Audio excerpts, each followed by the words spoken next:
And one more important instruction, please do not skip watching this video. To all our CMA Inter students who enrolled into our Sreshta, okay, we have given you CA Inter classes with CA Inter problem solving, where we promised you CMA Inter study material problems will also be solved and uploaded on the YouTube. So this video is regarding that.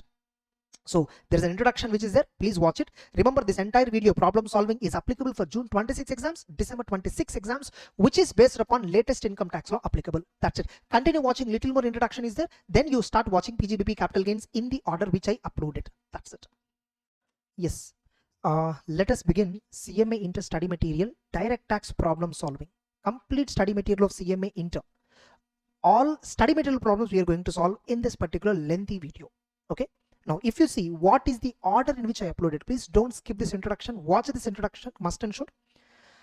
You know, we have completed, we have solved this based on 2026 edition of CMA book, 2026 edition, this also 2026. Whereas all this chapter 25 edition I have used. All these chapters I have used 25 edition. Nothing to worry. These are all as per updated provisions. House property, no amendments between 25 and 26. Salaries, no amendments between 25 edition and 26. There's only one amendment. Standard deduction under default tax regime is 75,000 as per 26 edition. So those of you who are watching salaries related, just standard deduction alone changes. That alone you remember. Under default tax regime, standard deduction will be 75. But in this video, 50,000 I might have used. That alone you remember. Residential status, 25 edition book I used for solving. 25 edition, 26 edition, both are same. No changes at all. Deductions, 25 edition, 26 edition, both are same. Total income, 25 edition, 26 edition, both are same. Here I have used, even for total income also, I have used 25 edition. If you observe once again, for this chapter, I have used 25 edition. In that, only one chapter that you need to be worried about is salaries, because there is a standard deduction under default tax regime is different. Then basics of tax. You know, default tax regime, tax rates have been changed. In this, you might be finding tax computations under default tax regime based on old videos, old amendments, old update, up to 3 lakhs, 3 to 6, you know, 6 to 10, 10 to 12, like that. Okay, you will find that rates. But right now, as per default tax regime, what are the new rates? Up to 4, 4 to 8, 8 to 12, 16, 20, 24, beyond 24, 30. That's the only difference. Rebate also, there is a difference. So what I am doing is, what I am deciding is, basics alone, I will remove it. I will not add it in this video. Except basics, rest all other chapters you have, you know, problems. That's it. Okay. Set off and carry forward, I intentionally ignored because there is nothing new in the set off and carry forward, no complications at all. So these are all everywhere some new point you'll be learning. So entire CMA problems were given here at one place, one video, which is applicable for June 26, which is applicable for December 26 examinations. That's it. Okay. Continue watching with PGBP. So now let's begin PGBP problem solving. Okay. Directly from the CMA Inter study material. Now, I hope every one of you have watched at least my marathon of income tax, which I predominantly did based on CA. And in every topic, if an alternative assumption is used in CMA material, that also I reminded as a part of the marathon. And any of our students who already purchased our income tax classes as a part of group wise model or subject wise model. Okay. So for you also, primarily you might have solved originally CA Institute problems, now CMA study material problems. Now, as I always tell at the beginning of every chapter in CMA study material, the problems are very, very advanced. Don't expect this level in your exams, but this will give you definitely a very good amount of knowledge. Okay, fine. So directly in the PGBP, the first section where problem starts is section 32, depreciation. Now you see, on depreciation, you have so many problems. In CA Inter also, we will not have these many problems. They test very rigorously the concept. In CMA, the one advantage, one advantage is they test concept to the core. Okay, fine. Now let's illustration number 65. This is nothing but continuation. They use continuation for all heads of income. It's a continuation. Okay, so Miss Anita Enterprises, I'm starting. Okay, has a written down value in furniture block. We all know furniture is carrying 10% rate of depreciation. That block is. Now, what is its opening value on 1/4/2025? Remember, you know, for June 26 exam, December 26 exam, which assessment year is applicable? 26-27. Which previous year is applicable? 25-26. Simple. When you're writing this exam, March 31st, which is completed? March 31st, 2026 is completed, which means the financial year will be 25-26. Assessment year will be 26-27. So here they have given information belonging to 25-26 financial year. Opening value, they said. How much is the opening value? 80,000 rupees. Now the block consists of how many furnitures? 2. Opening value of the furniture were furniture X and furniture Y, means 2 units were there. Okay, fine. Now case number A.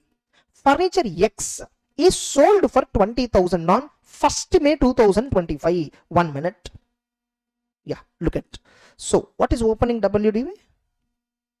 80,000, correct?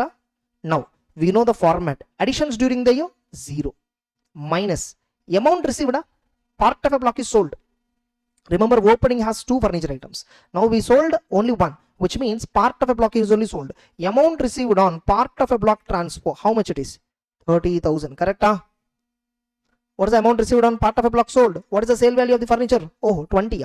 So how much is that? 20,000. Now what is the WDV on 31st March 2026? 60,000 is the WDV, correct? Now this is before depreciation. Now when you want to calculate depreciation, in our concept class we understood section 32, when we have to apply section 32, 2 conditions has to be satisfied. Condition 1, there must be at least 1 asset in the block as on 31st March. Right now, okay, as on 31st March, out of 2, 1 machinery is sold, 1 furniture is sold, still 1 asset is there. So condition 1 satisfied. Condition 2, there must be positive written down value. Yes, written down value is positive. Since both the conditions are satisfied, we can calculate depreciation. Now I will calculate depreciation minus depreciation, working note number 1. How much is the depreciation? 60,000 rupees. First I will allocate to less than 180 days purchase. But we don't have, in this question, case number A, we don't have purchase information, therefore 0. Then every other amount has to be allocated for balancing figure, which is chargeable to depreciation at full rate. For furniture, what is the full rate of depreciation? 10%. Therefore, depreciation is how much? 6,000. So therefore, the depreciation is 6,000. That's it. Easy. Now, look at the answer given for first question. For case A, how much is the depreciation? You see here, 6,000. Correct? Next, case number B.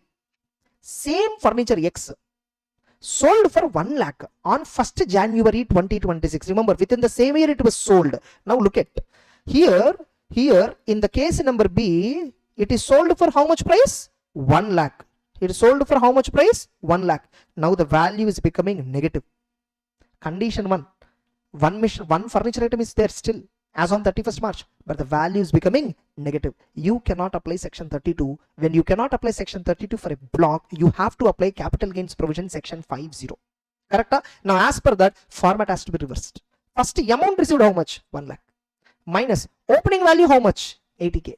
Minus any other purchases made during the year? 0. In case B, there is no purchase information given. Therefore, 20,000 is short-term capital gain. Am I right? Same. I'm not applying any different logic from what we discussed in the class. You see the marathon, the same point I told. You see the class, the same point, same logic I used. Therefore, for case number B, depreciation is nil, but the short-term capital gain is 20,000. Correct? Next, case number C. Same furniture X is sold for 1 lakh, but they purchased another furniture of 35,000 on 1st July 2025. Yes or no? Now again, opening value is how much? By the way, tell me. Opening value is 80,000. They purchased machinery, sorry, additional item in the block 35,000 minus 1 furniture item is sold for how much? 1 lakh. Are you clear? By the way, this is opening 2 missions. This is 1 mission. That too, it is purchased and used for more than 180 days. You see purchase date. Say was 1st July or 7th July, something. July 2025. Which any asset purchased on or before 4th October. Before 4th October, if at all they purchased. Here installation date is not given. When installation date is not given, purchase date itself is installation date.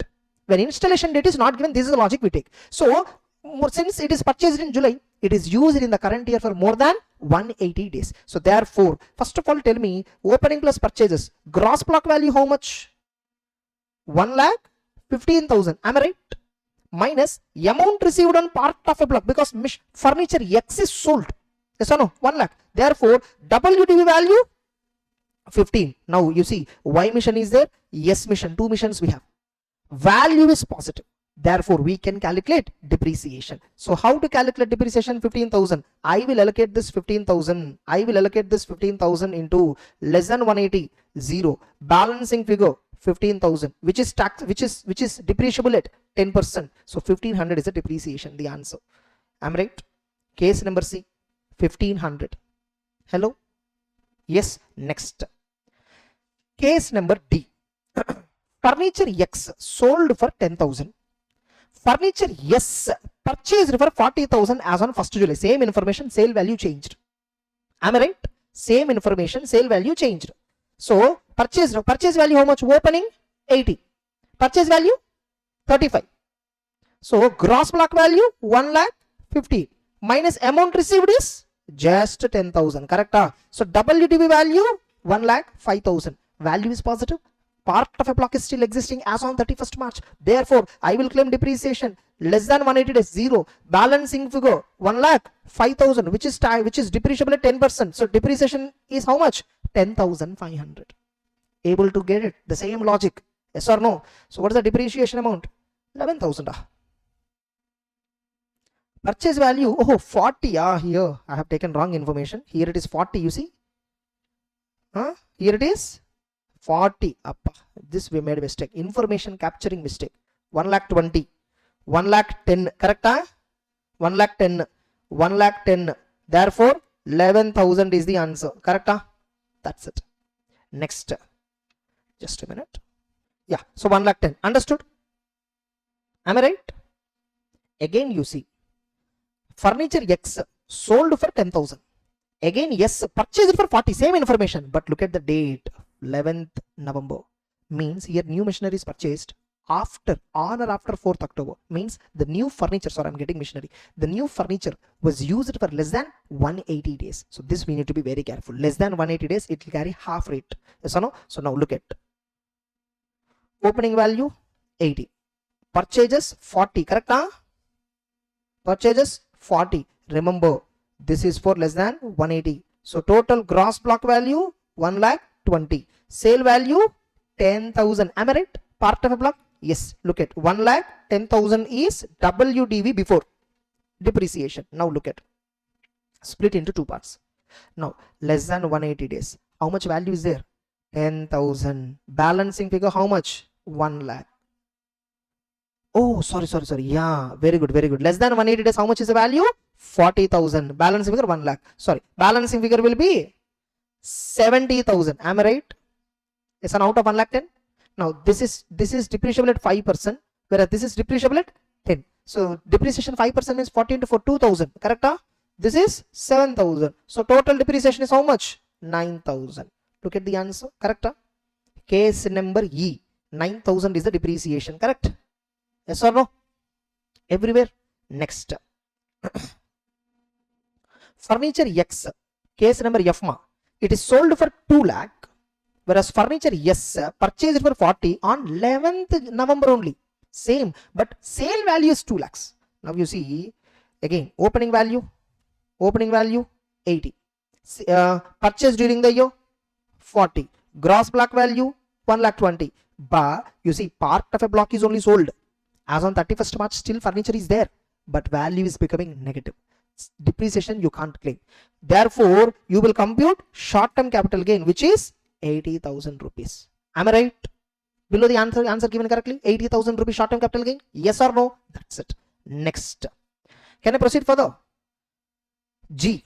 Both furniture X, furniture Y, both are sold for 10,000 and 35,000 respectively, which means both the furniture is sold put together how much? 45. And if you see, opening value has only these two. Opening has only 2 furniture. Before closing date, as on 31st March, 2 furnitures were sold. Entire block is sold. As on 31st March, there is no block. You can't calculate depreciation. Again, you have to calculate capital gain or capital loss. Tell me, what is the opening value? 80,000. Both the furniture put together sold for 45. Or 80,000 worth I sold for 45. Therefore, 35,000 is short-term capital loss. Am I right? When full block is sold, sale value 45 minus opening value plus purchases 80 is equal to 35,000 loss, short-term capital loss. On depreciable assets, the gain or loss is always short-term. Correct or not? So look at the answer below. 35,000 short-term capital loss. That's it. Next, furniture X and furniture Y both put together we sold for how much ma? 45,000. We sold it for 45 on 11th November. When they sold doesn't matter. When it comes to sale doesn't matter. Date. New furniture T purchased for 5,000 on 1st July. Okay, so which means block is there. Be careful. So now again we have to compute. Opening value how much first of all? 80. New machinery T we purchased. What is the price of that machine? 5,000. Correct? Huh? So therefore gross block value is how much? 85. Two machineries in this block. Now this block has 3 machines, but only 2 machines were sold. Put together for 45,000. Am I right? Yes or no? Therefore, what is the written down value? 40. By the way, this 5,000 worth of T machine we purchased, you know, which month? July. Ayo, which means more than or equal to 180 days. That's it. Therefore, 40,000. Now, is there any less than 180 day purchase? 0. Therefore, what is the balancing figure here? 40,000. On this rate of depreciation, 10. Therefore, depreciation is 4,000. See the answer? Matching? That's it. 4,000. Next, can I proceed further? Case number I. Furniture Z purchased for 40,000 on 1st July 2025, but it was put to use on 11th November 2025. Okay, usage date is given. Now anyhow, first opening value how much ma? Opening value how much? 80. Usage date is only relevant. 1st November it was used, which means less than 180. How much is that value? Purchase value 40,000. That's it. So what is the gross block value? 1,20,000. In that particular case, did they give sale value? They have not given. Therefore, written down value is how much? 1,20,000. Now depreciation less than 180 days usage. How much is that? 40,000. Balancing figure how much is that? 80,000, which is 5%, which is 10% is equal to 2k is equal to 8k. Total depreciation 10k. Look at the answer. Perfect. That's it. Next. So case number I, the answer is 10,000. Correct answer. Just cross check case number I. Case number I, 10,000. Okay. Next. Furniture Q purchased for 50 on 1st July but put to use on 1st November 26. What is the observation here? It is put to use in the next financial year. It is purchased in 25-26 year, but it was used in 26-27 year. In the current year, it is not used. Okay, fine. Look at. So what is the opening value? What is the opening value, ma? 80,000. Purchase how much? Purchase. 50. Okay, fine. Purchase. So what is the gross block value? This is only addition, ma. This is only addition. Okay. I'm not talking about usage. So what is the gross block value? 1,30,000. Minus, is there any part of a block sold? No. Therefore, what is the written down value? 1,30,000. Now, when I'm allocating, before more than 180, less than 180, I should first allocate to assets which are purchased during the year but not used. You see our format of depreciation? Asset purchased but not used. First you should allocate for that.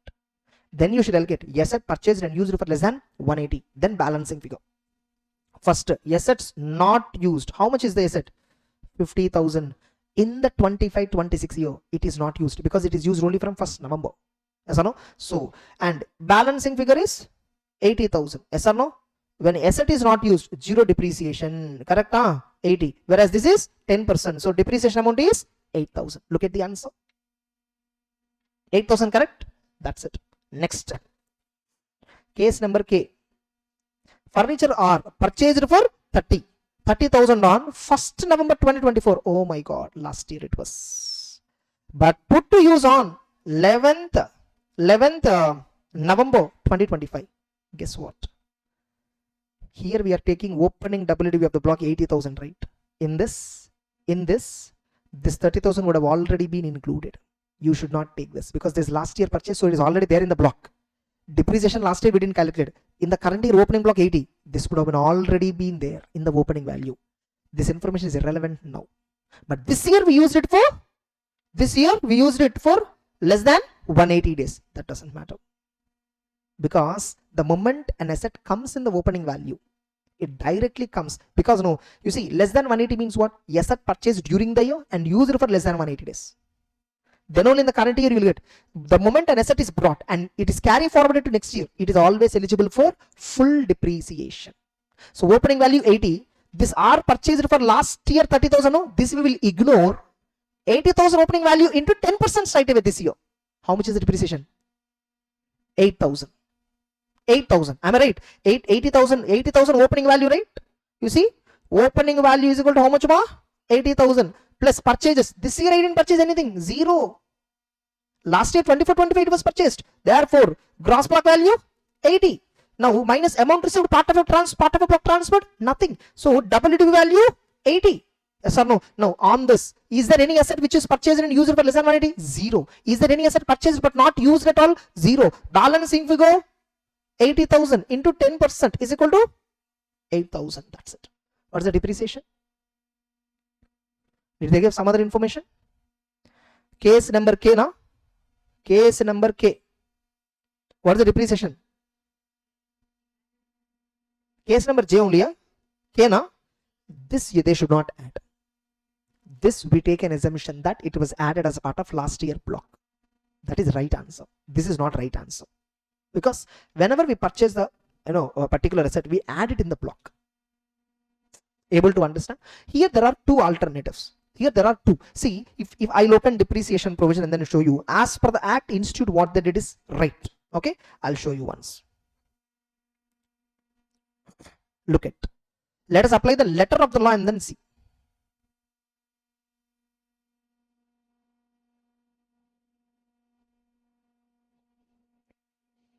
Now 25, then 41, 43. 43 section talks about block of asset format. Okay, that is important for us. Block of asset format is there under 43.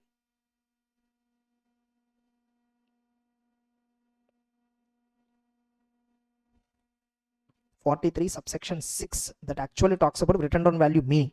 Yeah. What is written down value means? In case of asset acquired during the previous year, then actual cost to the SSA. In case asset acquired before the previous year, the actual cost to the SSA is depreciation actually allowed to be under this act or any other act. Okay, provided that while determining written down value, depreciation allowed shall not include depreciation allowed under section 10. That's different one. In case of any block of asset in respect of any previous commencing on or after 1998, aggregate of written down value of all assets falling in that block at the beginning of the year adjusted by increase by actual cost of any asset falling in the block acquired during the previous year. In the year it should be acquired. Fine, we'll see.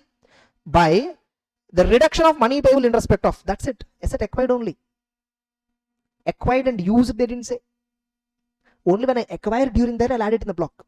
But if I do not use it in this year, I will not claim depreciation. Now in the given question, wait,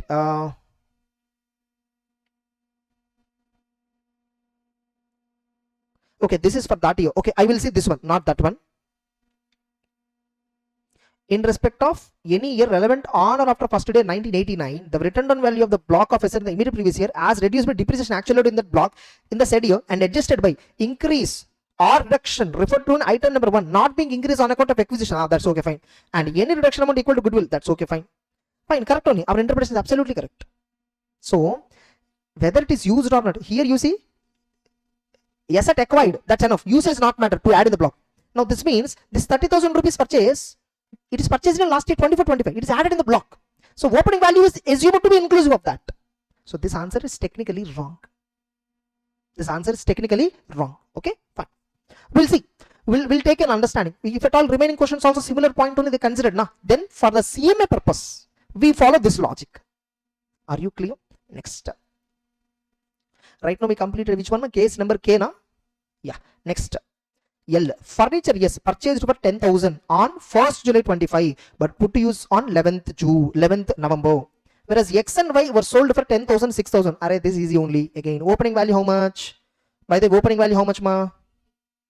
80,000. Correct? Huh? No, purchased during the year, but used only from November onwards, which means less than 180 days. What is the value? 10,000. What is the gross block value? 90,000. Now X and Y part of the block has been sold, both put together how much? Both put together 16,000. Correct? Huh? 16,000. Okay, 16,000. Now what is the WDV value? 74,000. Am I right? Now I will allocate less than 180 days. How much is the less than 180 days? 10,000. Balancing figure how much? 64,000. This is 5%, this is 10%. 500, 6,400. How much is the answer? 6,900. Look at the answer given. 6,900 correct? That's it. Okay. Next. M. Correct? Next one. Furniture are purchased on 30,000 on 1st July and sold the same for 40,000 on 11th November. You know what? Once the same asset purchased and sold, that doesn't matter. When it's purchased, add in the block. When it is sold, part of a block is sold. See, remember I told you, in income tax, depreciation is not asset wise, it's block wise. Once an asset is purchased and added in the block, it loses its identity. Later on, if the same asset is sold, we don't call it as furniture or is sold. We call it as part of a block of furniture is sold. Am I right? Fine. First, let's understand. Let's first look at what is the opening value? 80. Now, what is the asset purchased and used for more than 180? No? When it is installed, actually, okay, it's actually used for less than 180.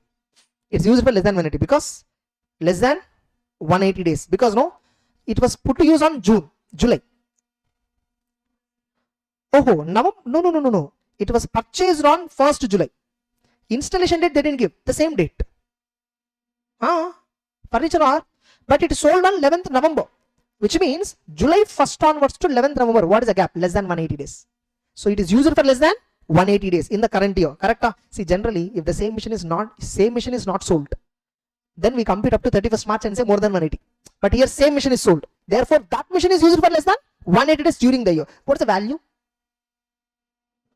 Arma, furniture Arma, 30,000. Case number M. That's why when put to use is not given, we assume purchase date is put to use. No, 1st July to 11th November. How come it is 180? 1st July it was purchased. I assume that on 1st July it is put to use. July 31, August 31, September 30, October 31, November 11 days. It is used for 134 days only. So I assume that it is less than 180. Not even assumption. It is clear. Yes or no? This machine which is acquired during the year but used for less than 180. How much is the value, by the way? 35,000. Correct? What is the gross block value? 1,15,000. 35,000 correct only? 30? 30. Sorry. I'm sorry. It is 30,000. Okay. Minus. At what price it is sold? Part of a block only sold. Am I right? Because once it is added in the block, it is not R. It is furniture. Now part of a furniture is sold for 40,000.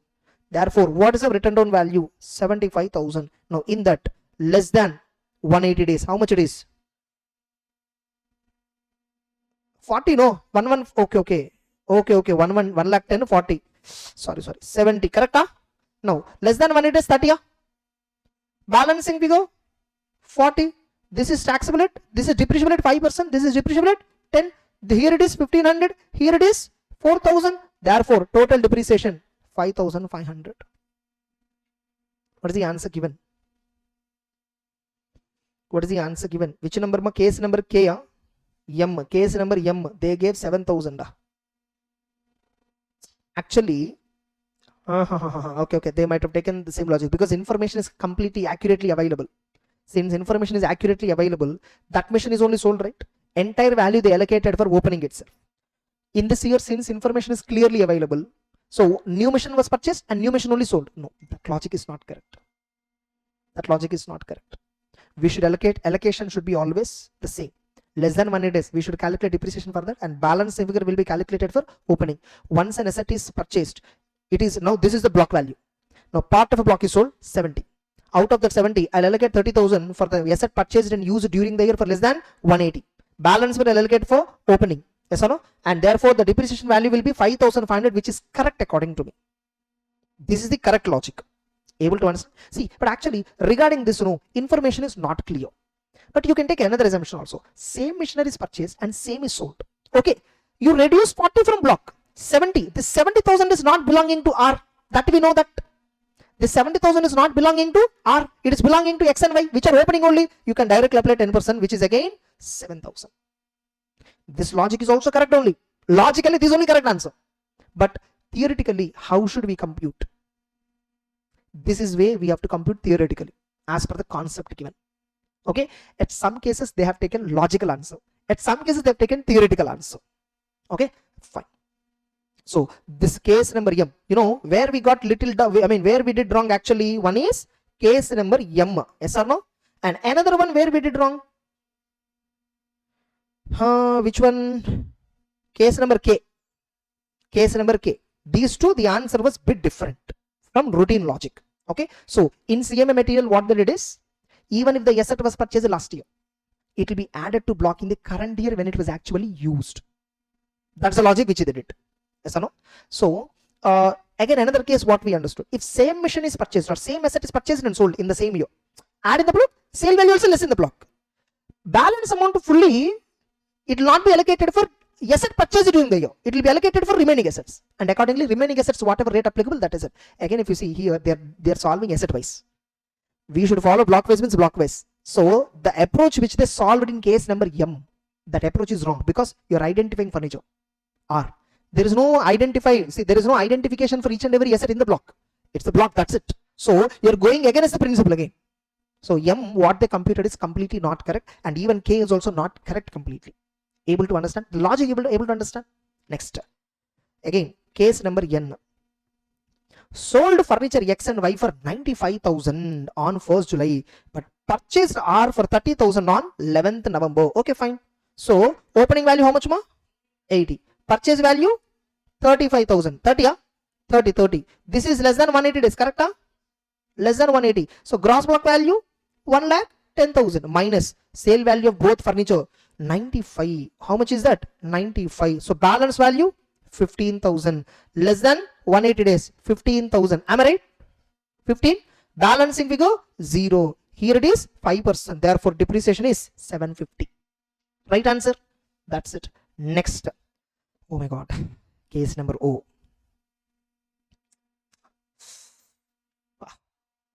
Now in CMA material, tell me, whenever they put to use, in the tier only they'll add in the block. That's what we understood from K. Yes or no? Here you see, this is a new question completely. Okay. One furniture X item was sold for 90. Correct now?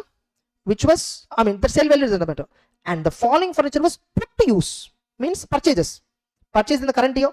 Purchase in current year. Purchase in current year. Purchase in current year. Am I right? Yes or no? Okay. They were usage dates. Sorry. Usage dates.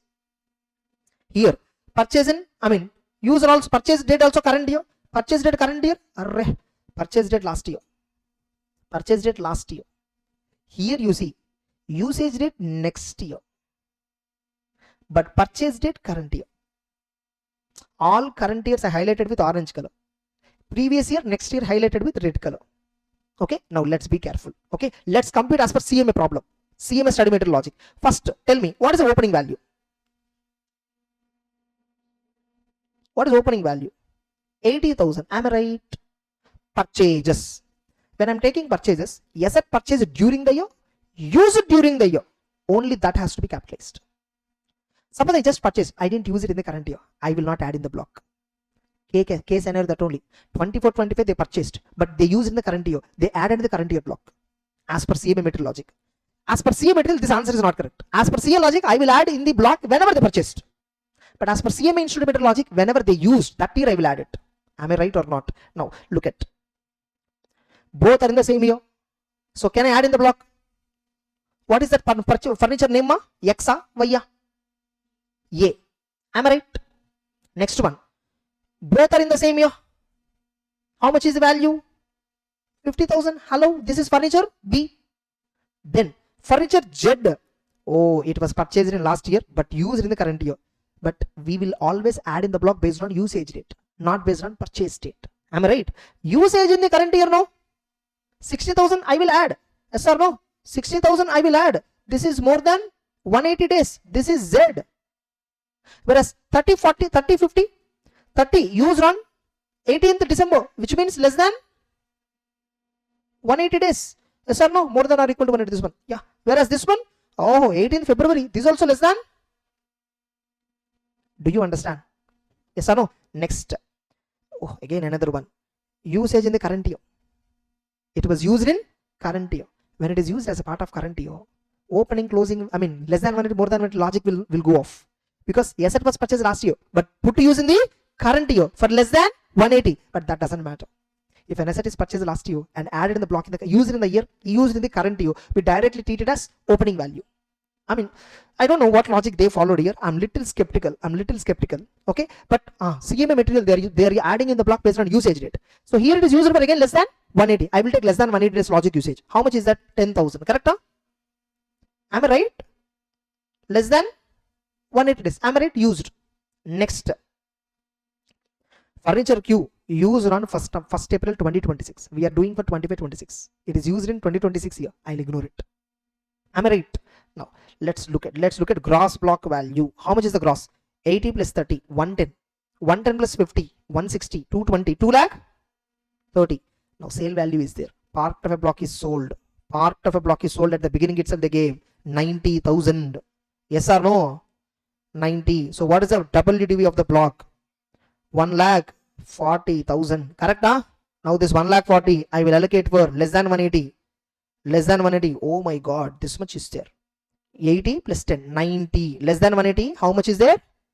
90. Yes or no? More than or equal to 180. Balancing figure 50. This is tax. This is depreciable at 10%. This is depreciable at 5%. 4,500. This is 5,000. Total depreciation 9,500. Am I right? Look at the answer which they gave. Again, not matching. Probably another 500 is answer. 10,000 answer. 10,000 only answer. Yeah, I understood. Now here, this point I kept P. Here, that logic they applied. Which logic they applied? Yes, at purchase last year. Did not use in the last year. In the current year it is used. In the current year, how many days it is used, it doesn't matter. It is treated as if it is used for full year. Less than 180 days logic is applicable only for the first year of purchase. You might have understood normal depreciation. The same logic will not apply for additional depreciation. They are mixing two logics. When it comes as a part of opening, this logic is correct. That's why I said K and O. This K and O, this is clearly wrong answer. K and O are clearly wrong answers. Are you clear? Whereas M, it's partly wrong answer. It's also not right answer. At the same time, I won't say it's wrong also. It's not right, not wrong, partly right. Whereas K is clearly wrong, O is also clearly wrong. But in CA, how we solve this problem, you know, purchase date is relevant for adding in the block. Usage date is relevant for computing depreciation. Next date will be part of opening. That time, whether used in that year, that date is information is irrelevant because it's already part of opening. It is automatically eligible for full depreciation. Able to understand. That's it. So I tell you K and O, ignore it. So now how they solved in K? This 10,000 is there, right? This is purchased last year, but put to use in the current year. In current year, how many days it was used? Doesn't matter for you. We assume it has deemed to be more than 180. So therefore, that time it will be how much it is? Less than 180 means 80. Correct? So this will be 60. I'm right. Yes or no? So 10% is 6,000. This is 5% means 4,000. Therefore, the answer is 10,000. That's how they computed, which is again wrong. Why? Last year when you purchased, this year you're adding in the block in the current year. When you're adding in the block current year with 11th November date, it is less than 180 days. Depreciation compression you're applying wrong here. You're considering it as part of opening, right? Then you should not add in the current year block. No? You should have added in the last year block itself, right? That's it. That mistake is there. With this normal depreciation computation, we understood thoroughly, clear. I think you can understand. You can calculate depreciation in any way it is given. Last year it was purchased, current year it was used. In CA, purchase date is relevant for adding in the block. And when you're calculating depreciation, first allocate the value for asset purchased during the year but not used. Allocate the value. Then use it for less than 180. Then balancing figure. Not used, 0. Less than 180, half rate. More than or equal to 180, full rate. I mean balancing figure, full rate. That's it. Whereas in CMA material, purchase date is not relevant. Usage date is relevant. Now for O point, no? Did they give breakup? O, yeah, you see, opening value they gave. Yes or no? Gross block value 2,30,000. So which means this asset which is purchased during the year 20,000 but used in the next year, this was not added in the block. But in CA material, what we take, we add in the block based on purchase date. Act also I showed purchase date is relevant. for adding in the block WDV value. Remember, I showed you in the act also. You see here, increased by actual cost of any asset falling in that block acquired during the year. Usage doesn't matter. You acquired, add in the block. But when you're calculating depreciation, based on usage you give. Able to?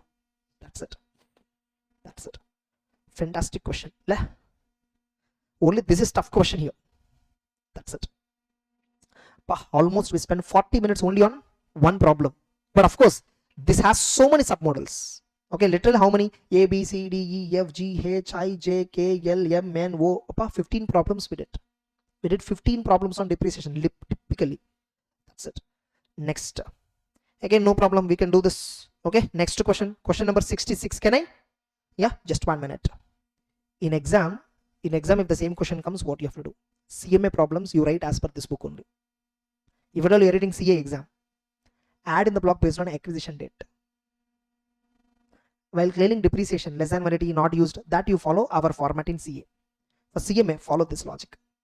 This much stuff they won't give. First of all, this much stuff in CA exams itself they won't give. In CMA also they won't give. Okay, because this provision is something which is very tricky, which even examiner, paper setter won't understand it. Okay, that's it. Yeah, let's proceed to illustration number 66. Can I? Mr. X, a grower and manufacturer of tea, purchased machinery 15% block on 10th April 2023 for 10 lakhs. He computed depreciation for assessment year 26-27 based on the information given below. Opening WDV as on 1st April 2024 was nil. Okay, this is actually 24 probably. They didn't update the number. Okay, and he purchased on 10th November. Asset purchased during that year, 10 lakhs. Okay, that year. Then less depreciation for that year. Only 40% he reduced depreciation, 60,000. Okay, as is engaged in business of growing, hence 60% is considered as part of agriculture income. Okay, then opening value is 9,40,000. 9,40,000. They computed depreciation like this, which is wrong actually. See, fine. Let me first calculate depreciation, ignoring the agriculture T concept. Okay, fine. What is the opening value for 24-25? Opening value 0. In that year, on 10th April 2024, I'm talking about last year. Okay, 10th April 2024, which is considered as more than or equal to 180. He purchased machinery for 10 lakhs. What is the gross block value? 10 lakh. In that year, is there any amount received on part of a block? 0. What is the written down value as on 31st March 2025? 10 lakh minus depreciation. Here, when SSC is engaged in composite income, agriculture and non-agriculture, both are there. Depreciation you reduce here full. In the block, you should reduce depreciation always full value. Whereas how much you will claim in income tax? Only taxable portion related depreciation. Fine. Here 10 lakhs into, can I say 15% full rate? So how much is the depreciation? 1.5 lakh. How much is the closing value? WDV as on 31st March 2025 after depreciation 8.5 lakh. But how much deduction you will claim here? 1.5 lakh is depreciation. But I will not claim 1.5 lakh under section 32. I will claim only 60% is agriculture income rate. 60% of the depreciation I will allocate to exempted portion. Only 40% I will allocate to taxable portion. Okay, 60,000 only I will claim. How much I will claim is 60. But how much I will reduce in the block is full depreciation. Because in block I am reducing amount because it is depreciated. I am claiming under section 32 deduction because this point we discussed in our classroom. We have in the last pages, the last of depreciation topic, it is there. Able to. Now look at the theory which is given. Where income of an SSE is partly from agriculture and partly from business, which is chargeable to tax. Okay. For computing written down value of the asset acquired, the total amount of depreciation will be computed as if the entire income is derived from business. Compute depreciation as if it is fully taxable source. Okay. Yes or no? And the depreciation so computed shall be deemed to be depreciation actually allowed under this act. We assume this entire 1.5 lakh. You know what SSC actually did? 1,50,000, but only 40% only he claimed. The machine is used for agriculture purpose also. Now, if at all this depreciation amount is only taxable portion he reduced, non-taxable portion is not reducing, lifetime is getting so much benefit. Yes or no? So first reduce full depreciation. But how much you will claim deduction for income tax purpose computation PGBP income? 60,000 only you will claim. Next. Next, opening WDV how much ma? 7,22,000. That's it. Now tell me how much is the this is 7,22,000. I mean sorry, this is 8,50,000 for the current year, correct? Now depreciation for the year how much it is? 15%, 1,27,500. Now look at the income. Further, compute his business income. Assuming his income before depreciation is 8 lakhs. What is his income before depreciation? 8 lakhs. Okay, minus 1,27,000 current year depreciation. Then balance income on this 40%. 40% is PGBP. 60% is T related income. Rule number 8. That's it. Are you clear? A similar problem we did similar problem in our total income topic, or somewhere we did. Able to understand in our MRP discussion in our course. Okay, that's it. Now additional depreciation point. Appa, again this is another torture. Okay, fine. Shall I compute? Tell me, additional depreciation is eligible only for manufacturing or SSE engaged in printing and publishing business also. So only they get additional depreciation. When you will get additional depreciation, you must acquire in the current year, or at least it must be put to use in the current year. Usage is most important. If it is used for more than 180 days in the current year, more than or equal to 180, 20% of the actual cost.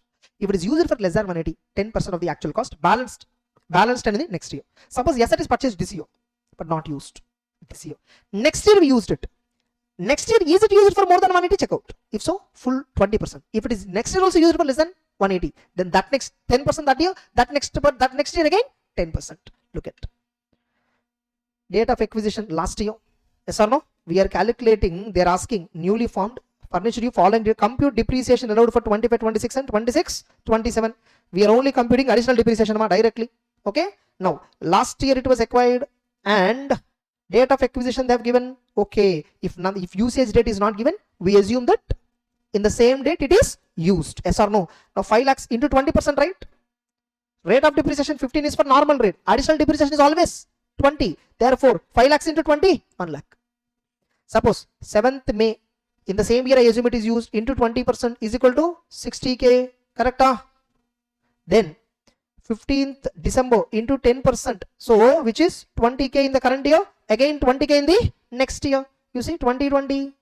Yes or no? Next 5th May it is used, 1 lakh into 20%, into 20,000 in the next year. Total depreciation additional is this much. Easy, not a big deal. Now they are asking calculation of depreciation under 32 for both the years. Okay, they are adding, they are doing total block value, they are doing total information like 24-25 they purchased how much machines totally 10 lakh. Am I right? Opening is 0. Purchases during that year is 10 lakh. Look at, so opening is how much ma? Opening is 0. Purchases during that year is 10 lakh. So gross block value 10 lakh minus, is there any amount received on part of a block sale? No. What is again WDV value? 10 lakh. Now part number 1, normal depreciation first I'll compute. So 10 lakh less than or equal to 180 days, 2 lakhs, which is depreciable at 7.5%. Balance 8 lakhs is depreciable at 15%. Am I right?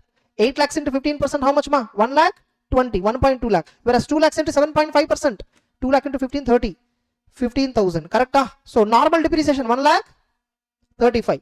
Additional depreciation we already computed 1 lakh 80 in that year. So total depreciation 1 lakh 35,000 plus additional depreciation 1 lakh 80.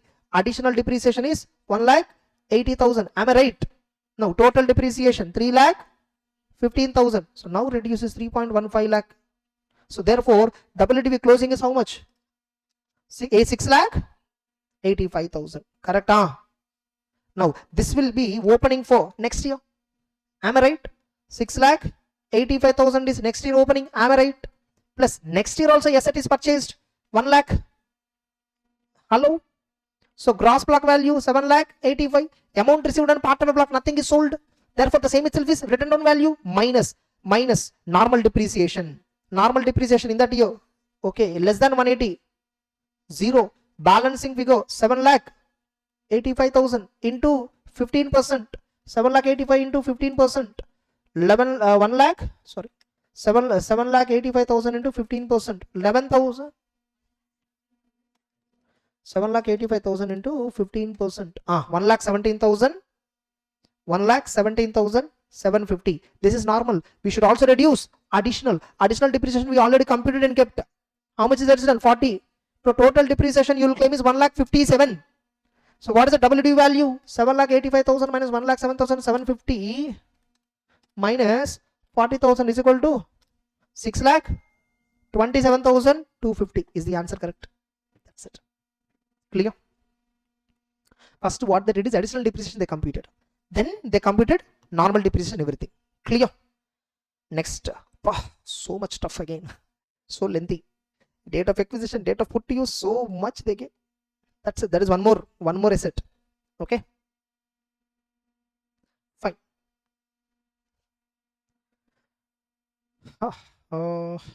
Fine. Shall we do some small things? Take a break and get back. Yeah. Let's now continue 68th question. Okay. This is an industrial undertaking. Okay. Which commenced manufacturing activity from 1st September 2025 has acquired following assets during the year. Okay. They purchased assets since they started manufacturing activity on 1st September itself, means business itself started 1st September. You see all the acquisition current year. So acquisition dates are all in current year. Put to use current year, all are in the current year. Put to use also. Okay. Now the values are also given. Now what is the question they are asking? Compute the depreciation allowable for the assessment at 26-27 and returned on value on 1st April 2026. Now if you see, there are two blocks here. One is factory building, which is depreciable at 10%. The another one, plant and machinery, which is depreciable at 15%. Now if you observe, second hand machinery, no additional depreciation. Am I right? Vehicles, no additional depreciation. AC installed in office, no additional depreciation. Am I right? Rest all eligible for additional depreciation based upon usage date. Correct? Fine. There is no opening value. So I think for plant and machinery, if at all we compute, that's more than enough. And building, you see, 4th April purchased, but 1st September. Still 1st September, 31st March, more than direct solution only. So that's it, the question. So you can claim 10% depreciation. So building depreciation is 5 lakh. Building is not eligible for additional depreciation. Whereas these are all eligible for normal and additional. I think no, we don't even have to apply block format. We can directly compute. Okay. So compute allowable depreciation. Fine. Now on this 15% normal, 20% additional. Am I right? Can I do that directly? Because no, there is no sales, right? So you can directly compute. So now tell me 2 lakhs into 35% depreciation. 35. Why? 15 normal, 20 additional. So 70,000. Am I right? Now this is 1st September. Again 5 lakh into 15%, 5 lakh into 20%. Total 35% is equal to 1 lakh 75,000. Then again 1st September 35, 3.5 lakh. Am I right? Then this one 31st October. Remember 31st October means less than 180. So 7.5 additional only 10, which means 17.5 percentage. Am I right or not? 4 lakh into 17.5%. Correct? 4 lakh into 17.5%. How much it is? 70k. 3 lakhs again into 17.5%. How much it is? 52,500. Am I right? Then 2 lakhs into 17.5%. How much it is? 35k. Again 5 lakhs into 17.5. No. Wait. Second hand machinery. Additional you won't get. Only normal. 2 lakh into 15% into 1 by 2. 15,000. Am I right? This is only normal. 5 lakh into 7.5%. 37,500. 1 lakh into 7.5%. 7,500. Am I right? In these three cases, only normal depreciation less than 180 days. Therefore, half rate. Next, what is the total depreciation on plant and machinery? Only plant and machinery. 70,000, 1,75,000 plus 3,50,000 plus 70,000 plus 52,500 plus 15,000 plus 37,500 plus 7,500 is equal to 7,75,000 is the total depreciation on only plant and machinery. Okay. Now they are asking depreciation allowable and they're also asking WDV value. How to calculate WDV? Opening plus additions minus depreciation. So 2 lakh plus 5 lakh plus 10 lakh plus 4 lakh plus 3 lakh plus 2 lakh plus 5 lakh plus 1 lakh minus 7,75,000 WDV. 24 lakh 25,000. Am I right? Yes or no? What happened? 7,700. Maybe probably I might have wrongly totaled. Huh? 77,500. You got here correct only. Yeah. Our answers are correct. Only totaling is wrong. Okay. 7,77,500. Okay. Only our calculation was wrong. Okay. Yeah. So 32 lakh minus 7,77,500. Okay. 24. 22,500. Am I right? That's it. Now building 5 lakhs, 45 lakhs. Depreciation 5 lakhs. WD value 45. Over. That's it. I think depreciation related all the problems are over. Okay. Then next question. Power sector. Power sector, the depreciation is on asset wise. Yes or no? We'll see. There's a company which is a power generating unit. On 1st April 2023, they purchased a plant of 50 lakh, which is eligible for depreciation of 15% on SLM. Compute balancing charge or terminal depreciation, assume it is sold on 21st April 2025. Now remember, it is purchased on 1st April 2023. So what is the WDV value on 31st March 2024? What is the WDV value on 1st April 2024? Tell me. So what is the value? What is the depreciation? 50 lakhs, huh? 50 lakh. Yes or no? 50 lakh. Now 23, 24, 15%, 7 lakh 50,000. Am I right? So 1st April 2024, 42 lakh 50. Again 7.5 lakh. Am I right? Because straight line method. So 1st April 2025, what is the value? 35 lakh. Hello.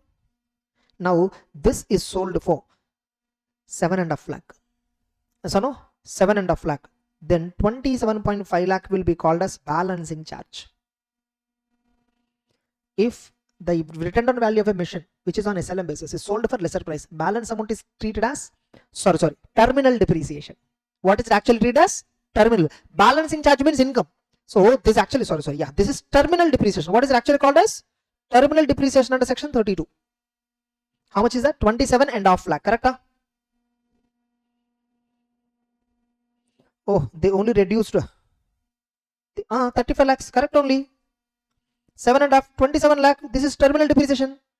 That's what? 27.5 terminal. Correct? Huh? Next. So next 35 lakh, 45. Oh, 10 lakhs is balancing charge here. 10 lakhs is what? Balancing charge. Oh, C case. C case, how much is the balancing charge? 10 lakh. Case number B, 30. 5 lakhs is terminal depreciation. Correct. Case number D, 55 lakh. Oh my God. Then 15 lakh is balancing charge. 5 lakhs is short-term capital gain, 50A. That's it. This is very simple. Okay. No much complication here. See, that's how they computed. Okay. Next. This and all not required. Leave it. Okay. Then actual cost of the asset. On this also there won't be any problem to best of my knowledge. Oh, he's there. Okay, fine. We'll see this. We'll see this. 70. Okay. R purchased a house property on 1st December 2023 for 10 lakh.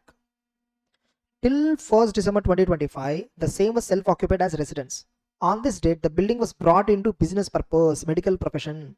What would be depreciation for assessment? Building brought into for personal use.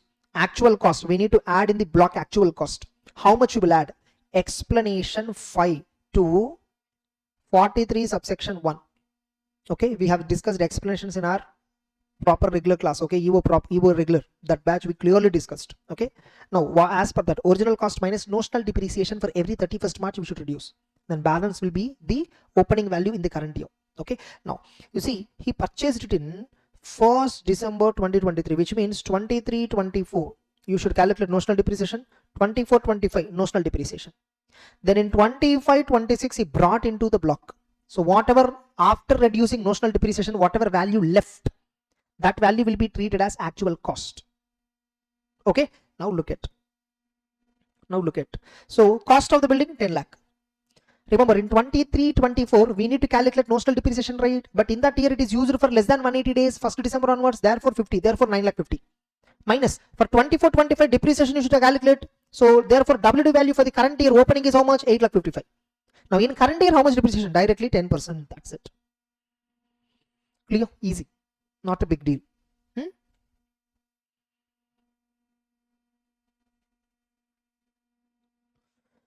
Roshan started business of designing on 1st April 2024, means last year 24-25.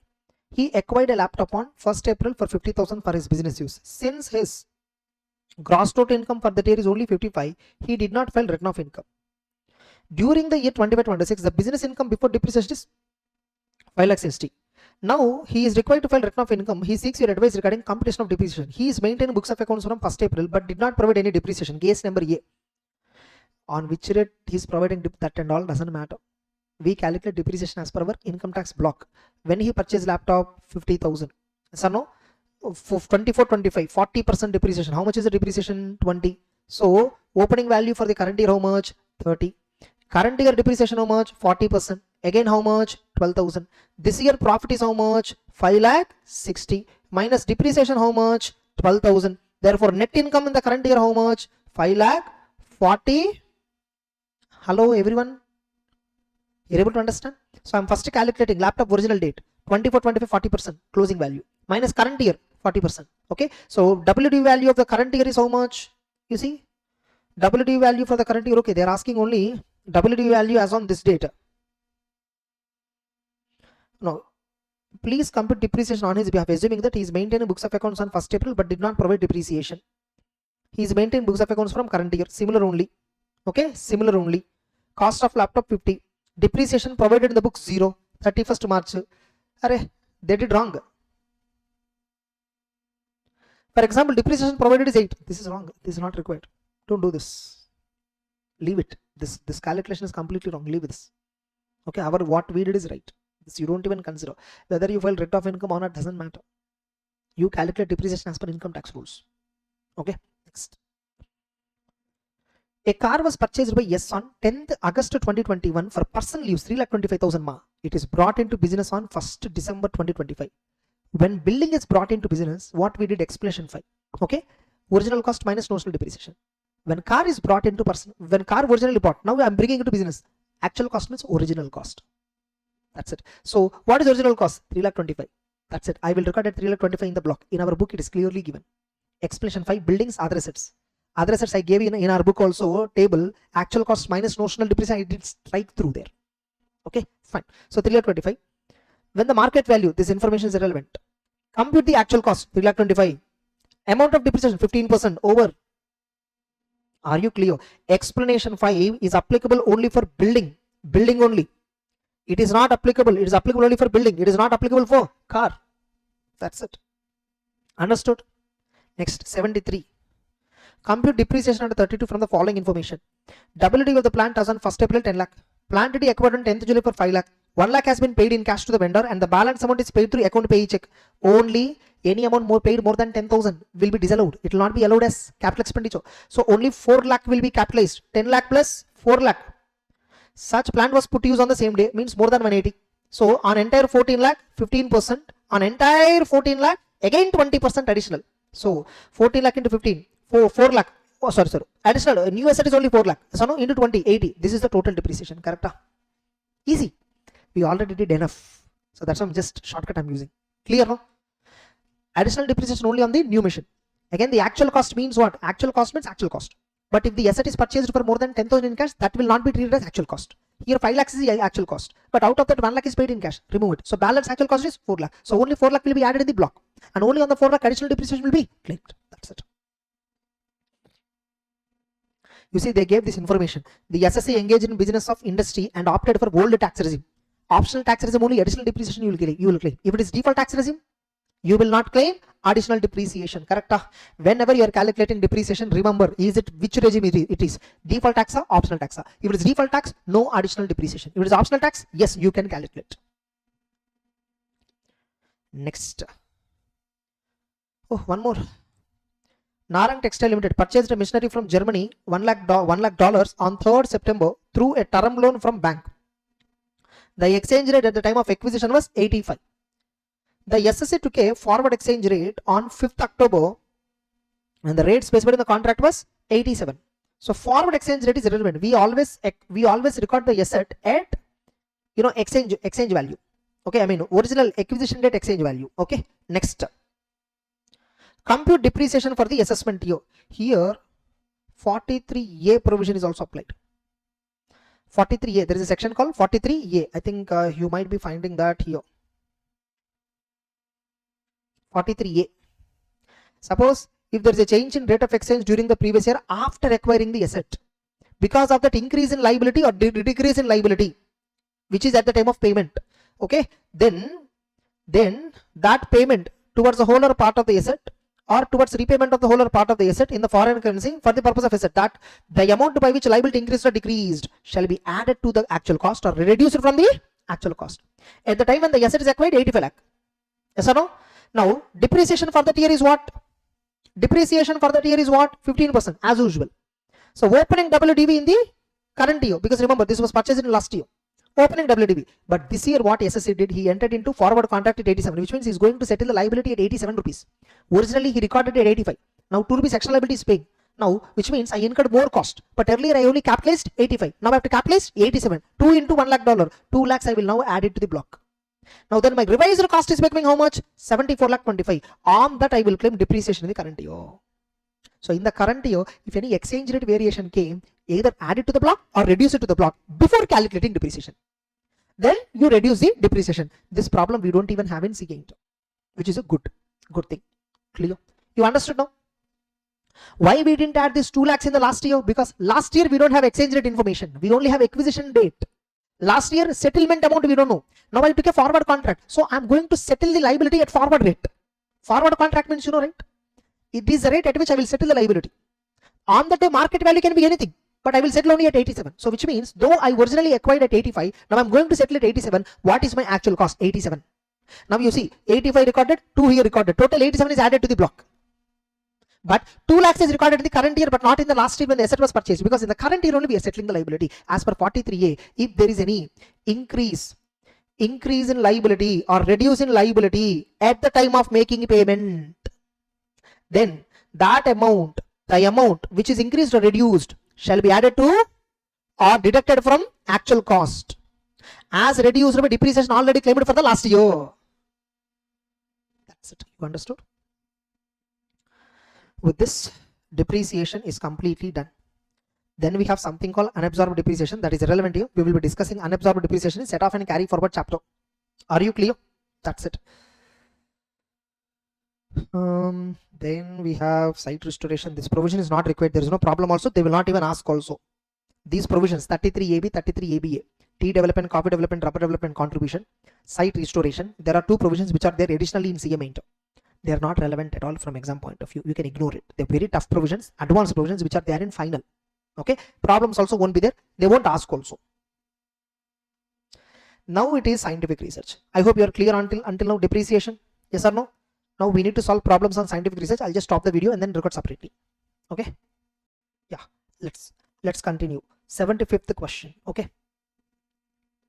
Dynamic India Company commences production on 16th August 2025. It incurred the following expenses related to scientific research. Find deduction under section 35. Now remember, scientific research means first we must know which regime. Yes or no? Let us compute under optional tax regime. Okay. Now if it is default tax regime, contributions you will give, right? You won't get deduction. Optional tax regime, you get deduction for contribution, in-house research also, both. Yes or no? Fine. This is a company, probably. In my intention, this is company, probably. Okay.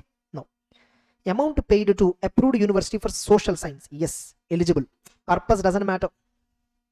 Remember, if at all I am incurring directly, then it must be related to my business. If I am contributing to somebody, it doesn't matter. First I will identify non-business cases.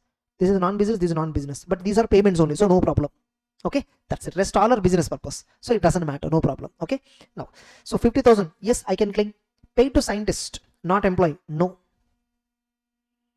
deduction. Some scientist you paid who is not an employee. Suppose if it is employee, then it's a part of business expenditure. Yes or no? Paid to approved national laboratory, yes, eligible.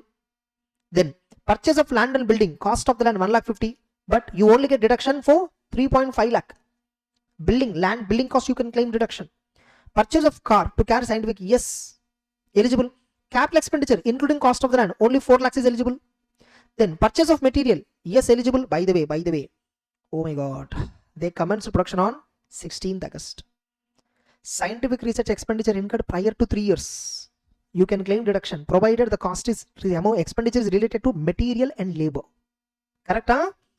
Now salary other than perquisite, yes, perquisite provided. Perquisite you don't get deduction, only salary you will get. Other revenue expenditure you won't get deduction because this is in the last 3 years period. Fantastic. Purchase of capital expenditure, this is prior to 3 years, no deduction. Capital expenditure also prior 3 years, this is prior to 3 years, no. Yes or no? Now again, this is within the 3 years, no, that is also prior to 3 years again. Oh, no, sorry. 31st March 2022 they said, then information is not clear here. Is this incurred during the last 3 years? Okay, fine, I assume it is incurred in the last 3 years. Revenue, I assume it is incurred in the last 3 years. Correct, huh? This is before 15th. This is before. No. These are incurred before 3 years. Yes or no? No, by the way, tell me, from this point of view, 3 years means what? 17th August 2022. Yes or no? 17th to this year is 3 years. 16th or you can take. Yes or no? Then any expenditure incurred up to 15th August 2022 will be ignored. Yes or no? This incurred up to 31st March 2022, which is ignored. So now total eligible amount, how much? Calculate. 50,000 plus 60,000. Am I right? 3.5 lakh plus 2 lakh plus 4 lakh. Am I right? Plus 3 lakh plus 2 lakh. That's it. 15 lakh 60 is the answer. Oh my god, we got 15 lakh 60. They gave 15 lakh 90. Where it went wrong? Paid to scientist who is not an employee of the company. Okay, this is actually contribution, it will come. This point they considered extra, correct? Huh? Only this point, which we didn't give deduction for that. Paid to employee for business purpose. This comes under contribution technically. It's not a direct expenditure incurred. Technically we should not claim. But they took it. Okay. Now default tax regime. Under default tax regime, what you will not get? You will not get this, you will not get this. Rest all you will get. 15 lakh 90 answer minus 1 lakh 10,000. So 14 lakh 80 is the answer. That's it. Over. Actually very good. Very good sum actually. Yes or no? Very good. Very deep testing of the concept. So even if you are paying to scientist, even though not an employee, but for business purpose, it is treated as direct expenditure. But technically, when you pay any amount, it is not treated as incurred. It is contribution. Contribution to some scientist. Nowhere covered. Correct? Huh? That's it. So that 30,000 rupees only, I'm skeptical because this is generally not allowed. Okay. But they didn't even give any note point also. They didn't even give note point. Fine, I'll see whether any theory point is there.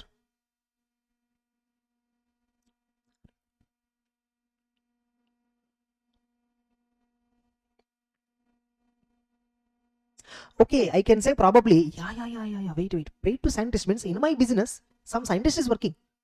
He is not employee. It's incurred only for business purpose. Correct or no? If I pay to employee salary, you are claiming deduction. He is not an employee. That's it. It doesn't matter. No. Yeah, correct. It is incurred for the business purpose, directly spent by me because I paid to scientist honorarium or some professional fee I paid. Yeah, allowed. No, allowed. 30,000 is allowed. I was thinking it as a contribution. No. It is incurred within my R&D facility. Some scientist is working. I paid him for the fee. Allowed. 100% reduction allowed. That's correct logic. Very good actually. Good point. That point alone is very good. That's it. Next. 76. Avishkar Enterprises purchase machinery 5 lakhs on 18th August for scientific research. So in 24-25, they might have claimed deduction, no? Entire 5 lakh, am I right? Entire 5 lakh they would have claimed deduction. Now what happened on 17th July, current year? The research work is completed. On 31st March, the machinery is sold for 1 lakh. whatever the amount received 1 lakh, that 1 lakh is claimed as taxable amount. Yes or no?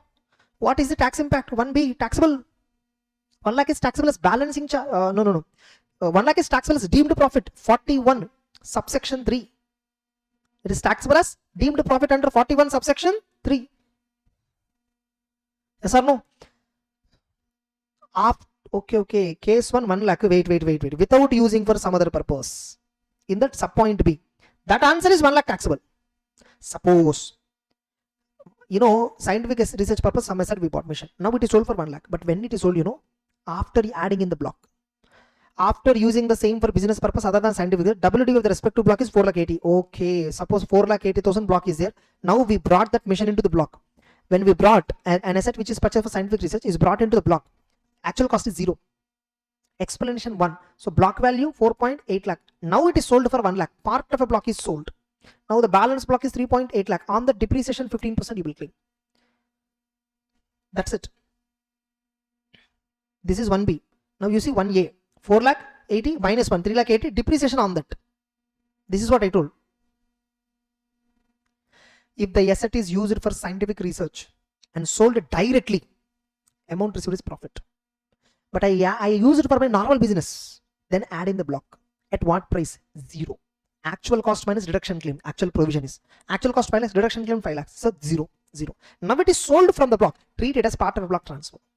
That's it. Same. 7 lakhs without using it. Then if it is sold for 7 lakh, yes or no? 5 lakh is taxable as deemed profit. 5 lakh is taxable as deemed profit. The extra 2 lakhs is taxable as short-term capital gain. Suppose it is sold after using the same for business purpose, then add into block 0. Okay, 5 lakh plus add into block, 4 lakh 80. 4 lakh 80 plus add into the block 0. 4 lakh 80 minus part of a block is sold for 7 lakh. 2 lakh 20 short-term capital gain. Directly in that case, the answer is no depreciation. 2 lakh 20 directly short-term capital gain. Wonderful question. Are you? These provisions we will not solve in CA Inter. We don't have problems on this, but we have here the problems. For every typical adjustments, we have a problem here, which is very good. Next. Then 35 AD related provision. Okay. 35 AD. I think they'll ask very advanced questions even here. Oh, no questions. Thank God. Telecom license is there. Telecom license is there. 1 question, 2 question. Actually, what I will tell is telecom license is not relevant for you. Okay, this provision you can ignore it in CMA intro also. It's unnecessary.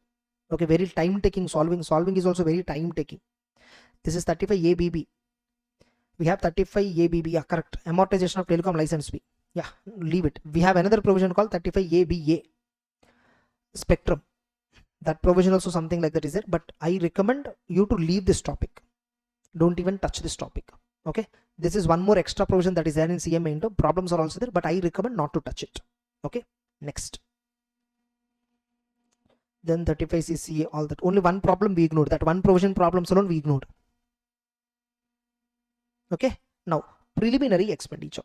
We need to now look at preliminary expenditure. Jardin Limited is existing company which has set up a new unit. It incurs the following expenditure in connection with the new unit, expansion related. Yes or no? Preparation of project report, yes, preliminary expenditure. Market survey, yes, preliminary expenditure. Legal and other charges for issue of additional capital required for new unit, yes, preliminary expenditure. Total preliminary expenditure how much? 11 lakh. But for a company, the total preliminary expenditure cannot exceed 5% of the cost of employed, capital employed, or 5% of the cost of project, whichever is higher. First of all, project or employed, capital employed, this is higher, into 5% is equal to 2 lakhs. So even though you spent 11 lakhs, you cannot claim more than 2 lakhs. That too, this 2 lakhs you can claim only in 5 installments. 2 lakhs divided by 5, 40,000. Over. Next. Amalgamation or demerger, capital expenditure under VRS, these are all 5 years at a time. Yes or no? Amortization expenditure of prospecting for development of minerals. Again, leave this provision, not required.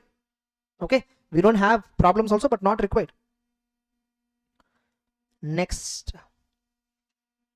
Next PGBP problems.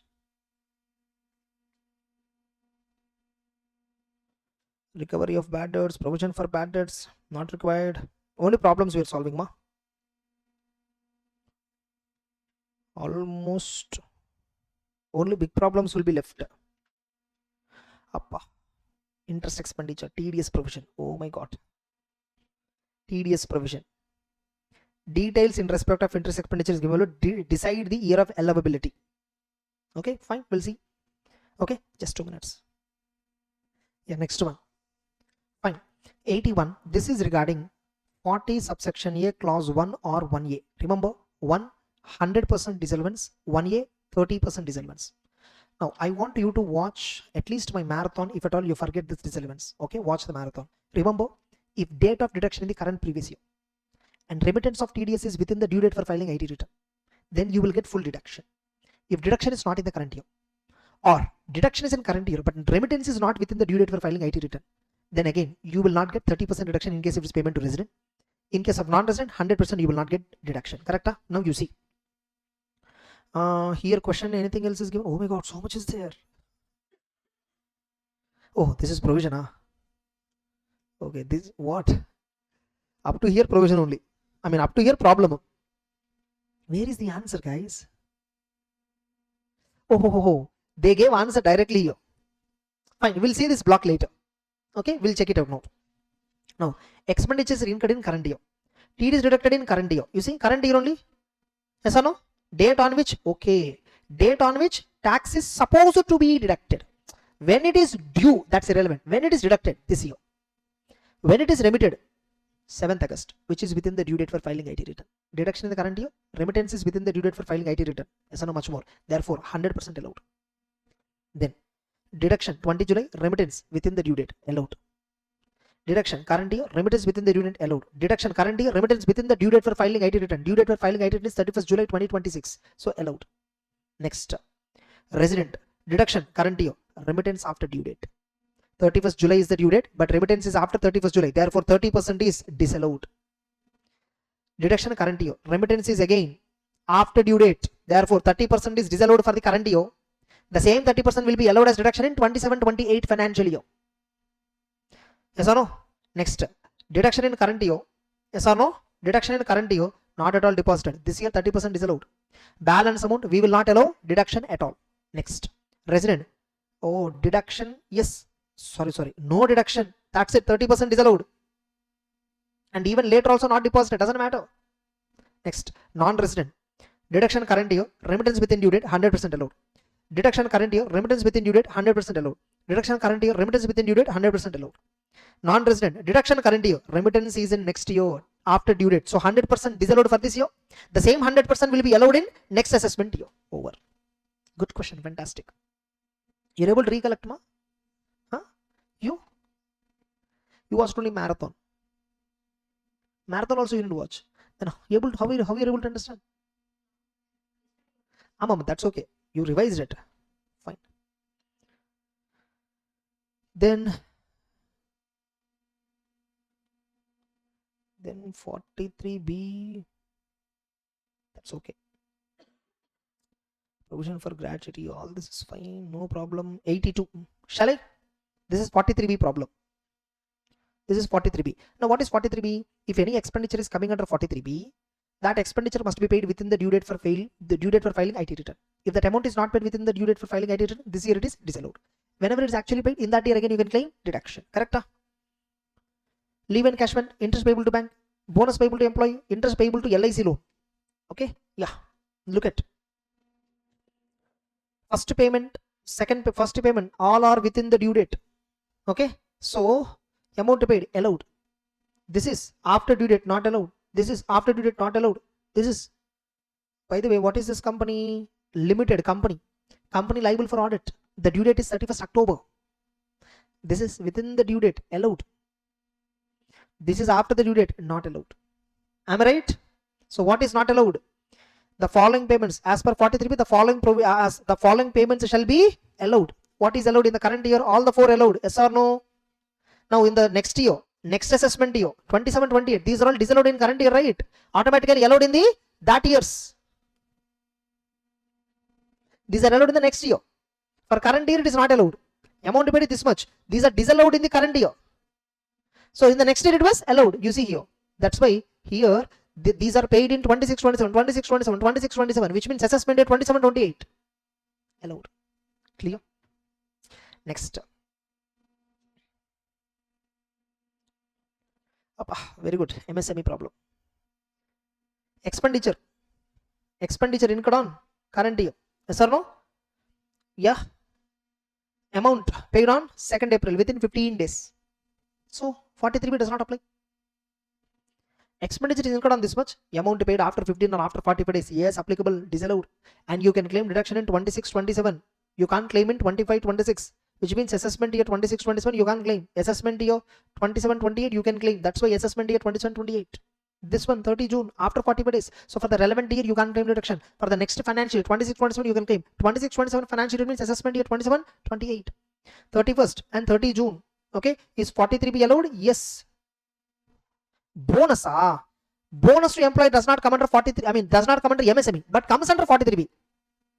As per 43B, bonus amount, it is not linked with 15 days, 45 days MSME. It is due date for filing IT return. So therefore, in the same assessment year, it is allowed because it is paid within the due date for filing IT return. That's it. So good, no? These problems are so minor points are tested. You get very good command on provision if you solve CMA problems. Very deeper command. Then almost over. 83, correct? Huh? Can I proceed? This is partnership form. Opa. Fine, we'll do this. Huh? Just 1 minute. Yeah, next. Can I? There's a partnership form which is engaged in trading business, correct? Huh? Turnover of the last is 1 crore 57 lakhs, out of which 25 lakhs has been received through account paycheck. Okay, current year turnover only, ma. Okay, they want to claim the following deduction. So they want to claim following deductions, ma. Salary and interest payable, which is permissible. Yeah, they can claim from turnover, correct? Huh? Salary, depreciation, cost of materials, other expenses. Okay, so total expenditure 1 crore 42 lakh 55,000. So therefore net profit is how much? 15 lakh 25,000. Correct? Which they computed. Determine income of the firm assuming the taxable interest income is 90,000. What is this? Taxable interest income is 90. Okay, probably they have other sources income. Okay, long-term capital gain 1 lakh 40 and the firm is eligible for 15,018G deduction. Okay, fine. Shall we? Presumptive taxation they're asking. This is actually a question below presumptive taxation. Yeah. So presumptive taxation. What is presumptive income? Can I put it? How much is the turnover? 1 crore 57 lakh 80,000. Am I right? How much is in account paycheck? 25 lakhs. Balancing figure 1 crore 22 lakh. No. 27 lakh. Correct? No. 157 minus 25. Yeah, 132. 1 crore 32 lakh 80,000. Am I right? On this 8% presumptive income, on this 6% presumptive income. Am I right? Okay. So 25 lakhs into 6%. 1 lakh 50,000 presumptive income. Here 1 crore 32 lakh 80,000 into 8% presumptive income. 10 lakh 62,400. When you're following presumptive taxation, no deductions you will claim. Interest paid to partner, remuneration paid to partner, nothing. Yes or no? So what is the total PGBP income?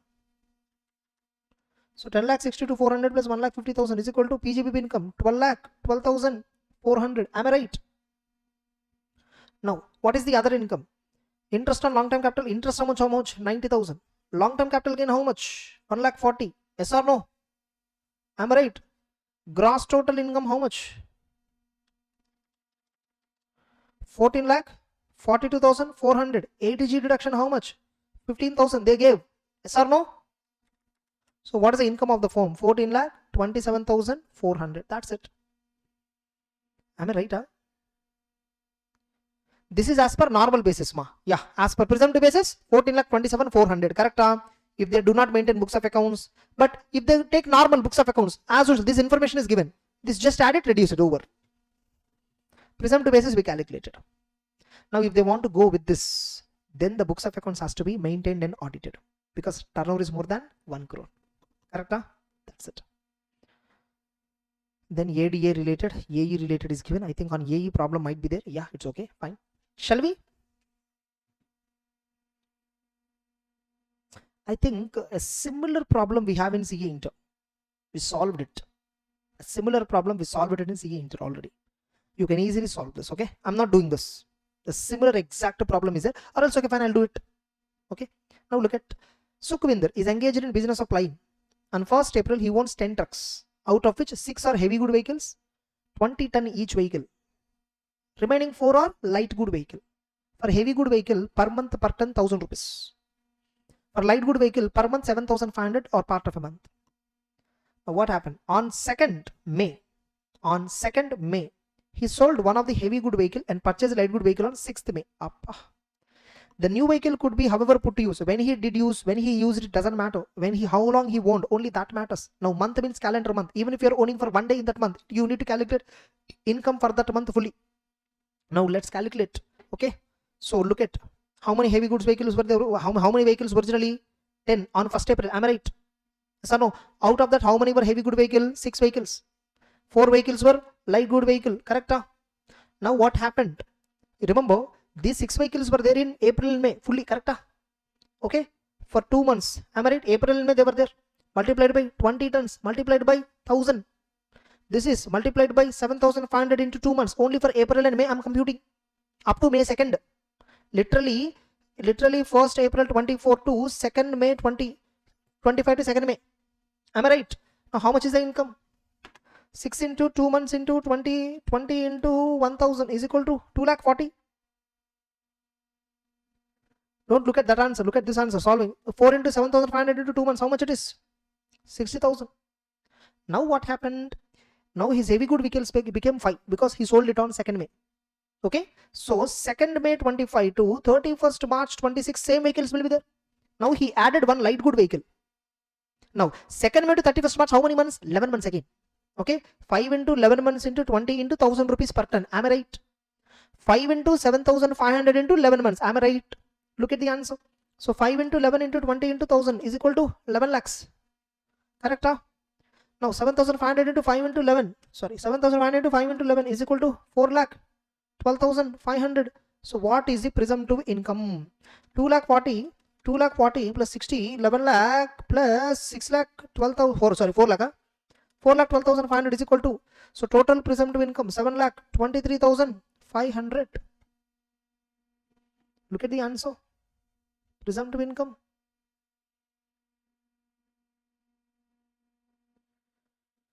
Did we calculate correctly? Correct only. 5 into 7500 into 11 months is equal to 4,12,500. Okay. 4 into 7500 into 2 months, 60. 4,72. This is 2,40. This is 11 lakhs. 18,12,500. I'm sorry. I'm totaling mistake. How much is that? 18,12,500. Correct?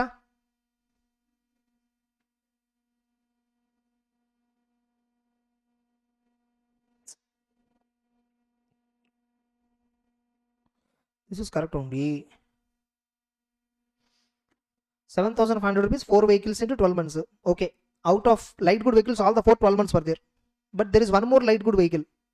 Yes or no? There is one more light good vehicle which you purchased for 11 months. Correct only.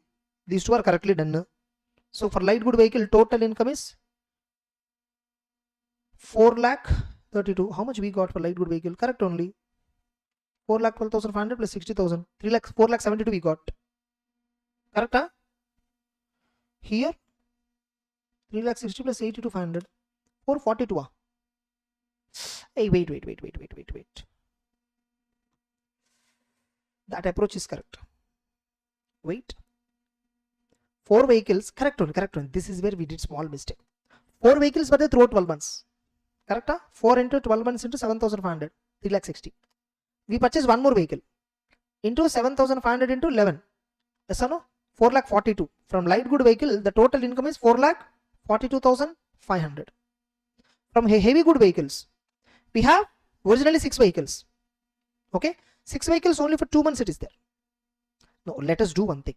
5 vehicles were there throughout. Okay? I'll not do like this. Okay? Sale vehicle I'll compute always separately. 5 vehicles were there throughout 11 months into 20 tons into 11 into 1000 is equal to 11 lakh. Correct? Am I right? 1 vehicle is there only for 2 months. 1 into 2 into 20 into 1000 is equal to 4 lakhs. Sorry, 40,000. So total it is 11 lakh 40 plus 4 lakh 42,500 is equal to 15 lakh 82,500. I think I did somewhere computation mistake. You see here, 5 vehicles were there. Yes or no? Out of 6, 5 were there. Throughout 12 months, 20 ton into 1000. Correct. But one vehicle is there only for 2 months. April and May 2nd it is sold. 20 into 1000, that's it. That logic is correct only. Some calculation mistake we did. That's it. Yeah, I think it is better. Sale vehicle, remove it. Purchase vehicle, remove it. Those two separately compute. What are the number of vehicles throughout there? Compute throughout the year. I think that's best method to solve. Next. This is computation as per presumptive taxation. Yes or no? Other business income, non-business income, 70,000 is there. That is given information only. You see, this is other income. Now, if I compute normally, 7,45,000 is the income. Yes or no? That's it. Now, if the SSE want to go with this income, not this, he must maintain books. He must get them audited. That's it.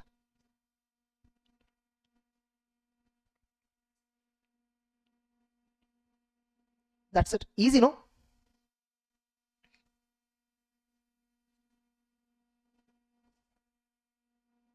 Ah, 40B. Shall we do one thing? We'll take some 10 minutes break and then continue. Yeah, let's look at 85th question. This is regarding partnership firm problem. Interest is allowed a maximum 12% of capital. Okay, now look at case scenario A. Interest on capital as per books of accounts 20. Rate of interest is 10. Even as per deed also 10 only. Remember, either 12 or deed rate, whichever is lower.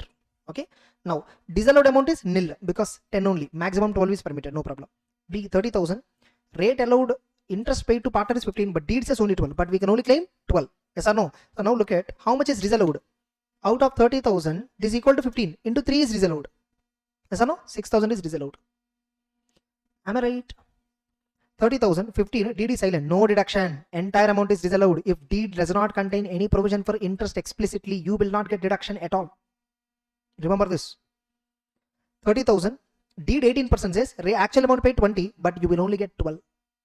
Okay, you paid 20, but you only get 12. 8% disallowed. 30,000 into 8 divided by 20 is equal to 12,000 disallowed. Then you paid 15, but the deed says 10. Only 10 is allowed. 5 is not allowed. 10,000. 5 by 15. 30. Paid is this much. Deed also says this much. Only 12. 18 is disallowed. So 30,000 into 18 divided by 30. 18,000 disallowed. Over. Easy. Next. Now I think full-fledged problem. Can we? Oh, this is complete partnership firm related problem. What are they asking, by the way? Compute income of the firm. Fine, we'll do it. Net profit I will start with. Okay, can I proceed? Net profit. What is the net profit? 55. 3 lakh. 3,55,500. Now debits. Debits. Bonus paid to employee allowed. Interest on loan taken allowed. Other expenses allowed. Salary to partners I will add back. First I will compute profit as per PGBP before giving interest deduction, before giving remuneration deduction. First I will add. First I will compute. Then I will give interest. Then what I will get is book profit. Then I will calculate eligible remuneration, actual remuneration. Then I will allow. Then I will get balance profit. Then I will get income of the firm. Next, look at. Add. Remuneration to partners. Tell me what is the total remuneration paid to partner? 4,88,000 plus 9,76,000. How much? 4,88,000 plus 9,76,000 is equal to 14,64,000. Am I right? Plus interest to partner. Full amount I will disallow. Later I will claim again freshly. 10,500. Am I right? Plus depreciation. This is as per books of accounts or not, I don't know. I will allow it as books of accounts, not as per 32. Therefore entire 40 I will add back. Am I right? Credits. Gross profit PGBP. Interest on drawings. This is not income.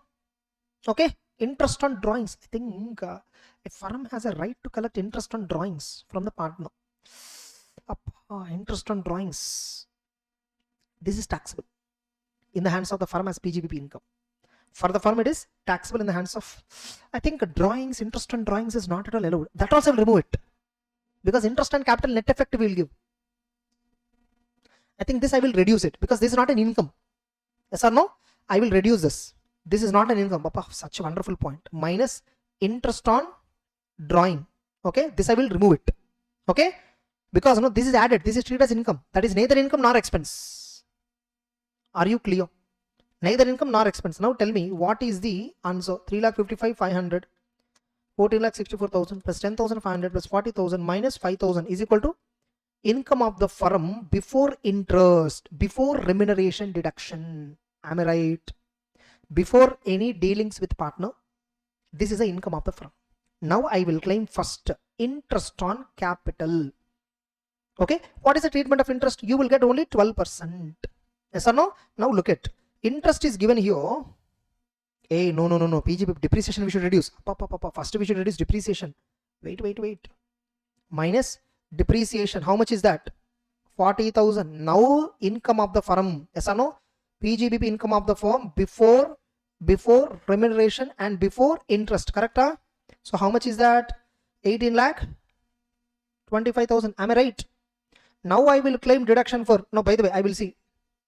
During the last year, firm incurred a loss of 70 lakhs, which includes unabsorbed depreciation. Fantastic. Fine, I'll consider. I'll come back to it. Interest on loan taken from the bank is yet to be paid. Third point you see means 43B. Interest on loan 45,000 disallowed. Again, I have to revise. 43B. How much is disallowed? Am I right? Now I will compute income of the firm. 18,65,000. 18,65,000 plus 45,000 minus 40 is equal to 18,70,000. This is PGBP income of the firm before remuneration and interest. Am I right? Hello? Everyone? Minus. Wait, oh, there you don't compare the answer. Until now you understood. You follow this approach. You don't follow that answer. Final answer will check. Now, minus. First I will compute income of the firm before interest, before remuneration. Minus. Interest to partner. We get deduction only how much more? 12%. This 10,500 is for 15. But for 12 how much? 8,400. Am I right? 10,500 divided by 15 into 12. How much it is? 8,400. Now, for the purpose of computing book profit, you should reduce unabsorbed depreciation also. Okay? Minus unabsorbed depreciation. How much it is? 1 lakh. Okay? Now, what is the book profit? 18,70,000 minus 8,400 minus 1 lakh is equal to how much is the book profit? 17,61,600. This is book profit. Book profit information, right? 17 lakh? That's wrong. That's not correct. Book profit is 17,67,600. 1 second, I'll just see the totaling here. 3,55,500 plus 14,64,000 remuneration to partners fully disallowed. 10,500 plus 40,000 minus 5,000. Huh?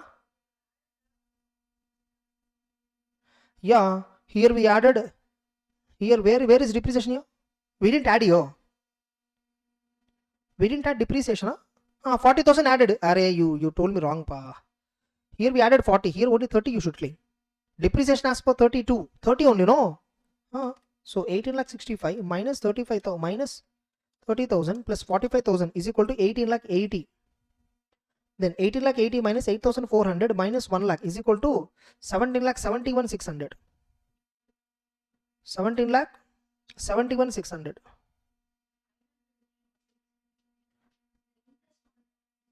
Interest on drawings how much? 5,000. What they did? I mean 17,76,000 answer you are getting there. Actually that point I'm not sure, because there is no provision on interest on drawings, because for the firm is it treated as income or not, we don't have any provision. I'll tell you. Interest on capital is the interest which the firm pay on the amount borrowed from the partner. Interest on drawing is an interest which partner, when they withdraw the capital, on that firm will charge. Technically these two should knock off. Am I right or not? Technically these two should knock off. The net effect will be 12% of capital. That's what I assumed. If I take an alternative assumption which they said, interest on drawing is an income to the firm, then I don't have to reduce this. If at all interest on drawing is an income to the firm, if at all they take that assumption separately, then I will add it. Then I will get 70. Then I will get 17. Then I will get 85. Then I will get 17,76,000. This is book profit then. Able to understand? Only one assumption was wrong. Interest on drawing. What we assume is, it's like it is something I knock off with capital interest. Net interest which the firm can pay to partner is 12% of the net capital. What is net capital? Opening minus drawings is equal to net capital. That's what I assume. Able to understand? But alternatively, what you can do is, if at all firm, if at all partners are withdrawing any money, on that the firm has a power to charge interest, you can take an assumption that this is irrelevant of capital, irrespective of capital. This is not linked with capital. In such a case, I can take an assumption that this is income to the firm.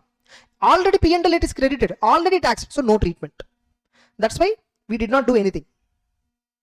So that is one alternative method. Okay, this is something debatable. But generally, logical is what, interest on capital I pay you, interest on drawing I charge from you. I'll knock off these two. Net interest, that I will compare with 12% of capital. Able to understand? That's actual correct method, logical method. But fine. Anyhow, 70 lakh 76 correct. Now tell me, first 6 lakhs, 5.4 lakh is the book profit. Balance 11 lakh 76,600 into 60%. How much? 11 lakh 76,600 into 60%. How much? 7 lakh 5,960. Put together. Oh, the eligible remuneration 12 lakh 45,960 coming. But if you see, the actual remuneration paid is 40 lakh 64. You get deduction only how much? 12 lakh 45,960. Only this much you will get deduction. Am I right? Now, what is the balance income? 17 lakh 76,600 plus 17 lakh 76,600 minus 12 lakh 45,960 is equal to balance income 5 lakh 30,640. Wait, this is balance income. Add back unabsorbed depreciation now. Because I reduced here unabsorbed depreciation. I will add back unabsorbed depreciation now. Why am I adding back? For income computation under PGBP, I will not reduce unabsorbed depreciation at PGBP level. I will reduce at set off and carry forward level. But book profit computation purpose, I reduce unabsorbed depreciation at book profit purpose. So for book profit purpose, I reduce UDD. But for income purpose, I will add back UDD. Now income of the firm 6,30,640. Now brought forward business loss is there, brought forward depreciation is there. First I will give set off to business loss. Now if you see brought forward loss information, how much? 17 lakhs. Out of that 16 lakhs is business loss, 1 lakh is, and I will set up this. Okay, so entire 6,30,640. So balance business loss is what? Okay, 16 lakhs minus balance business loss 6,30,640. Balance business loss is 9 lakh 69,360 will be carry forwarded. Yes or no? Whereas 1 lakh unabsorbed depreciation will be again carry forward because this year profits are not sufficient. Do you? That's it. Able to understand? All of you? Fantastic. Yeah, you see. Why 6,30,000 they got? We got also 6,30,000. No, because we added back. This point I told in the class. We have in CA Inter illustration, TYK number 12. This point I told. We solved it and even added a video there in PGBP. That's it. This is book profit computation. Again, income computation is something different. Book profit before adjusting UDD 18,76,000. Now salary to partner, brought forward loss, all that. So remaining brought forward loss. Unabsorbed 1 lakh will be carry forward. Remaining brought forward loss 10,16,000. I think they did wrong. Hey, wait, 10,16,000. What is this? 17 lakh, which includes unabsorbed depreciation. 17 lakhs. No. Yeah, I'll tell you why. Wait. Remaining business loss, remaining brought forward loss 9,69,000. This is. It's not 10. It's 9. Because we set off 6,30,000, no, out of 16 lakhs. So remaining is 9,69,360 will be carry forward. That's what I told. Correct? Huh? Here somewhere I wrote 9,69,000 will be carry forwarded. 1 lakh will be anyhow carry forwarded. But actually in the current year, in this 969, depreciation of current year, some 30,000 is there, no? Again, that will also be in this 969, 30,000 will be again carry forwarded as UDD. 9,39,360 is only. No, current year we have enough profit. Current year depreciation you can claim because current year we have enough profit. So current year depreciation is absorbed fully. Still we have 6,30,000 business profit. Brought forward business loss we set off. Then 969 will be the remaining business loss which will be carry forwarded. Brought forward depreciation 1 lakh. We don't have profit. Again re-carry forward. Able to understand. This is a very fantastic problem which we already did in our CA Inter also. TYK 12. Will your answer be different if brought forward loss is 20 lakh, which includes unabsorbed depreciation 2 lakhs? Unabsorbed depreciation 2 lakhs. Yeah, book profit will vary now. Now book profit will be here 17 lakh 76, right? Book profit will be now 16 lakh 76. Okay. Now book profit will be how much, ma? Wait. So net profit, correct? All these are debits, correct? 1906, correct? 18 lakh 76, correct? Unabsorbed to the extent that remaining book profit not less than unabsorbed depreciation allowed to the extent that the remaining book profit is not less than only 76,700. No, that's wrong. You can take entire 2 lakhs. Unabsorbed depreciation, you can take entire 2 lakhs. Then you get this answer. This is something wrong. Unabsorbed is allowed to the extent that remaining book profit is not less than brought forward business loss. I think they're taking beneficial treatment. No, you should not take like that. You should not take like that. So 2 lakhs you should reduce here. Here they applied income completion logic, which is wrong. Okay, here you have to take 2 lakhs. Reduction is should be 2 lakhs. Clear? Then this amount everything will change. This amount everything will change. This actually here the answer should be 2 lakhs. You should reduce 2. Then again here what you should do, you should add back again. Book profit before unabsorbed, no? Here it is correct only. That is correct only they took. Okay. This should be 2 lakhs month. This is not 76 month. This should be 2 lakh. That should be 2 lakh ma. We'll see. Is there any note point why they took that kind of adjustment?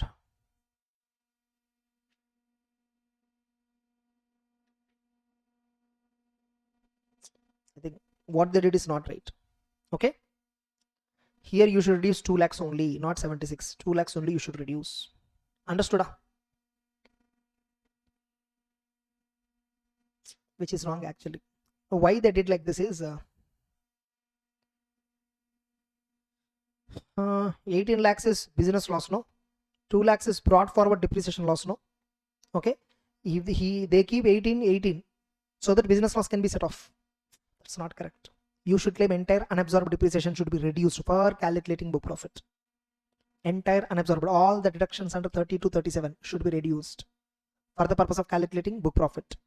Even interest on capital should be reduced maximum 12. Then you get what you get is book profit. Book profit is always a working note. That's not the main answer. Able to understand? That's it. That is something wrong. Okay. Next. Then general illustrations we have 88, 89, 90. 3 questions only. Yeah? That's it. No problem. 5 minutes. We'll do it. That book profit logic you understood? First question we did correctly. Second part of the question, 2 lakhs is a depreciation. Entire 2 has to be reduced, not 76,000. That is wrong. That's it. Yes. Let's look at general illustrations. Sunil, a practicing CA. He runs a private coaching institute. He also runs, and his bank account details are given below. He is maintaining on cash basis. Remember that. Compute his gross total income. They are asking just GTA. Now which regime they didn't tell. But anyhow, the regime doesn't matter because this is CA. Additional depreciation concept will not apply. Scientific risk contribution also may not apply mostly. Okay. So regime doesn't matter. I'll directly compute under OTR, optional tax regime. Okay. Fine. Incomes. What are the incomes? I'll calculate under direct method. Since receipts and payment account is given, I'll directly calculate under direct method. Where incomes I will take add, expenses I'll get reduce over PGBP income. Audit fee taxable. Income from professional work taxable PGBP. Coaching fee PGBP. Yes or no? Interest on investment. Other sources, examiner fee, other sources, rent from house property. This is rent amount, remember. Okay. Then office expense, PGBP, municipal taxes, house property should link, coaching expense, PGBP, personal expense, ignored, membership fee, profession only, allowed, PGBP, life insurance premium, ATC. Remember, they're asking gross total income only, so no problem. Okay. Okay. I think here they computed total income. We'll do total income, no problem. Okay. ATC. Income tax, not an expenditure. Motor car purchase, it's a capital expenditure. You can claim depreciation. Yes or no? Motor car expenses, yes, allowed. But you see, 20% of the car is in respect of profession. Oh, 80% is personal. Yes or no? So only 20% is allowed. Am I right? Insurance of property, house property, any expenditure, ignore. Yes or no? That's it. Over. Then outstanding fee, all that is gain. Fine. We'll see. We'll compute first like this. Okay? Can I? First PGBP income. All these 3 total. PGBP receipts how much? 23 lakh 1,200. Am I right? So PGBP income how much? Business or profit receipt? 23 lakh 1,200. Am I right? Ama correct? Then expenses, office expense how much? 18,000. Am I right? Next one, coaching expenses 800, membership fee 500. Next, car expenses only 20% ma. 10,200 into 20%. Am I right? 2040. Correct? Then depreciation on car 1,80,000 into 15% into 20%. 5,400. Am I right? Correct? This is depreciation on car. Next. Now depreciation allowance for motor car is 27 if wholly used for profession, but we only use 27%. Sorry, 20%. So 5,400 we can claim, considered. Next, outstanding fees as on 31st March is 2,000, whereas 500 receivable from Mita is considered as bad. It doesn't matter. Bad debts doesn't matter because here we only consider this only receipts. So this is accrual information, doesn't matter. Outstanding fees of 2023, 10,000 received during the year. This is that year fee received now, but it is cash basis. Cash basis means only receipt date is matter. Therefore, this 10,000 I will add it. Yes or no? I will treat as current year income. Am I right or not? Just a minute.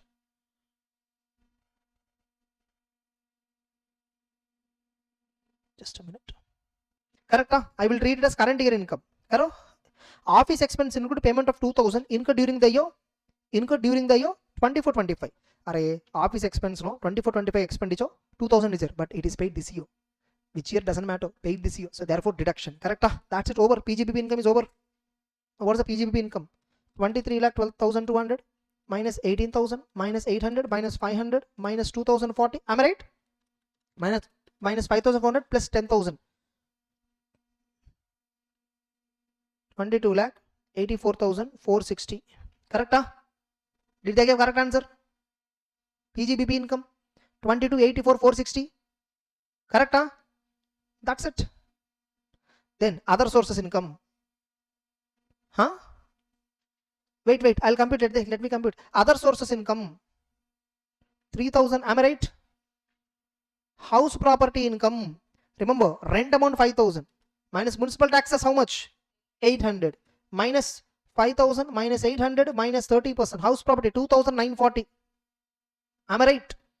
Now next, that's it. All the points we considered. Wait, here bad debts point is there. Recovery. No, nothing. That's it. So that's it. So what is the PGBP? What is the gross total income plus 3,000 plus 2,940? What is the gross total income? 22,90,400.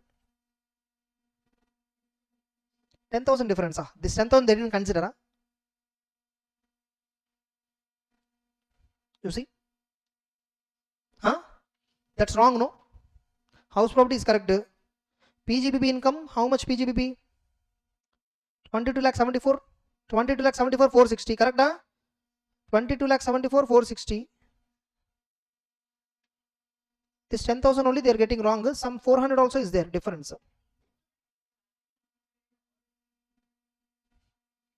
Wait. Yeah, they mentioned. Fine. Yeah. Outstanding fee, which is included. We should not add. Yeah. Correct.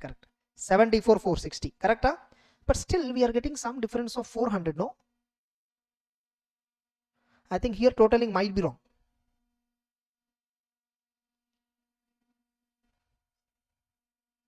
Okay. Here they gave separately. You see here.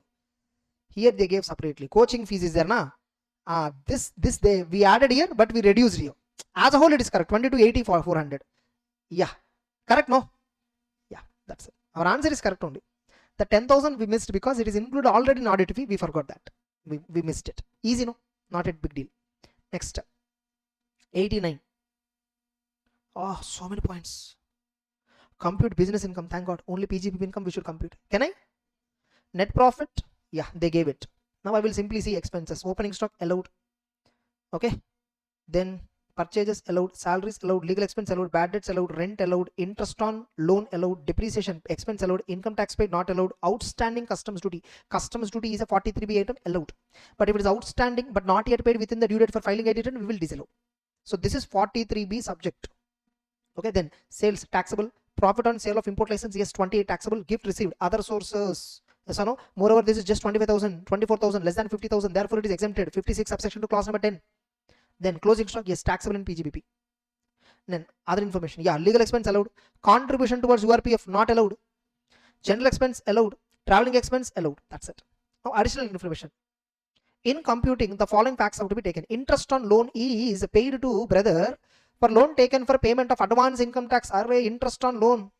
This is allowed. Sorry, disallowed. Income tax related loan. Income tax related any expenditure is disallowed. Yes or no? Next. During the year 21-22, SSC had claimed 45,000 as bad debt, out of which 35 was allowed. During the year, he recovers 25,000. Bad debts recovery. Bad debts claimed, bad debts allowed, bad debts recovered. All the three different. Okay. Now look at. I will tell you a table. So he claimed 45,000 expense, but department allowed only 35k. Probably I assume that indirectly that year how much is taxed? 10,000. Yes or no? 10,000 got taxed indirectly. He claimed 45, whereas 35,000 only it was allowed. Actually, no. How you can do, you know? For this, I will show you our book. Easiest way. Bad debts point I will show you. You see here.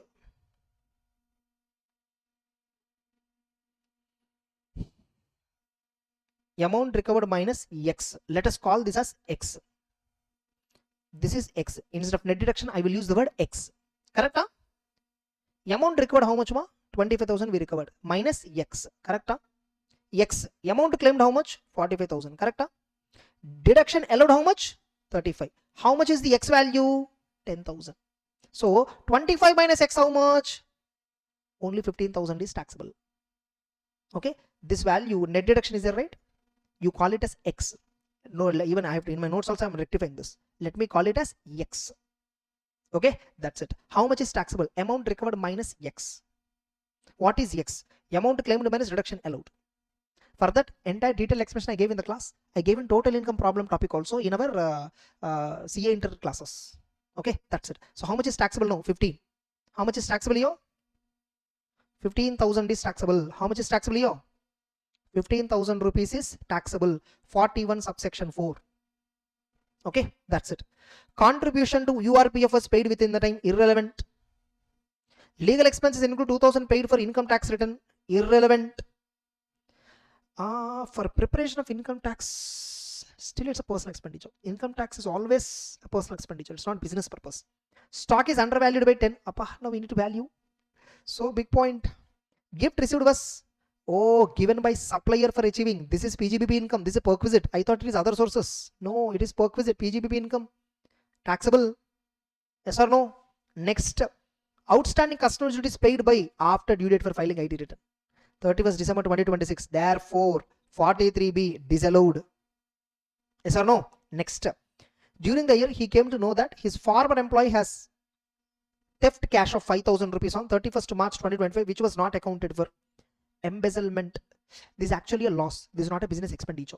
In income tax under PGBP, you get deduction only for expenses, not for the loss. Yes, on theft and all, you won't get deduction. Therefore, I will ignore it. Am I right? Traveling expenses 50 being cost of trip to Singapore by an employee for 10 days. However, only 8 days of the trip is useful for business. 2 days has been allowed to holiday. Still business expenditure. No problem. Because employee refreshment. I give whatever my wish. My employee, he spent outside. I just paid him. It's like a leave salary. It's like a leave travel. I will allow completely. No problem at all. Rent include expenditure on extension of shed on rental building 26,000. However, such extension was completed on 1st May 2026 with a total cost of 50,000. Capital expenditure. 26,000 is only capital expenditure in that. Correct? Huh? Rent includes 26,000 capital expenditure. Am I right? But total capital expenditure spent is 50,000. Yes or no? But I think rent includes only 26,000 related to extension of the building. On the extension of shed on rented building. Correct? Huh? Extension is capital expenditure. Capital expenditure is not allowed. The 26,000 I should add back. General expenses include salary paid to domestic servant. Yeah, disallowed. 1,200 disallowed. General expenses 1,200 I should add back. Then compensation 2,000 paid for retrenchment of an employee. Allowed. Employee compensation allowed. So no problem. Competence business income. All the points we considered. Very good problem actually. Now I will start net profit. What is the net profit, ma? 2,58,000. Am I right? Now look at. So here interest on Here 26,000 disallowed, correct? 26,000 disallowed because it is capital expenditure. Am I right? Next. Then 2,500 interest on loan is paid to brother for payment of income tax. So that's income tax liability. Again, disallowed. How much is that? 2,500. Am I right? Then again, income tax paid 2,000, disallowed. Correct? Next one, 43B, customs duty is not paid within the due date. Entire 25,000, disallowed. Am I right? Then contribution to URP of 5,000, disallowed. Am I right? Next, general expense 1,200 related to some, this one, IT return preparation, salary of domestic servant. So I'll add back. Am I right? Next, credits, all are taxable. No problem at all. Then interest paid to broker considered during the year. Bad debts recovery 15,000 taxable. Am I right? 41 subsection 4 taxable. Bad debts recovered. Then stock is undervalued by 10%. What is it? Stock is undervalued by 10%. Opening stock I will reduce. Opening stock I will reduce. How much is the opening stock undervaluation? Opening stock how much? 1,20,000. 1,20,000. This is equal to 90%. Am I right? Am I right? So it is undervalued by 10, means it is equal to 90 only. So minus 1,20,000. So I have to reduce 13,333. Am I right? 13,333 I should reduce. Now sales also undervalued. So that extra 10 you should add back. You should add it as income. Am I right? 2 lakh divided by 90%. Minus 2 lakh is equal to 22,222. Or you can do one thing. 2 lakh minus 1,20,000. Yes or no? 80,000 is the difference in stock. Divided by 90% minus difference in stock, 8,888. You can do that also. Okay, but we will do 2 lakh into divided by 90% minus 2 lakh is equal to 22,222. I need to add. Am I right? 222. Understood? Then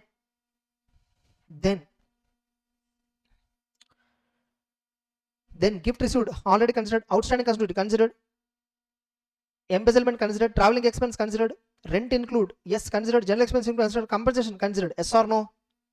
Then is there any other related one? That's it. Come to PGBP income. Over. Now tell me. 22,222 minus 13,333. Okay, plus 15,000 plus 1,200 plus 5,000 plus 25,000 plus 2,000 plus 2,500 plus 26,000 plus 2,58,000 is equal to 3,43,589. PGBP income. Don't look at that answer. Look at this. Is this clear? Until now. Now we'll look at the answer given there. Then we will understand. 3,38,589. They said 3,38,589. Am I right? 3,38,589. So what is the difference?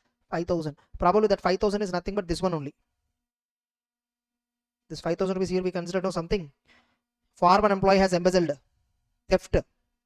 Yes or no? That they claimed as business loss. But actually under 37 there are some judgments where they say theft, that's not an expenditure which is not allowed as deduction. That's how one judgment says. But here in CMA book I think they claim deduction, so you can claim it as, you can reduce it. Okay, so we'll see here what they gave. Theft, yeah, loss by embezzlement is allowed as deduction in the year in which such fact is known to the SSE. This is one case they took this option. So that 5,000 only we got the difference. Rest all of the answer correct. Yes or no? You see that 5,000, if I reduce that 5,000 I'll get the answer. I didn't reduce, no. If I reduce that I'll get this answer. 338,518 and accurate. Able to understand?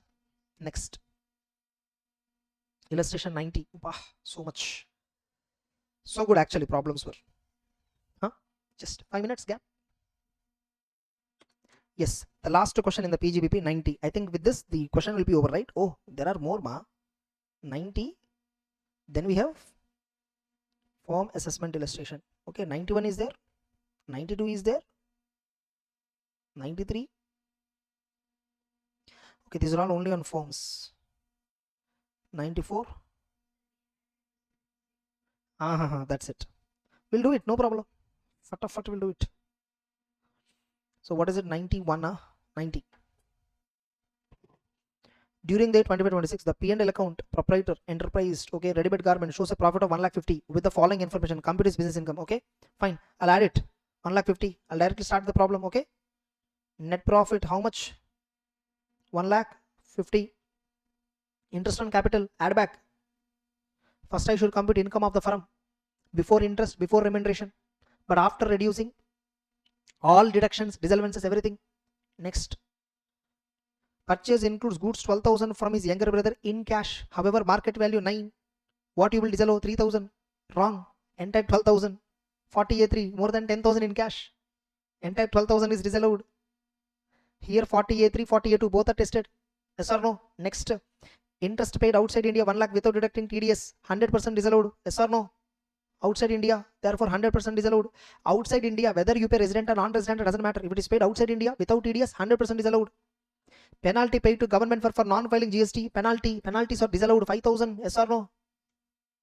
Then remember, these are all items. This shows P&L. This entirely is P&L account. I think these are all, any expense item is debited, income items are credited. That's what I meant. Okay. Then penalty paid to customer for non-fulfilling order within the time limit.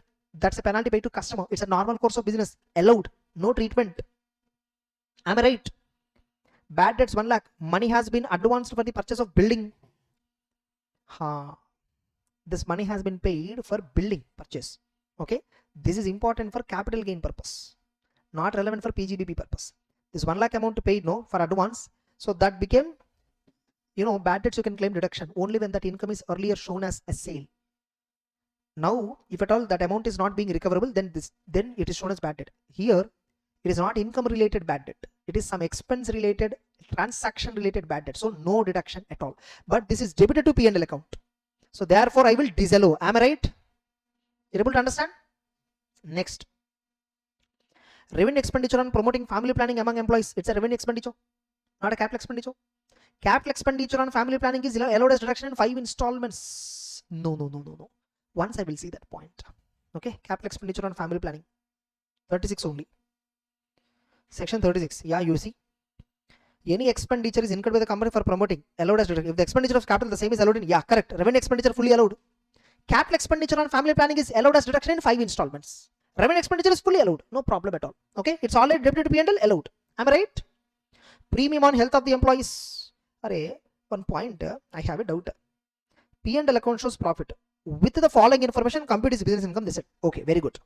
My question is, whether these are all treated in P&L account or not, that is a question.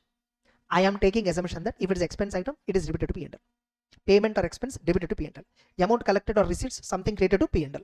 If it is non-PGBP item, I'll eliminate. That's what I'm assuming. Okay. Now, health paid on the employee, health insurance, premium paid on health of employee. Under 36, you can claim deduction provided it is other than cash. No, it is allowed, ma. Hey, it is allowed. Expenditure. Wait. Family planning is only for companies. Correct. Here SSC is proprietor. Very good. Yeah, 10,000 we need to add back. Family planning 10,000 we need to add back. Wow, correct. The moment it comes to family planning, is it company SSC or non-company, we should see, because in our book it is clearly given company. For other SSCs you won't get deduction. Correct. Very good. So premium paid to employee in cash. Yes or no? 6,000 add back. Correct? Health insurance premium cash, other than cash only allowed. Premium paid on health of his relative allowed. It's a personal expenditure. How much it is? 6,000. Yes or no? Then employer contribution to RP of 12. Half of the amount is paid after the due date under the relevant act, but before 31st July. Employer contribution, the due date for filing IT return, that is relevant. Correct? Allowed. Employee contribution RP of 10. Half the amount is paid after the due date. 5,000 is treated as income. 50%. 36 subsection 1 clause 5 income. Interest on late payment of profession tax 1,000 yet to be paid. Interest on late payment of profession tax. Yeah, it is allowed. It is allowed as deduction. No problem. Interest on late payment of profession tax. But actually, interest is also payable to government only. No, interest is not yet paid. No, any taxes and dues paid to government, indirect taxes, profession tax, everything is allowed as deduction only subject to 43B. This 1,000 rupees is interest on profession tax delay, but not yet paid. 43B is applicable. 1,000 is disallowed. Am I right? Wow, so many problems, so many points suggested. Interest on loan from SBI 10,000, 5,000 not paid till due date for filing IT return. Only 5,000 I will disallow. 43B. Correct? Interest on late refund from income tax department 500. Interest on IT refund. This other sources income, not PGBP. 500 rupees. It is credited to P&L account, so I am reducing it now. This 500 I will tax under other sources. Next, Sales includes sale to Raja 10,000. Cost of goods is 8. Market value of the goods is 12. Doesn't matter. 48.3 is up. 48.2 is applicable only for expenses, not for revenue. 10,000 is already credited to P&L. Market value 12 doesn't matter. No treatment. He received 80,000 from a debtor at a time in cash. It's a collection. It's just a collection. Yes or no? But the question is it credited to P&L or not is the question. My doubt is this credited to P&L? I don't know. Yes or no? Fine, I think it's a sale credit sale. I assume it's already credited to P&L, nothing wrong. Recovery of bad debt 10,000, out of which 8,000 was allowed as deduction in the earlier year. Now, earlier 8,000 was given as deduction. Yes or no? Earlier, now 10,000 recovered, 8,000 only taxable to the extent recovered. Maximum. Okay, so 8,000 I will tax it, but P&L account 10,000 credited. But how much is taxable? 8,000. 2,000 is not taxable. I will reduce 2,000. Able to? Depreciation not being debited in books of accounts 20,000 allowed as deduction. It is not debited in accounts, ma. Okay, now I will claim it 20,000. Correct? Am I right? That's it. Compute income PGBP. Very vague. The problem. Some 2 or 3 adjustments were very vague. Okay, 1,50,000, 5,000 plus 12,000 plus 1 lakh plus 5,000 plus 1 lakh plus 10,000 plus 6,000 plus 6,000 plus 5,000 plus 1,000 plus 5,000 minus 500 is equal to 4 lakh 4,500. I don't know whether it's right or wrong. Gone. So PGBP 3,60,500. Why we are getting 44,000 difference? We are getting. Fine, I will see once. 1,50,000 right. Interest on capital, yes. Add back, correct? Payment related in excess of market value. That's wrong actually. Because entire amount is paid in cash. More than 10,000 paid in cash. This entire 12,000 should be disallowed. Am I right? This they did wrong. That clearly wrong. Clearly that answer is wrong answer. So how much is the amount paid to relative actually? 12. In cash, no, 48.3 is applicable.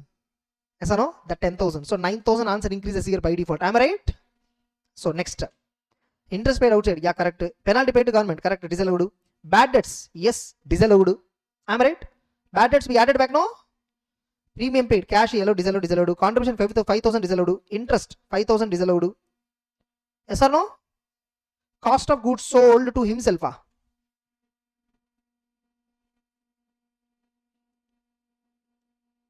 Sale includes sale to Raja. Oh, Raj. Okay. SSC himself. Sorry. Okay. Sale includes sale to himself. That's not a sale first of all. Correct? Ayyo, we missed that point. Sale includes sale to Raj.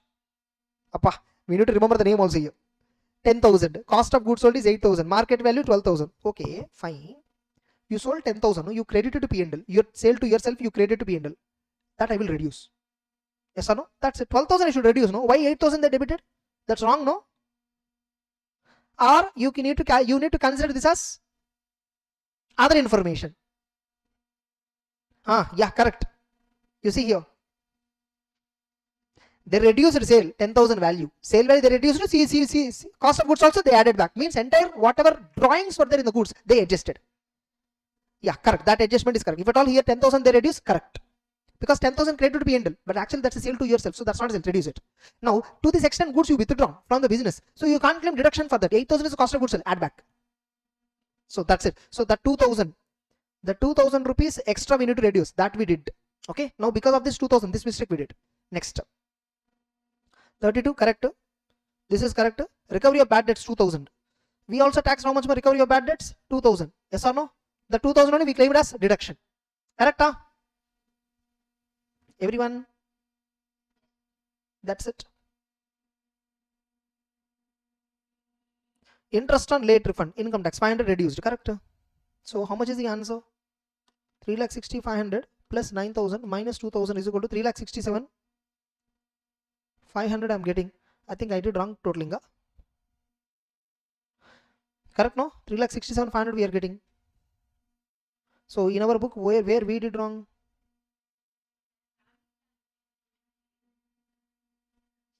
We also did not consider here. We removed it. No? Yeah. I think you go with this answer. Okay. That's it. I mean, by the way, this 9,000, this answer is wrong. Here it is wrong. Rest of the answer is right. Now on only partnership form related one, they have given so many problems. On partnership form itself, they have given so many problems. We'll solve it, no problem. Okay, yes, just 5 minutes, we'll solve this. Until now you understood? Some remote points they tested. All everywhere remote points, something which we generally don't see in CA Inter. Remote points. Okay, that's it. You're able to understand? That's it. Yeah, let's look at illustration number 91. Okay, there are 91, 92, 93. Some 4 or 5 questions were newly added in the new study material applicable for June 26 and December 26. In the old study material, these problems were not there. So please take a print of these problems and then solve. Now look at what is it? They have given P&L account. Yes or no? Compute income of the firm and allocate the income for the purpose of tax assessment for each partner. So how much income is taxable in the hands of partner? How much income is taxable in the hands of the firm? Both. So what is the net profit of the firm? Total it 2,96,000. Am I right? Just to look at 1,48,000 into 2. Yeah, 2,96,000. Salaries allowed. Depreciation allowed. No, depreciation as per income tax is 17. So this I will disallow. 17 I will reduce separately. Office expense allowed. Rent allowed. Provision for bad debt. Provision not allowed. Provisions are always disallowed. Salary to A, I will add back because I have to compute book profit and then reduce it. Commission to B. Okay, commission to B is B, any remuneration, any salary, any bonus, any name you call, paid to partner is treated as remuneration to partner, disallowed. Yes or no? Then interest, I will add back. Okay, then I will compute income of the firm first as per PGBP, before interest, before remuneration. Consultancy fee, taxable. Bank interest, IFOS. So I will reduce this for PGBP purpose. Then office expense includes penalty to custom, disallowed. Depreciation as per income tax act 17. Fine. First I will calculate income of the firm before interest, before remuneration. Am I? So first tell me what is the profit? Net profit 2,96,000. Am I right? Now add back depreciation as per books. How much? 20. Minus depreciation under income tax law 70. Okay. Then I will have to add back interest on capital. How much it is? 68,000 plus 67,000. How much it is? 1,35,000. Am I right? Interest on capital 1,35,000 plus remuneration to partners 2,54,000. 2,54,000 plus 2,72,000 plus 9,000 is equal to 5,35,000. 5,35,000. 5,35,000. Then provision for bad debt. How much it is? 5,000 I'll add back. Correct? Then depreciation I added back. This I added back. Customs 5,000 I'll add back. Correct? Am I right? That's it. Now reduce bank interest. Hurry. For PGBP purpose. Am I right? Am I right? Now look at. So 2,96,000 plus 20,000 minus 17,000 plus 1,35,000 plus 5,35,000 plus 5,000 plus 5,000 minus 14,000. This is PGBP income of the firm before interest, before remuneration. How much? 9,65,000 minus interest on capital. Correct? 12% only. We know for 20% this much. 1,35,000 is divided by 20 into 12. How much? 81,000. Am I right? Hello? Now book profit is how much? Book profit is 8,84,000. Correct? This is book profit. Now how much remuneration is allowed? Up to 6 lakh book profit, 5.4 lakh allowed. Balance 2.84 lakh book profit at 60%. How much it is? 2,84,000 into 60%. 1,70,400. So total eligible remuneration 7,10,400 is eligible remuneration. Am I right? Yes or no? Now look at it. So here eligible remuneration. Here how much actually the firm paid? 2,54,000 plus 2,72,000 plus 9,000. The firm paid only 535. But eligible is 7,10,000. Oh, your firm paid less than eligible. So actual amount paid 5,35,000. You can actually claim deduction because actual amount is less than eligible amount. So income of the firm 8,84,000 plus 5,35,000. Income of the firm. Sorry, 8,84,000 minus 5,35,000 is equal to 3,49,000 is the income of the firm as per PGBP. Now how much amount is taxable in the hands of each partner? Now A, B, interest. How much is taxable? 12%. 12% only. Yes or no? In the hands of A, only 12 is taxable. This is equal to 20. So 12 how much? 68,000 into 12 divided by 20. A hands 40,800 is taxable. In the hands of B, remember I gave you how much expenditure firm got deduction. That much only income for you. For them it's expenditure, for you it's income. For them 12% is expenditure. For you 12% is income. Correct? Now 67,000 into 12 divided by 20 is equal to 40,200. Am I right? Now Remuneration. Remember, remuneration, entire remuneration paid to partner is allowed as a deduction. So whatever amount received by them is fully taxable because the firm got equal amount deduction. So A how much he got? Remuneration 2,54,000. Correct? Am I right? B, how much he got? 2,81,000. Correct? That's it. So what is the income taxable? 40,800 plus 2,54,000 is equal to 2,94,800. Now 2,81,000 plus 40,200 is equal to 3,21,200. That's it. The answer over. Oh, something gone. In the hands of A, 294,800. Correct. In the hands of B, 381,200. Well, how come?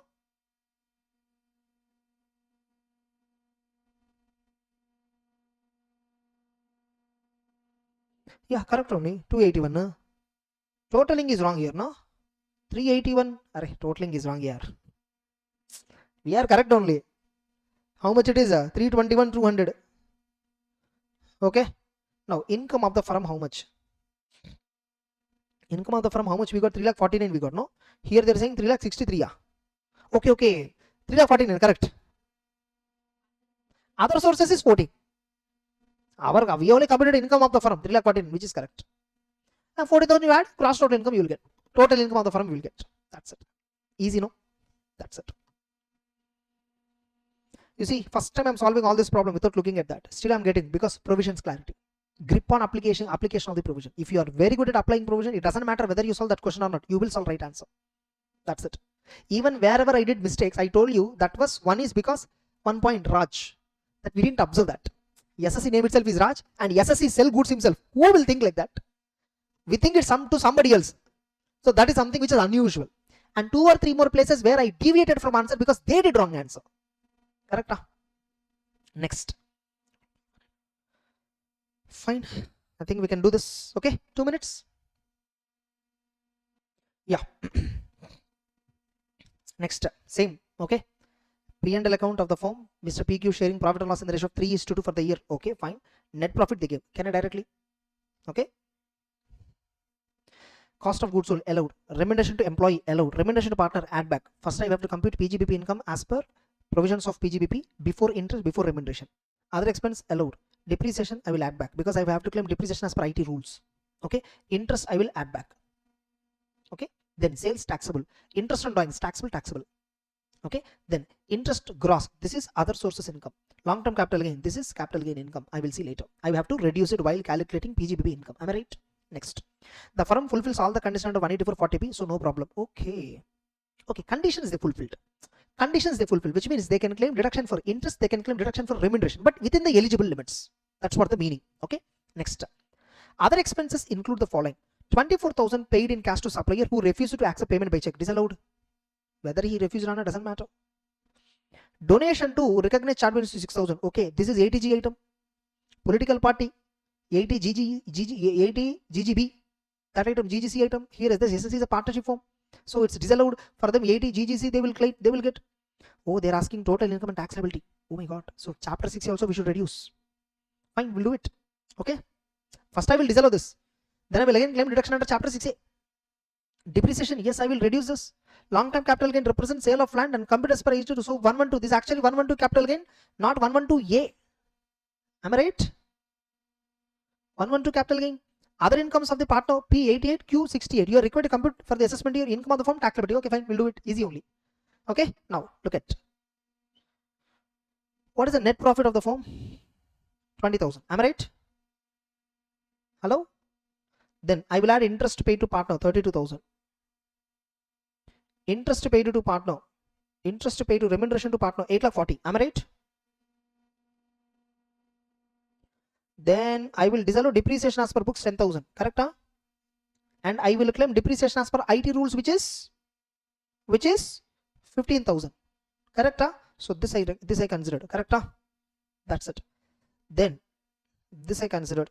This I considered. This I considered. Am I right? Then interest gross. These two I will reduce it. Correct? Huh? 24 1,52,000. Am I right? 24,000 1,52,000 I will reduce it. So then The firm fulfills all the conditions considered. Other expense include 24,000 paid to supplier, 6,000 plus 12,000. How much is that? 24,000 plus 6,000 plus 12,000. Total 42,000. But I'll add individually. Okay. 24,000 fully paid in cash, 48,3. 6,000 chartable ATG related, 80 GGC related, 12,000. Am I right? 12,000, 6,000, 24. Correct? Long term capital gain considered. Yes or no? Other incomes of the partners considered. Okay, this is for partners. This is not there in the P&L item. Okay. Then you're required to compute total income. Yes, fine. Now income of the firm. Income of the firm.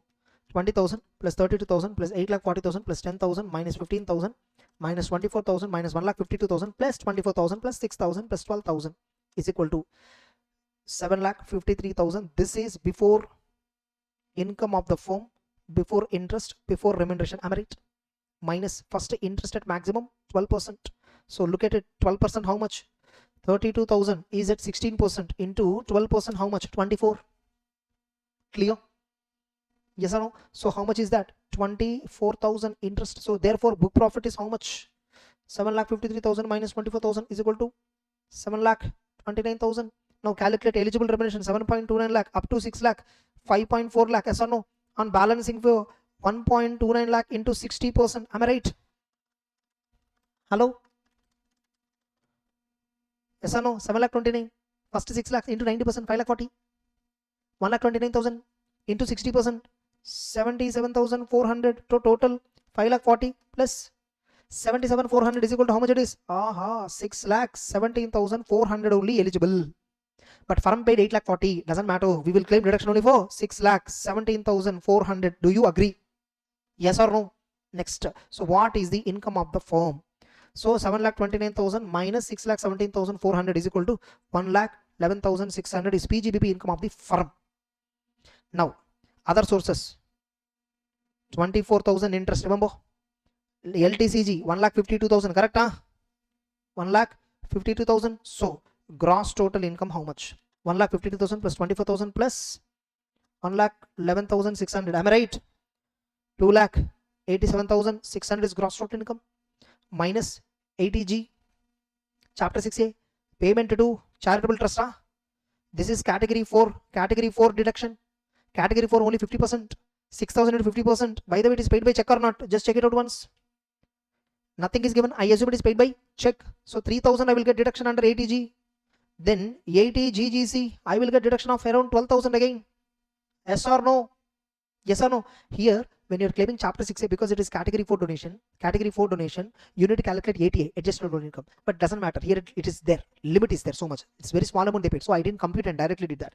2,87,600 minus 3,000 minus 12,000 is equal to how much it is? 2,72,600 is the income of the firm. Do you agree? Yes or no? Now what is the tax liability? LTCG how much it is? 1,52,000. Correct? Balancing figure is taxable at 30%. 2,72,600 minus 1,52,000 is equal to balance income of the firm is 1,20,600. For the firms, the tax rate is 30%, not basic exemption. This is taxable at 12.5%. Yes or no? Into 30% is equal to 36,180 is equal to 1,50,000 into 12.5% is equal to 19,000. You're able to follow. So total basic tax 19,000 plus 36,180 is equal to 55,180 plus 4% cess. 57,390. That's it. Look at the answer. Perfect. 57,390 nearest. Yes or no? Total income 2,72,600. You see? Clear? You understood? That's it. Then illustration number 93. Just a minute. Yeah. You see, 93, 94 are absolutely easy problems. There is no additional point beyond whatever we covered till now. And I'm telling you, both the 93, 94 also firm problems only, not required technically. You don't have to solve. If you understand till now, whatever we solve for firms, unabsorbed depreciation, all the points, interest on drawings, all the points until now, we did almost 4 or 5 problems. If you understood this, more than enough. This 93, 94, you just do it for self practice. Just 2 problems. Do it for self practice. No new logic. Everything we covered. Correct? That's it. I'll do one thing. I'll not solve it. I'll just explain the problem. Do one thing. I'll just explain the problem. I'll not solve it. There is a firm comprising 2 partners sharing profit or loss in the ratio of 2:1. You know, net profit. Start with net profit. Add back capital. Add this one. office rent allowed, staff salary allowed, professional fee taxable, dividend income other sources, interest on IT refund other sources. So we should reduce this, correct? Then office rent includes 24,000 paid to Arjun for premises owned by him. Okay, office rent is paid to Arjun for premises which is owned by him. The fair market value is rent is similar, therefore allowed, no problem. Then staff salary include bonus of 15,000 paid to employee which was due on 31st March but paid on 1st December. 43B disallowed. Bonus, leave encashment, they're disallowed. Bonus or commission disallowed. 43B item disallowed because it is paid after due date for filing IT return. Yes, next. Just a minute. Yeah, next. Depreciation allowable as per IT Act 40. In the P&L nothing is debited, so I will freshly claim it. Over. So then I'll get income before remuneration, before interest. Now then interest at 12%. Then you get book profit. Then apply 6 lakhs balancing figure. Logic. And then compare with actual remuneration. Then whichever is lower, that you reduce. Then balance is income of the firm, which is taxable at 30%. Other source income add. That's it. Then total income you'll get. Tax it. Easy. It's very easy problem. Then here, net profit. Start with net profit. COGS allowed. Salary to partners add back. Interest on capital add back. Actually here interest on capital you need not add back because you can directly come to book profit, but still add back, no problem. Okay. Donation. It's an 80G item. Sorry, donation to political party 80GGC item. Okay. Municipal taxes for the shop. House property related one. Okay. House, shop, no. Shop is actually business purpose. So allowed as deduction. No problem. Sales taxable. LTCG reduce it. Yes or no? Sale of plat, which means 112. Dividend income. Okay. So other sources reduce it. Partner share profit equally. Salaries paid only to working partners. Neo is a sleeping partner. Okay. Salary to partners 650. Only working partners it was paid. No problem.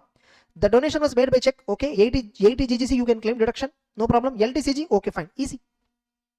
Not a big deal. So first compute income of the firm before interest, before remuneration. Then interest at 10% only. Reduce it. Then you get book profit 6 lakhs. Split it and then compute eligible remuneration. Compare with actual one.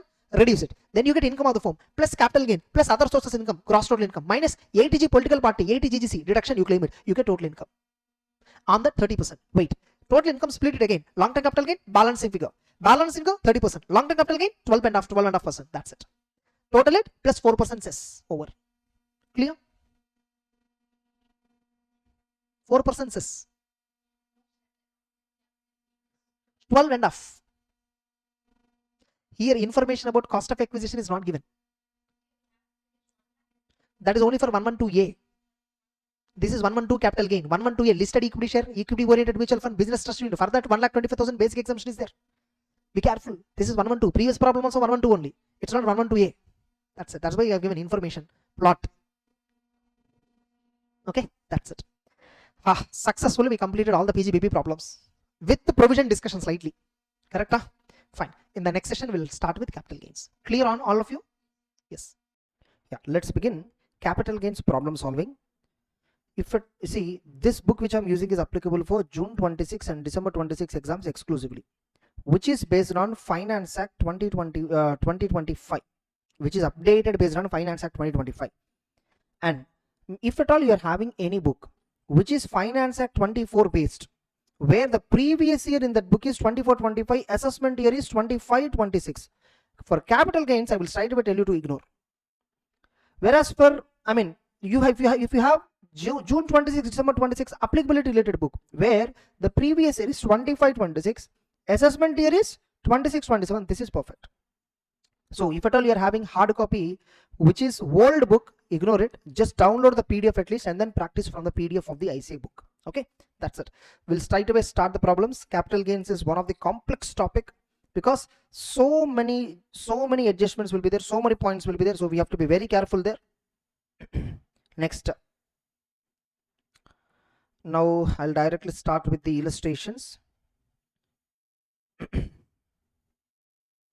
Yeah, look at. There is an illustration called 95.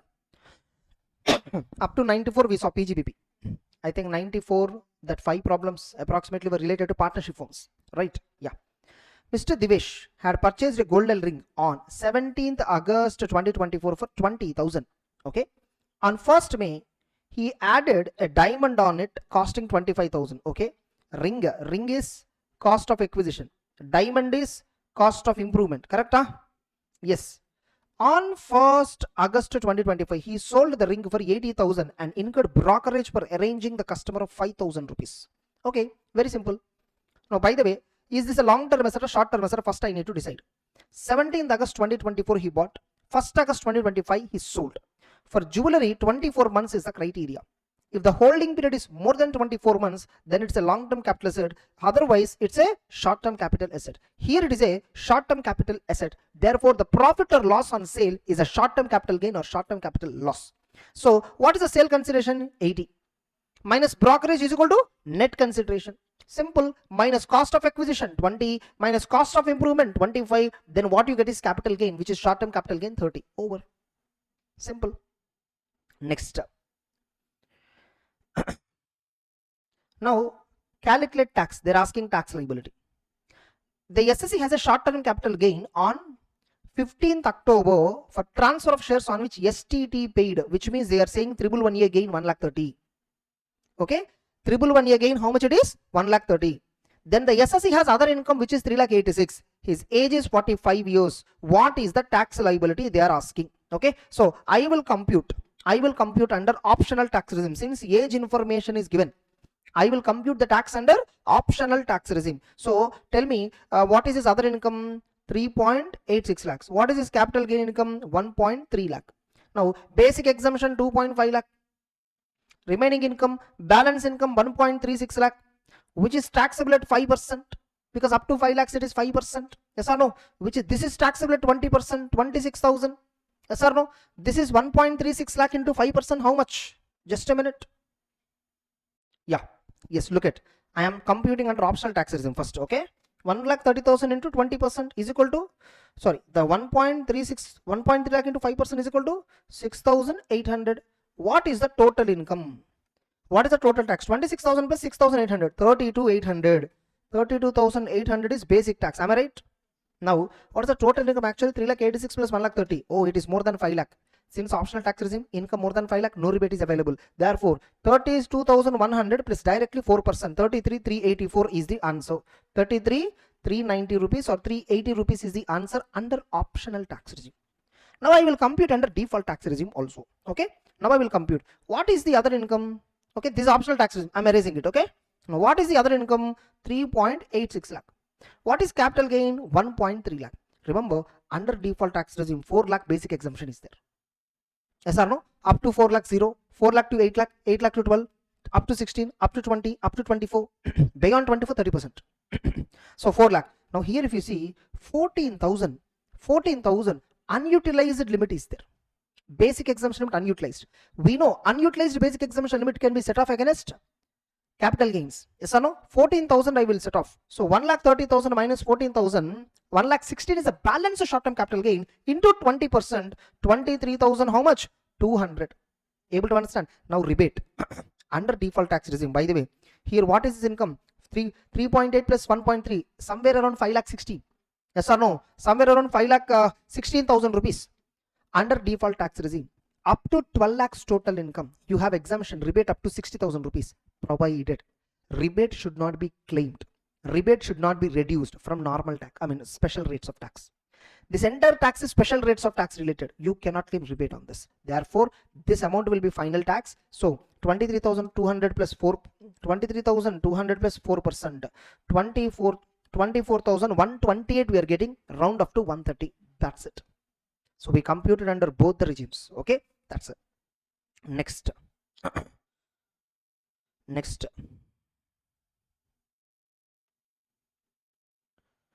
Yes, example 1. Can I? Not this example. Examples are just tax liability examples. They're very easy only, not a big deal.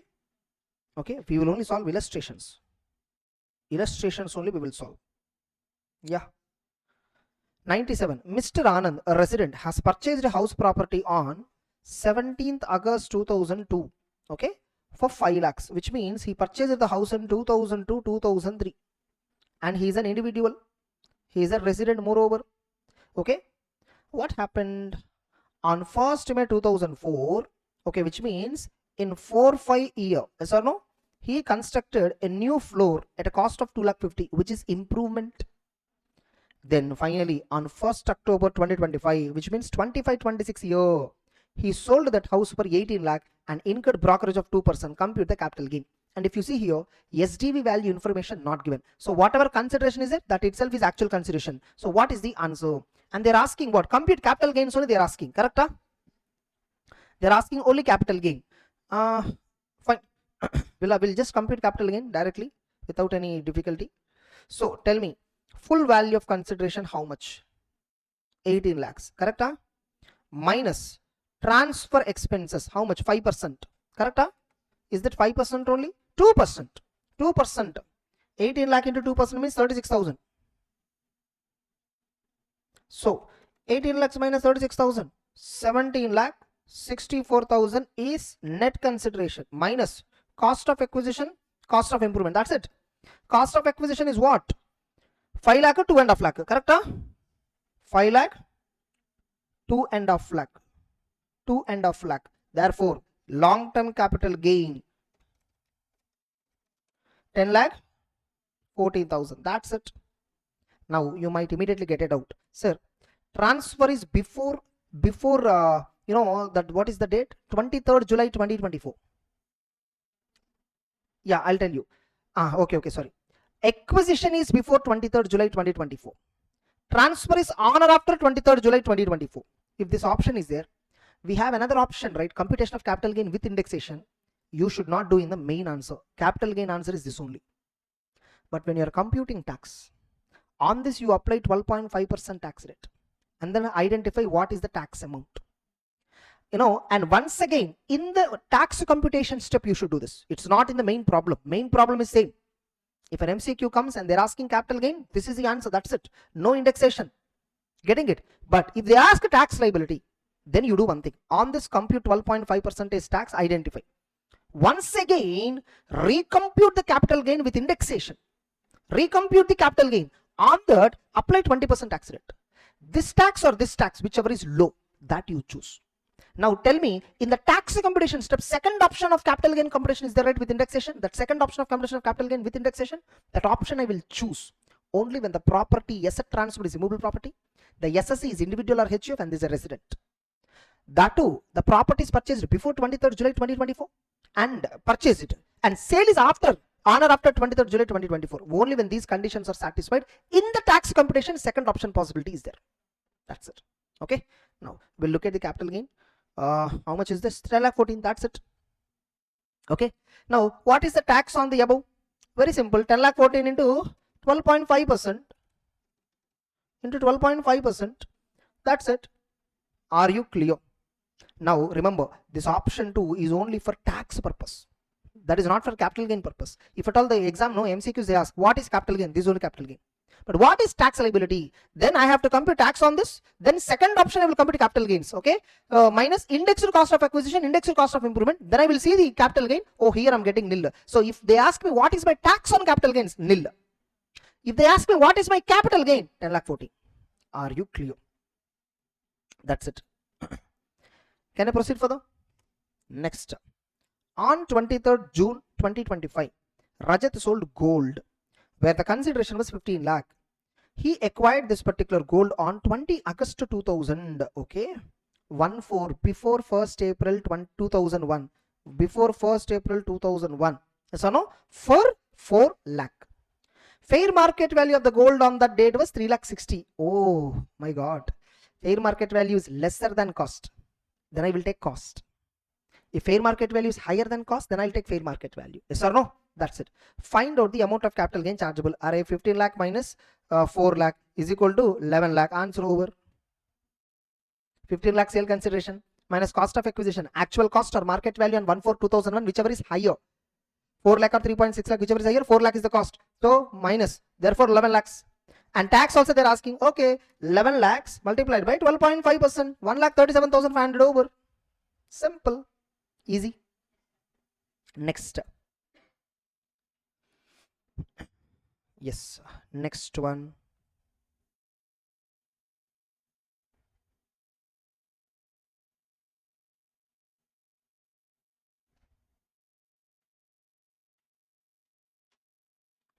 Next one, illustration number 99. Can I? Very good. Mrs. P has jewelry being gifted on 1st April 2005 by her brother Jitendra. Okay, so she received it as a gift from brother, exempted gift for her. Now 49 subsection 1 apply. Cost of acquisition is cost to previous owner. Jitender is a previous owner. He acquired that asset at 60,000 rupees in 1995. Previous owner acquired the capital asset before 1st April 2001. In such a case, cost of acquisition will be cost to the previous owner or fair market value on 1/4/2001, whichever is higher. Yes or no? Now, they might have given fair market value. You see, the fair market value of the jewelry as on 1st April 2001 was 2 lakh. He acquired at 60. Therefore, cost of acquisition is 2 lakh. Next. On 1st July, Jitender has added a diamond worth 25,000, in such jewelry. Okay, that's a cost of improvement. But actually, if you see, okay, fine. Cost of improvement to previous owner, whatever is there, we can take. But if the improvement is before 1st April 2001, we should ignore. But here, improvement is after 1st April 2001. So no problem, we can consider. Correct? On 1st April 2009, Parimanandar incurred polish expenditure on jewelry costing 5,000. Remember, that's not improvement. What is improvement? Only capital expenditure which will enhance the value of the asset. Generally, polish is not considered. Okay, polish is not considered. That's just a maintenance expenditure. Correct? Wow, fantastic question.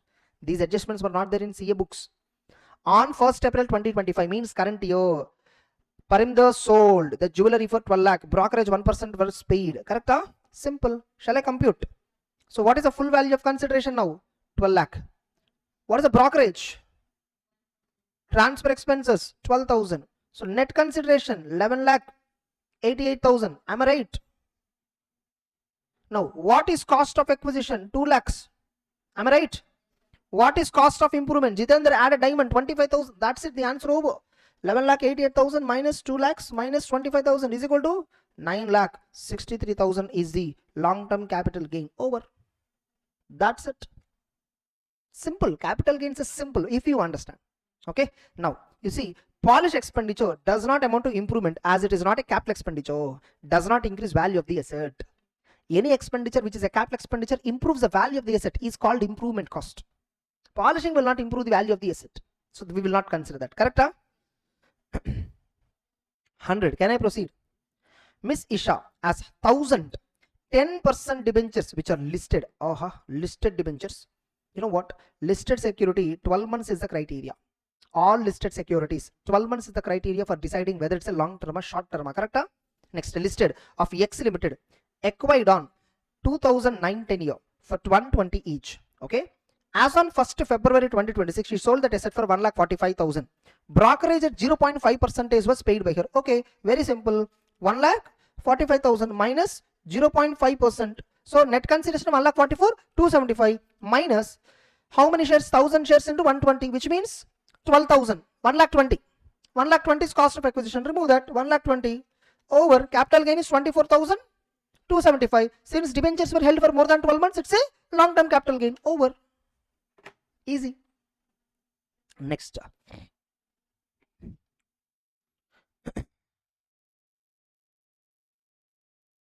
Oh my God. Can I? Fine. Just a minute. Yeah, next. Lucky has a house property acquired on 18th August 2019 for 6 lakhs. Okay. He used this house for residential purpose. Fine. On 18th August 2022, he incurred capital expenditure on reconstruction of the house, which is 3 lakh, which is improvement. Okay. On 15th May 25, he brought office goods inflammable worth 1 lakh at home to be delivered to a party staying near to his house. Okay. At the night of the day, fire accident took place and damaged the whole house, furniture worth 5 lakh and business stock. House property was damaged, furniture was damaged, business stock also was damaged. 45 subsection 1A related one. Okay. Next. Insurance claim received on 18th August. Remember, the accident happened in which date? Okay. 25-26 year only. Okay. So in 25-26 only you're receiving compensation also. Year of transfer is same year. Year of destruction, nothing but. Then year in which you're receiving compensation is also same year. So in the same year it is taxable. Okay. Now for the house you received 1 lakh in cash and a new house is allotted to be fair market value which is 44 lakh. Now you know when you receive compensation from the insurance company, cash plus market value of the asset received, that's the full value of consideration. Therefore full value of consideration for the house is how much? 45 lakh. For old furniture 2 lakh. Remember, furniture in the house is a personal effect. It's movable, used for personal purpose. That's not a capital asset. And you're receiving something 2 lakhs in return. No tax treatment on this because that's a personal effect. Now then you have received 80,000 worth of stock. Yes or no? Now what is the stock value? We don't know. This 80,000 is assessable under PGBP. This I know. This is assessable under PGBP. Now tax treatment under capital gains. How shall your answer different if the compensation received by the SSE is in April 2026? That is second part of the question. If the compensation is received in 26 April, then your capital gains will be taxable in 26-27, but indexation is available only up to 25-26. Transfer date is 25-26. Whenever deduction happened, that itself is transfer date. Now look at, first of all, when the house was purchased, 18th August. When the fire accident happened, 15th May. Now the gap is more than 24 months. Therefore, the house is a long-term capital asset. Remember, the house is acquired before 23rd July. But the transfer happened on or after 23rd July. In tax computation option is also available. Indexation option is also available. Yes or no? Now look at, what is the full value of consideration? What is the full value of consideration? How much is the full value of consideration? 45 lakhs for the house. Am I right? 45 lakhs. There won't be any transfer expense here. Cost of acquisition is how much? 2019 he bought for 6 lakhs. Am I right? And is there any improvement? Yes, 3 lakhs worth of reconstruction he incurred. Improvement. Therefore, capital gain is almost 36 lakhs. This is long-term capital gain. Am I right? Which is taxable at 12.5%. Yes or no? Compute tax amount. Then once again recompute tax amount with indexed cost of acquisition, indexed cost of improvement. Once again recompute it. Then identify how much is the tax on the, how much is the gain on the 20%. Now here 12.5%, how much is the tax? Indexed capital gains and 20% tax, whichever is lower, that option we choose. That's it. Okay. Now look at over. That's it. So 36 lakhs. Now for furniture, no capital gain as they were personal assets. Yes or no? So they are not capital asset. Stock. How much is the stock value, ma? Did they give any stock value? Oh, that inventory worth is 1 lakh. That entire 1 lakh was destroyed and 80,000 is received. Yes or no? Therefore 20,000 is a loss, business loss. Correct? Huh? Which is allowable under PGBP. Suppose if the compensation is received on 15th April 2026, we computed capital gain. No, this is not taxable in that year. This is taxable in 26-27 year. Nothing but assessment year 27-28. Over. Next. Next one. 1 or 2. This is regarding partnership firm.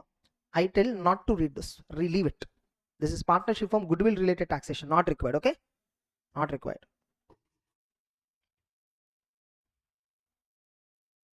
Compulsory acquisition. Wow, fantastic question. How many were there? Only one question. Huh? Okay. Okay, no problem. 1 or 3. Can I? Sunil has a house property acquired in 1995. Oh my God, before 1st April 2001. Okay. He incurred improvement expenditure on such property, that too before 1st April 2001. And again he incurred improvement on or after 1st April 2001 in 2010. 50,000. Correct? Huh? Market value of the property on 1st April 2001 is 4,50,000. That itself is cost of acquisition. And any improvement before 1st April 2001 we will ignore. On 16th August 24, such property is compulsorily acquired by government. Remember, the acquisition date by government is 24-25 year. Capital gain will be computed in that year, but taxability will be in the compensation received year. We will compute in that year capital gain, but we won't tax it. It will be taxed in the year in which you receive the compensation. Okay. Now look at compensation decided at 81 lakh. 20% of the compensation received in you received 20% part of the compensation received in 25-26 year. Even though you receive part, that doesn't matter. Fully taxable in 25-26 year itself. Balance is received in 26-27. That doesn't matter. Are you clear? Then what happened is on further appeal in 16th August 26. Again in next year, enhanced compensation is declared at 8 lakh and further 11,000 expenditure is spent. This compensation is received in, oh my God, this is received in 27-28. If enhanced compensation is there, that enhanced compensation is taxable in the year in which it is received. Okay, na? That's it. Compute capital gains. Very simple. Over. Okay, I am computing capital gains which is taxable in the previous year 25-26. Because compensation part of the amount is received in 20-26, 20%. Which means on this date you received compensation which it is taxable in 25-26. What is the full value of consideration? 81.5 lakh. Correct? 81 lakh 50,000 minus transfer expense nothing. Minus cost of acquisition 4,50,000. Am I right? Then there is cost of improvement in 2010. How much is that? 50,000 rupees. Am I right? This one 50,000 rupees. Over. That's it. Therefore, the capital gain 81,50,000 minus 5 lakhs is equal to 76,50,000. This is long-term capital gain. Are you clear? Yes or no? Now, on this, what is the tax rate applicable? 12.5. By the way, remember, I'm computing taxability for this year. Okay? Into 12.5%, 9.56 lakh. How much is the tax? 9.56. Now I have another option. I'll finish the entire problem. Wait. So I have another option. Another option is option number 2. This is gain is same, fixed, no change at all. Is there any information which I ignored? That's it. No problem. Okay, everything is considered. Okay, yeah. So 9.56. I'll compute capital gains once again at the time of tax computation in option 2, where I will index these two, and I will compute revised capital gain. On the 20% tax I will apply. If this tax is lesser than this, then I will go with that model. That's it. This is one. Now again, in previous year 27-28, enhanced compensation is received. How much you received enhanced compensation? 8 lakh. Minus 11,000 is the expense for that. So 8 lakh minus 11,000 is equal to how much it is? 7.89 lakh, which is again long-term capital gain. This is taxable at again 12.5%. Now here I have a problem. Wait. Very big adjustment. No problem. The acquisition date is on 16th August. Thank God. If at all this acquisition date is before 23rd July 2024, directly solving itself will be with indexation. An option scheme also not possible. Transfer date is before 23rd July. Indexation by default available. Tax rate is tight away 20%. But here transfer date is on or after 23rd July 2024. Therefore, this computation mechanism is correct. Is this what you are having doubt? No? Fine. Here it is correct, you see. 81, 76 and half. We got the same answer. Yes or no? That's it. Over. Clear? Now again in assessment year 28, 7,89,000. Over. Clear? Next.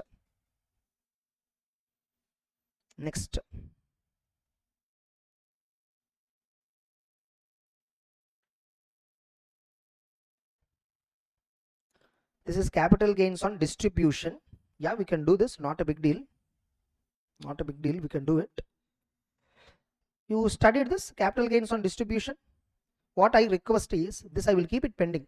There are many students who are just watching the problem without watching the concept. This you can't understand.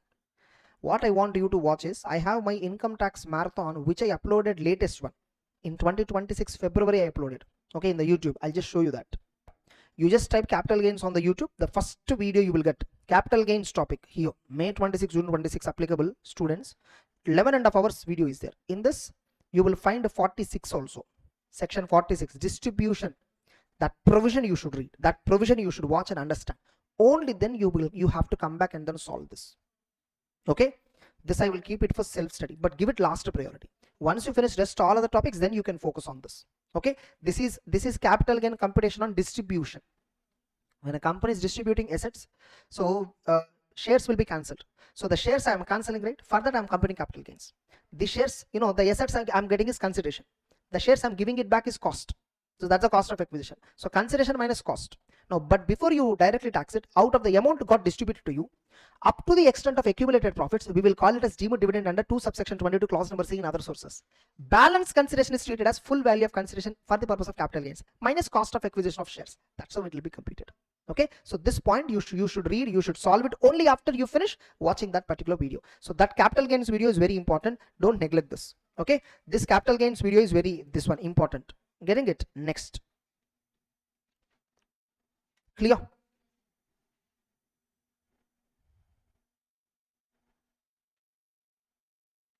Capital gains full video you have to watch.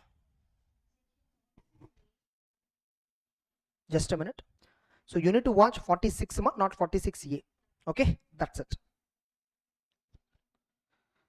Now this is very simple.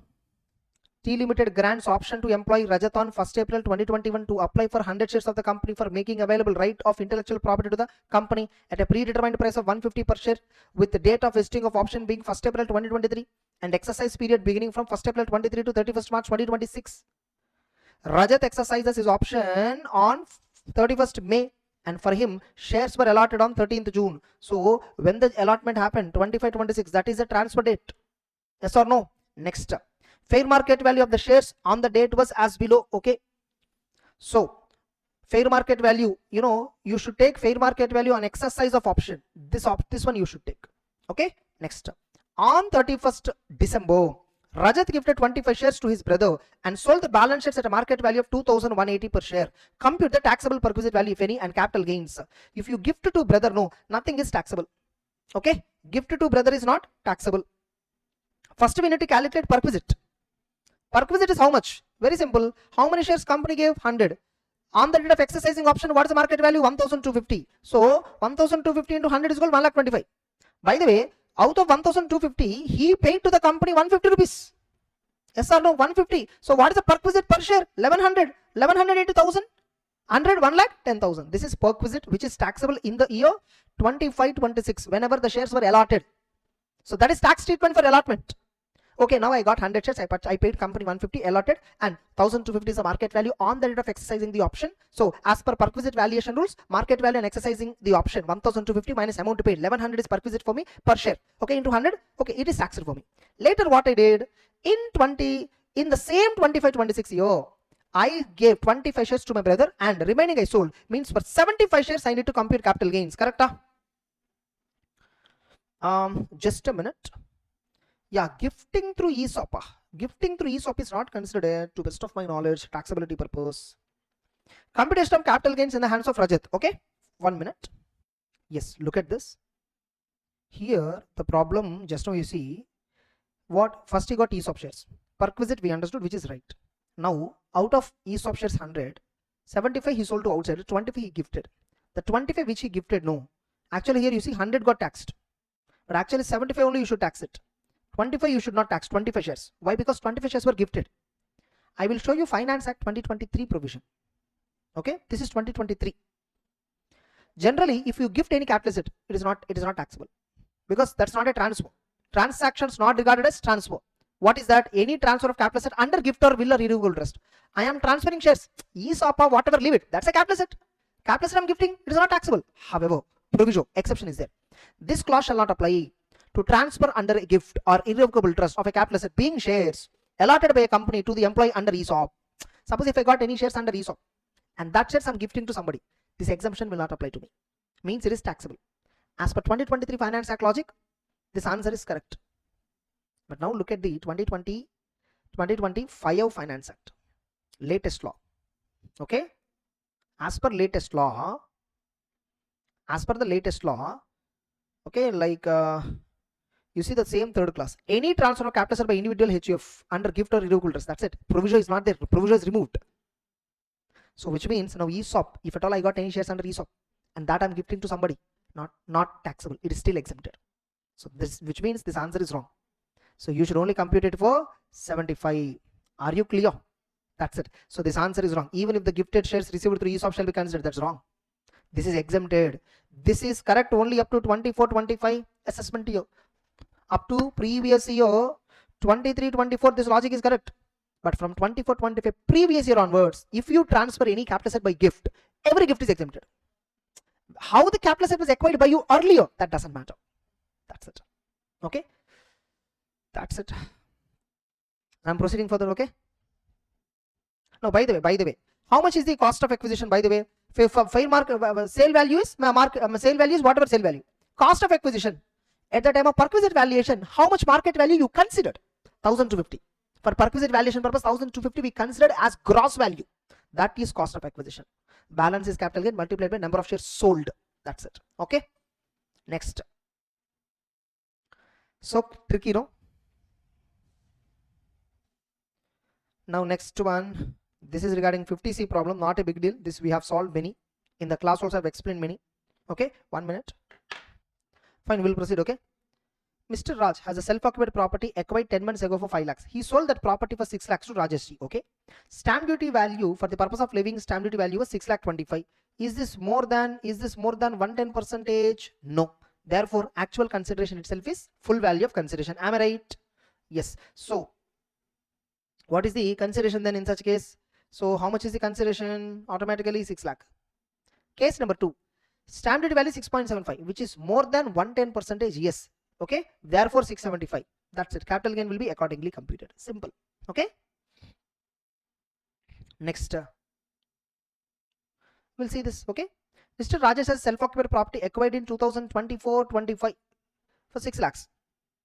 He sold that property for 5 lakhs to Jayashree on 18th August 2025. The stamp duty value adopted was 10 lakh. Okay, which means obviously it is more than 110%. Full value of consideration is over 10 lakh. However, assessing officer for computing capital gains is taking 10 lakhs. On request of SSE, the case was referred to valuation officer and the value determined was 9. Since value determined by valuation officer was beneficial to SSE, we will take it. So 9 lakhs we will take it over minus cost of acquisition 6 lakhs. Therefore, the capital gain is 3 lakh. Now, which is a short term or long term? 2024 and 2025, less than 24 months. Therefore, it's a short term. That's it. Easy, no? Nothing much difficult. Mr. A, who transfers land and building on 2nd January 2026, furnishes the following information. Net consideration 10, value adopted by stamp valuation authority was 12, value ascertained by valuation officer was 13. Only 12 we will take, 13 we ignore. So 12 is more than 110% of 10. Therefore, full value of consideration is how much more? 12 lakh. Correct? You see, 12 lakh minus. The land was distributed to A on partition of HEF on 1/4/2001. Fair market value was 1 lakh. When the land was received on partition, cost of acquisition is cost to the previous owner. Yes or no? 1 lakh. And the residential building was constructed on the above land at a cost of 2 lakhs. This is improvement. So total cost of acquisition improvement put together 3 lakh. Therefore, the long term capital gain is 9 lakh into, since no, the land was acquired by him before, you see, land was acquired by him before 23rd July 2024. 2001 he got. Therefore, you have option 2 for computing tax. Indexed cost you can take, and what is the tax you can compute. This is option scheme. This is only when the capital asset was acquired before. Immovable property was acquired before by the individual before 23rd July 2024. See, gain will be the same, but tax amount will be 2 options you will compute. That's it. Next.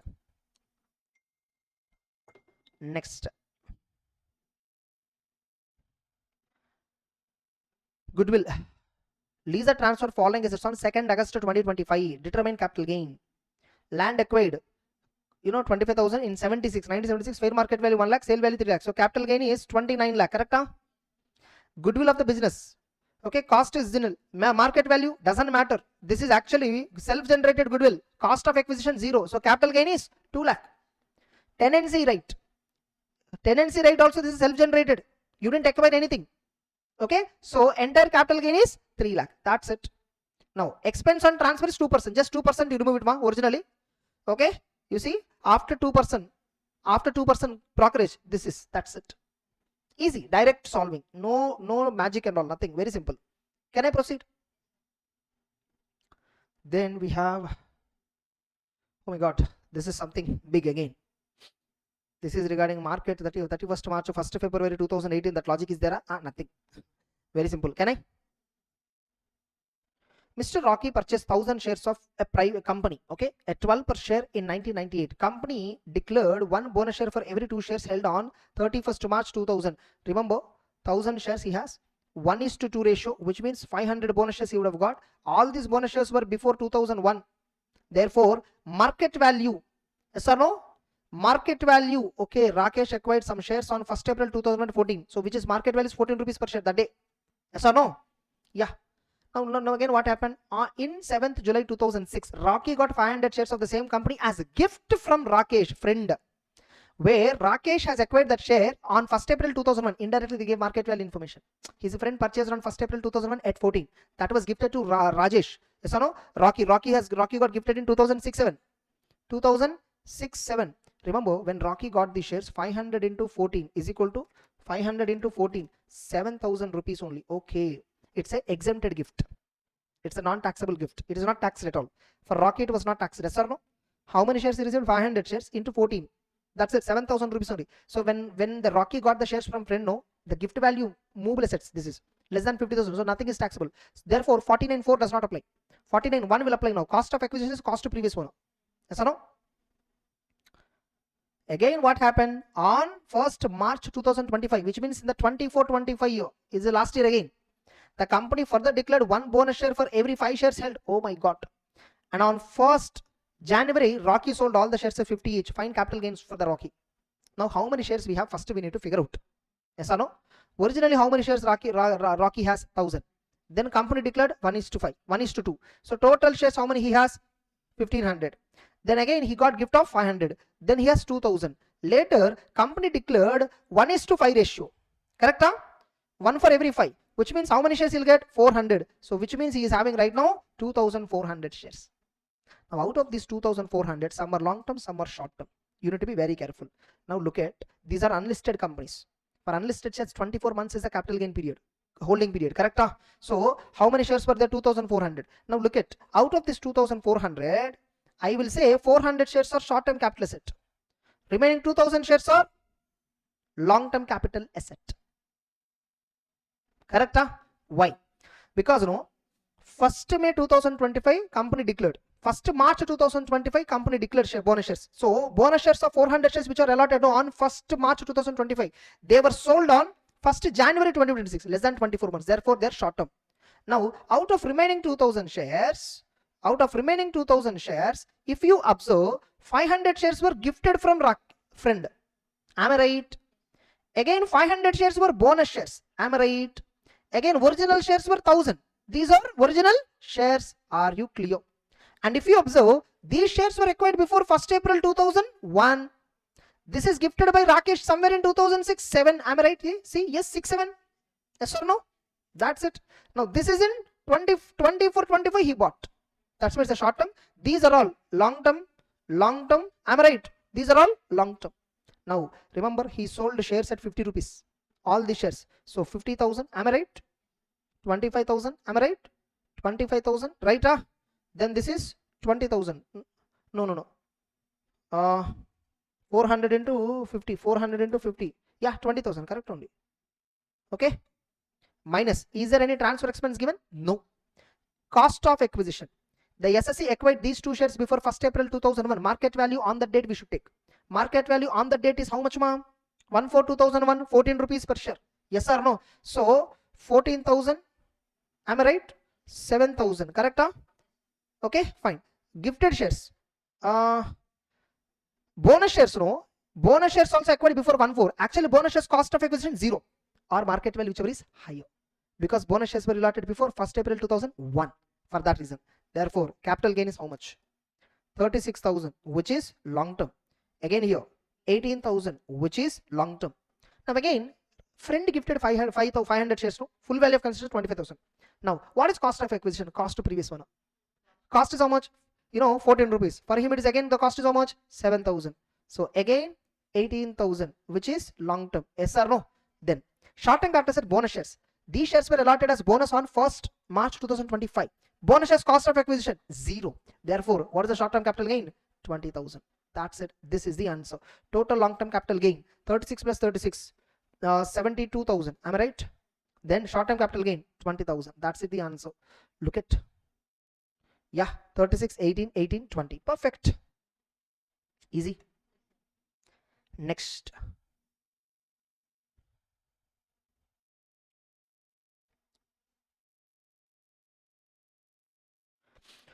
This you ignore, ma. Bonus stripping, dividend stripping, this is very outdated concept. Leave it. Okay. Bonus stripping is irrelevant for us. Irrelevant for us.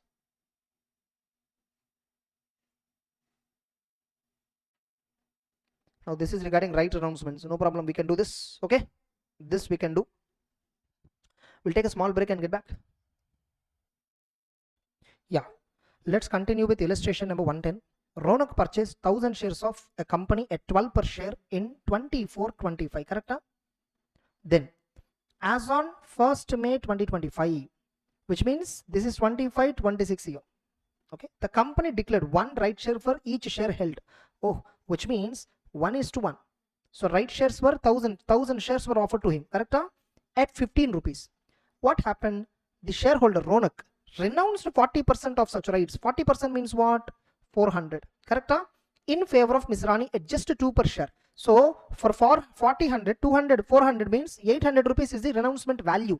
Full value of consideration for 400 minus, we know right renouncement cost of acquisition 0. Therefore, short-term capital gain is 800. Next. And for the balance, he subscribed to the company. Okay, remaining shares he subscribed. Balance means how many shares? 600 shares he subscribed. At what price, ma? 15 per share. Next. On 1st July, Ronak and Rani sold all the shares to one of their friend at 50 rupees each. Find out the capital gains. Very simple. Okay, in the hands of Ronak. Okay, Ronak. He has original shares 1000, right shares 600. Am I right? When he sold, 1st July 2025 he sold. Remember, he purchased in 2024, less than 24 months. It's a short term. Everywhere it's a short term. Full value of consideration 50 shares, 50 rupees, 50,000. This is 30,000 minus cost of acquisition. Is there any brokerage expense given? Nothing. Cost of acquisition 12 per share. As an original share is 12, whereas right share he purchased at 15 rupees. Correct? So 15 rupees means how much it is? 15 into 6 9,000. Am I right? Yes or no? So 38,000 short-term capital gain, and this is 21,000 short-term capital gain. 400 rupees short-term capital gain. No. 800 rupees short-term capital gain for renouncement.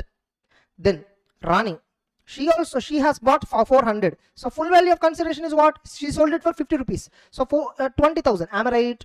Minus cost of acquisition 15 rupees plus 2 rupees. Am I right? For Rani 15 rupees company paid. She paid to the company, 2 rupees paid to Ronak. Total 17 into 400. How much? 17 4s 6,800. That's it. So balance is 13,200 is the short-term capital gain in the hands of Rani. That's it. Over. That's it. 38. Everything is perfect. Correct? 38, 21 and 800. That's it. So simple. Nothing is there. Then directly we have deductions concept. Yes. Illustration number 111. Can I? How many were there? Just we'll look at once. Illustration 11. Illustration 113. 115. Oh my god. 116. 117. That's it. So which means 7 more were there. Correct? And we'll finish it in another half an hour to 40 minutes.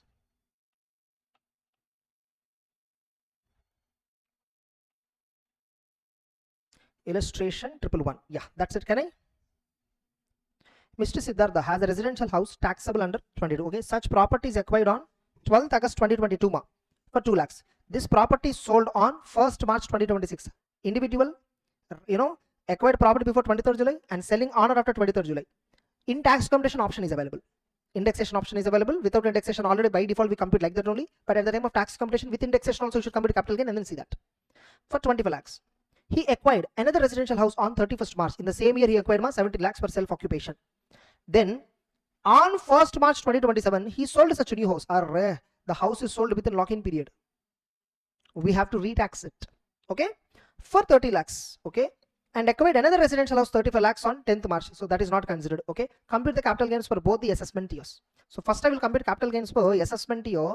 I will compute capital gains for assessment year 26, 27. Full value of consideration, how much it is? First house, 25 lakhs. Am I right?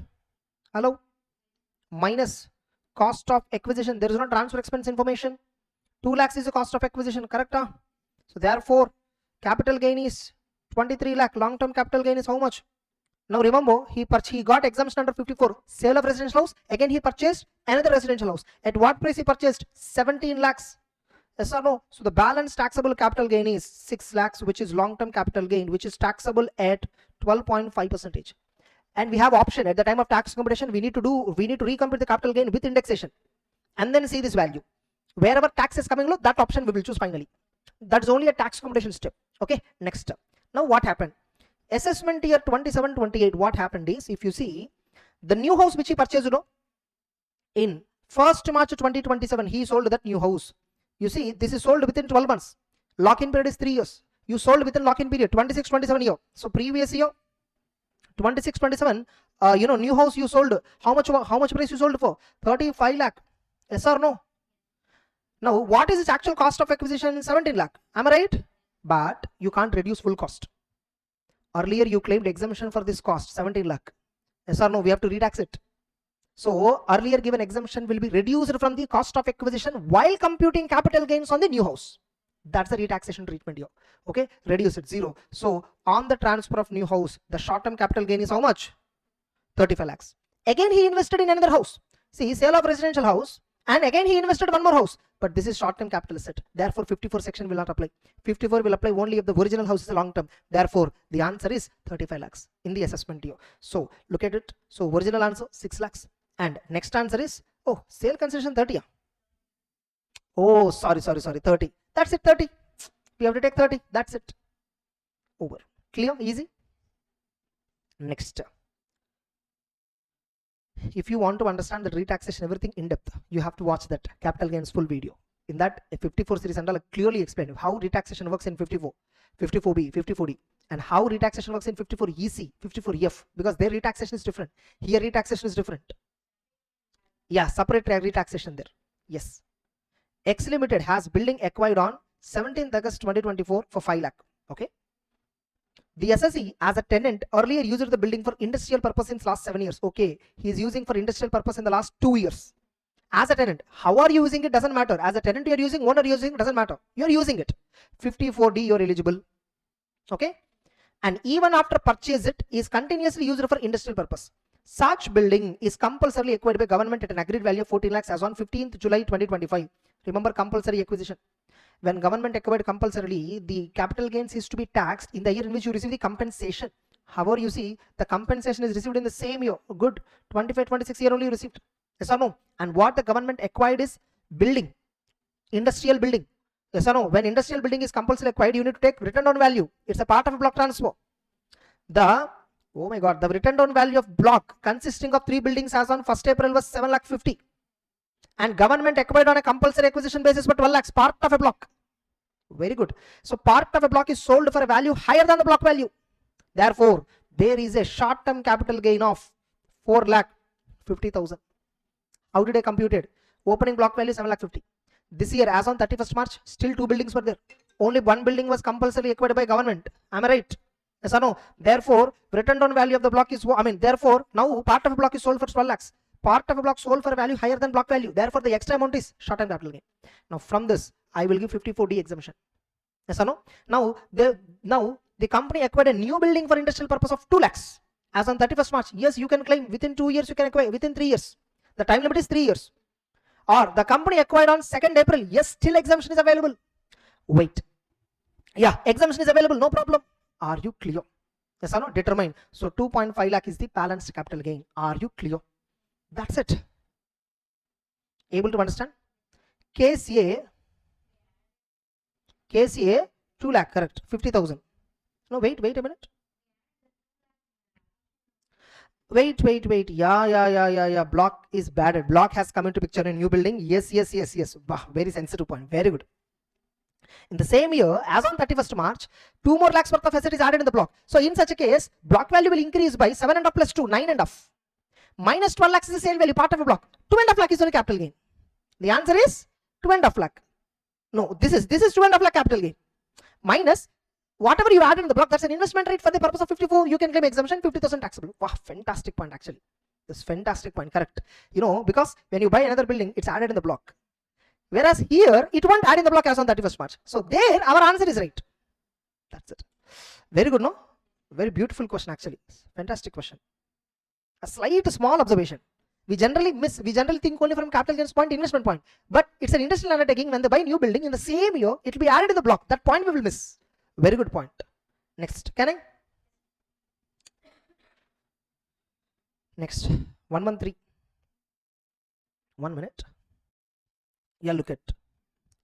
Sonu has jewelry acquired on 17th July 2011 for 5 lakhs. Okay. On 18th July, she incurred improvement expenditure on such jewelry by adding diamond of 3 lakhs. Okay, improvement. 18th August, he transfers her jewelry to his friend Monu for 4 lakhs. I think here they are trying to test 54F because transfer of any asset other than immovable property, residential. And if you invest in immovable property, 54F is applicable. Yes or no? Fine. I'll directly take this information. Am I right? Can I? Is there stamp duty value information given? No, nothing. That's it. On this is regarding Sonu's investment, ma. Okay, I will see that later. Okay. Sonu already has a self-occupied house property in Lucknow. However, on 17th March, he purchased another residential property for 30 lakhs for the purpose of, when you're investing in 54F, as on the date when you're buying a residential house, you should not have more than one property. He has only one property in Lucknow. Now he's buying new property for the purpose of investment in 54F. So first I'll compute, capital gain. Okay. Full value of consideration. What is the value? 40 lakh. Correct? Diamond ring. Am I right? Minus cost of acquisition and cost of improvement. Both put together I'm reducing. 5 plus 3. How much it is? 8 lakhs. Therefore, net consideration 32. Sorry. A long-term capital gain. How much? 32. Now remember, he invested 30 lakhs in purchasing. Sonu has already a self-occupied, so he purchased another residential property for 30 lakhs. As on 2026, his friend offered him a house worth 25 lakhs. Value of stamp duty is 14 for 15 lakhs only. And Sonu purchased it the same. Okay, this is another house he purchased. Alright, he should not purchase. He should not purchase another house under 54F. You should not buy, after claiming exemption, you should not buy another house. If you buy another house, retaxation will apply. SSC, you see the conditions. Condition number 1. You should invest in within 2 years for purchase or 3 years construction. Here he purchased one house property within 30 lakhs in the same year. Exemption claimed. As on the date of purchasing the new house, you should not have more than one house. Good. Once you purchase the house, within another 2 years, you should not buy another house. You should not construct another house. That's the condition. Here, in the very next year, he purchased another house. You see here.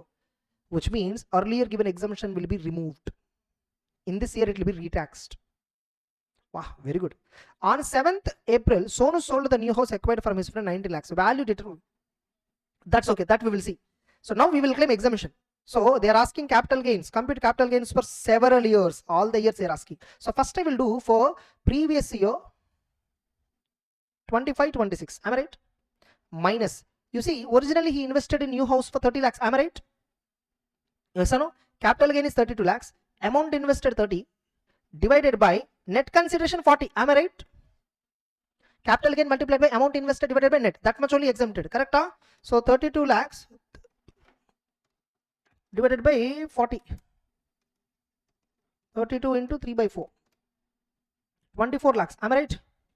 So how much is the balance taxable capital gain? 8 lakhs. This is for the previous year 25-26. Now, in the previous year 26-27, what happened? In 26-27, what happened is he purchased another house. So on 5th August, he purchased, his friend offered him a house worth and which he purchased. For purchase, I don't have any problem. But the problem is earlier given exemption will be retaxed. Retaxation under section 54F because he violated the condition that he should not buy another house. So 24 lakh will be retaxable. How much is retaxable? Entire 24 lakh will be retaxable. Are you clear? Then, so we already retaxed it because condition is violated. Now again what happened later? On 7th April, Sonu sold the new house acquired from his friend for 19 lakhs. Value determined for stamp value 22. Market value is irrelevant on the date. Value STV is more than 110% of actual. Therefore, STV will apply. So, I am talking about previous year 27-28. So, full value of consideration 22 lakh. Am I right? Minus cost of acquisition. Which house, ma? Whatever he purchased, from his friend, that was sold 90 lakhs. By the way, at what price he acquired? His friend offered him a house worth 25 lakh. This value doesn't matter. Stamp duty value is 14, whereas he paid how much, ma? 15 lakh. Correct? So the amount paid is more than stamp duty value, so no problem. For him, it's a gift taxation. Yes or no? For him, there is no gift provision applicable. Cost of acquisition is 15 lakhs. That's it. Yes or no? Worth of the house doesn't matter. Stamp value is only relevant. Yes or no? And here you see, stamp duty value is also not more than actual. So actual is only higher. So actual cost I can take. Yeah, am I right or not? 15 lakh. Correct? So therefore 7 lakhs. This is short term or long term. I'll see once. 5th August 2026 he purchased. That same house he sold it on 7th April. Therefore less than 24 months. Again it's a short term. That's it, over. Look at the answer. First question, long term capital gain 8 lakhs. Am I right? Yes. Previous year 27 So, 26, 27. You see here, this one, 27, 28, yeah, shall be revoked since assessed acquired another house. Entire long-term capital gain will be retaxable 24 lakh, am I right? Then for the third year, 28, 29, again short-term capital gain of 7 lakh. That's it. Perfect. Next. X sold the following assets: land, sale, year of acquisition. Okay. On 31st March, he purchased resident house worth of 70 lakhs for self-occupation, as he had no other house till date. Again 54F only. Yes or no? 54F only.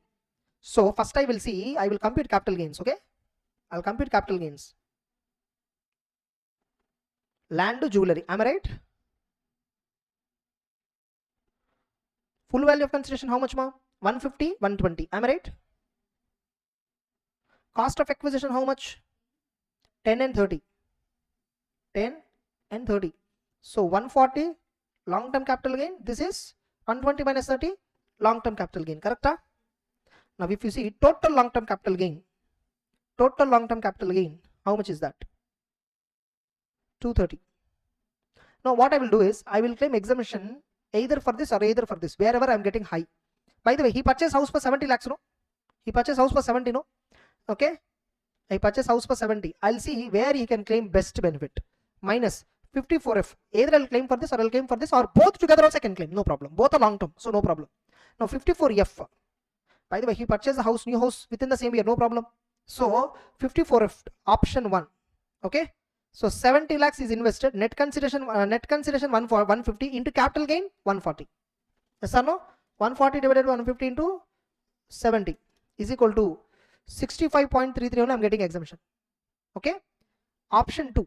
Here I will claim exemption. Capital gain how much? 90. Net consideration how much?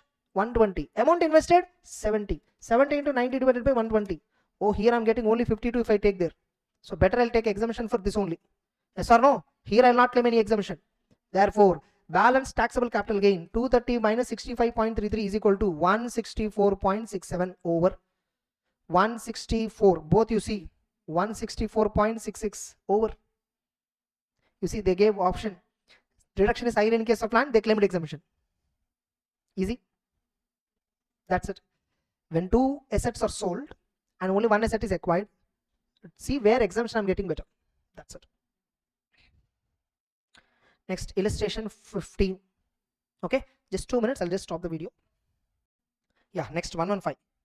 Just 3 more problems left. X Limited is shifting its undertaking from Jaipur to Napsur, other than urban area. In this regard, it sold 4 machineries and 2 sets of furniture during the year. Okay, all they sold was block of asset, part of. Yes or no? Here they gave machinery, book value, sale value is only relevant here. Correct? Am I right? Here also furniture sale value. Am I right? Correct? Only that is relevant for us. Now next, WTV of the block. Machinery 15. Okay. You see machinery 15% block ABC. Oh, which means all these 3 put together in a single block. Okay. Entire block is sold. Fine. We'll see first of all. Then machinery which is at 30%. Okay. So D and D, but they have not sold. Only D is sold. Part of a block is sold. Whereas this is full block is sold. Correct? Then furniture X and Z is it, both are sold again, which means full block is sold. We know block values, we know sale values. Yes or no? That's it. Now X Limited is seeking whether the transaction can be recorded as slump sale or not. No, transaction is not a slump sale. Slump sale means what? You will not have individual sale values. You will sell entire division as a whole. Maybe valuation purpose you might have taken like this, but you will not sell separately like this. Again, moreover, you are retaining some machines, so you are not selling the division as a whole. Correct? So this is not a slump sale. So is this a slump sale? Whether the transaction can be slump sale? No. Further, they're giving one more information. On 7th April, further purchased machineries worth 3,70,000 and land for 1 lakh for the purpose of new industrial undertaking. Compute the capital gains. Probably you can apply 54D logic, no problem. 54D is applicable for every SSC, including companies. We can apply 54D. Yes or no? Yes. On 7th April, which means it will not be added in the block in this year. It will be added in the block in the next year. And moreover, since it's invested within 2 years or 3 years. Wait. 54D is applicable for sale of industrial building. not machinery. Here they sold machinery and furniture. 54D will not apply. Sorry. Yes or no? That's it. Correct? 54B is applicable. 54D is applicable when the original asset is industrial land or building or both. Or both. That's it. Now, directly I think we can compute. This is full block. This is full block. Only for ABC. This block I will compute capital gain. This block I will compute capital gain. Am I right? ABC put together. Opening value how much ma? 11 lakh. Minus 11 lakh. This is cost of acquisition I will take. Yes or no? ABC put together I sold for how much? You see here. 6 plus 8. 6 plus 8. 14 plus 3. 17. 6 lakh short term capital gain. Am I right? Machinery 15% block. 6 lakh short term capital gain. Then furniture 10%. 1 lakh 50 we sold for. Sorry, 1 lakh 50 is the opening value. Additions there is nothing in this here. So opening plus addition gross block value 1 lakh 50 only. But it is sold for 2.9 lakh. Which means 1.4 lakh is short term capital gain. Am I right? On furniture block 1.4 lakh capital gain. On machinery 15% block 6 lakhs capital gain. Correct? What about machinery 30% block? In that only one machine is sold. If you see opening block value 9 lakh. But one machine is sold for just 5 lakh. So which means there is a value available for depreciation which is 4 lakh. On this you will claim 15% depreciation. Sorry, 30% depreciation. 30%. 1.2 lakh depreciation will come. For machinery 30% block, opening value 9. Additions nothing. Sale of part of a block. Yes or no? Because no, here D and E is there. D only was sold. Part of a block. E is not sold. So part of a block is there on 31st March. And part of a block is sold for 5 lakhs only. So 9 minus 5, 4. 4 into 30% rate of depreciation. 4 into 30, 1.2 lakh. That's it. Over, answer over. Now let's look at short-term capital gain. You see machinery ABC 6 lakhs. Full block is sold. Then again short-term capital gain. Which one? 1.4 lakh. Furniture. Where is furniture block? Yeah, here it is there. Yes, 1.4 lakh. Next page it is there. You see. Am I right? Whereas this one you see depreciation 1.2 lakh. They calculated depreciation on 30% block. Correct? You see this answer? Am I right? Then that's it. The answer is over. Now exemption under 54G. Okay, this is 54G. We don't have 54G in our syllabus in CA Inter. Only in CA Inter we have. CMA only we have. That you leave it. Capital gain combination mainly you understand. That's enough. Okay. 54G, 54GA like that. 2 more provisions were there. Industrial machinery, industrial furniture if you are selling and then buying industrial machinery. You will get deduction. How much is the machinery which they purchased? 3.7 lakh. So total short-term capital gain 7.4. Yes or no? And industrial machinery they purchased, industrial land they purchased. Yes or no? Both are eligible for exemption 4.7. So balance taxable is 2.7. That's it. 54G you can buy land also, you can buy machinery also. You still get exemption, but you will not get exemption for furniture. That's it. Are you clear? It's easy.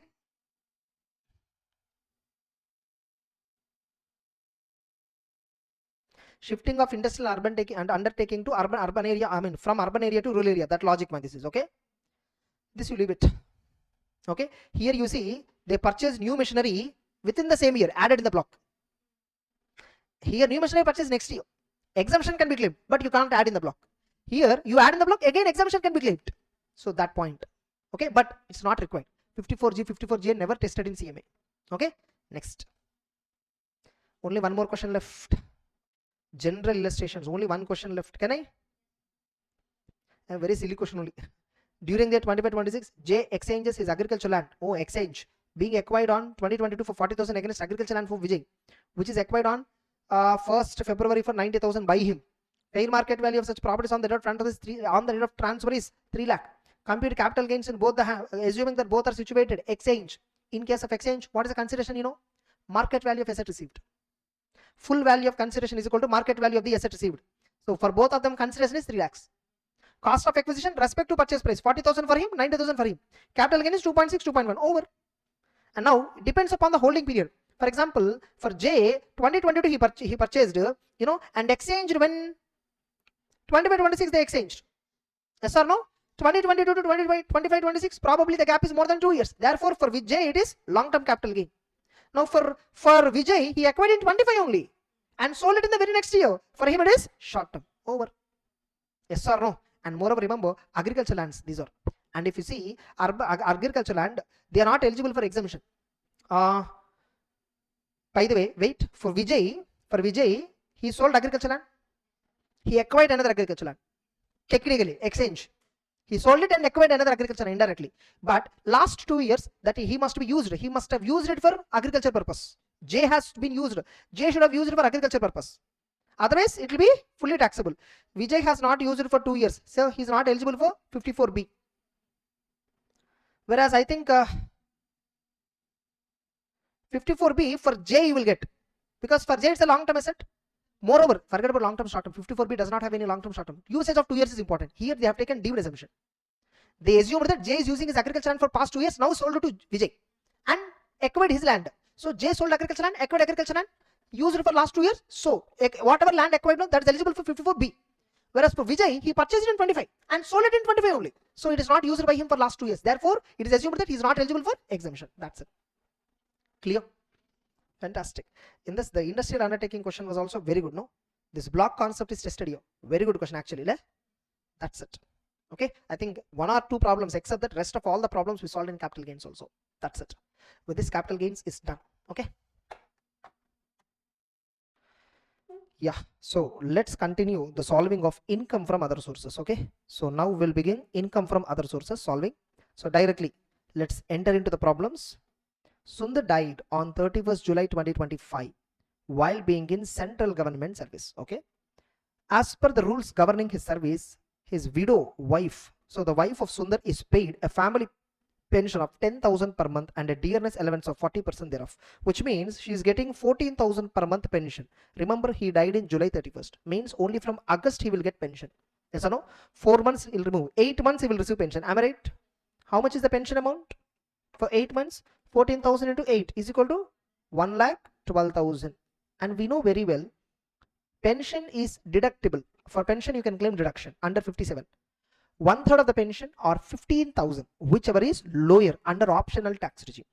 But by default, if nothing information is given, we do it as per default tax regime. Yes or no? Or if nowhere is given, general in CMA material, in exam they'll mention in the regime. If they didn't mention, do it under both. So how much is exempted? 1/3 of the pension or 15, whichever is lower. 1/3 of the pension or 25,000, whichever is lower. 15,000 limit is under optional tax regime. 25,000 limit is under default tax regime. That's it. So either 15,000 deduction or 25,000 deduction. Am I right? Correct? Now further state whether the amount of family pension is assessable inheritance. Yes, it is taxable. Yes or no? If so, under what head of income? Income from other sources. Can she claim any deduction on the receipt? Yes, 1/3 of the pension she can claim, subject to maximum of 15,000 in OTR, subject to maximum of 25,000 in default tax regime. Correct? Compute taxable income. Everything is done. Over. Easy. Next, gift. Whether there is a question on this? Is there a question on this? One provision they have illustrated.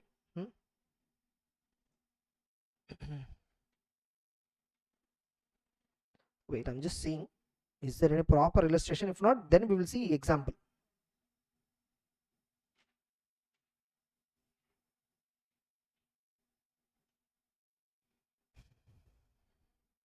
Oh, entire provision, some problems kind of basis only they gave.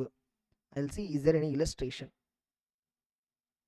No, I think illustration is not given, right?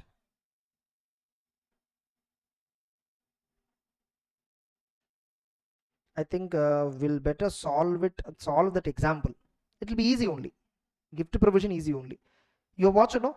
We will classify the gift received into 5 categories. In the marathon, in the class, I clearly told. Gift of cash. Gift of immovable property without consideration. Gift of immovable for inadequate consideration. For immovable property wise we have to check.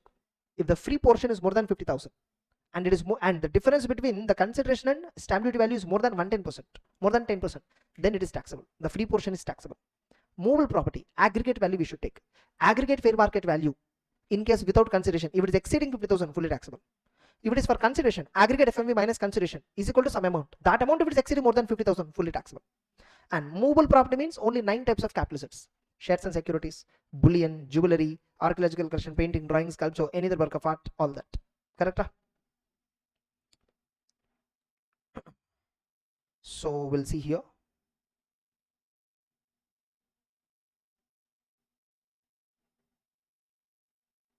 Yeah, wait.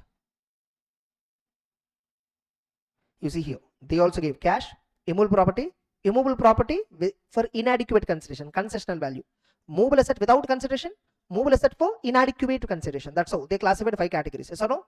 And all the 5 categories were explained like this. The 50,000 limit is per category. Yes or no? Then movable property definition they didn't give a here.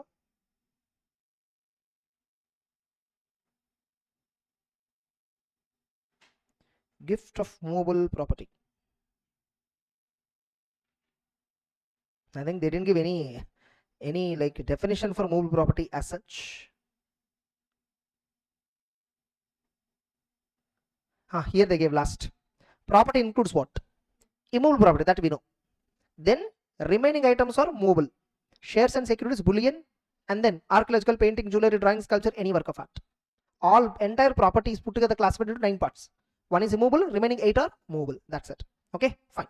Now we'll do these problems, examples which they gave. Provision illustrated. Mr. Anand received cash gift of 1 lakh from his friend Mr. Lati on 10th December. Yes or no? So automatically, since the cash gift is more than 50,000, fully taxable. So 1 lakh shall be considered as income. That's it.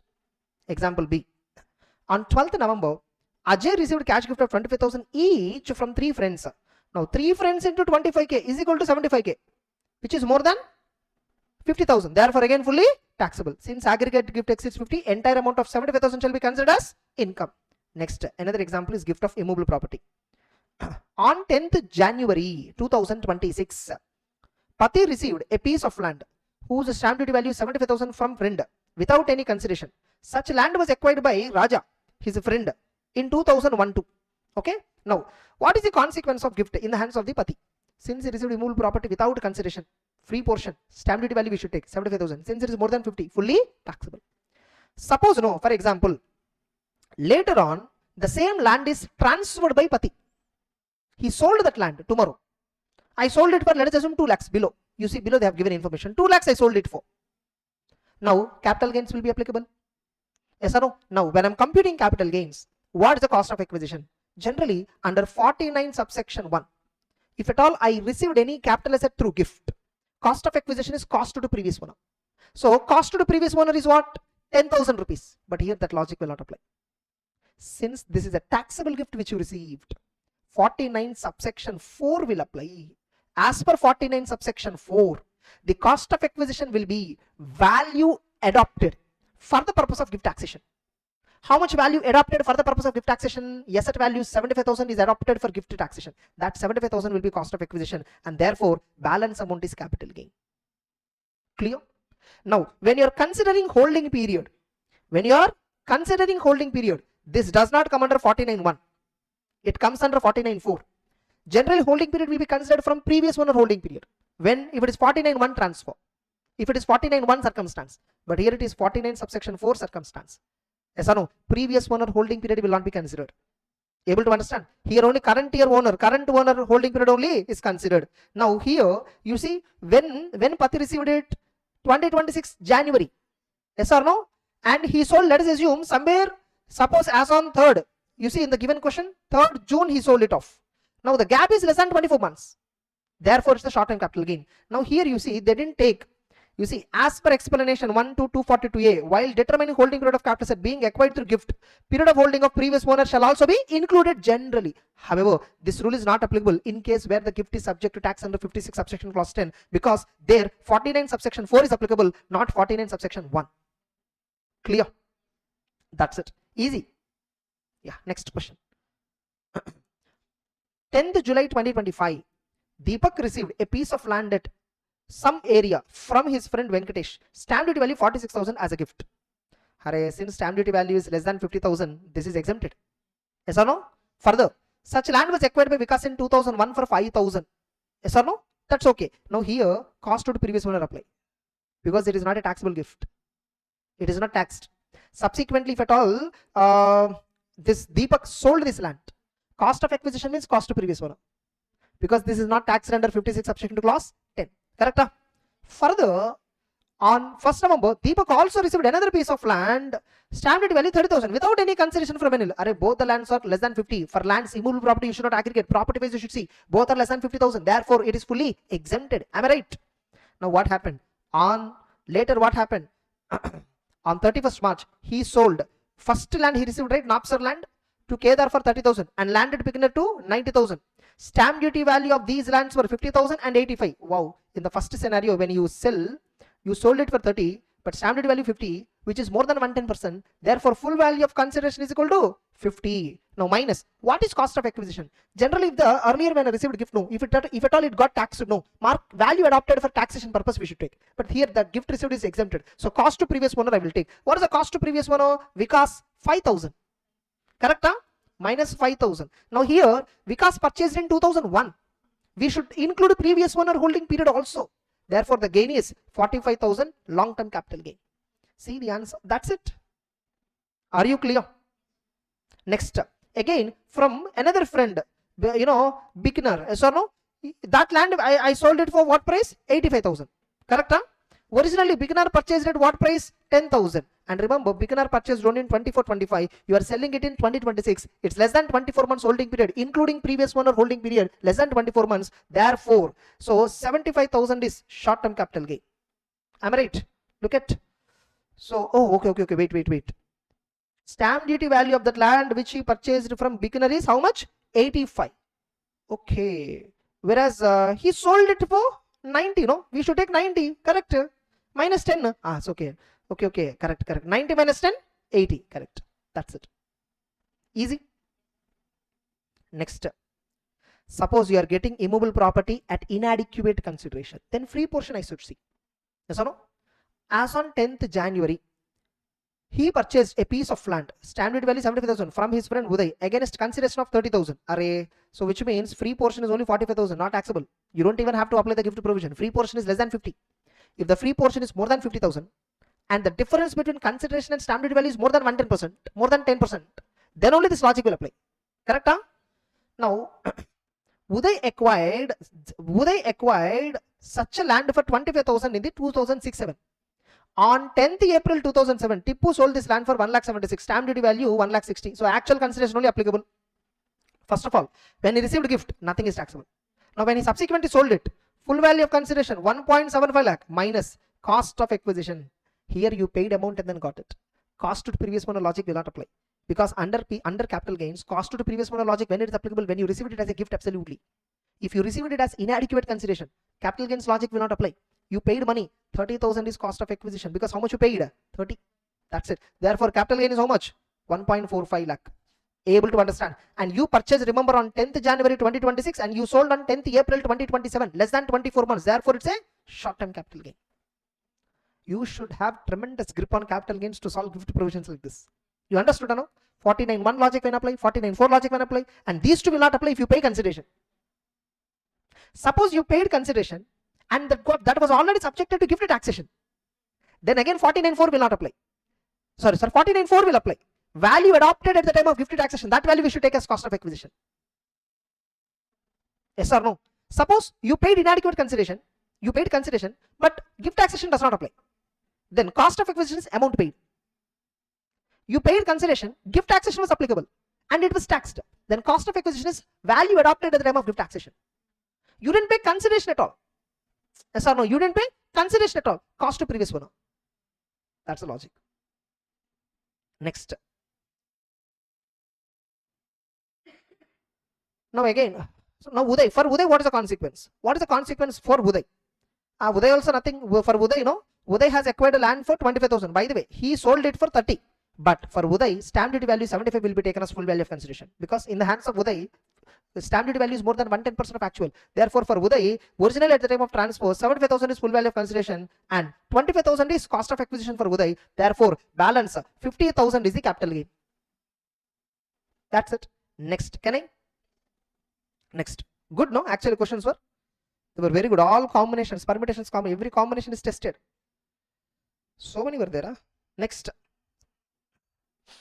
As on 10th February 2026, a company purchased a piece of land, stamp duty value 7,50,000 from one friend, Mita, of director against consideration of 3,90,000. Free portion is, you see, 7,50,000 minus 3,90,000. Free portion is 3.6 lakh. Yes or no? And stamp duty value is more than actual consideration by 10%. Correct? Huh? Stamp duty value is more than actual consideration by 10%. Therefore, gift provision will apply. This 3.6 lakh free portion is treated as gift in the hands of the company. In the hands of the company, 56 subsection 2 clause 10 is applicable. Yes or no? Now, Mita acquired such land for 25,000 in 2000 year. Fair market value on 1st April 2001 was 32,000. This is important for Mita to compute capital gains. Now look at Mita. What is full value of consideration? For her also 7,50,000 minus cost of acquisition in hands of Mita. Yes or no? Stamp fair market value on 1/4/2001. Sometimes they will give you SDV value on 1/4/2001. If fair market value is more than SDV, then SDV. Okay, be careful. So cost of acquisition is what? 32,000. Are you clear? Yes or no? So therefore, in the hands of Mita, I'm telling you, in the hands of Mita, what is the capital gain? So 7,50,000 minus 32,000 is equal to 7,18,000. Correct? Huh? Next, in the hands of the company, 3.6 lakh is gift.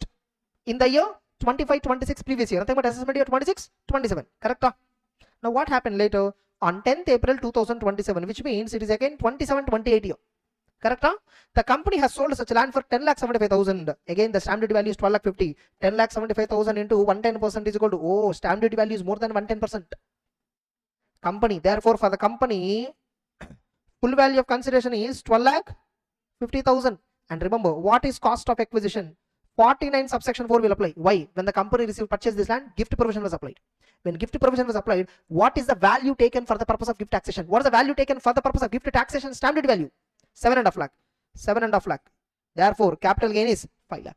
Which capital gain is this? Previous owner holding period we will not consider because it was taxable gift. 49.1 will not apply. 49.4 will apply. Only current period owner. Therefore, it's a short term capital gain 5 lakhs. Over. So when the company received it as a gift, 3,60,000 shall be treated as income from other sources. Yes or no? Cost of acquisition 7.5 lakh will be considered in the hands of the company later. Correct? Huh? Now, computation of capital gain 12,50,000 minus 7,50,000 is equal to 5 lakhs. Now, in the hands of Mita, yes or no? 7,18,000 is the long-term capital gain in the hands of Mita. That's it. Every answer is done. Easy. Next. Fantastic questions, actually. How many were there still? Oh my God, so many were there. Fine, it's okay, we'll do. Can I? This much advanced in CA intro also was not there. Problems. On 10th October 2025, Suresh purchased a piece of land from his friend Anu's. Okay. Stamp duty value just 46,000 for 30,000. So free portion is just 16,000 less than 50,000. Therefore, gift provision will not apply. Gift provision since does not apply, cost of acquisition is actual amount paid. On 1st November, he also purchased house property, stamp duty value 1,50,000 from Ajay for 1 lakh, exactly 50,000. Since it is not more than 50, again gift provision will not apply. Further on, 1st January, another friend Jitu gave him house property without any consideration, stamp duty value 35. Since this is without consideration case, not exceeding 50, therefore again gift provision will not apply. In all these cases, without consideration case, 49 subsection 1 can be applied. Cost of acquisition means cost to previous owner. Whereas inadequate consideration cases, cost of acquisition is equal to actual consideration paid. Yes or no? Fine. Now, in all these three cases, the amount received is nothing is taxable. Now, look at consequences in the hands of Suresh. Nothing shall be taxable. Correct? Huh? Further, cost of acquisition period of holding. Since the value of the asset is not subject to income tax under 56, hence cost of acquisition period of holding will be considered from the previous owner holding period for without consideration case only. House received from Jitu, cost to the previous owner, and holding period will commence from Jitu purchase date. Whereas Anuj and Ajay, you purchased from them. Since you purchased from them, it's not a pure gift. 47-49 will not apply. Yes, sir, you purchase from them. So whenever you purchase from that date only, cost of acquisition period of holding will be taken. Cost of acquisition will be amounts paid. That's it. Do you understand? Now, consequences in the hands of Anuj, Ajay and Jitu. Yes or no? Anuj and Ajay, capital gain shall be computed. As per 50C logic, all that. Full value of consideration information we know, SDV we know, actual we know, acquisition cost we know. So in the hands of the transferors, you can easily compute because they sold it for some consideration. Whereas in the hands of Jitu, who gave it gift, 47, transfer of capital asset by gift, will, inheritance, fully exempted. So in the hands of Jitu, if you gift some asset, nothing is taxable. Are you clear? Ah, fantastic question actually. On 10th, next question ma. 10th October 2025, Sonam purchased a piece of land from her friend Shweta. Yes or no? Stamp duty value 12,54 for 12 lakhs. Oh, 54,000 free portion is there. But if you see, is stamp duty value more than 110% of actual consideration? No. Therefore, this gift is not taxable. Yes or no? Gift is taxable when two conditions. Free portion should be more than 50 and the stamp duty value must be more than 110% of actual consideration. If these two conditions are satisfied, then only it is taxable. That free portion is taxable. Correct? How they will tax is gift is taxable in case of movable property if it is more than 10% of actual consideration or more than 50,000, whichever is higher. That's how they tax it. Okay, I hope you understood the logic here. Since the difference between actual and stamp duty value does not exceed 10, yes or no? Even though the difference between the value exceeds 50,000, nothing is taxable. The difference should be taxable only when the difference is more than 10% of actual. That's a condition. Yeah, next. So therefore, cost of acquisition will be 12 lakhs. In the hands of Shweta, for her also cost, full value of consideration will be only 12 lakhs. Cost of acquisition, whatever the cost she purchased for. Correct? No? That's it. Next, on 10th October, Priya purchased a piece of land from her friend Monica, 4,45,000 for 4 lakhs. Free portion is only 4.45. Free portion is just 45,000. Gift provision will not attract. Therefore, cost of acquisition is amount paid by her, 4 lakhs. Yes or no? That's it. Consequence in the hands of Monica, same. Actual consideration is only 4 lakhs. Yes or no? So she will, in the hands of Monica, only 4 lakhs will be taken as sale value minus whatever the cost at which Monica purchased. That's it. Correct? Huh? Then gift of immovable property. Movable property. Fine. These are all very easy. Movable property, we should see aggregate. Careful. How many were there? Okay, wait. Hey, yeah, correct, no? Here, for Monica point of view, yes, it is more than 110%. Therefore, full value of consideration is 4,45,000. FVC is 4,45,000. Yes, 4,45,000 shall be considered as full value of consideration. You have to be careful. Yeah. Next, movable property. On 10th January 2026, okay, Narendra received gold necklace. Fair market value 1,85,000 without any consideration. The necklace itself is, single piece itself is more than 50,000. Therefore, entire 1.85 lakh is fully taxable. Shall be taxable as income. Correct? Now, what is the cost of acquisition when you are selling subsequently? Earlier, whatever amount adopted for taxing purpose, market value 1,85,000. Yes or no? That 1,85,000 will be cost of acquisition. Period of holding will be commenced from the date when you receive that necklace in your hand. It is not 49(1). It is 49 subsection 4 case. That's it. Now, what about Vivek, who gifted this necklace? Any transfer of capital asset by gift, nothing is taxable. Next, on 10th October, Mohan received shares from his friend Uttam, fair value 36,000, not acquired through ESOP. Okay, so earlier Uttam has not acquired them through ESOP. Okay, he didn't acquire them through ESOP. That's it. He purchased normally. Now, so he received shares, market fair value 36,000. Further, on 1st November, he also received gold chain fair value 30 without any consideration. Now, both put together 66,000 aggregate. Since it is more than 50k, fully taxable. Am I right? Since they were fully taxed, cost of acquisition will be whatever amount adopted for gift taxation. So this itself will be cost of acquisition. This itself will be cost of acquisition subsequently. Yes or no? So cost of acquisition of the necklace 36,000 for shares, 30,000 for gold chain. Correct? Period of holding will commence from the date when you receive the gift. That's it. Acquisition of movable property at concessional. Can I proceed? Yes or no? Next. On 10th October, Kamal purchased jewelry from Kishore. Fair value 46 for 30,000. The free portion is here 16,000. Wait. Directly you can't apply taxation. Aggregate you should see. Kishore acquired the jewelry on 10th April for 25,000. That we'll see later. Oh, directly they're asking consequences. Are simple. First I will see in the hands of Kishore, who is the seller. So he sold it for 30,000. Remember, fair market value option does not apply because 50C is applicable only for immovable property.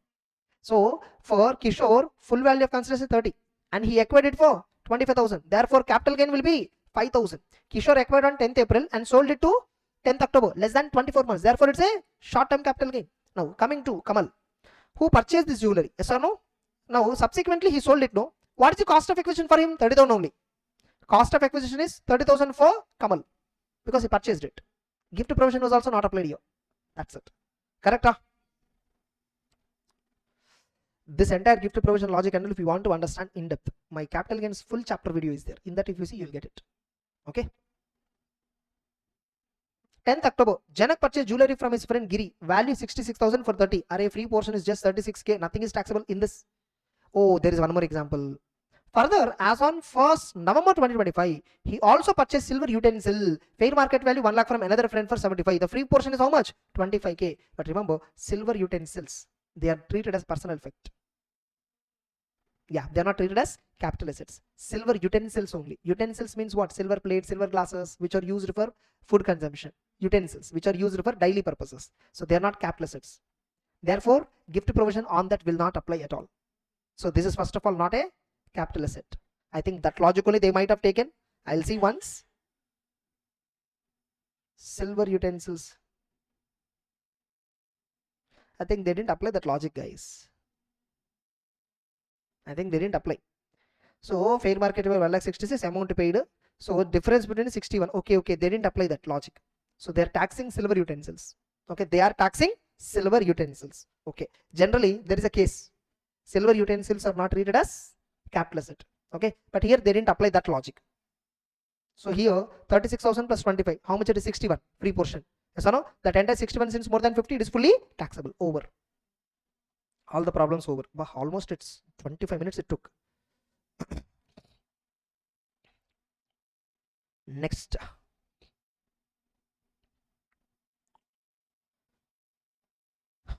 Almost done.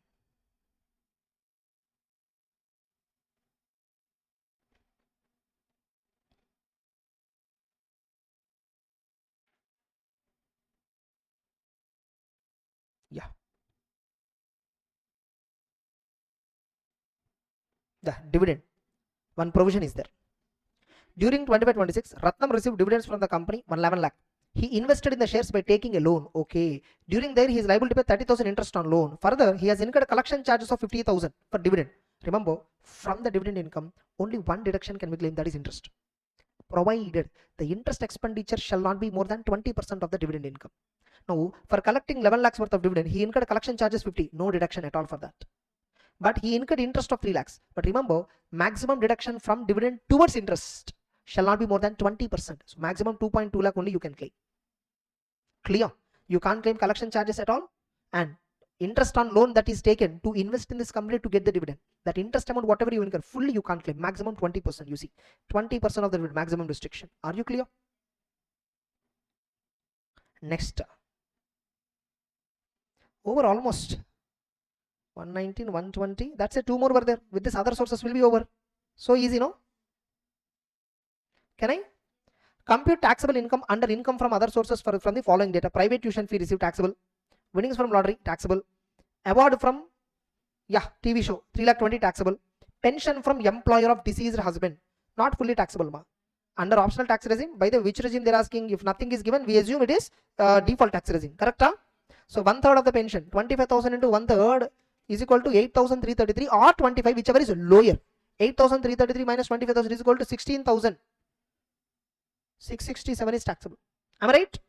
Interest on bank deposit, taxable. Direct remuneration, taxable.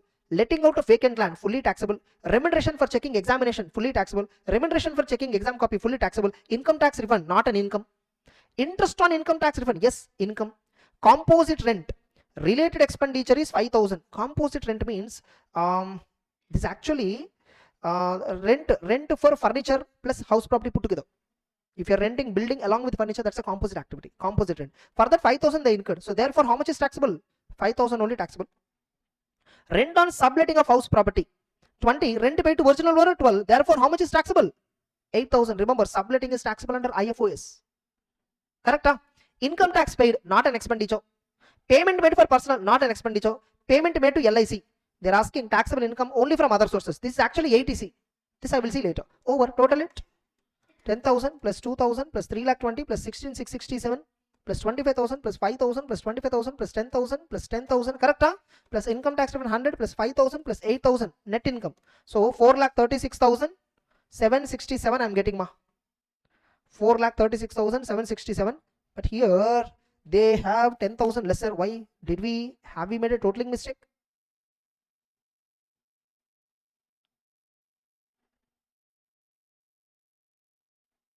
I think employer school is there, no? That's why I understood. Got it. Here we didn't observe. Remuneration for checking examination copy of employer school. Any remuneration received from employer is taxable under salary. That's the only point we missed. Okay. So good point actually. Okay. So that 10,000 if you remove, we get the correct answer. 4,26,767. Correct? Huh? Next. Anil follows cash basis of accounting and furnishes receipts and payments account for the year for computing his income. Okay. So receipts have given. Interest on listed ventures, yes, taxable. Letting of building and machinery at 15,000 on a composite lease. Okay. Receipts are only 1,50,000. Now you don't apply 15,000 per month into 12 because he is following cash method. Therefore, accrual doesn't matter. 1,50,000 only is fully taxable. Yes or no? So now look at 18,000, 1,50,000. Correct? Collection charges. Yes, you can claim deduction. Am I right? M minus. Repairs. Yes, you can claim full deduction. Capital repair. No deduction at all. Yes or no? But on capital repair, you can claim depreciation. Depreciation you can claim 10%. I don't know whether they considered or not. I think they didn't consider. They didn't consider that. Okay. Interest paid outside India without deduction of tax. No deduction at all. Correct? Huh? Gift from father, relative, exempted. Ground rent received 600. Over 1,62,600 till now. They gave allowable depreciation. They gave okay 4,000. Fire insurance, so minus 5,000 totally. So 1,57,600. I'm getting the answer. Okay. Fire insurance is not paid. 1,000 we should add back. So 1,58,600 I'm getting. 1,58,600 I'm getting. Whereas here they gave 1,60,000. So why 2,000 difference? I think I might have done totaling wrong. Interest on debentures 18,000 plus 1,50,000 minus collection charges 1,000 minus repairs 5,000. Correct? Then ground rent received is again 600. Correct? Minus allowable depreciation. Okay, totaling error. Correct only. We have done correctly only. 1,58,600 only I'm getting. Wait, interest on debenture, did they mention net? Yeah. They didn't mention net amount, but they grossed up here. Where is mentioned? If you mention net amount, I would have considered, no? 10% depreciation, 10% TDS. Okay, they grossed up here. That's the only one point we missed. But actually, this is wrong. They should not gross up without giving the word net. We assume it's gross only. Yes or no? So, okay, that extent to the 2,000 difference came. Correct? Huh?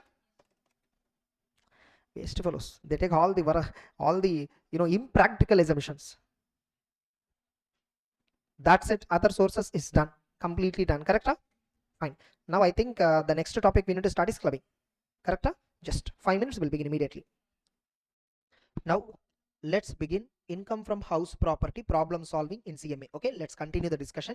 In salaries, 38 problems we completed. Please must and should watch that. Don't miss it at all. Now house property directly. Okay.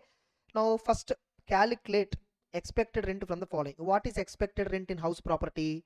What is expected rent? Fair rent or municipal value, whichever is higher, but subject to maximum of standard rent. Correct?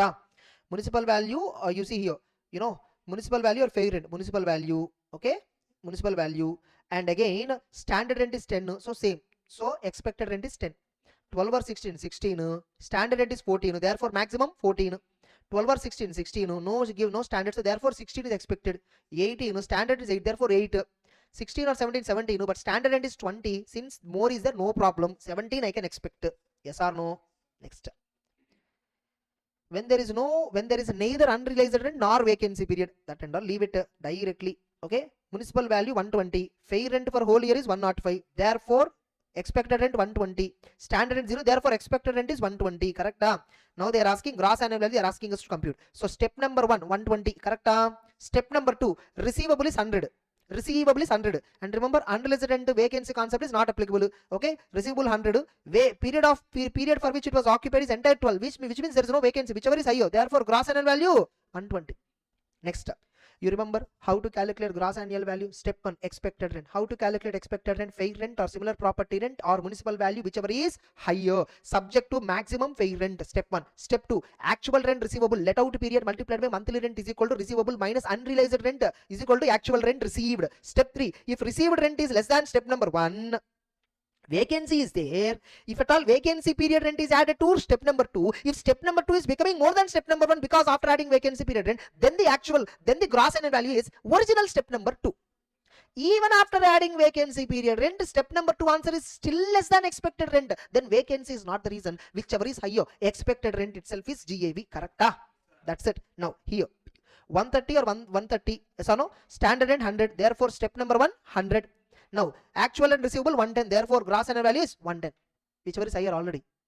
Okay. Next, If you don't have grip on this, you will not be understanding it. Next, 140 or 135, 140, standard rent 135. Therefore, step number 1 comes to 135. Actual rent, step number 2 also 135. Therefore, answer is 135. Then 155, but standard rent 180. Therefore, step number 1 is 155. Actual rent 175. Therefore, 175. Yes or no? Now here 175. Restriction is step number 1 165. Actual rent 200. Now last one, vacancy. Okay, 180 or 168, 180. But step number 2 144. 100 is for 10 months. Now how many is for 2 months? Actual and receivable 100 ba. Number of months rented how much? 10. Therefore monthly rent 10. Okay, vacancy is there for 2 months. The 2 months rent also, here they said nor vacancy. Okay, there is no vacancy. Remaining 2 months occupied by SSC probably. That's not a vacancy logic. 100 140, which one is higher? 144. That's it. The answer. What happened? Gross annual value, house number 6. Where are they? Where they took all wrong numbers?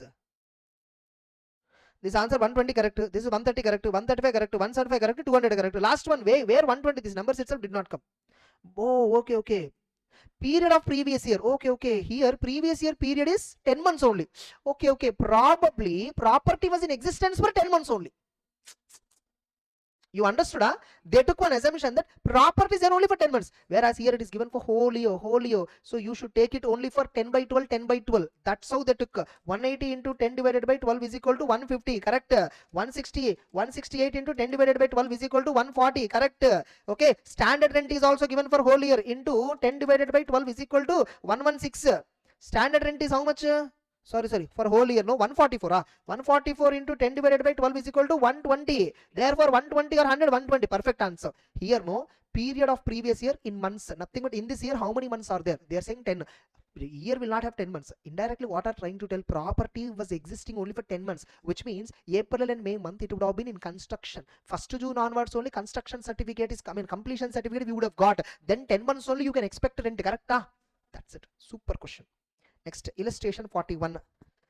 There is no unrealized rent but no vacancy. Oh, unrealized rent is there but no vacancy. Super question, easy only. Okay, again, by the way, how many months it is there? Nothing is given. Thank God, all 12 months property is there. Correct? Municipal value or fair rent, whichever is higher. Okay, fair rent. Okay, but rent control act. So step number 1 answer is 50. Actual rent receivable per annum is 120 minus unrealized rent 2 months means 20. Correct? So monthly rent is 10. Correct? So unrealized rent 20 is equal to 100. Step 1 or step 2, whichever is higher, gross annual value is 100. So first question answer is 100. Correct? Then second question, house number 2, whichever is higher, 500. Therefore step number 1 is 500. Step number 1 is 500. Step number 2, receivable is 600. But 3 months away, 3 months unrealized. 600 into 3 divided by 12 is equal to 150. 600 m plus 450 only this one. Oh, 450. But remember, there is no vacancy. Whichever is higher, 600. Yes or no? Step number 2 answer 450 we got.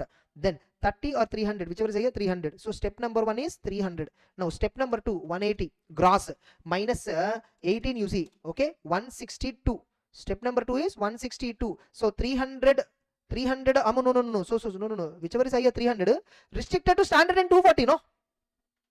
240 or 162, whichever is higher, 240.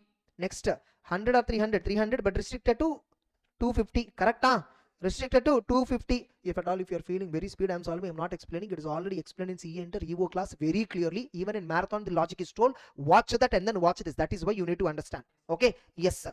So, next, standard rent. So, and repeatedly watch. If at all any point you didn't understand, repeat mode you watch. Whatever logic is there, compare with CA Inter income tax, whatever income tax book you have, compare with it, you will understand. Next, that's why I already repeated provision at beginning once. Once watch that, you will understand. This is only a problem solving, not a concept explanation video. Next, so 250. Step number 2, 360. For 3 months vacancy is there, no? Into 9 divided by 12 only should consider. 270. Step 2 answer is what? 270. Whichever is higher, 270.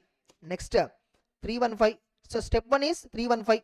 Step 2, 150 into, okay, 10 months rent only divided by 12, 125. Okay, whichever is higher, 315. The answer is 315.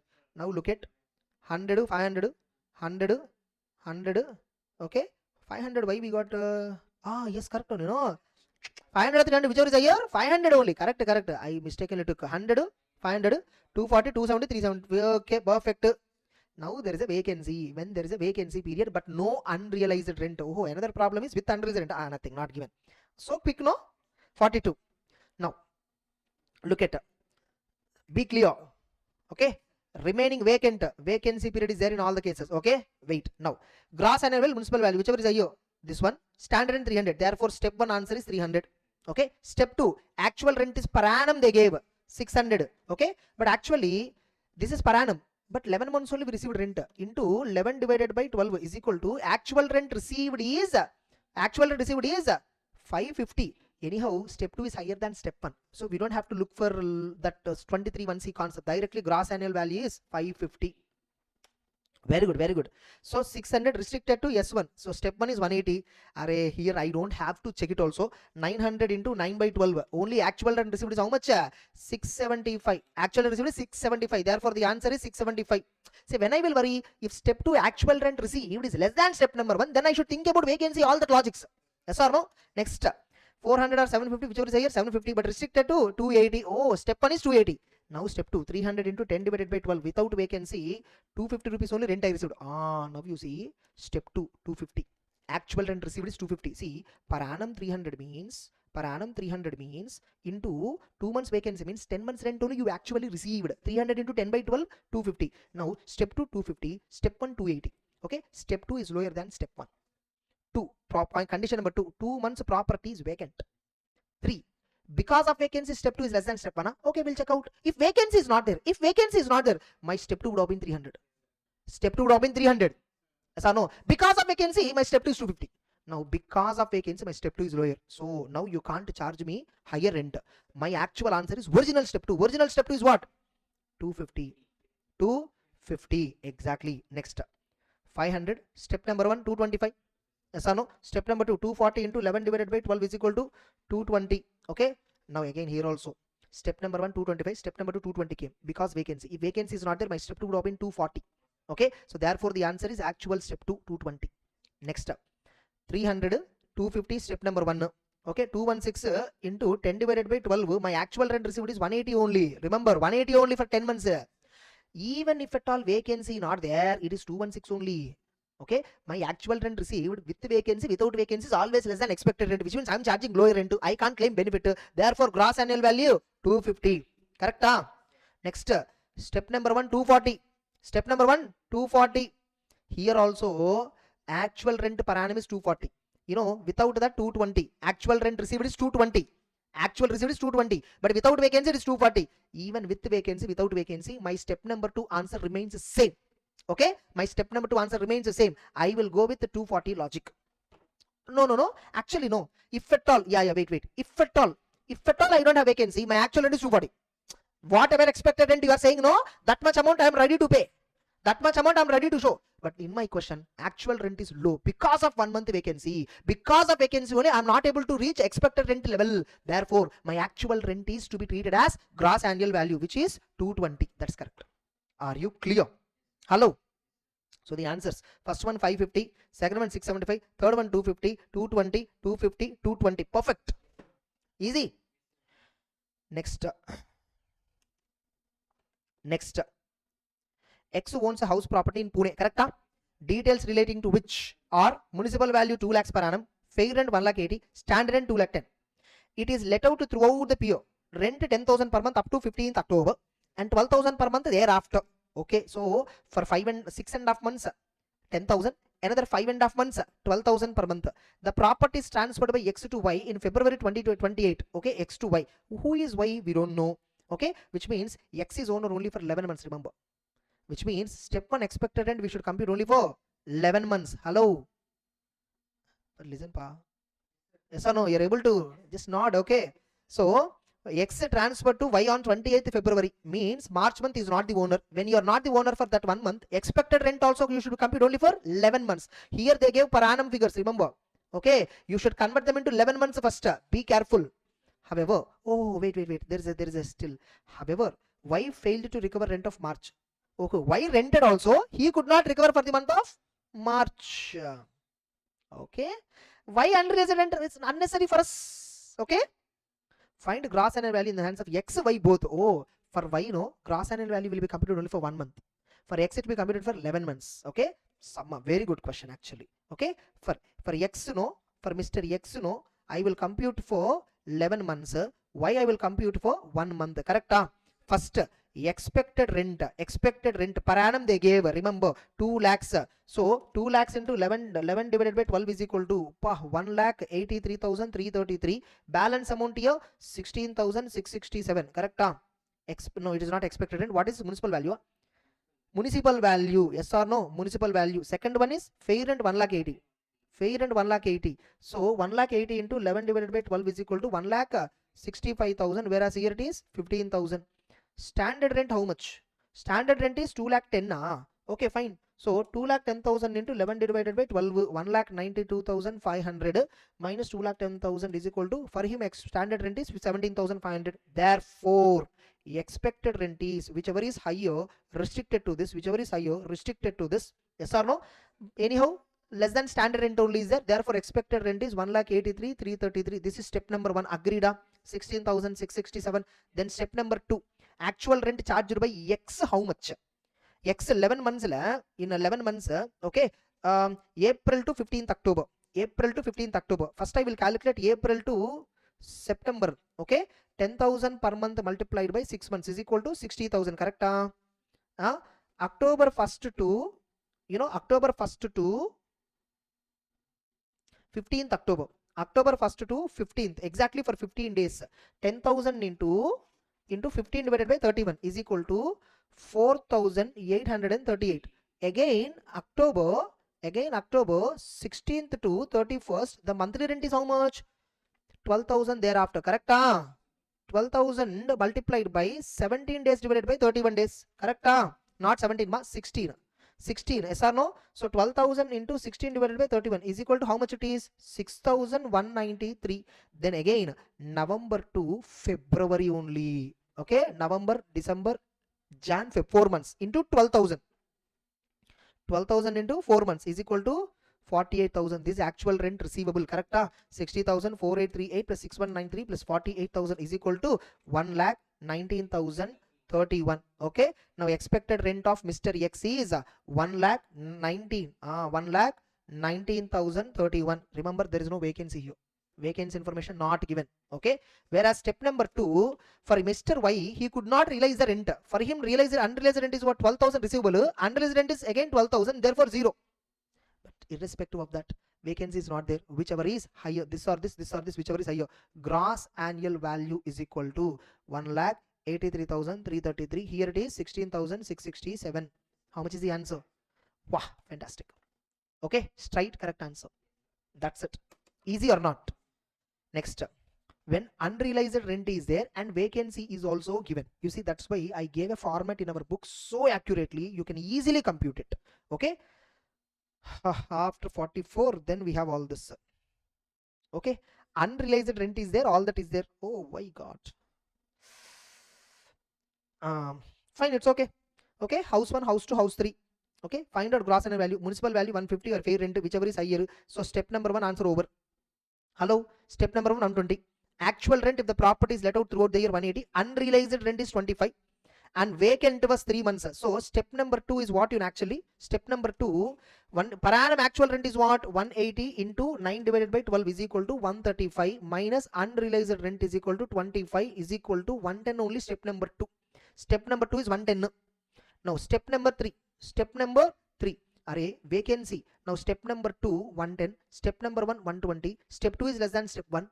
Okay, and there is a vacancy. If vacancy is not there, my step 2 would have been into 3 by 12, and my step 2 would have been 180 minus 25. 180 minus 25, my step 2 would have been 155 if vacancy is not there, which is even higher than step number 1. Right now my step 2 is lesser than step 1 only because of vacancy. Therefore gross annual value is 110. Correct? Next, 180 or 140. So step number 1 180.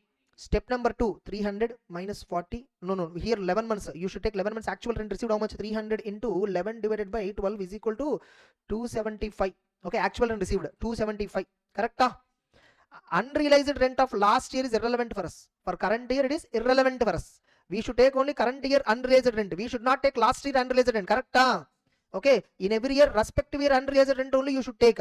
Now, fine. Step number 2. Step number 1, 180. Step number 2, 275. Vacancy doesn't matter. First of all, step number 2 is higher than step number 1. Therefore, 275. Correct? 240. So, step number 1 is 240.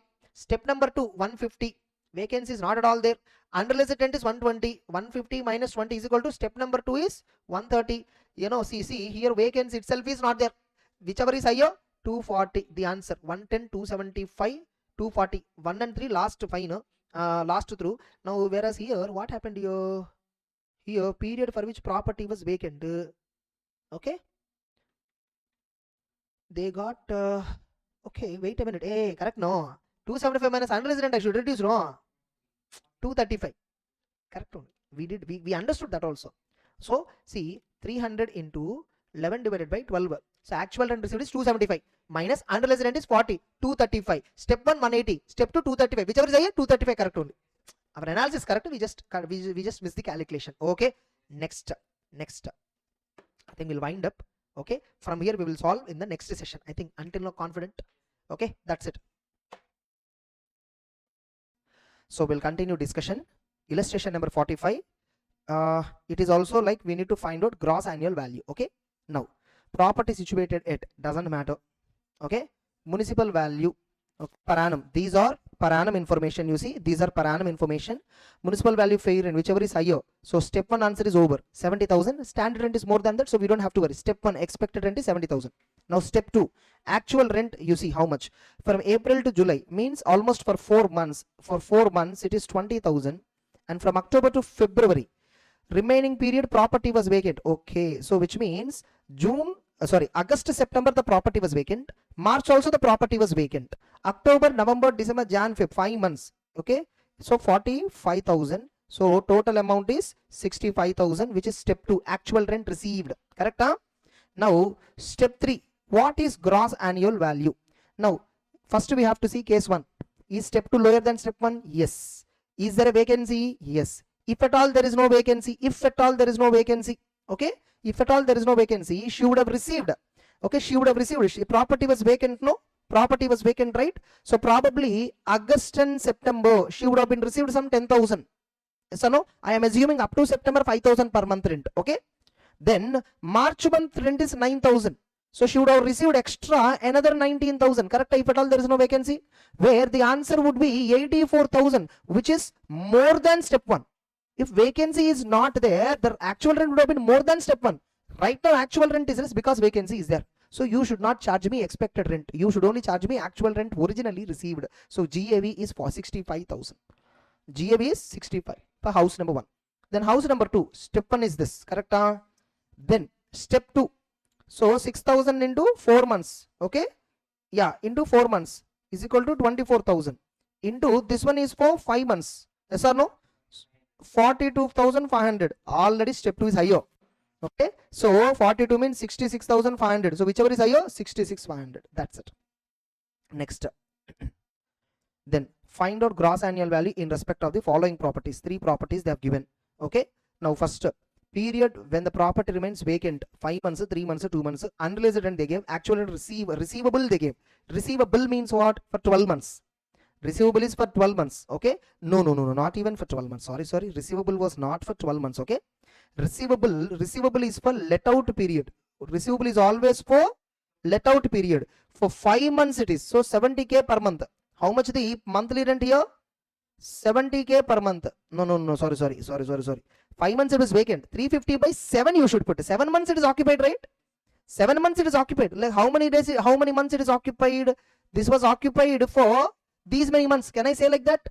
So house number 1, 5 months vacant means 7 months occupied. 3 months vacant means 9 months. 2 months means 10.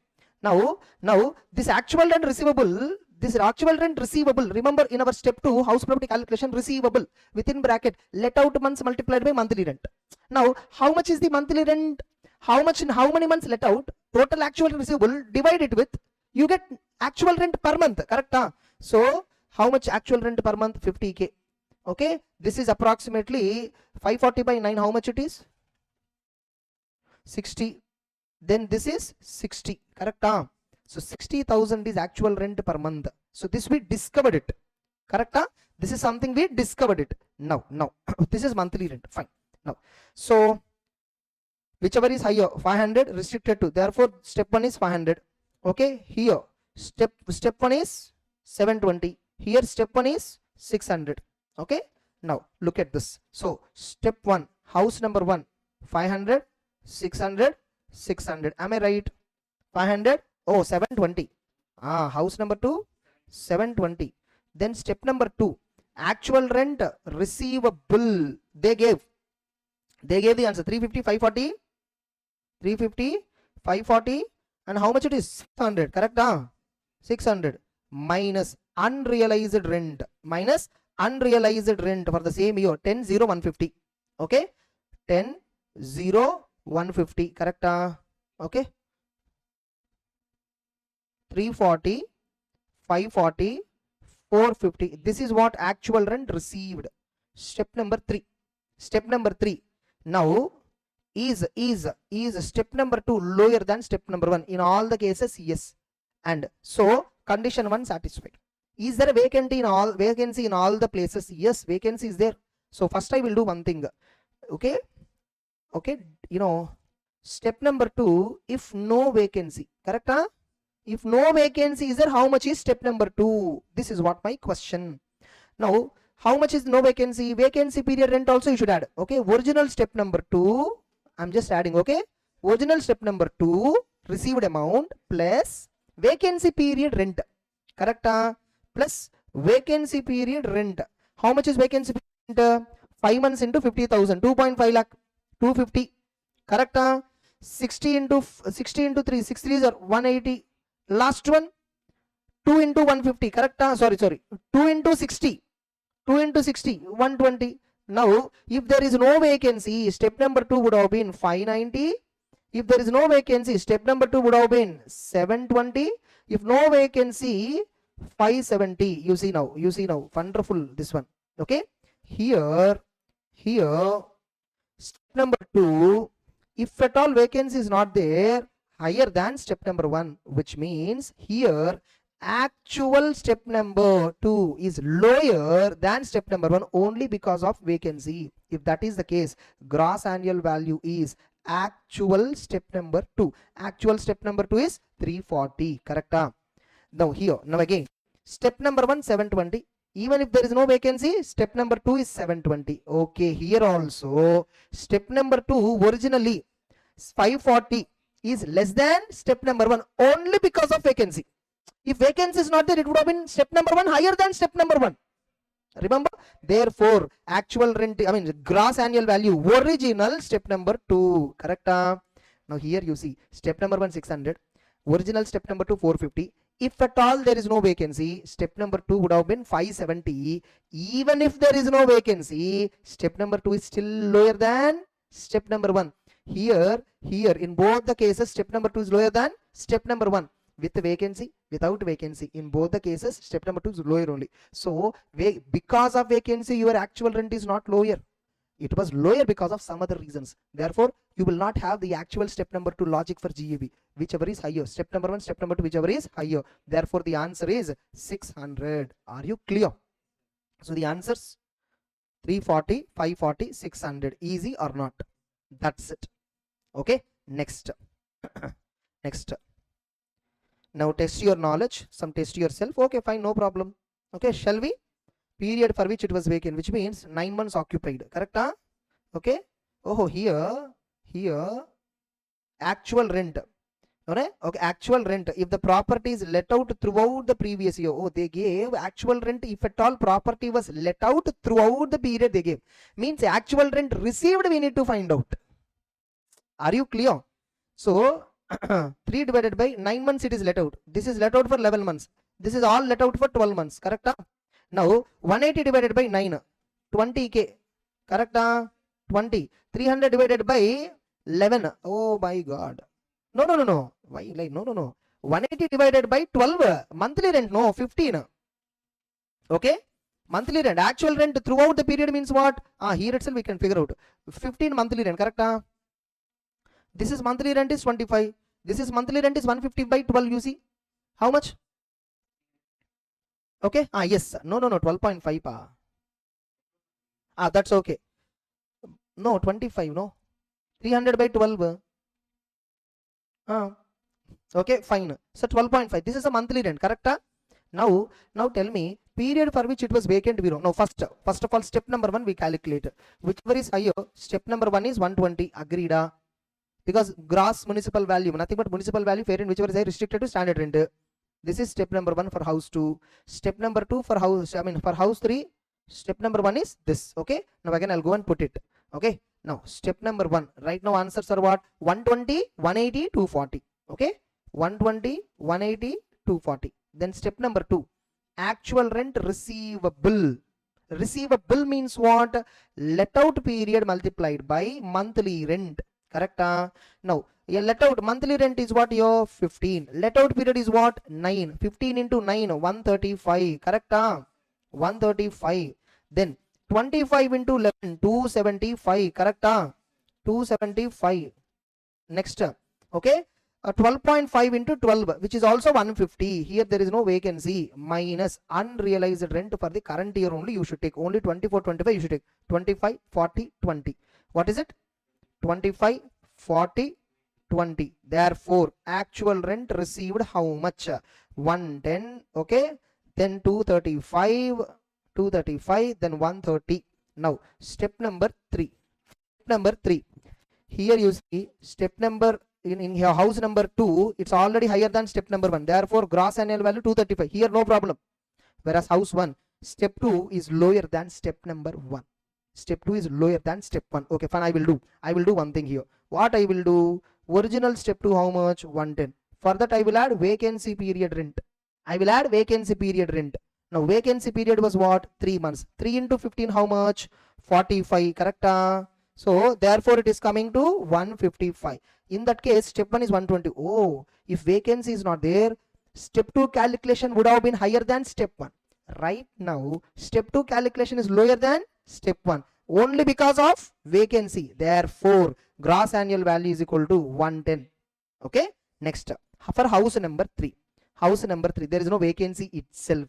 So step number 2 is lower than step number 1. There is no vacancy. So GAV is equal to step number 2 concept will not apply. GAV is equal to whichever is higher concept will apply, which is 240. So 110, 235. Exactly. Easy or not? That's it. Next. House property problems are very quick, no? Like maybe we don't know. We need to see further problems. Only then we can understand. Next. So now here they are asking net annual value. How to calculate net annual value? Gross annual value minus municipal taxes paid is equal to net annual value with the following details. Assessment year 25, 26. Okay. Location irrelevant. Okay. Now municipal value. They gave gross annual values directly. We don't even have to worry about municipal value. Maybe municipal value we need to look for property tax, how much it is paid. Are you clear? Next. So municipal value, gross annual value they gave already. Minus municipal taxes paid for the previous year. This is 5,000. Yes or no? This is 10%. When they give percentage, it is to be applied on municipal value. 20k. Correct? Now you see here, what are all taxes they are considering? Sewerage tax. Every tax that you pay to municipality is considered. Every tax that you pay is considered. Are you clear? Next, look at. So 20k. 5% means what? 5% means what? 2 lakh into 5%. 10,000. Water tax is what? 6,000. Now again here. Okay, 5% means 15,000. Here it is 1,000 as usual. And again 5% means 15,000. Okay. Now again 20% means 80,000. 3% means 12,000. Okay. Then here 2% means 8,000. Okay. House number 5. Below actually they gave some information. We'll see that also and then rectify these values. Okay. Next. 12% means what? 4,25,000 into 12%. 51,000. Next, as usual, 5% means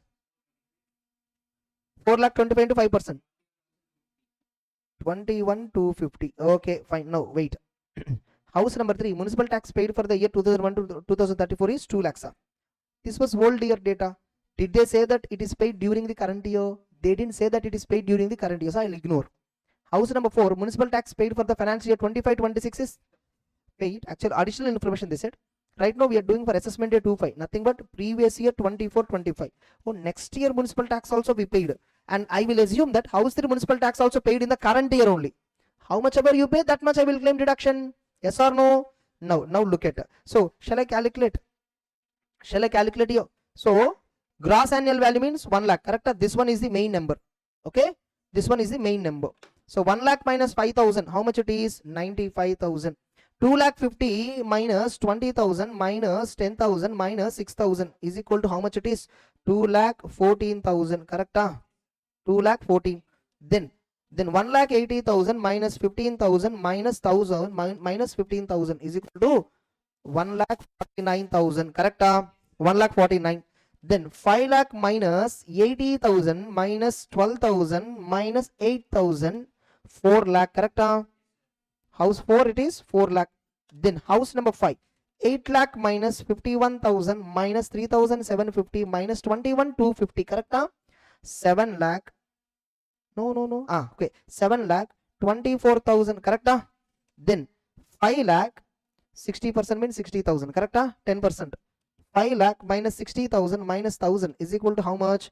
Okay, 4 lakh 39,000. Now apart from that, house number 3, another 2 lakhs is paid, but NAV cannot be negative. No. NAV can be negative. NAV, net annual value, can be negative. Okay, that point we need to observe once. Okay, that point we will observe it once. Okay, now you see here for house number 3, how much is the municipal taxes paid? 2 lakh. Okay, 2 lakh. NAV can be negative. I guess it is can be negative. No problem. Now we'll see anyhow. Next. Okay, and house number 4, municipal tax paid for the advance. In advance they paid. That also you can claim deduction. Correct? That also you can claim deduction. Hello. Next, house number 6, all taxes charged by municipality are paid to the extent of 80%. 50% by owner, 30% by tenant. How much owner paid? That much only allowed as deduction. House number 6, owner paid only 50%. Okay, 50% by owner, which means out of 60, actually you can claim deduction only 30, and out of 1,000 you can claim deduction only 500. Once again you calculate 6 lakhs minus 30,000 minus 500 is equal to 5 lakh 69,500. Correct? 5 lakh 69,500. Because no, for house number 6, out of the total municipal tax, 80% only paid. But if it is 80, leave it. 50 is paid by owner, 30 paid by tenant. How much tenant paid? Irrelevant. Owner paid how much? Only relevant. Gross annual value minus municipal tax paid by the owner, water tax paid by the owner, all that. Correct? So now revised. This is net annual value 95,000, 2,14,000 minus, this is minus 51,000. This is 3,97,000. This is 7,24,000. 5,69,500 are our answers, right? 195 is correct, 214 correct, 51 correct. This is what house number 4. House number 4, municipal tax paid for the financial year 25-26 is 3,000. I think I consider this as advance. Okay. But advance municipal tax is not allowed. That's wrong. Municipal tax is allowed as deduction on cash basis. It's not about advance or arrears. That doesn't matter. To whichever it belongs to, it doesn't matter. You paid in advance, so this point is not correct. This answer is what? 3,97,000. 724 also correct. Now here, did we make? We made a calculation mistake. 5 lakhs. No. From 5 lakhs you should reduce 30. This is calculation mistake. 5 lakhs minus. No. Correct only. Our answer. We considered 4,69,000. You see? Correct only. All the answers correct. 5 lakh minus 30 minus 500. Correct only. 4,69,500. Why we kept that number? 4,69,500. Correct only. Every answer correct. Are you clear? So whether they gave sewerage tax, water tax, whatever it is, all these taxes are allowed as deduction. Understood? That's it. Advanced municipal tax is not allowed as deduction. Is not correct. In exam, if at all same question comes, what you can do? Maybe in the CMA study material we will see, is there any other question like this? Then we will understand pattern is same or not.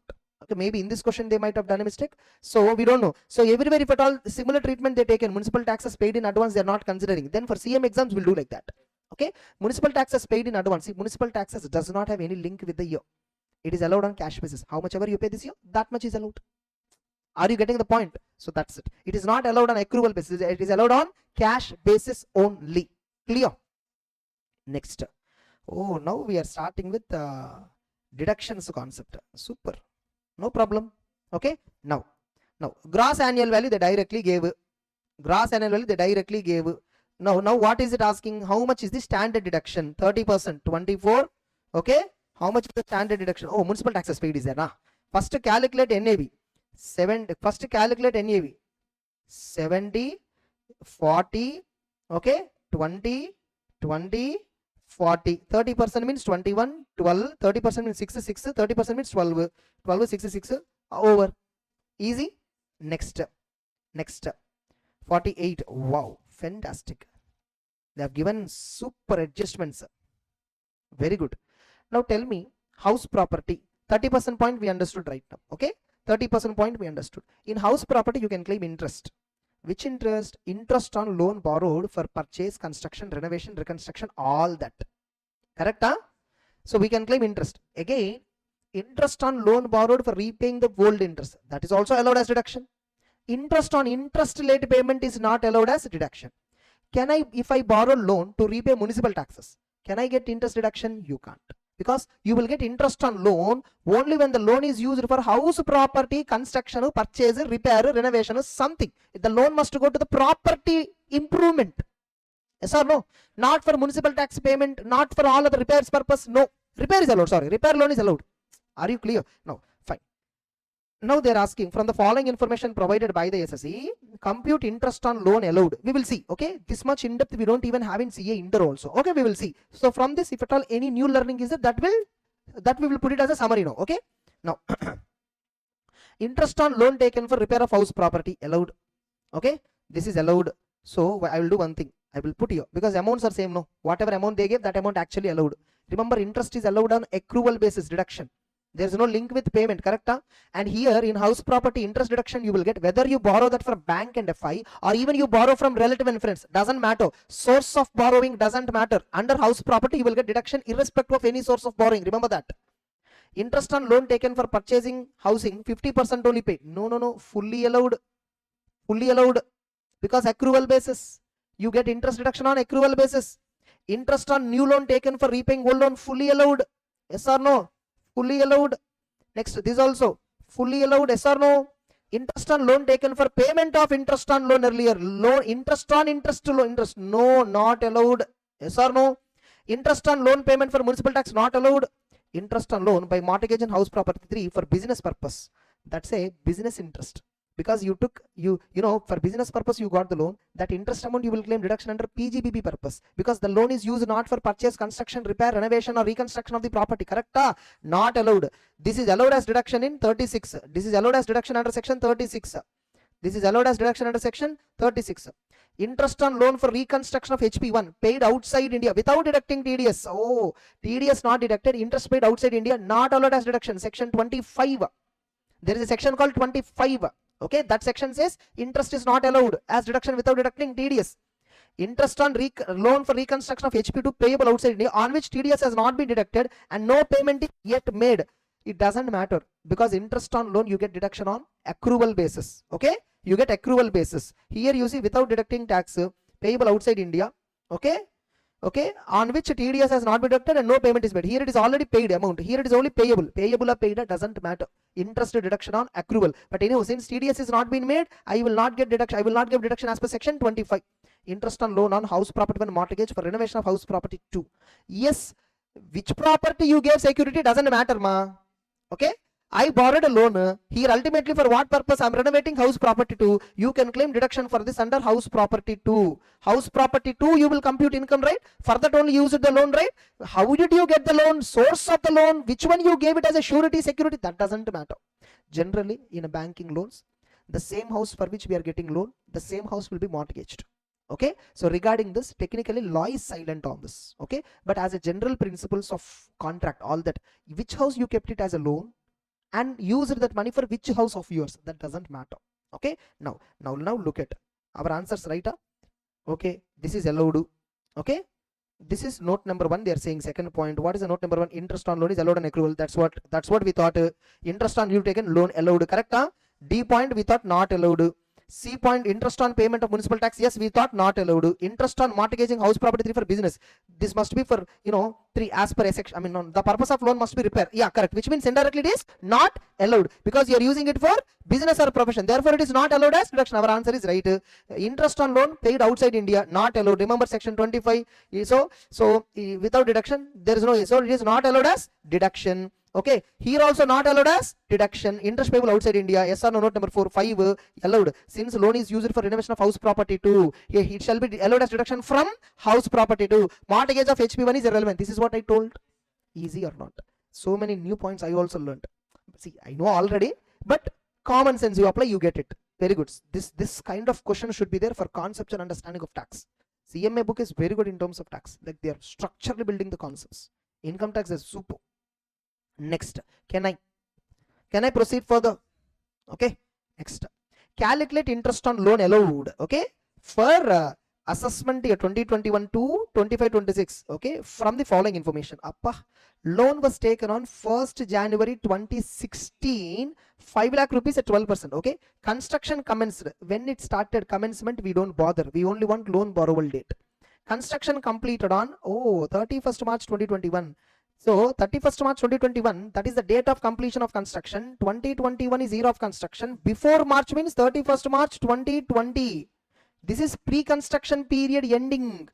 Yes or no? If construction is completed on 31st March 2021, pre-construction means what? Not that date, right? Pre-construction previous year, that before date 31st March, correct?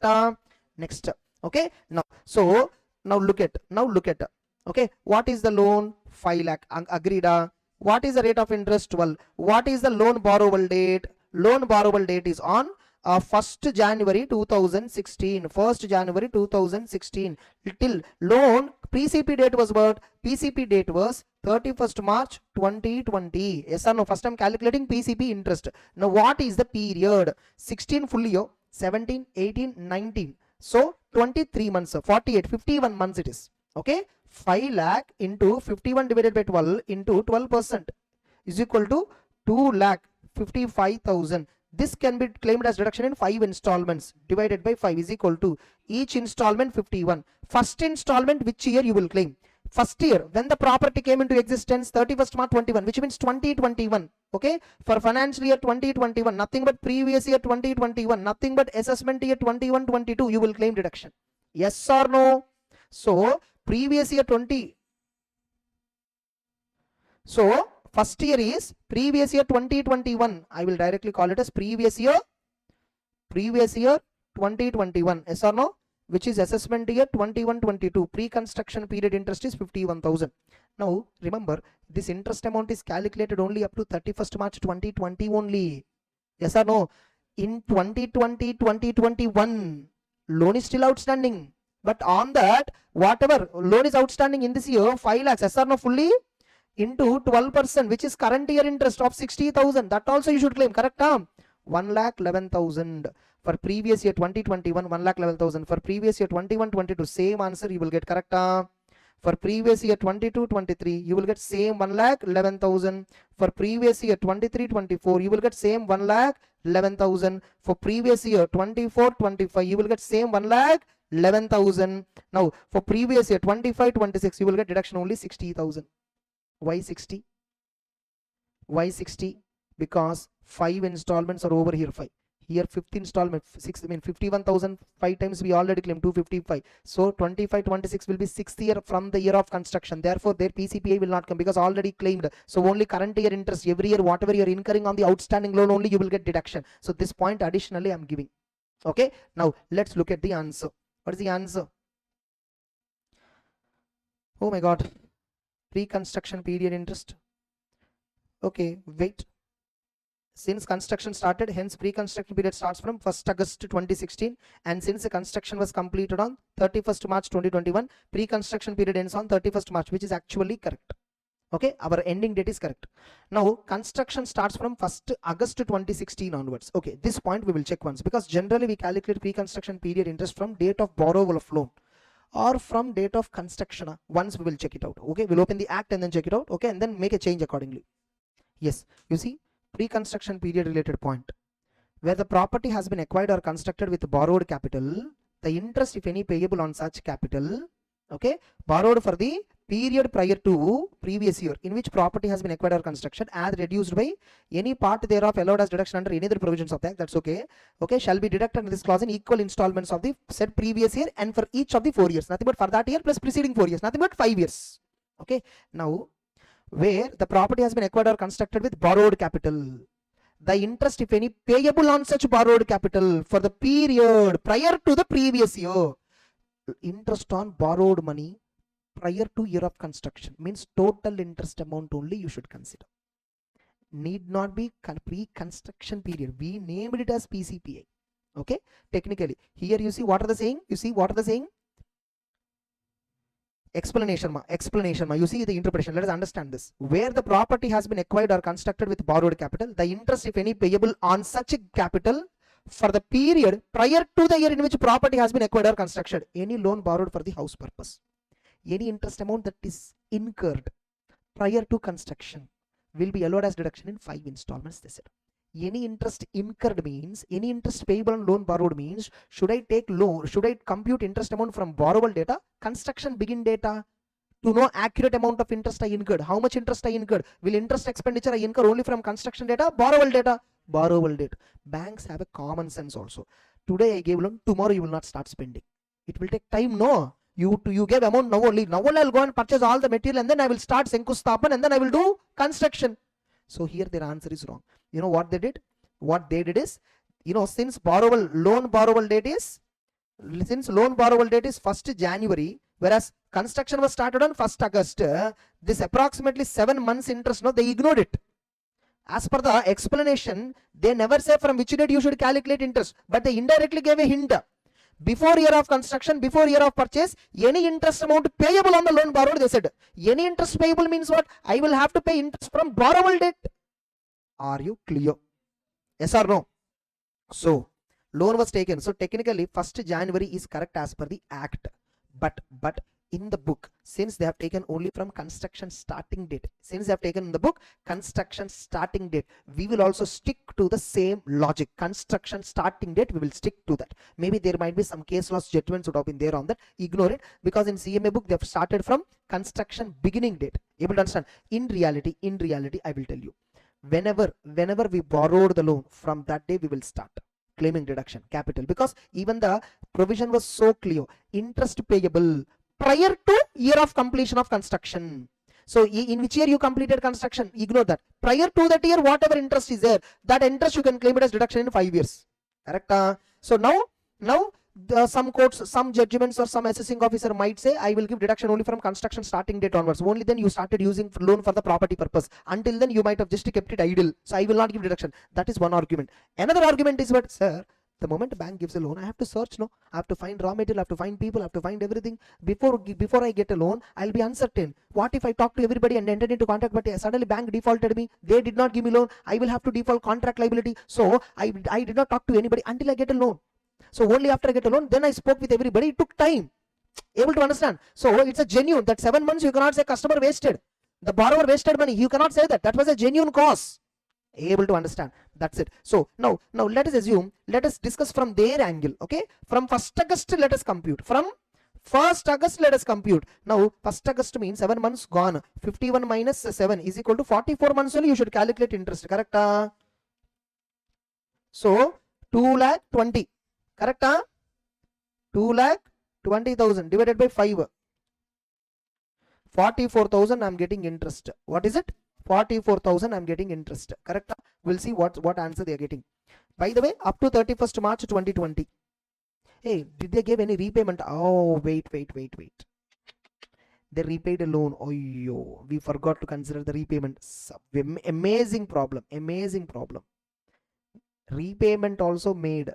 When they repaid loan, you know, 1 lakh they repaid on 1st April. So much complication, this problem. Again, 1st April 2020, they repaid another 1 lakh. So technically, on or before 31st March 2020, 1 lakh only repaid. Now, oh, super. Now fine. You see, now we need to calculate so carefully. From when the construction commencement date, 1st August 2016 to 31st March 2017, you are having outstanding loan of 5 lakh. You see here, oh, so cleverly they did. Because 1st April 2017, 1 lakh you repaid. Which means 1st April 2017 to 31st March 2020, 4 lakhs is only outstanding.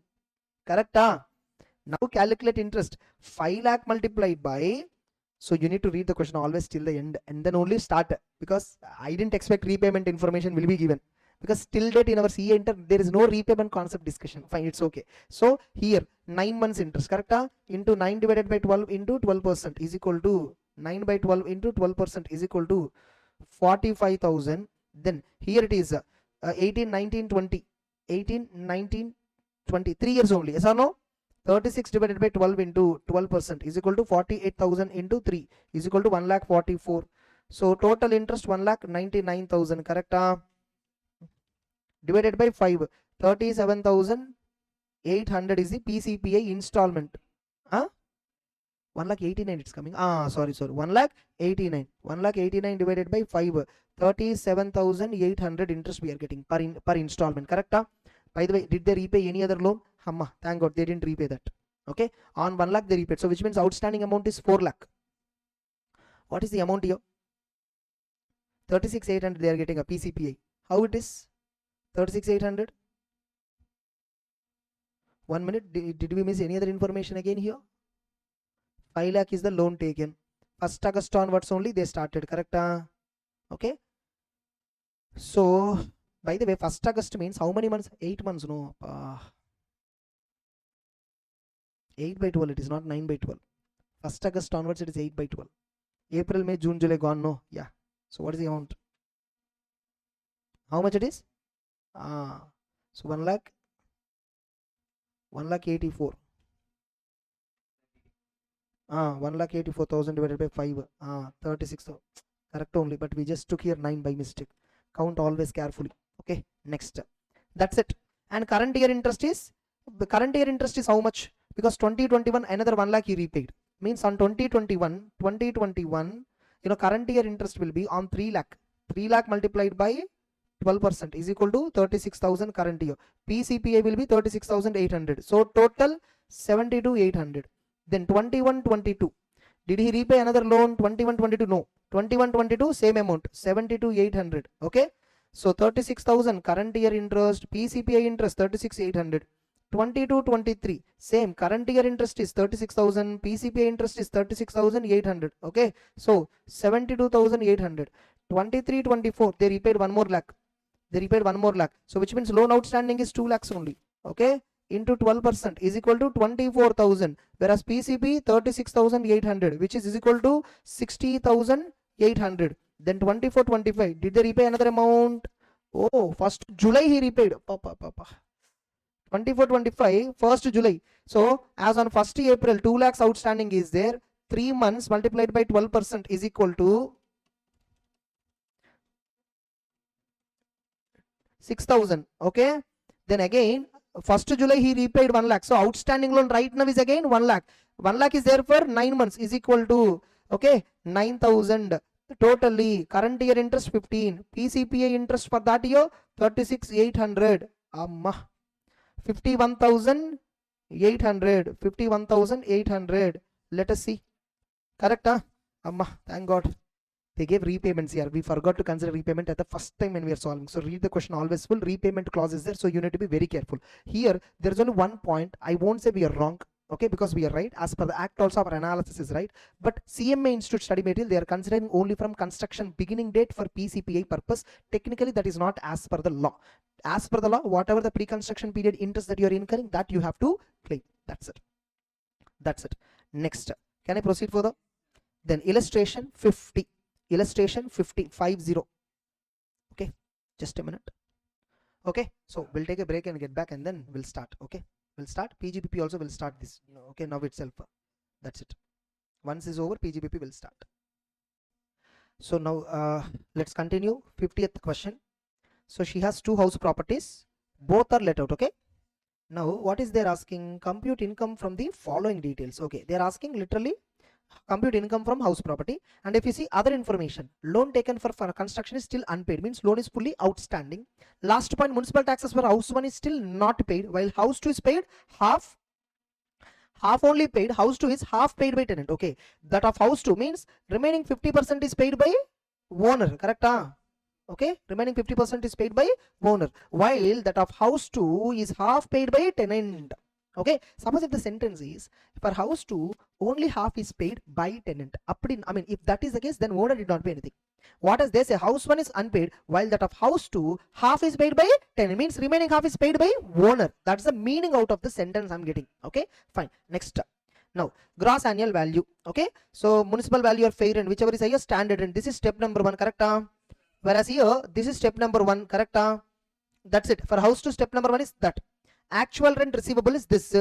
Okay, I mean, so actual rent received is 92,000, whereas here it is 1,72,000. Vacancy point is not there.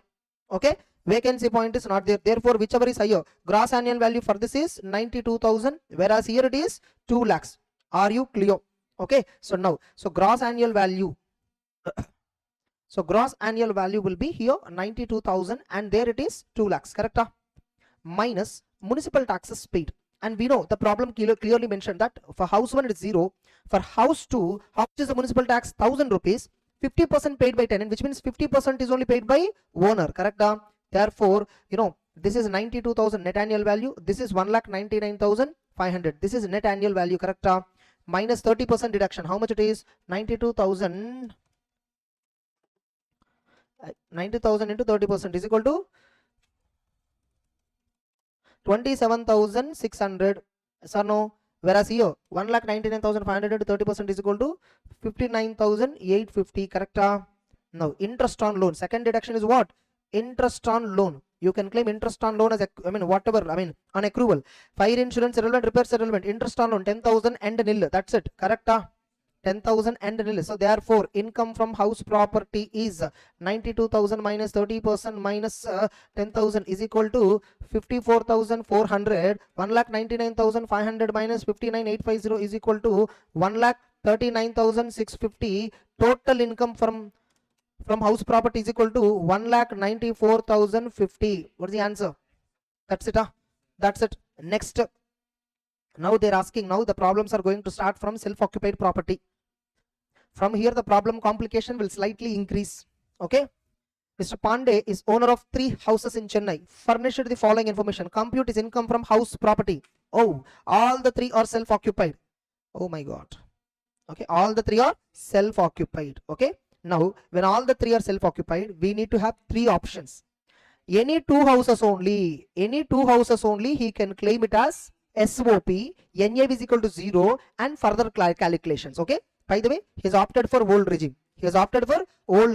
Only when self-occupied property issue comes, tax regime we need to check out. Yes or no? Yes, because in case of default tax regime, for self-occupied property you cannot claim interest deduction. For let out property, default tax or optional tax, doesn't matter, you can claim interest deduction as per whatever the interest incurred, correct?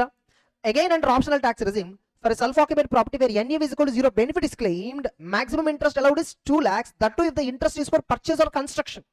If it is for some other purpose, the maximum interest allowed is 30,000, correct? Now, so first option 1, house 1 is SOP, house 2 is SOP, house 3 is DLOP.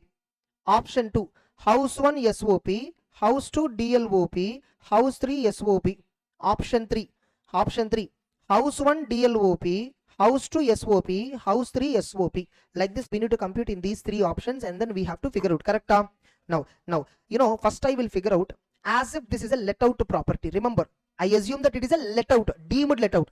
For a deemed let out property, gross annual value is nothing but fair rent, nothing but expected rent. Sorry, not even fair rent. Step 1, expected rent. Hello, what? Expected rent is what? GAV. Expected rent means what? Fair rent or municipal value, whichever is higher, maximum of standard rent. Okay, now in this case, step 1 will be this one.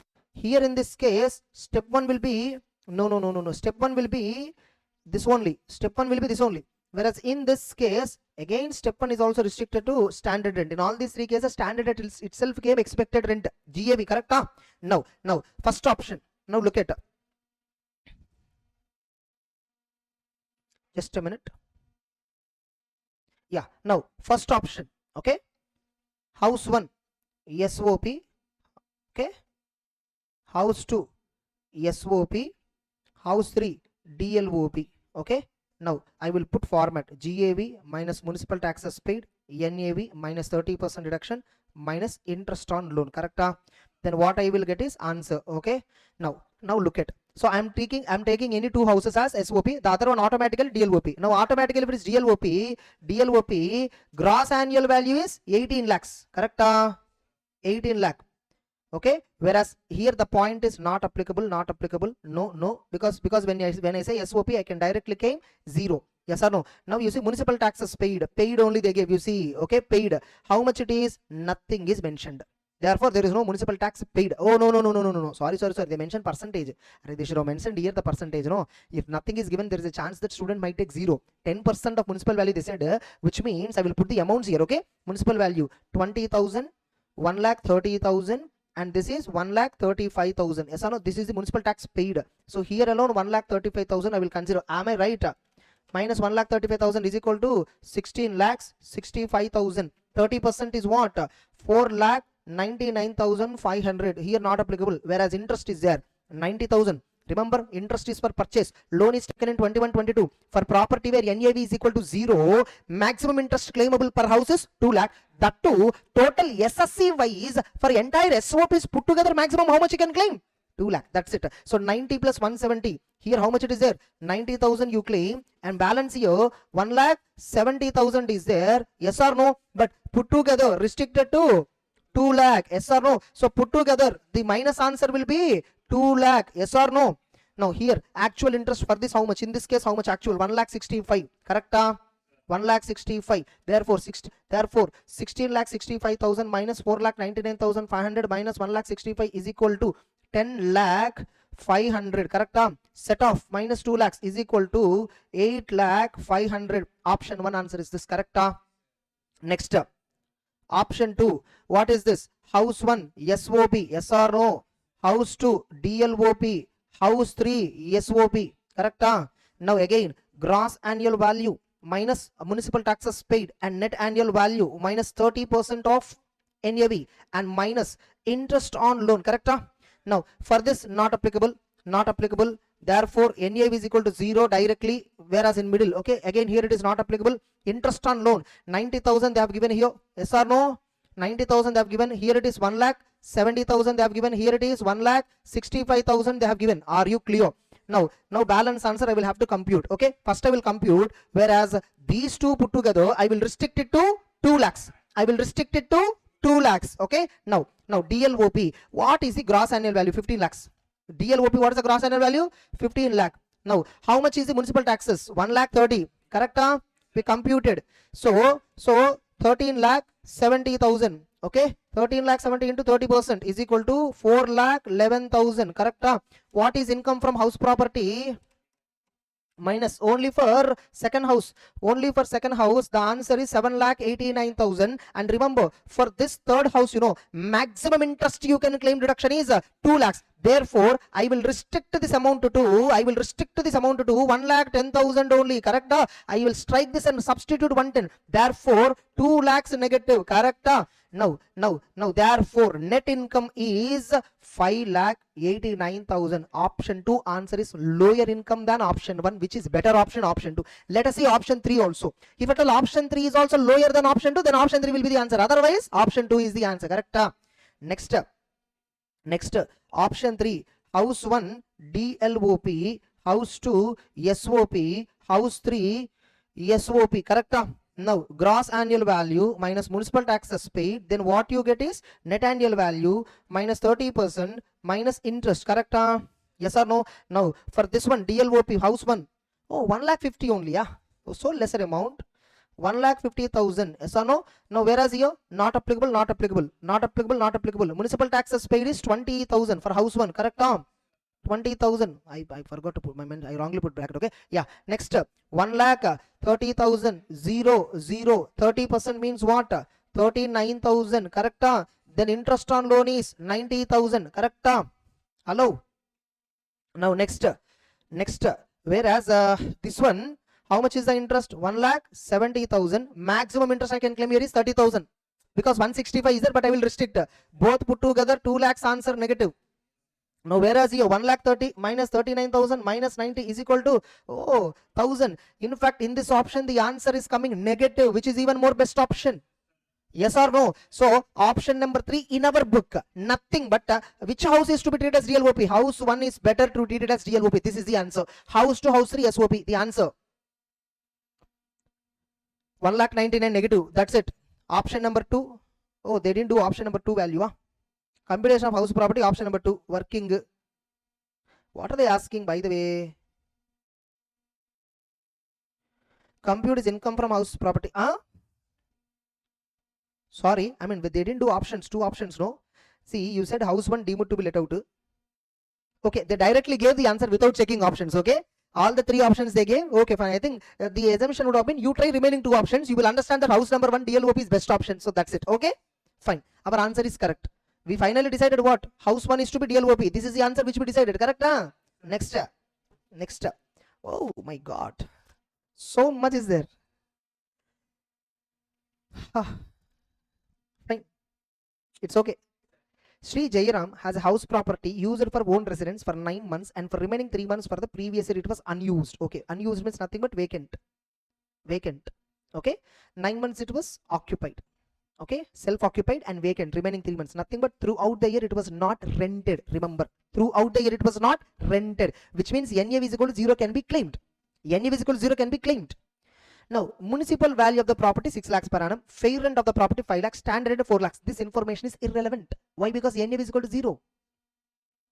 He incurred repair expenditure of 10,000, irrelevant. Municipal taxes paid, irrelevant. Compute income from house property, the following cases. Okay, so totally they have given 7 cases. NAV is equal to 0 minus interest, how much ever comes, that's the income from house property. Negative income it will come. First one, he borrowed 1 lakh on 1998, 1st April 1999 before, for purchase of the house, and such amount was still unpaid. Such amount as well as interest. So 1 lakh into 12%, that's it. You can claim 12,000 deduction. Yes or no? Whatever deduction you are claiming, that itself is income from house property. Yes or no? Here 1998, 10 lakhs multiplied by 12%, 1,20,000 incurred in the current year interest. Entire amount is still unpaid, remember. But since loan was borrowed before 1/4/1999, where NAV is equal to 0, maximum interest deduction is 30,000. Maximum deduction is 30,000. Again here, loan was borrowed on or after 1st April 1999. Yes or no? And remember, he borrowed 5 lakhs and 12%, and construction of the house property was completed on 31st March 2000. Construction was completed within 5 years from the end of the year in which loan was borrowed. Okay, so loan was borrowed on or after 1/4/1999. Construction was completed within 5 years. 3. Moreover, construction was in, okay, and it is for the loan is borrowed for purchase or construction purpose. Therefore, maximum 2 lakhs would apply. Maximum of 2 lakhs. Now, actual interest is 12%. Therefore, entire 60,000 he can claim. Maximum interest is 12%. I mean, sorry, maximum interest is 2 lakhs. But here they incurred only 60,000, so he can claim. Correct? Then he borrowed 20 for construction on or after 1/4/1999, and house property construction was completed on 31st March. Okay, 20 lakhs into 18%, total 3,60,000, but restricted to maximum 2 lakh. Because all the 3 conditions satisfied, maximum higher limit 2 lakhs we can claim. Then he borrowed 1,80,000 at 15% on 1/4/1998. Okay, that too further borrowed 10 lakhs on 17th August 1999. Oh my goodness. And construction of the house property and such amount is okay for construction. Construction is completed. Okay, remember, construction is completed on or after within 5 years. And here there are 2 loans borrowed. Second loan we will consider.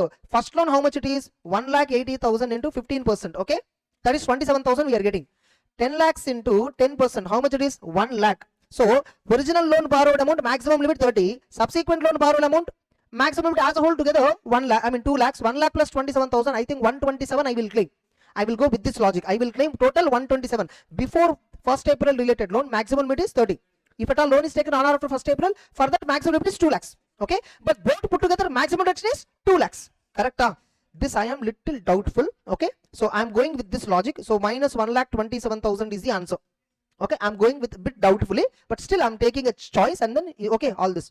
Next, he borrowed 5 lakhs at 12% for repairs. The repairs means maximum limit is what? 30,000. 12 5s are 60,000 you will get, but maximum answer is 30,000. Then he borrowed 1,80,000 at 15% on 1998. He further borrowed 20 lakh at 14% on 17th August 1999 for construction, and construction is completed within 5 years. No problem at all. Yes or no? 20 lakhs into 14%, which is 2 lakh 80, plus 1 lakh 80 into 15%, which is 3 lakh 7. Maximum restriction is 2 lakhs. So this is also little I'm doubtful. Okay, these two I'm doubtful because what interpretation they have taken, we are not sure. Okay, now look at. Say whatever I said they took. That's it. All the answers correct? No. That's it. Okay. Now here, if a loan taken before 1999 as well as after 1999, then total interest allowed cannot exceed 2 lakh. This is what interpretation I also made. However, the limit of interest allowed in respect of loan taken prior shall be 30.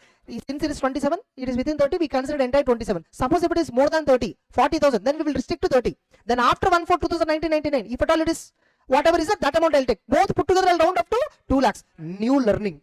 Yes or no? We did not see this point in our CA Inter. We did not even discuss this in our class also. It's a very new point. Correct? Literally, the subject grassroots level we are understanding because of CMA problems. Correct? Very good actually. Next. Understood until now? Yeah. Just 1 minute. Yeah. Next one. Illustration number 53. Rent-free accommodation versus self-occupied. That's okay. Okay. This is regarding. It's a very good question actually. What is this? I'll tell you. Miss Anjali owns a house property which is let out to her employer company for a monthly rent of 20,000. Through the company where she is working, to them it is rented for 20. The company allotted the same house to Anjali again as a rent-free accommodation. You should calculate in 2 parts the answer. 1, she is getting RFA from company. Okay, that unit comes considered as an RFA given by the company. For company it is a rented accommodation, and therefore it is 10% of salary or actual rent paid by the company, whichever is lower is a taxable perquisite for her.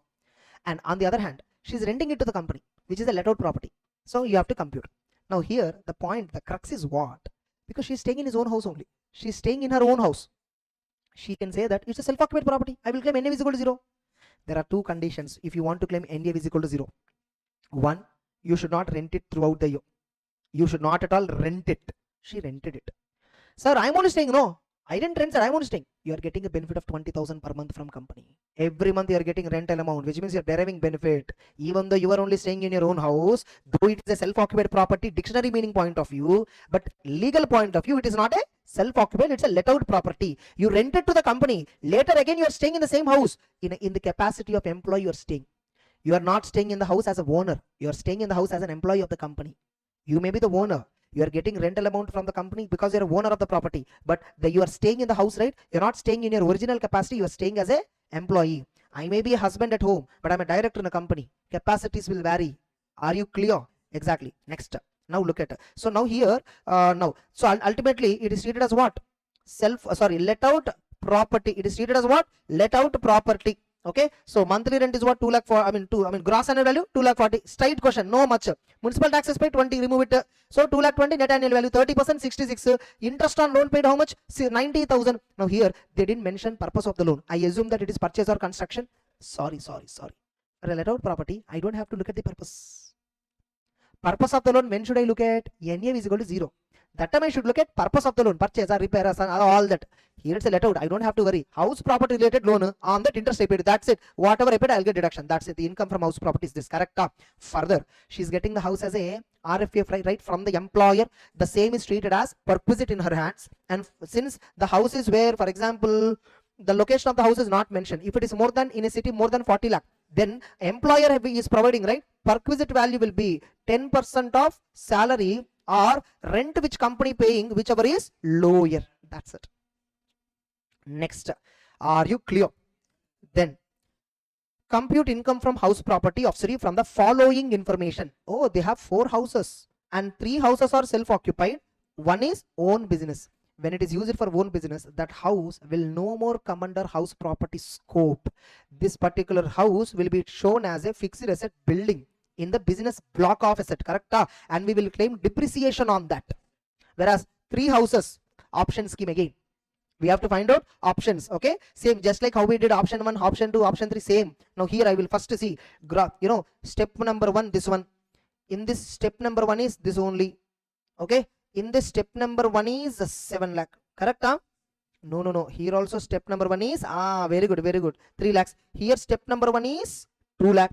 In third house, step number 1 is 7 lakh. Expected rent I'm calculating. Understood? Now let us look at same option scheme. I will go. First, option number 1. Okay, house 1 DLOP, house 2 SOP, house 3 SOP. First I will put a format. In exam also you should do the same. Okay, 30% of NAV minus interest. Now look at house 1. Okay, now house 1 DLOP, right? So what is the gross annual value? 3 lakh. For house 2 and house 3 not applicable, correct? Not applicable. Whereas house 1 municipal taxes paid how much? Oh, 15% of municipal value. Oh, by the way, wait, here any in the given case. Okay, solution, find the answer. Okay, old regime, fine. Now I think everything is given. Oh, loan, you see, loan borrow here, very careful. Okay, loan borrow here is also there. Now 15% of municipal value is what? 45,000. Municipal taxes paid. I assume that it is paid. They didn't mention paid or payable, so I assume that it is paid. If nothing is mentioned, we assume that it is paid. Now here 15% of 2 lakhs, 30,000 is the municipal taxes. Here 15% of 7 lakh, 7 into 15, 105, 1,05,000, correct? No, that's it. This I will ignore because house 4 is business purpose. Municipal taxes paid will be claimed as deduction in PGBP. Understood? And since it's a tax item, 43B logic will apply only if it is paid on or before due date for filing IT return. Only they will get deduction under PGBP, correct? Next, so 45,000, correct? Now net annual value 2,55,000, 2,55,000 into 30% is equal to 76,500, 0. Now interest, repairs, ground rent, land revenue, irrelevant details, yes or no? Next, actually ground rent means what? Ground rent means probably rental income for related to some land. That is one option. Or ground rent means probably she's owner only for the house, but for the ground on which the house is standing, rent paid for the ground. Even then it is irrelevant, correct? Next, interest on loan, how much? 40. But remember, loan is borrowed before 1/4/1999. Maximum interest will be 30,000. Wrong. That logic will apply when NAV is equal to 0. Here we did not claim. House 1 DLOP, we thought loan borrowable date irrelevant for us. Yes or no? Entire 40 I will claim, correct? Yes or no? So 2,55,000 minus 30% minus 40,000 is equal to 1,38,500. Now house number 2, 9899, interest is 10. Maximum also you can claim 30 only. So 10,000, correct? Then house number 3, oh, 2,10,000. But since it's a self-occupied property, maximum you can claim how much? 2 lakh. But restricted to 1,90,000. So restricted to 2 lakhs negatively, correct? Therefore the answer is negative 61,500. Income from house property is 61,500 negative. Agreed. Option 1. Hello. Then we need to do option number 2. Okay, now what is option number 2? House 1 SOP, house 2 DLOP, house 3 SOP, correct? Now again, gross annual value, municipal taxes paid, net annual value minus 30% minus interest on loan, correct? Yes, interest on loan. Now look at the answer. Okay, DLOP first I will compute for that. How much it is? 2 lakh. Okay, gross annual value is 2 lakh. For a deemed let out property, expected rent itself is gross annual value. Agreed? No, municipal taxes paid is there na. For second house, how much it is? 30,000 ma. Municipal taxes is 30,000. So net annual value is 1,70,000, 0. So 30 means 51,000, correct? Then interest on loan, 10,000 is there, 10,000 you can claim for that, you need not worry. Okay, and here loan was borrowed before, remember this, loan was borrowed before 1/4/1999, NAV is equal to 0. Therefore maximum interest is 30,000. Whereas here how much you can claim? 2,10,000 is there, but restricted to 1,70,000 because 30 already claimed. Oh, loss here 30, and here it is 1,70,000, and here it is 1,70,000 minus 51,000 minus 10,000 is equal to 1,09,000. Set off minus 1,70,000 minus 30,000 is equal to 91,000. Now suppose no, if two options have loss only, net result, higher loss amount we should take.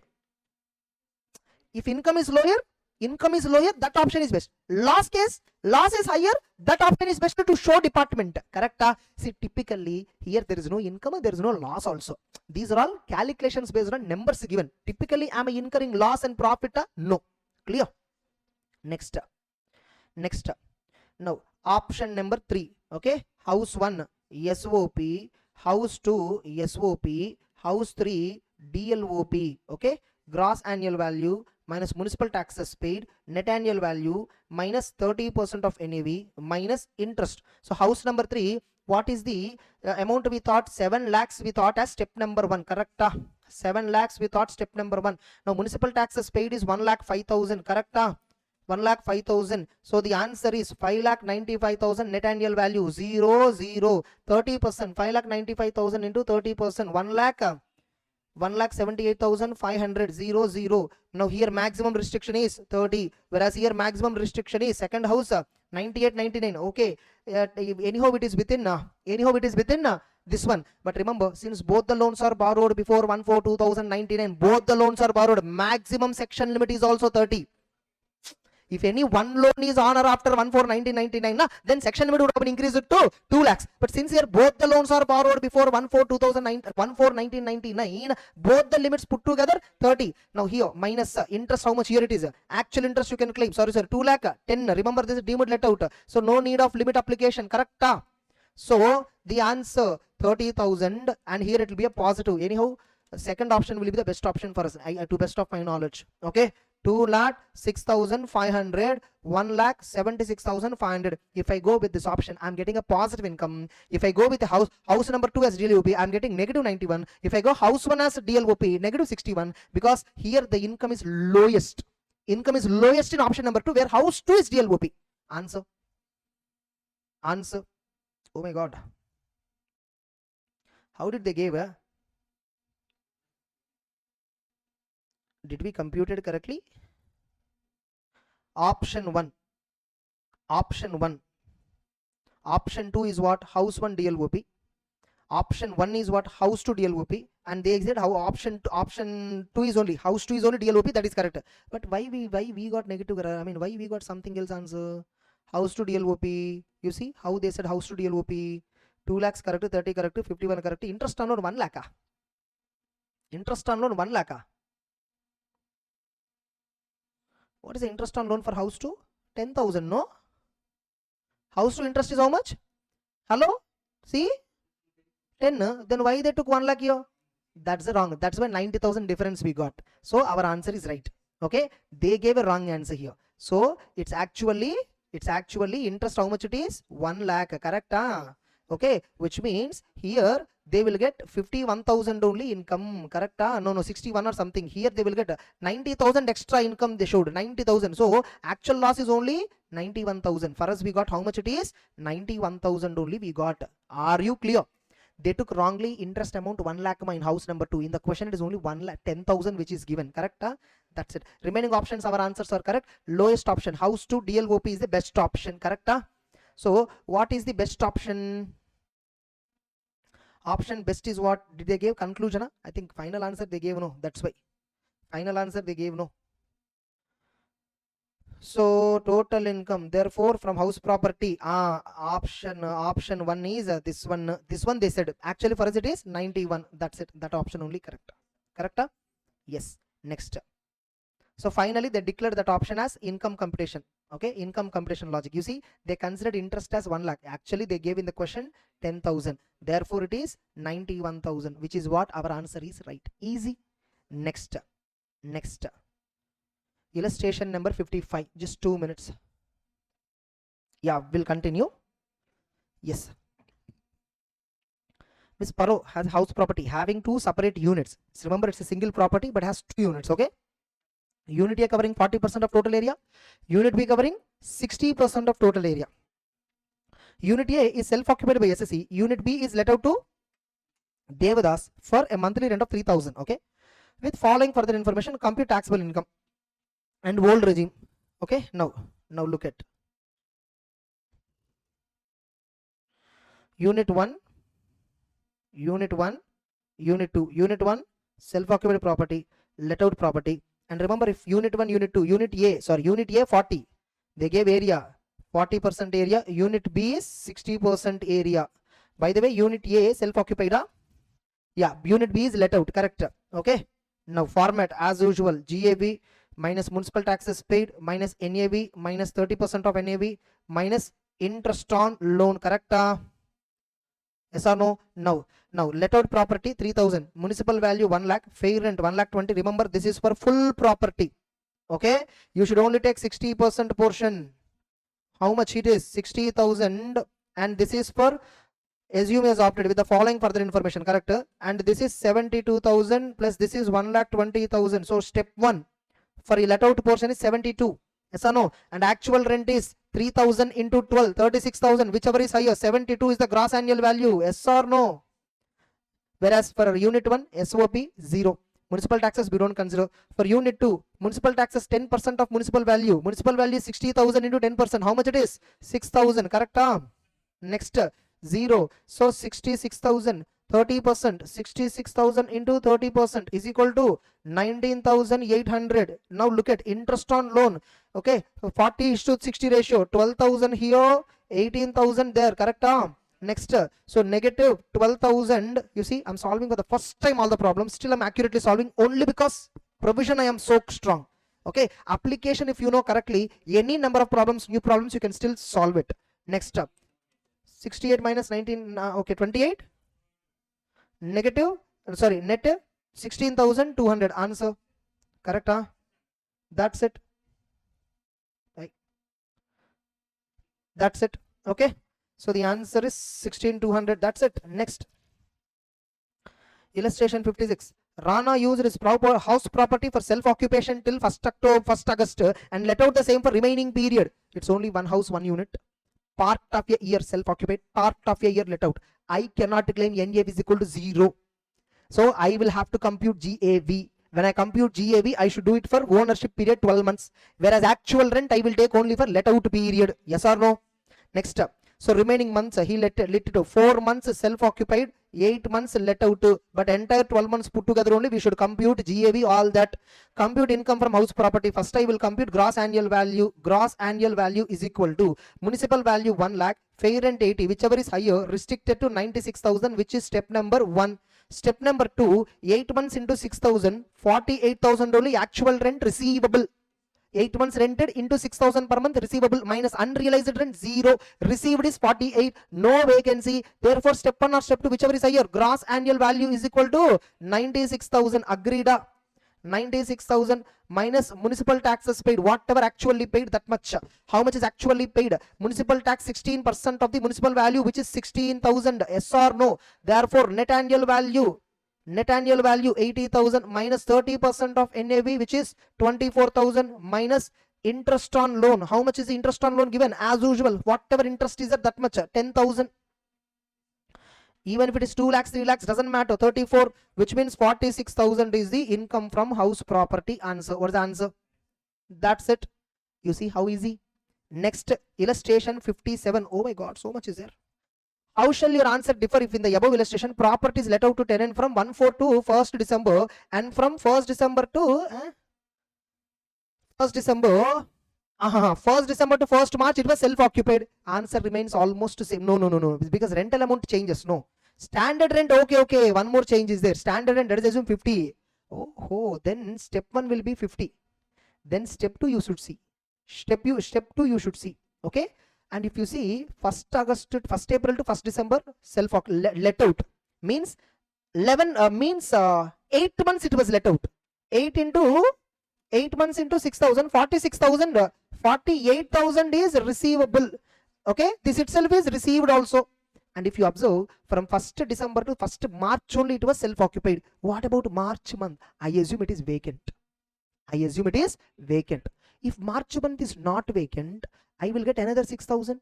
Where my step 2 would have been 54. My step 1 is right now 50. Original step 2 is less than step 1. If at all vacancy is not there, step 2 is higher. Therefore, GAV is equal to 48,000. GAV is equal to 48,000. Correct? GAV is equal to 48,000 and municipal tax paid as usual 16,000, 32,000 into 30%. Correct? 30%, 9,600. Interest on loan as usual amount. Yes or no? 32,000 minus 30% minus 10,000. The answer will be 12,400. I hope this is correct. Oh, super. You understood? Standard and restricted to 50. Therefore, step 1 will come to 50 automatically. Oh, again, merger of case 1, case number 3, area and time wise division. If you leave it, okay, I'll directly solve. Next, Mr. Aznabi has a house property in Cochin. The total house property has 2 equal dimension residential units. Unit 1 is self-occupied throughout the year. Unit 2 is let out for 9 months. Simple. At the end of it was let out. It is let out. Just a minute. Yeah. So unit 2 is just a minute. Yeah. Now unit 2 is let out for 9 months for 10,000 per month, and remaining 3 months it is self-occupied. So which means there is no vacancy in unit 2. Remember. Compute the taxable income from. He has opted old regime. Municipal value, all that is given. Okay. Municipal value 2 lakhs for the property. Yes or no? 2 lakhs. Only for unit 2 it is 1 lakh. Fair rent only for unit 2 80k. Standard rent only for unit 2 1.5 lakh. Okay. Municipal tax 10%, 60% only was paid by SSE. Remember, municipal value is how much? 2 lakh. I mean, I will only take for let out portion. Okay. 10% means 6,000. 6,000 into 60% means related to this, how much I paid? 3,600. No. No. 3,600. See, remember. No. For let out portion, municipal value 1 lakh. Only for let out portion. Listen to this. You will tell. Only for let out portion, municipal value is 1 lakh. See, total municipal value 2 lakhs. Let out portion 1 lakh. 10% means 10,000. But 60% only paid 6,000. Okay. 6,000 is municipal taxes paid for let out portion. Now look at.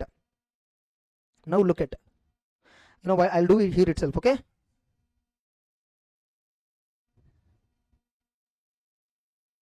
Okay.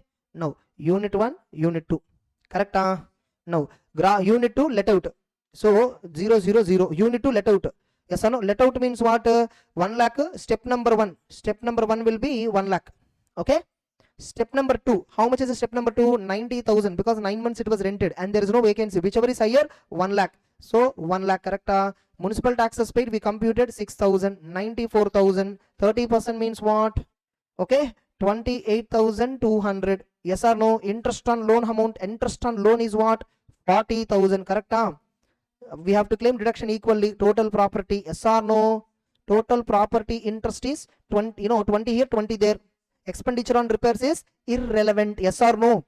Next. So minus 20,000 and 45,800. Set off 25,800. Are you clear? That's it. And by the way, if at all some of you feel that I'm solving very fast, remember, first a student is supposed to watch our EO class and income tax problems that we solved in from CA Int. Only then you should watch these videos. Okay, because I am solving all this on an assumption that you already watch EO classes and those problems, and you're already tremendously commendable. Okay, commendable in the concepts, and that's the reason I'm explaining with the concept. I'm explaining. That's it. So if you do not understand, repeat the video once again, you'll get it clear. That's it. Next up, there will be some first time students. No, they won't even have any idea about the subject. They'll be watching and commenting, I'm not able to understand. What? When you will understand only first when you go through the provision first and go through and solve my EO classes. Then this is additional complementary class for CMA students. Yes or no? Next, are you clear? Recovery of unrealized rent. Whatever it is. Okay. Ali owns house property let out since 1st April 2020 to a school for a monthly rent of 10,000. Okay. There was no change in rent until 31st March 2024. That information was irrelevant. Okay. On maybe that information is relevant for unrealized rent computation purpose. We don't know. Okay. On 1st April 2024, as per court decision, rent was increased to 12,000 per month. Now this year rent is what? 12. With retrospective effect from, so retrospectively from 1/4/2022 means for 2 years, 2,000 per month for 12 months, 48,000 rupees area you might be receiving. Correct? And duly paid by the school in the same year. Means in the current year, 1st April 2024, court passed a decision and the school paid. Means arrears received how much? 48. Legal expenditure is 30,000. That and all doesn't matter. 48 minus flat 30%. Balance is taxable. Easy or not? Next. Still how many problems were there? 5 more. That's it. Okay, we'll finish. Okay. X Limited has 2 residential house properties, both of which are vacant. Municipal value of the first house is 1 lakh and that of second house is 80. It has computed income from house property as below. Oh, they only computed. Okay. X Limited has 2 houses. Okay. This is house property 1. Remember, this is house property 1. This is house property 2. Okay. This house property, they gave a computation. Now, 2 residential properties. Okay, SOP first one. Okay, NAV 0000. Okay, so income from house property nil. Okay, maybe interest is not there. House 2. Okay, GAV 80, 30%. Okay, so 56. Total income. Do you agree with the computation of income from house property? Array. Okay, they are asking, do you agree with the income from house property? Yeah, for an SOP, NAV minus interest is equal to income from house property. Correct. Both of which are wait. Both of which are vacant. Both of which are vacant. Both are unoccupied during the year. For any two properties, even though they are unoccupied or self-occupied, I can claim NAV is equal to 0. For house property 2, you should not compute. You should do how much? NAV is equal to 0. Correct? In both the cases, NAV is equal to 0, you should do. Okay, whereas such benefit can be claimed only by individual. A company of the SSC, by the way, Excel Limited.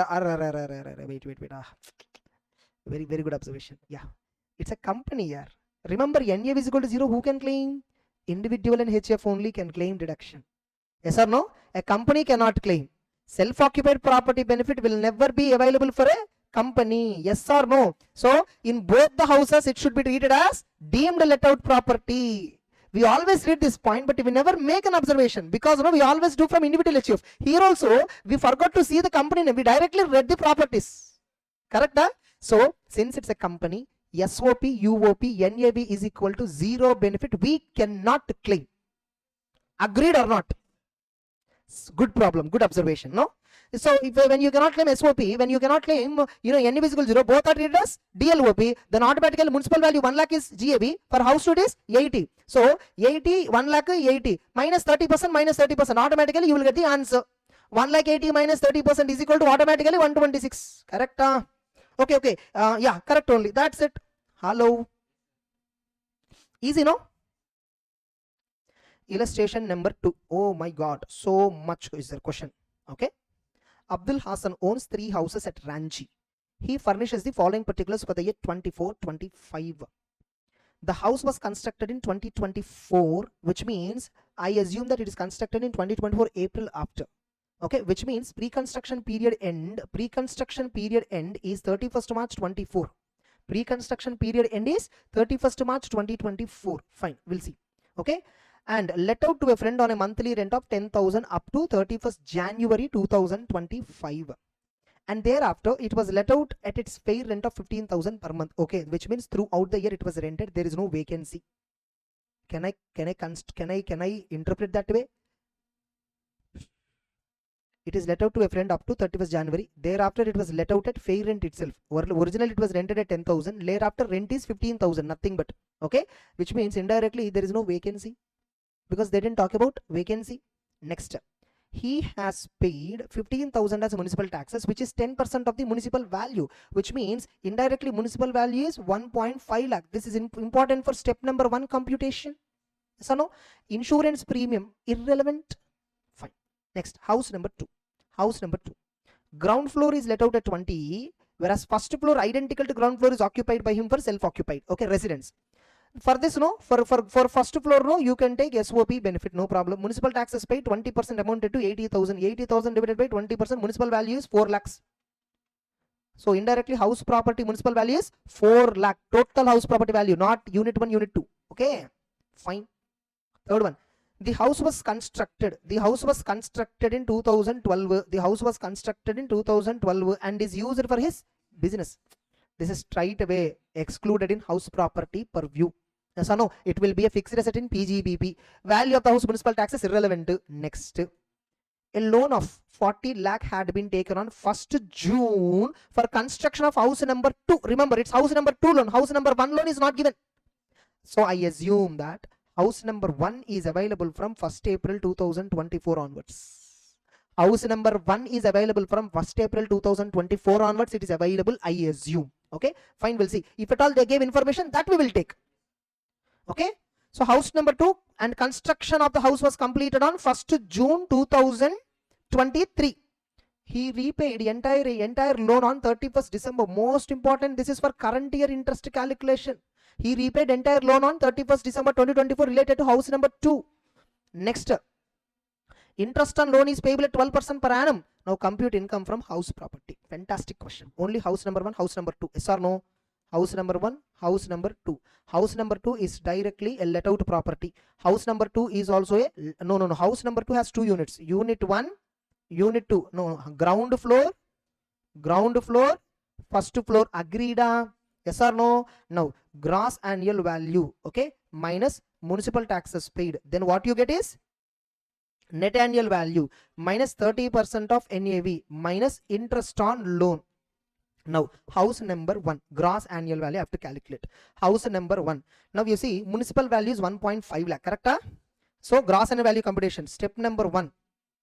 Expected rent is what for house number 1? 1,50,000, correct? Hello? Yes or no? How do I compute it? 1,50,000 municipal value, where it is given 15,000 municipal taxes paid, which is 10% of the value, means municipal value is 1,50,000. Then step number 2, okay, actual rent receivable. How much is the receivable rent? From 1st April to 31st January, 10 months it is 10,000. 2 months it is 15,000. So 1 lakh plus 30, 1,30,000. Step 2 is 1,30,000. There is no unrealized rent. So step number 3, whichever is higher, gross annual value is what? 1,50,000. Correct? Can I take up this like this? Minus municipal taxes paid 15,000, they already gave. Net annual value 1,35,000. So say okay everyone. So 40,500. Interest on loan point they have not given at all. So for house number 1, loan details have not given, which means there is no loan. Correct? 94,500 is income from house property for house number 1. Okay. Now house number 2. House number 2, ground floor is rented. First floor is self-occupied. So first floor directly NAV is equal to 0. 30% NAV benefit also will not come. Now we need to calculate interest. We need to calculate GAV so that remaining all numbers will be filled easily. Yes or no? Now house number 2. House number 2. Municipal taxes is 20%, amounted to 80,000. Remember, ground floor identical unit to first floor. So municipal taxes, how much it is? 80,000 paid, which means for first ground floor how much it will come to? 40,000 it will come. Correct? Next, now for ground floor municipal value I should calculate for ground floor alone. Okay, for ground floor step 1, for ground floor remember municipal value 4 lakh, but I will take only 50% related to ground floor. Yes or no? Ground floor related how much it is? 2 lakh. Yes or no? Then next one, house number 2 is rented for how long? House number 2 is rented throughout the year. There is no vacancy point. Yes or no? Nowhere. This is only loan point. So house number 2 vacancy is not there. Yes or no? 20,000 it was rented for 12 months. Agreed? Yes or no? Step number 2 answer is 2,40,000. Whichever is higher automatically. 2,40,000. Ground floor. The answer is gross annual value is what? 2,40,000. Agreed? Net annual value is 2,60,000. Yes or no? Now interest. Now Now you see there is a pre-construction period interest and there is a current year interest. Okay, construction was completed on. Now look at, so interest on loan for which house? House number 2. Loan was borrowed on 1st June 2022. Agreed? 1st June 2022. So construction completion date is what? 1st June 2023. 1st June 2023. So which means 23-24 year of construction before 31st March. 31st March 2023. Correct? So only this 10 months is PCP period. Correct? Now what is the loan outstanding? Remember, loan is repaid only in 2024, which means as on 31st March 2023 loan is not yet repaid. So how much is the loan? 40 lakh, 12% rate of interest. Correct? 40 lakh into 12% into 10 by 12. This is PCPI. Agreed? Into 10 divided by 12 is equal to 4 lakh. Hello? This 4 lakhs you will claim reduction in 5 installment. 80,000. Correct? First installment will be 23-24. Second installment will be 24-25. Right now we are doing for second installment. So 80,000 I will claim plus current year interest. Remember, 40 lakh loan is repaid on 31st December. 40 lakh loan repaid on 31st December, which means here 9 months only it is outstanding, plus 12 months is equal to 3,60,000. 40 lakh into 9 by 12. Okay, 40 lakh into 12% into 9 by 12. 3,60,000. Correct? So total interest is 4,20,000. Correct? This 4,20,000 is for ground floor plus first floor together.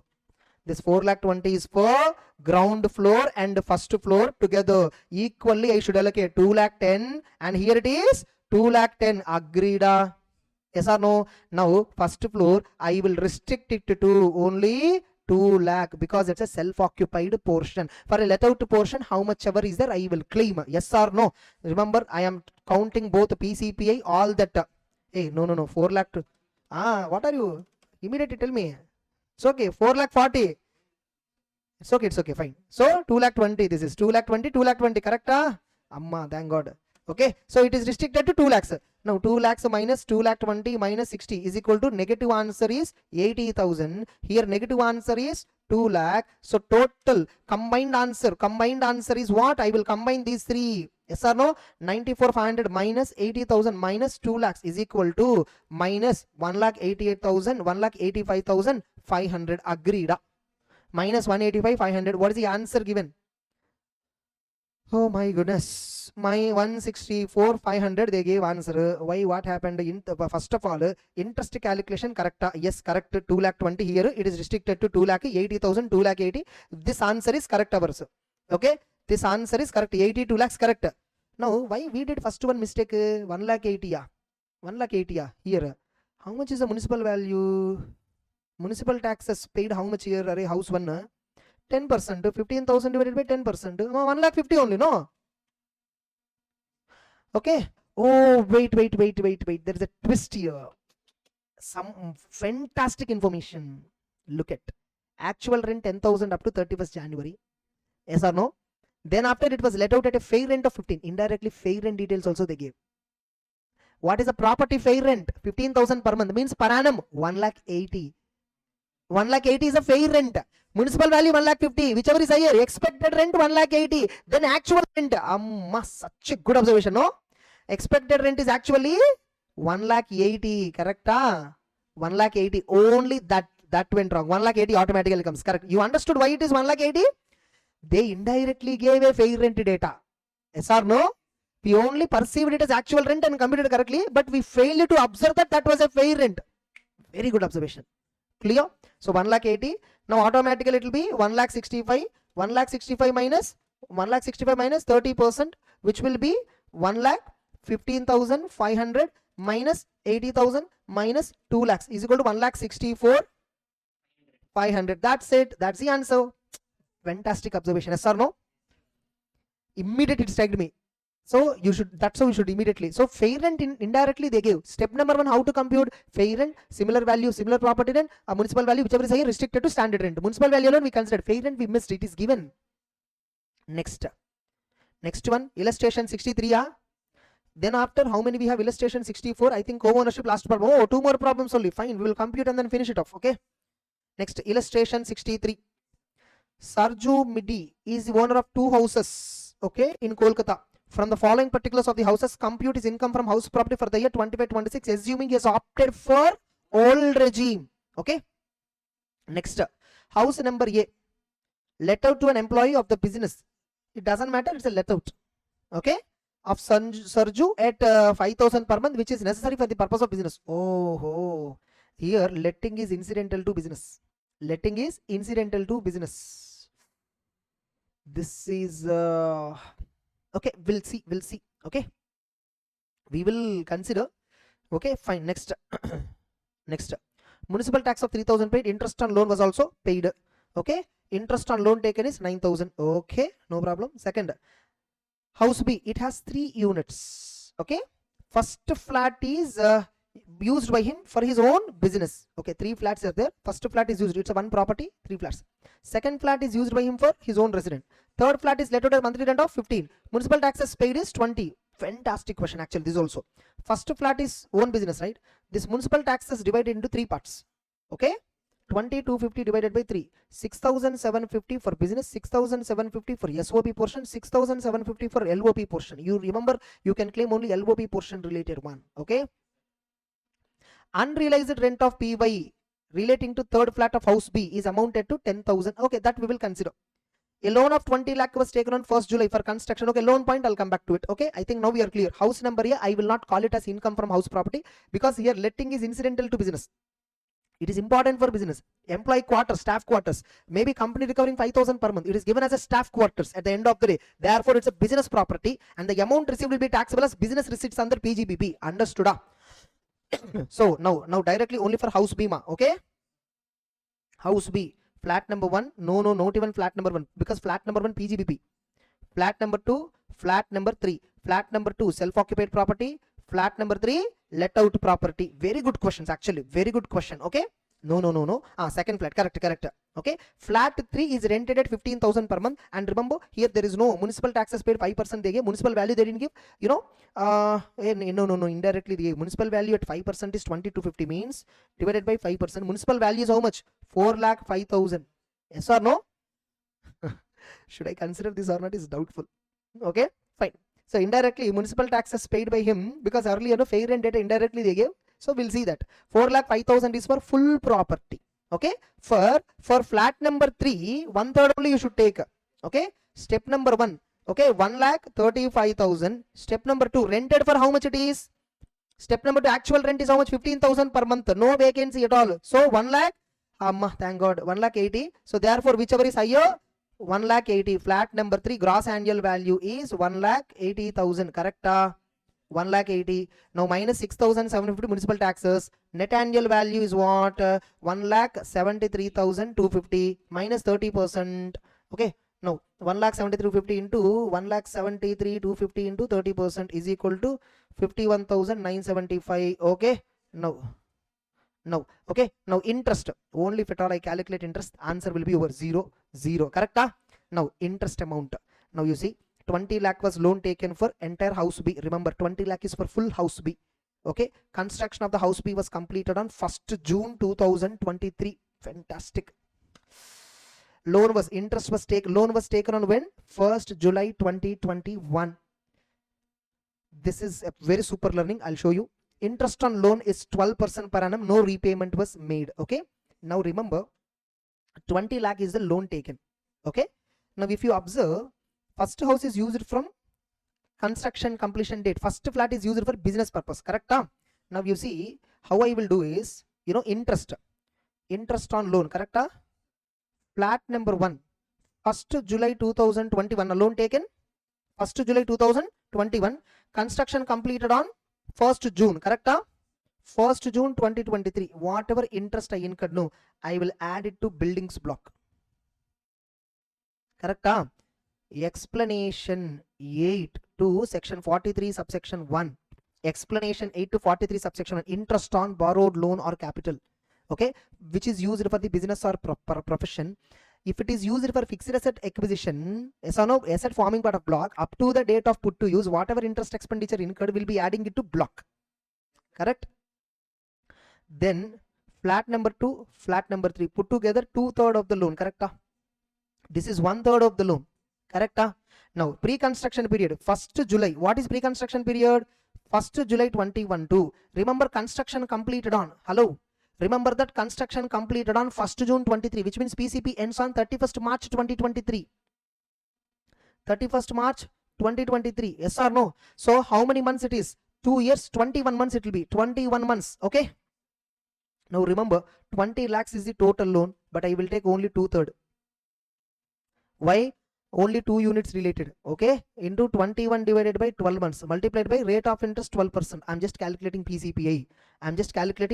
Rate of interest 12%. You know, observe once again, loan amount is 20 lakh, but entire loan amount is not used for house property head. Only 2/3 of it is used for house property, and PCPI period was 21 months. For 12 months 12%. What is 21 months? Yes or no? 20 into 21 divided by 12 into 12% into 2/3 is equal to 2,80,000.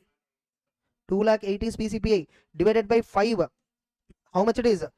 56,000 is the PCPI installment, which from which year you can claim? 23, 24, 24, 25, like that 5 years. In 24, 25, I will claim how much? 56,000 PCPI for flat 2 plus flat 3 put together. Okay. Now current year interest. How much is current year interest? By the way, did they give anywhere loan was repaid? No repayment was made. Specifically they mentioned. Yes or no? If repayment point is not discussed also, we assume that no repayment is made. Now again, current year 20 lakh into 12% into 2/3 only. Yes or no? Into 12% into 2/3 is equal to 1,60,000. Total interest is 2,16,000. Correct? 2,16,000 divided by 2. Here 1,00,000. 8,000. Here 1 lakh 8,000. Correct? Therefore, the answer is okay negative 1 lakh 8,000. And here it will be 1,73,250 minus 30% minus 1 lakh 8,000 is equal to 13,275. So net income from house property is 94,725 negative. That's the answer. Super, we did. You understood? Business is linked, everything. Now remember here, municipal taxes 6,750 you will claim in PGBP. And interest income, interest expenditure from 1st July 2021 to 1st June 2023. Remember, I showed no, this interest I will add it to block. I will not claim deduction. And in 24-25, current year interest of 1/3 portion is there, right? 1/3 portion is 80,000. That again you will claim as deduction in PGBP. That's it. And I told this point even in our concept class very clearly. Now application we saw. If this kind of questions comes in exam, students pakka they will do mistake if they did not solve this kind of problem. It's amazing problems we have in CMA study material, correct? I'm very happy that very good problems are there. I myself, for me itself, it's like a learning. Okay, next time when I'm taking a batch, no, here I learned so many new observations, right? I will teach them in the next batch. I will be discussing CMA material, all the problem stuff, I'll be discussing that also. Next, very good actually.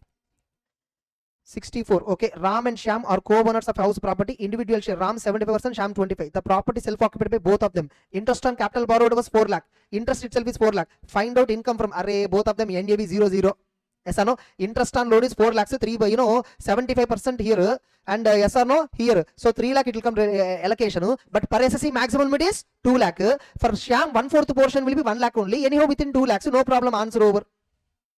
That's it. Yes or no? With this, entire house property discussion is over. Very good. No problems in house property.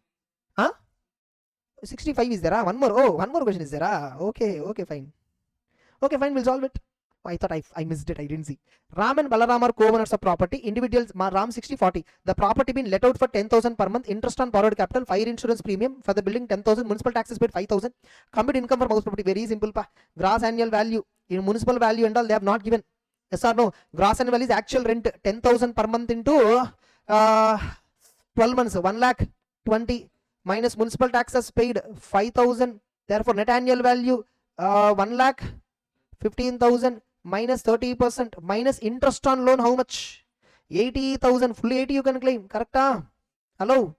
Yes, is equal to 1,15,000 minus 30% minus 80,000 is equal to 500 rupees. So Ram income is 60%, 300 rupees. Bima, Balram income is 200. Okay, actually for co-ownership in CA Inter, the problem is very good. Arun Bimal, something problem is that is actually very good. Okay, co-ownership problem, that's very good. Their good learning is there in CA Inter book, which I already covered in EVO class. Okay, very good. Over, that's it.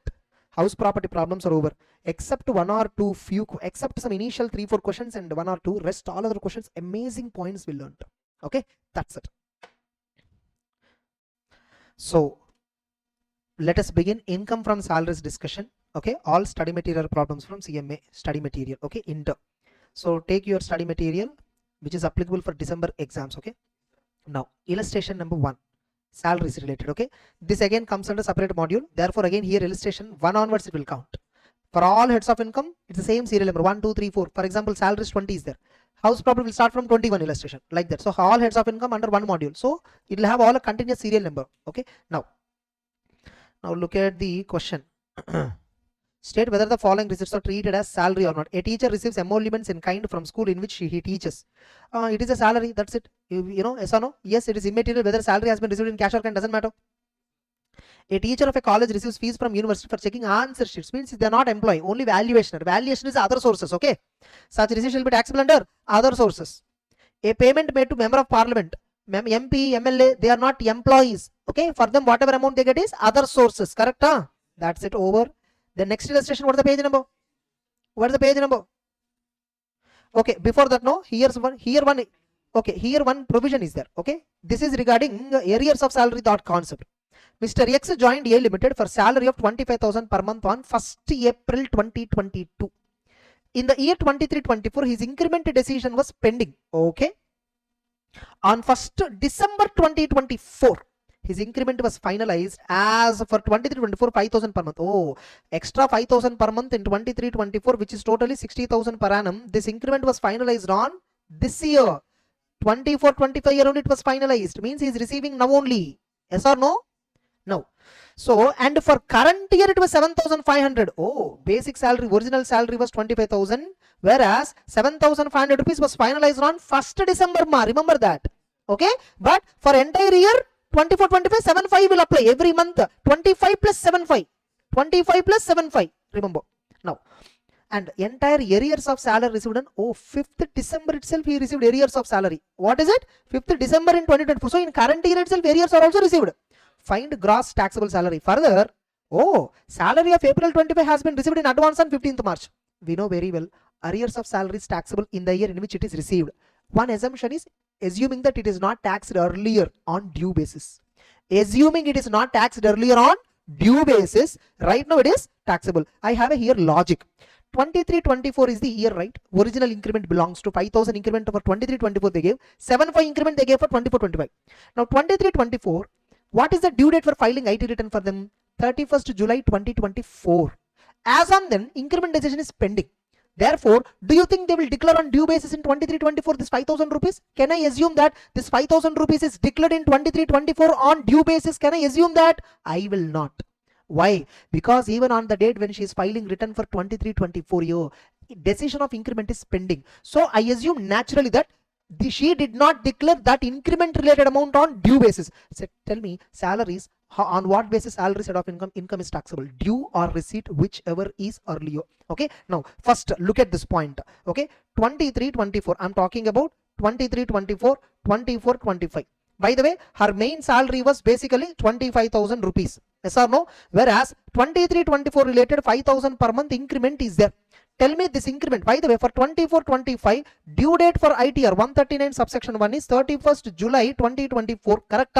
Whereas this increment is finalized on 1st December 2024, received by her on 5th December 2024. Correct? Which means as on 31st July, this is not yet finalized. Therefore, this 5,000 per month rupees income in his IT return, I assume that they did not consider.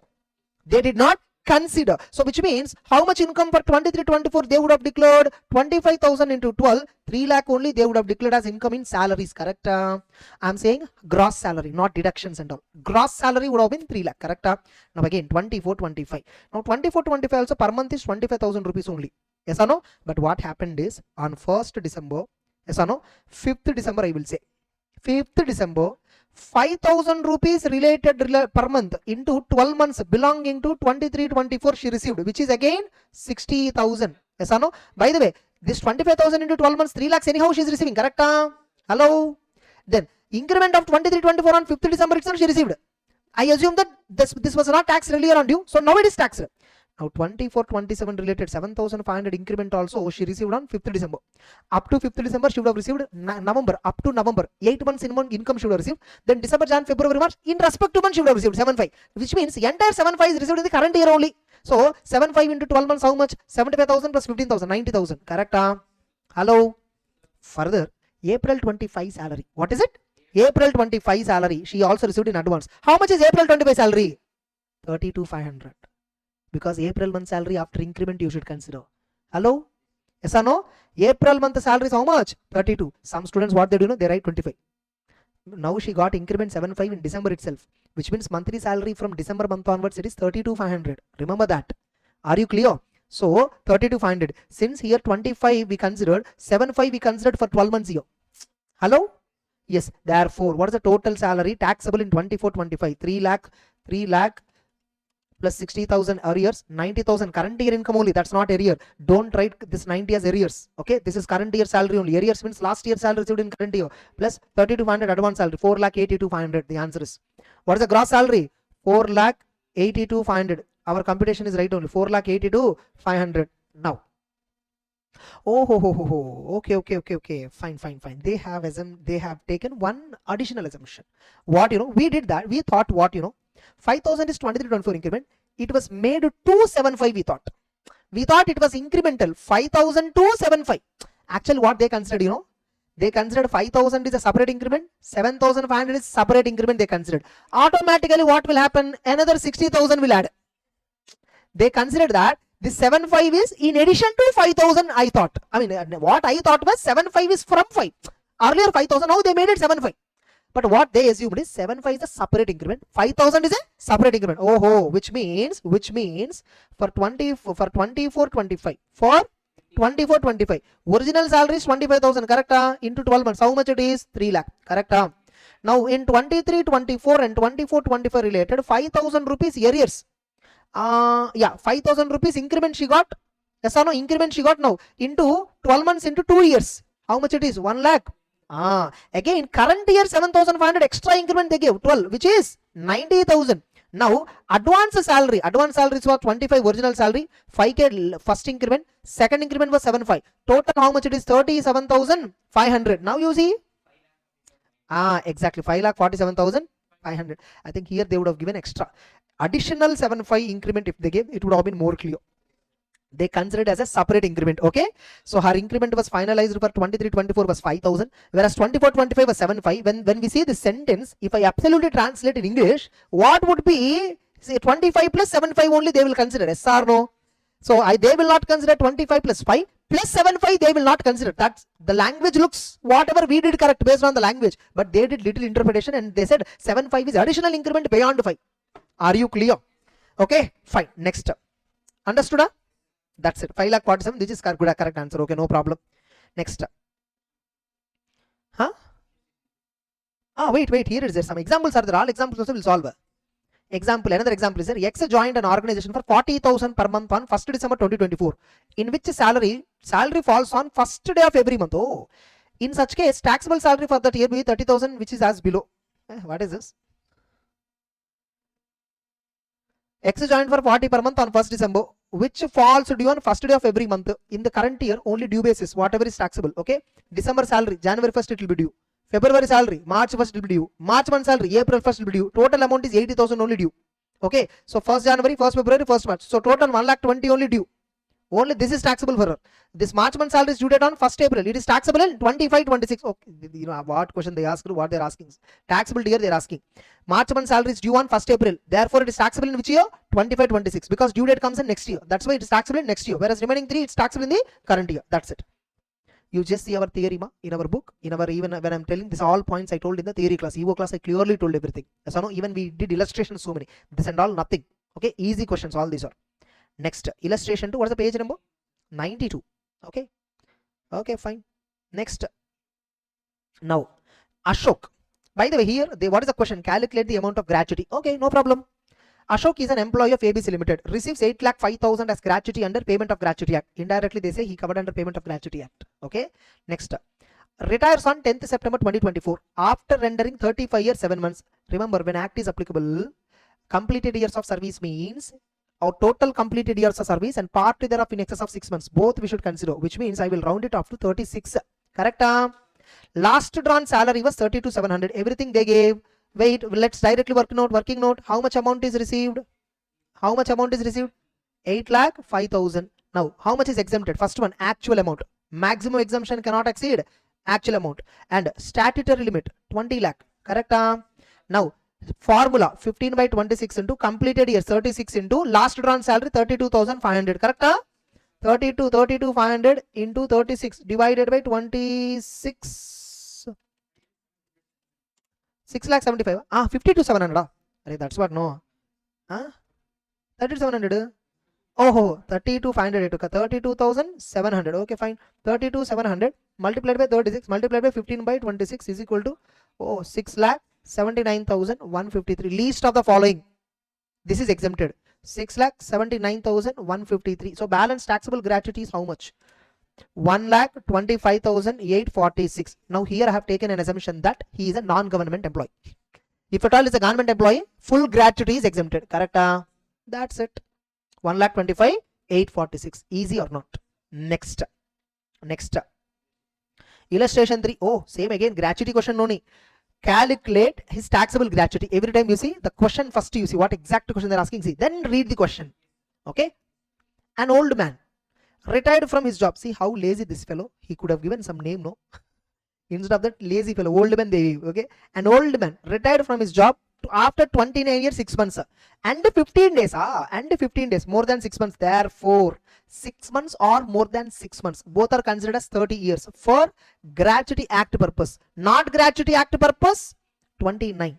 Okay, non-gratuity purpose, non-gratuity act, gratuity act not applicable, 29 we consider, gratuity applicable 30. Be careful, CYS, completed years of service. For act applicable 30 years, not act applicable 29 years. Okay, on 17th December, okay, and received how much gratuity? 18 lakhs. Okay, no problem.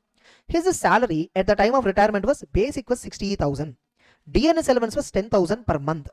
And regarding DNS allowance, nowhere mentioned anything, nothing. So if DA nothing is mentioned, I assume that this is not for retirement. This is not considered for retirement. I will assume that is not considered for retirement. And remember, salary definition for gratuity act applicable, basic plus any DA. Okay, whereas gratuity act not applicable case, salary is equal to basic plus DA only for retirement plus commission percentage of turnover. Remember this formula. Now next again next, HRA he received. HRA allowance is not relevant for gratuity purpose. Okay, commission on turnover 1%, commission on profit which is 50,000. Commission on turnover 1%, commission on profit 50,000. What is this? Commission on profit is irrelevant. Yes or no? Hello? Commission on profit is irrelevant. Commission on turnover alone relevant. He got, again they gave one more data. He got an increment of 5,000 per month on 1st April. Oh, right now how much is drawing, by the way, guys? Right now how much is monthly salary? Basic 60,000 per month. Okay, basic is 60,000. You see his salary at the time of retirement is 60. At the time it is 60. Before retirement it is, before increment it is 55. Yes or no? At the time of retirement 60 means this retirement is after increment of 5, correct? Means before 1st April how much it would have been? 55,000. Before 1st April it would have been 55. From 1st April 5,000 he got and he retired exactly in December month, correct? Yes, now every information is clear. Turnover is also clear. Now calculate. If he is a government employee, full amount received is exempted. Non-government employee covered by act. Non-government employee not covered by act. Okay, fine. First let me collect. Let me solve one by one carefully. Government employee exempt, correct? Second, non-government employee, gratuity act applicable, agreed? Yes or no? Now gratuity received how much? 18 lakh ma. Yes or no? Minus 10 subsection 10, exemption how much? Least 18 lakh actual amount, statute limit 20 lakh, 15 by 26 into last drawn salary into, remember formula apply clearly, completed years of service or part thereof more than or equal to 6 months. Now this 30 we know, 15 by 26 we know. Last drawn salary at the time of retirement, salary is equal to basic plus any DA, correct? Any DA, basic, last drawn salary 60,000, any DA 10,200, correct? Monthly. Hello? So 70,200, agreed? Now substitute 70,200 now is equal to, tell me, 70,200 into 15 by 26 into 30 is equal to 12 lakh 15,000, correct? Now between this what is least? 12 lakh 15,000, 12 lakh 15,000. Therefore taxable amount is 5,85,000 in case if he is a non-government employee covered under payment of gratuity act, agreed or not? Next, third question. Sir, he is not covered under gratuity act itself. Then the formula is different again. Okay, first actual amount 18 lakhs, correct? Statute limit how much? 20 lakh. Third criteria, what is the formula? Third criteria 15 by 30 or you can also call 1 by 2, correct? Multiplied by average salary. Remember this, average salary multiplied by only completed years of service you should take into 29. Yes or no? Into 15 by 30 means 1 by 2. Now average salary means what? Salary of last 10 months preceding the date of retirement or preceding the month of retirement. Definition, preceding month of retirement. For leave encashment purpose, preceding date of retirement 10 months you should take. Now here, by the way, date of retirement is what? 15th December, 17th December? Date on which he retired? 17th December. 17th December 2024. December month you should ignore. Okay, last 10 months means 10th month is November. So first month means February. February 24 to November 24 is last 10 months. Agreed? Why counting pa? Jan to November 11. Jan remove automatically February to November. Okay, fine. Okay, so 10 months means last 10 months. Average salary definition for gratuity act. Gratuity purpose where act is not applicable means salary of last 10 months preceding month of retirement. Suppose if it is leave encashment, last 10 months means what? Leave encashment point of view, 16th December is 10th month ending and 17th February would be first month beginning. 17th February to 16th December is 10 months period for leave encashment purpose. Whereas for gratuity purpose, month in which you retire, we will ignore. Last 10 months we take. Now for last 10 months, what you should take for last 10 months? For last 10 months, what you should take? You should take basic for last 10 months. DA, that too only for retirement you should take. Commission only if it is as a percentage of turnover for last 10 months only you should take. Hello? Yes or no? Now basic. Now if you observe the question, at the time of retirement in December month his salary was 60,000. Yes or no? Whereas 1st April only he got increment. After increment it is 60. Which means before increment it is 55. Means February 24 and March 24 his salary would be 55. 2 months into 55,000 plus in the last 10 months 8 months into 60,000. Agreed? So 1,10,000, 8 6 are 4,80,000, 5 lakh. How much it is? 5,90,000. Basic salary would be 5,90,000.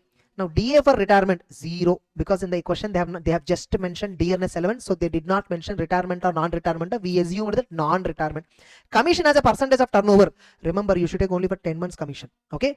Turnover achieved by SSC per month is 10 lakhs. Oh, 10 lakhs per month. Every month 1% means every month 10,000. So monthly in the last 10 months every month means 10 months into 10,000. How much commission you would have got? 1 lakh. Hello.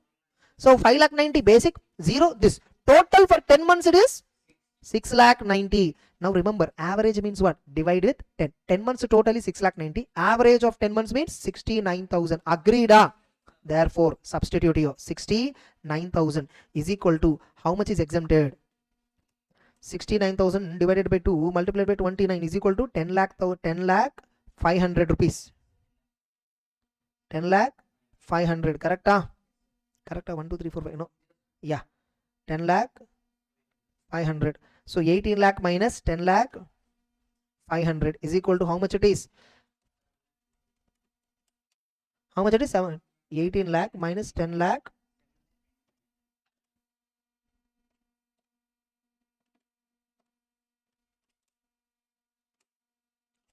799 500.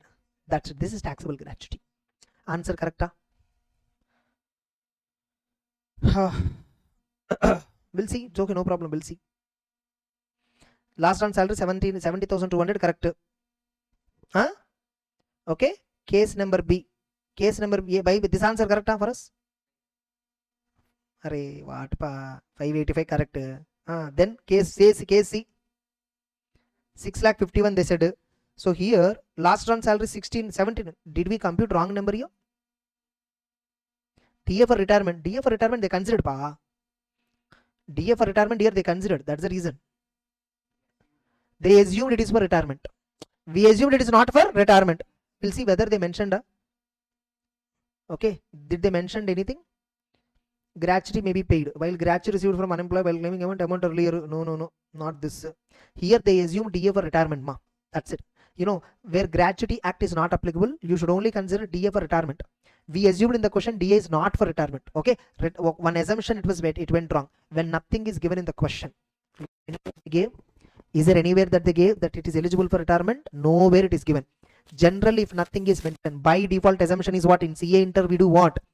DA not for retirement we assume by default. Here they assumed that for retirement they assumed. If the same pattern continued everywhere, in CMA, if DA just like that mentioned, you assume every time for retirement. But we don't know that. At this moment, we cannot decide. Only after solving entire problems in this chapter, we will decide in CMA, if DA alone is given, should I consider retirement assumption or not retirement assumption? In this problem, they assumed that it is for retirement. Hello?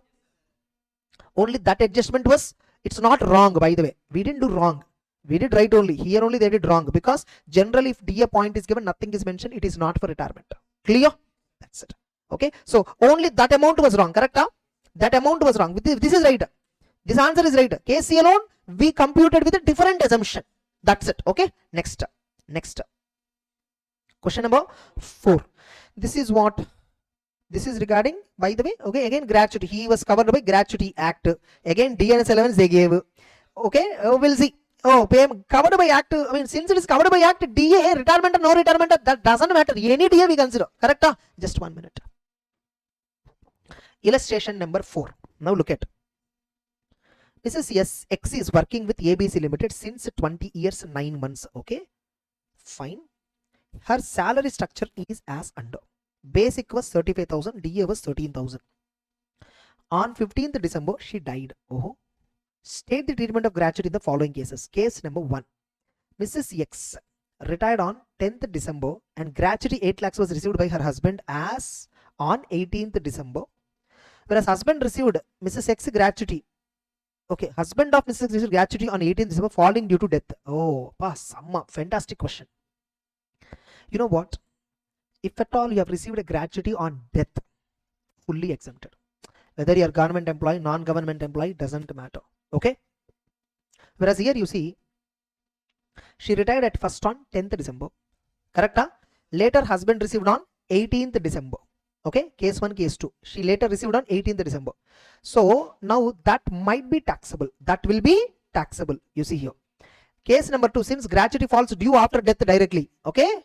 That is not taxable. Whereas case 1, gratuity is taxable because no, she retired before she died, which means even though amount of gratuity received later, it is still taxable. Now, how to calculate the taxable amount? By the way, how much amount husband received? 8 lakhs. Remember, legal hair received because of death. If gratuity came because of death, fully exempted. You retired well before, later payment only later. By then, SSC died. Exemption will not apply. Okay. Yes, but in reality, what companies do they will make sure it is because of died. Okay, retirement point they will remove it in reality. Okay, practically they can remove retirement concept so that the people get exemption tax benefit. Okay, fine. Anyhow, so how much is the amount received? Gratuity 8 lakhs. Correct? By the way, she is liable for Gratuity Act. So statutory limit how much?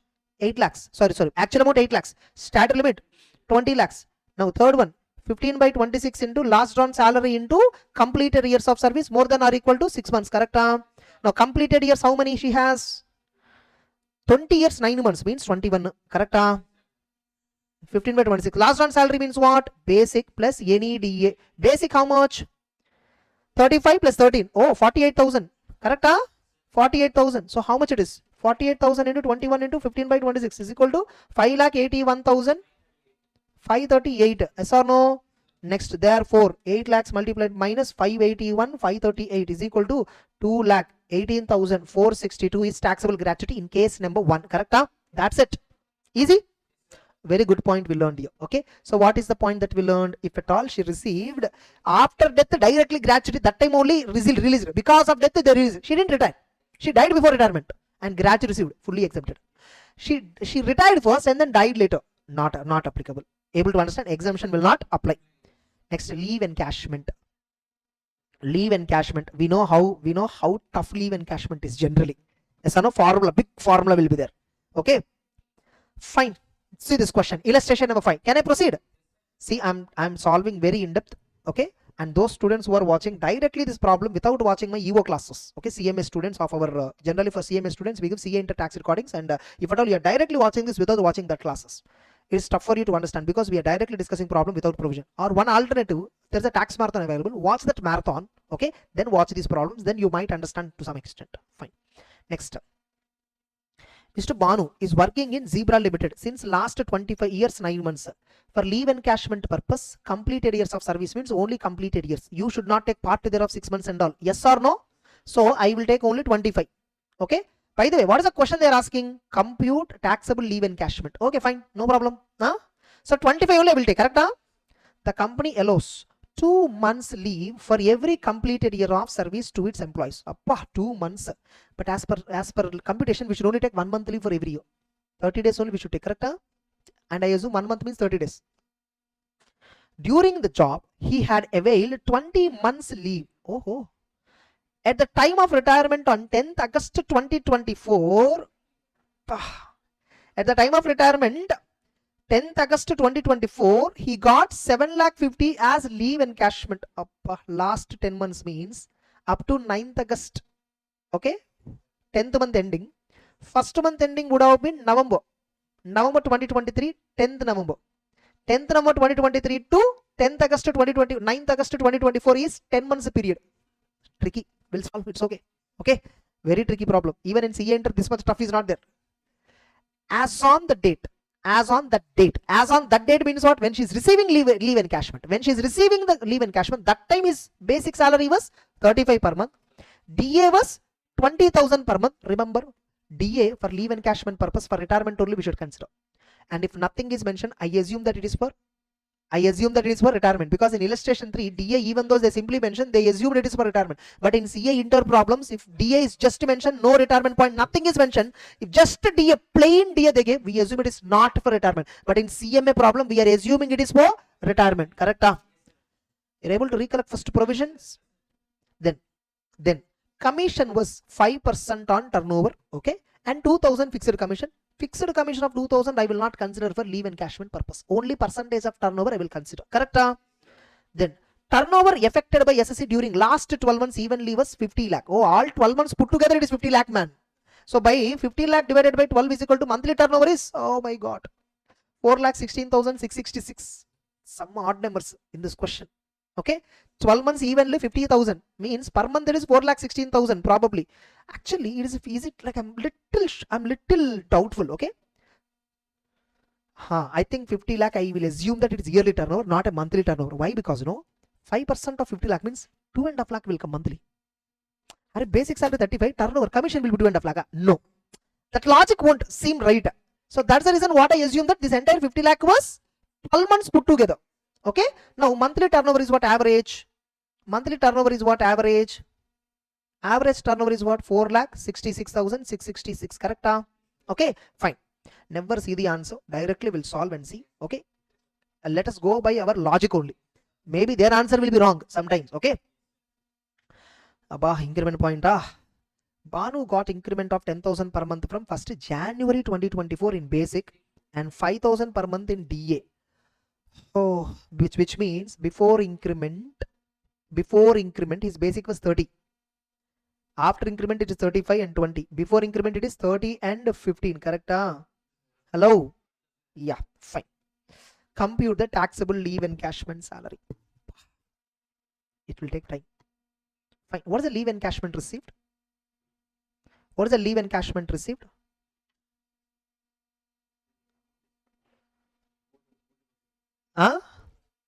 That's okay. You take this only. How much is the amount? 7,50,000. How much it is? 7,50,000. Okay. Next, minus exemption 10 subsection 10A. 10 AA only. Yeah, correct. 10 AA only. Correct? Okay. Now 4 criterias. Leave encashment 4 criterias. 1. Actual amount 7.5 lakh. Statutory limit 25 lakh. Third limit 10 months into average salary. Fourth criteria. This is what fam. This is what. Okay. Fourth criteria. First. Okay. Unutilized leave you should calculate. Now completed years of service into 1 month only eligible maximum in a year. Hello. Yes or no? Minus number of months utilized. Number of months utilized, because here they have given months language. I'm using months because basically we use days. Basically we use days. Complete years into every year how many days is eligible. Here every year they are eligible for 2 months. But 2 months or 1 month, 30 days, whichever is lower. So that only we should take eligibility purpose, calculation purpose, minus number of months utilized. Correct? Then what you will get in the numerator? The numerator is called as unutilized leave. Correct? Divided by 1 month, nothing but multiplied by average salary. This is the formula which is there in our book. Remember, in our book is 30 days will be there. Okay, here also days will be there. Here also days will be there in our book. Okay, but since in this question they gave month language, so I'm directly using month, and I assume that 1 month is equal to 30 days. Okay, now we need to first compute these ingredients. Okay, first most important ingredient, average salary. Average salary I will directly take in the next page. Okay, average salary. Average salary means what? Last 10 months preceding date of retirement. Date of retirement. Remember, in our book also we clearly mentioned date, and even in the class I clearly mentioned, okay, date. Now in this question, date of retirement is what? In this question, date of retirement is 10th August 2024. 10th August 2024. Now I should take 10 months preceding the date, means end of 10th month is what? End of 10th month means what? Okay, end of 10th month will be preceding the date, means what date? 9th August 2024.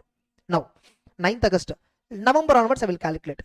10th November, I'm just calculating, I'm little doubtful. Okay, 10th November to December 1 month, December 9th, Jan 9th, Feb 9th, March, April, May, June, July, August. Oh, 9 only coming. So which means 10th October we should take. Correct? 10th October 2023 to 9th August 2024. This is exactly 10 months. Correct? Now if you observe, from 1st January 2024 onwards, her basic salary is, remember, her first salary, basic salary plus DA. Okay, her basic salary plus DA. Okay, and commission as a percentage of turnover.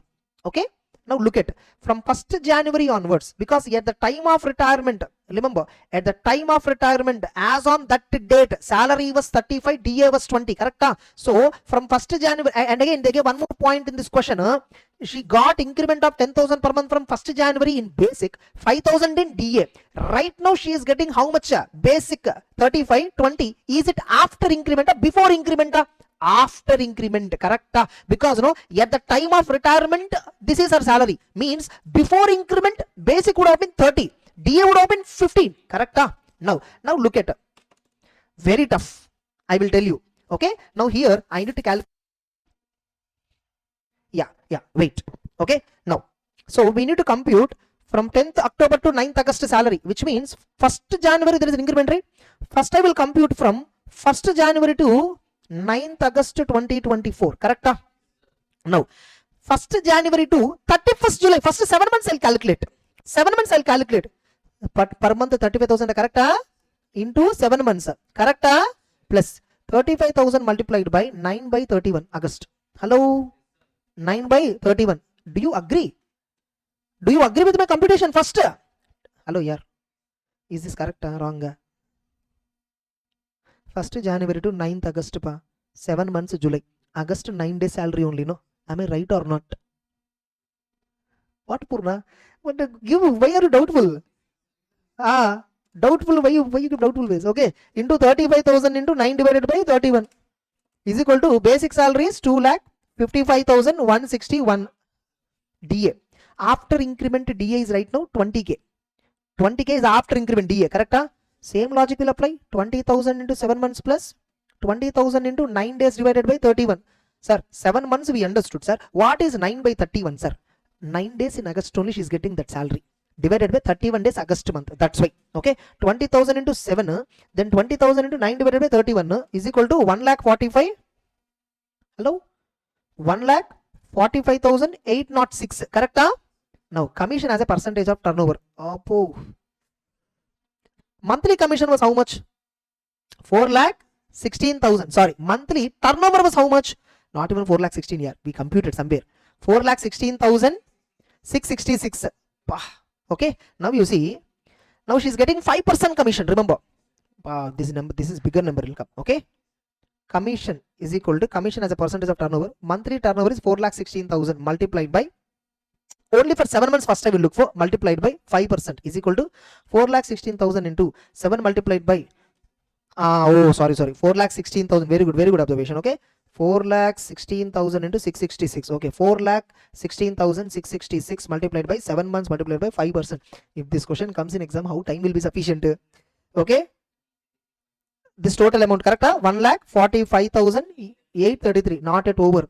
August 9 months turnover plus again 4,16,666 into 9 days turnover multiplied by 5%. Correct? 4,66,000 into 666 divided by 9 divided by 31 into 5%. 6,048.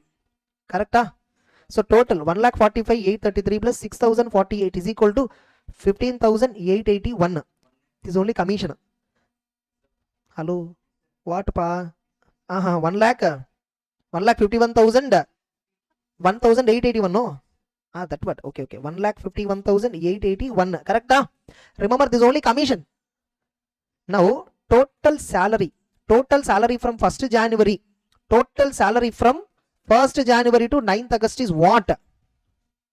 9th August is what? How much is the total salary? 2,55,161 plus 1,45,806 plus 151,881. Please compute along with me always, because sometimes I might do wrong calculation. That's the reason. Divided by 10, correct? No, it's only 1st January to. You should compute 10th October to 31st December, no? Before increment, that also you should calculate. Then this and that total you should get divided by 10 you should do. This amount you should compute for remaining 2 months, no? This only you did for 7.5 months. Another 2.5 months is there. Agreed. Until now. Now again. Now I have to compute from 10th October 2023 to 31st December 2023 only. Okay. Now again, basic is equal to. Okay. Before increment, remember, before increment it was 30,000. November, December full month she got, no? 2 plus again 30,000 multiplied by October month you take. October month it is 22 days divided by 31 days. Do you agree? 10th October onwards means 22 days October. Okay. Is equal to how much? 30,000 into 2. Okay. 30,000 into 22 divided by 31 is equal to 21,000. Okay. This amount will come to 81,290 rupees. Agreed? DA nothing is mentioned. We assume that retirement. Before increment it was 15,000 year. Correct? Okay. Plus. Okay. 15,000 into 22 by 31 is equal to 40,645. Okay. I just did it from this value. I just divided by 2 because proportion is half only. Nala. Okay. Next. Then commission as a percentage. 4,16,666 monthly sale. 2 months multiplied by 5% plus 4,66,666. Correct? Multiplied by 20 days by 31 plus 5%. How much is that? 4,16,666 divided by 2 multiplied by 5%. 41,666. And 4,16,666 multiplied by 22 divided by 31. So 20 days turnover we got into 5%. Total amount 56,451. Now look at 81, 46, 45, 56. 56,451 plus 46,45 plus 81,290. I hope we are doing right only. Again, if at all they say something else answer, now we need to check. 386. Now total 10 months salary 5,52,848 is equal to 7 lakh. Total 10 months salary ma 7,31,234. Average salary 10 is equal to 73,123. Hama. So tough average salary computation. Now substitute this in the above. Okay. Now into average salary. Correct? By the way, substitute 10 months into average salary. How much? 7,31,234. This you agree? Next. Now here average salary 73,123. Correct? Wait.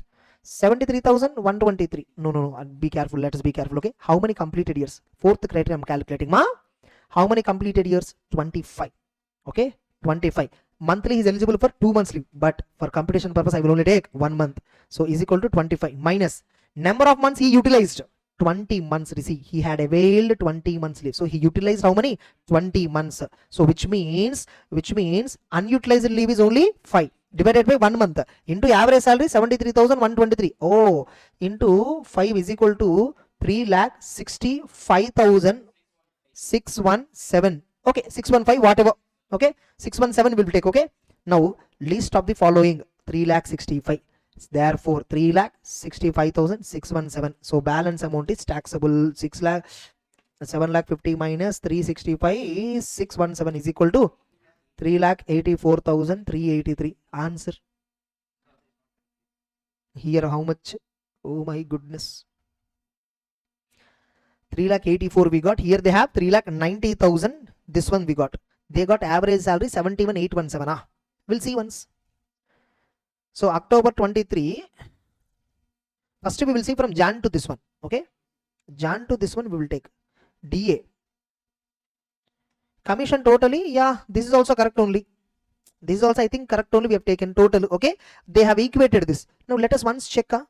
Array 1 minute. November, December, why 25 they took? Increment was how much actually? Oh, DA increment is also there, no? Wait. Increment was how much actually? Bonus 10k increment, 25 that salary was. That's why you should be numbering. You don't have book, no? I considered wrong number. You must have opened PDF, no? Here I considered 30. I thought 5,000 increment. What is that increment actually? 25 only. Yes or no? Only that number we did wrong, but it's okay. Number only we did wrong, not logic. Okay, so which means only this number will vary, correct? Why you would have carried updated book? No, why old books you are carrying? 25 into 2 and 25,000 into 22 by 31. How much it is? 6 lakh. No. 60. 25,000 into 2. Okay, and 25,000 into 22 divided by 31 is equal to 1,77,000. Sorry.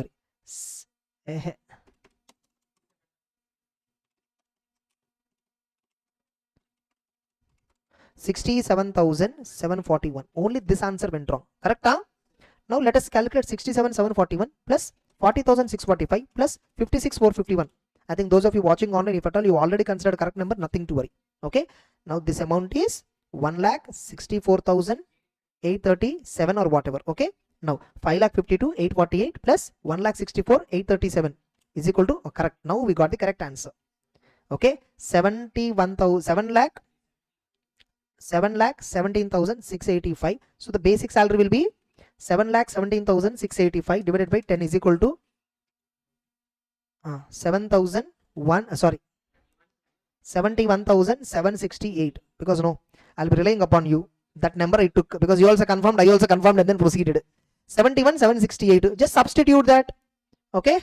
Now, okay, 77 lakhs. 10 months salary means what? 7,17,685.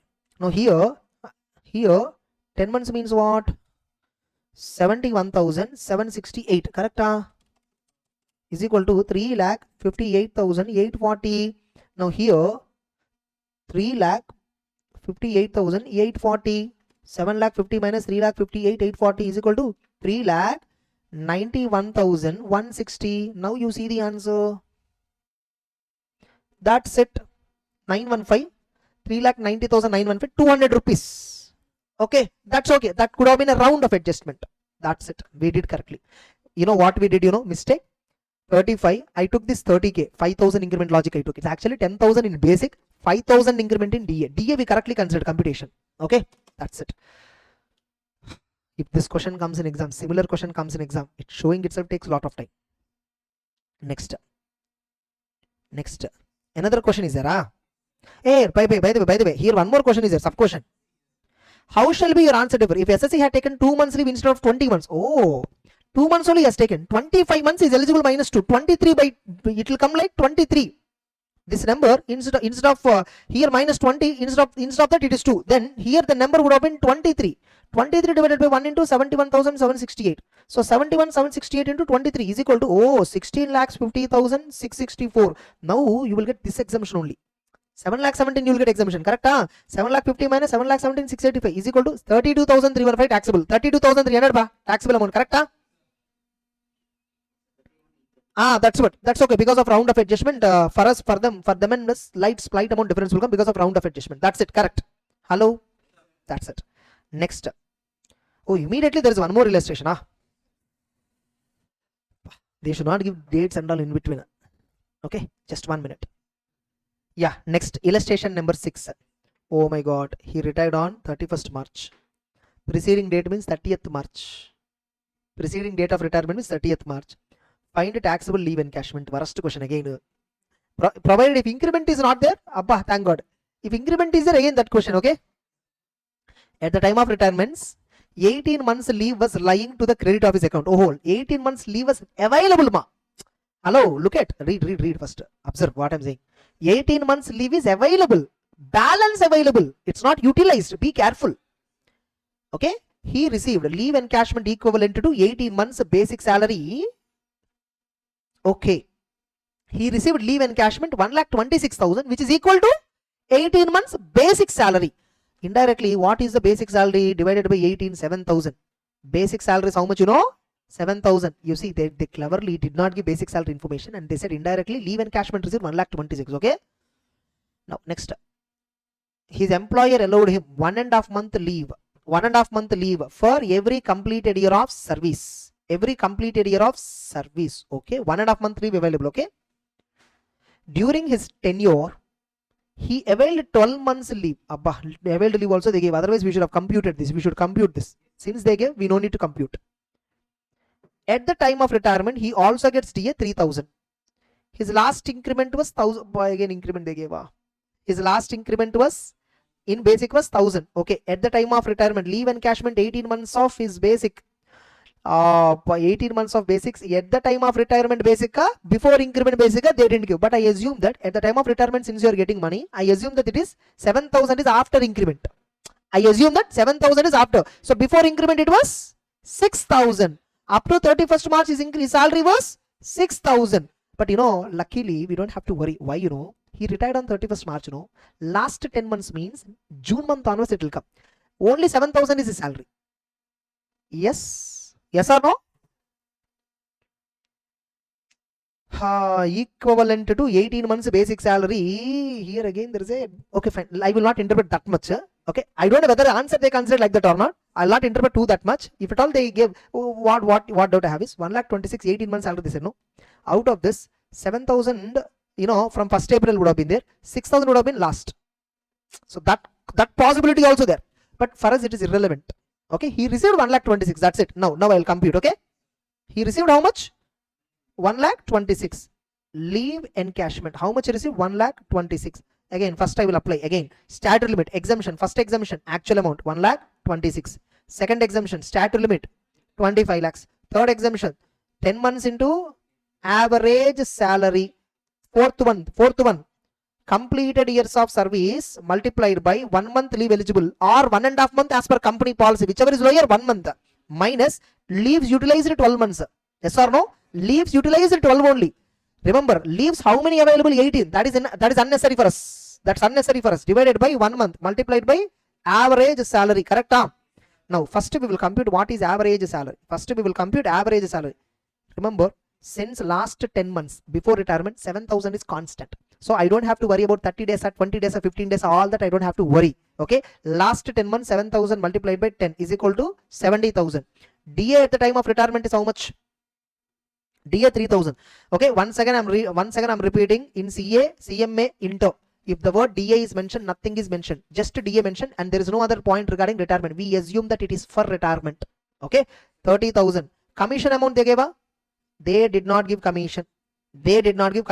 So commission as a percentage of turnover 0. So therefore total salary is 1 lakh divided by 10 months is equal to 10,000 is average salary. Now look at, now substitute. Okay, now substitute is equal to 10 months multiplied by 10,000 is equal to 1 lakh. Okay, now next, completed years of service, how many? How many completed years of service? So cleverly they gave. They have not given completed years. We should derive it. You know. Now look at. He is eligible for how many leaves every month, every year? Every year, as per company policy, how many is eligible for? 1.5. Yes or no? He is eligible for 1.5 month leave. Now look at. I need to apply my mathematics brain now. I mean arithmetics. He is eligible for 1.5 month. Now, by the way, leave unavailed is 18 months. Leave unavailed is 18 months. How much leave is gross having, we don't know. But what company gave is 12 months is unavailed. 12 months is utilized they gave. 12 months is utilized they gave. Yes or no? So every year, look at, you know, every year completed years we need to find out. Complete years multiplied by 1.5 month every year. This much is gross available leave for him. Okay. How many utilized? 12 months. 12 months utilized, that's correct? He availed 12 months. Now if they calculate like this, they got 18 months answer. Now let us substitute. Completed years I will assume x. Okay. 1.5x minus 12 is equal to 18, correct? Okay. 1.5x I will assume. Okay. Now the 12 you transfer. 1.5x is equal to 30. X is equal to 20 years. 30 divided by 1.5. 30 divided by 1.5. Okay, so which means his complete days are 20. Now substitute. 20 into 1. Gross eligibility he is getting 20 minus. He took leave how many? 12. Okay, divided by 1 is equal to 2. Appa, 2 months only is eligible. Is equal to how much eligible? 20,000. Therefore, how much is the answer? 20,000 only exemption. Therefore, 1,06,000 is taxable. Super question, no? Very good question, no?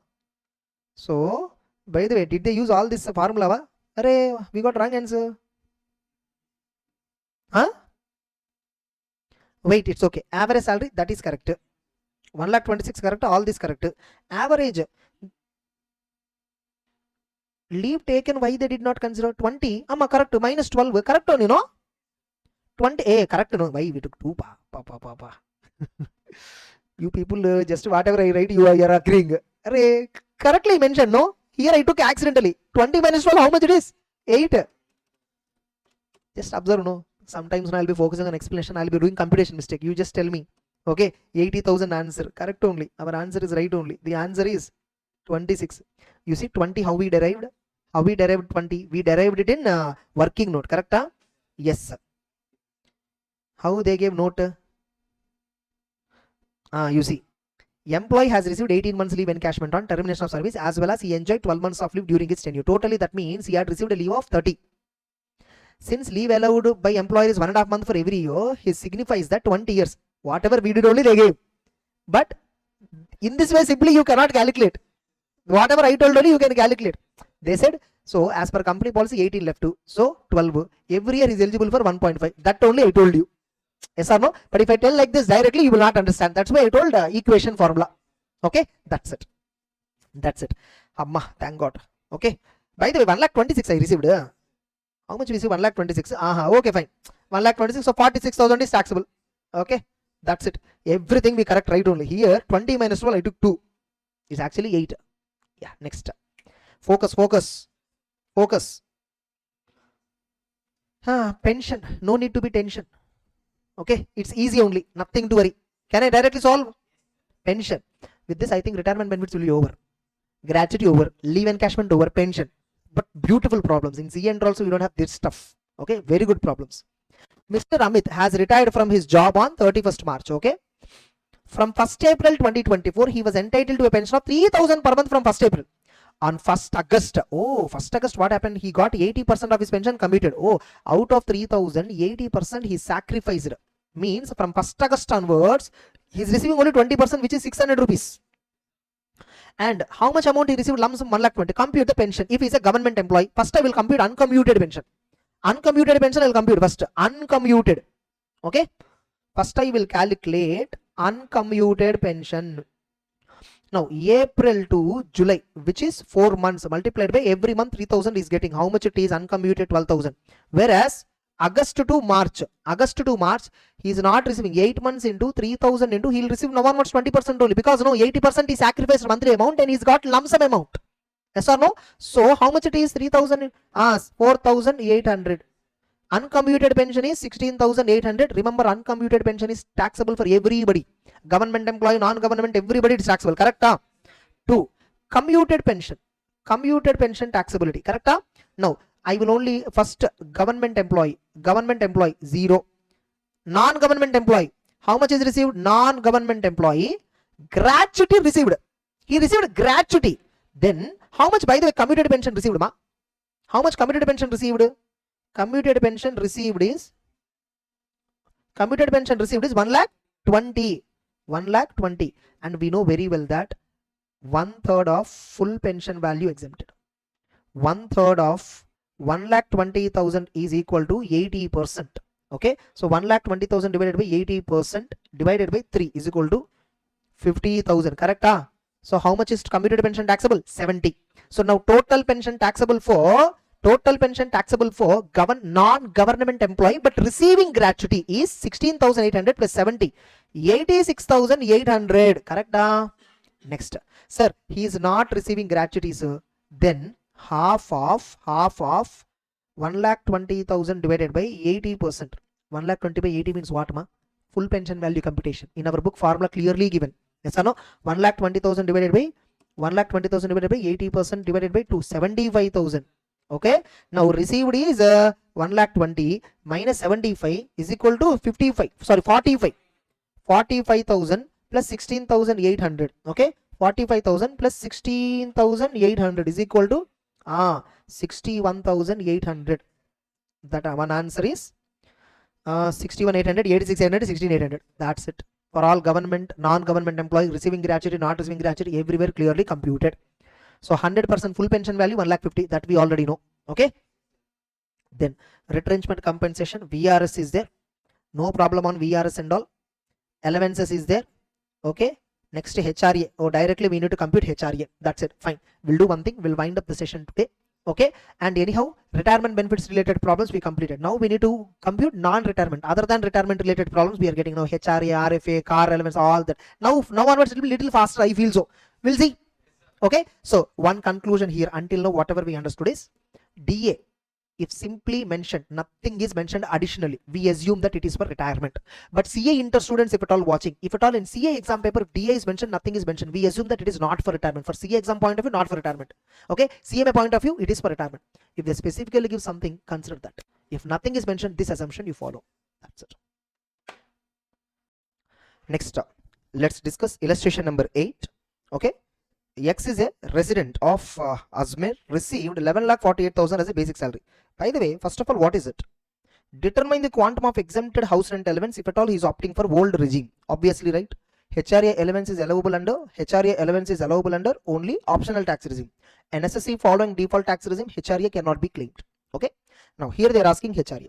And if you remember, I have given in the book, concept book, good notes at the last of the salaries chapter. Salary definitions I gave, summary. In this chapter, where and all different definitions of salary is there. Yes or no? For HRA, VRS, leave encashment, gratuity where gratuity act does not apply, and even RPF contribution, taxability purpose. Salary means basic plus DA for retirement plus commission as a percentage of turnover. So for HRA purpose also, basic plus DA for retirement and commission for the as a percentage of turnover. Okay. So he's receiving basic salary 11,48,000 during the year 24-25. In addition, he also get 1,14,800 as DNS allowance forming part of the salary. They said forming part of basic. Forming part of the basic means nothing but we will consider this as for retirement purpose. Explicitly they gave it. Okay. And he gets 7% commission on sales made by him. And sales made by X during the relevant year was 10,86,000 and 1,16,000 HRA. He however pays 2,15,000 as rent. Okay. Now by the way, where is the okay, X is the resident of Ajmer. Ajmer means not Delhi, Kolkata, Mumbai, Chennai. Other than these four cities. Therefore, 40% of the HRA received. Sorry, yeah, 40% of the salary. What is it? 40% of the salary. That much is only exempted. Correct? Now look at how much is exempted. Now first tell me how much is the HRA received. How much is HRA received? HRA received is 1,16,000 ma. 1,16,000. Now exemption, least of the following. One is actual amount. Correct? And the another one, rent paid minus 10% of salary. Third criteria, 40% of salary. Correct? Now salary is equal to, by the way, if you remember here, they have not given for which period he got house rent allowance. I assumed that for entire 12 months he got allowance. Entire 12 months is paying rent. Entire 12 months details I'm taking. Relevant period here means 12 months entirely. Okay. Now salary means what? Basic plus DA for retirement plus commission percentage of turnover. Now basic is how much? 11,48,000. 11,48,000 plus DA for retirement how much? 1,14,800. Correct? 1,14,800. Commission 7% of 10,86,000. 10,86,000 into 7%, 76,020. What is it? 76,020.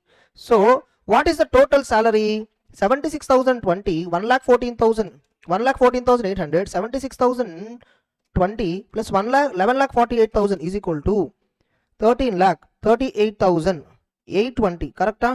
This is the salary. Now you tell me into 40% is equal to third criteria 5,35,528. 10% means what? 13,38,000. 13,38,820 into 10%. So 1,00,000 33,885. Now rent paid how much in that year? Rent paid by him is 2,15,800. Correct? 2,15,800 is equal to 81,915. Least of the following. 10 subsection 13a. What is it? 10 subsection 10 13a. Least of the following. So 81,915. 81. Sorry? Which one? 8. That's okay. Just see, for 10 rupees difference, not an issue. It's okay. Okay. So 882. Okay. So here it is 882. Okay, fine, no problem. So 2,15,800 minus 1,33,882 is equal to what is the exemption? 81,918. So 1,16,000 minus 81,918 is equal to taxable HRA. The answer is 34,082. What is the answer given? Okay, that's it. Easy or not? Yes. Next. Next. Oh, very good problem. This is regarding a similar problem we solved in income tax CA inter also. TYK first question. In salaries chapter, TYK the first question we solved is this only. Okay. Now look at. Compute the taxable HRA of Mr. Abhijit opting for old regime from the following data. Basic salary, DA, HRA were they have given. Rent paid how much per month in Pune they have given. Okay. On 1st July, there is an increment in basic salary by 10th. Which means April to July, one category. Okay, April to June, one category we need to compute. Then July onwards, July, August. On 1st October, employee hired a new flat in Kolkata at the same rent as he was posted to Kolkata. Earlier it was Pune, now it is Kolkata. Which means July to September. July to September, one category. Okay, then October 2, on 1st November, employee purchased his own flat. Okay, up to December only one category. Whereas Jan to March, since he's staying in his own house, no rent, for Jan to March, he won't get any exemption. So we need to put 4 amount columns. Okay. Now what are they asking, by the way? Taxable HRA they are asking. Now, you see, HRA, no, we should compute, technically speaking, we should compute on a monthly basis exemption. But since all the 12 months, information is constant, at a time we can compute for 12 months like we did in the previous problem. But whereas in this problem, if you see, for 2 months, 3 months, there is a variation in ingredients. For example, in HRA, what are the points that are changing? What are the factors here? One is HRA received. Another one, rent paid how much? Second factor. Another one, location. Another one, location.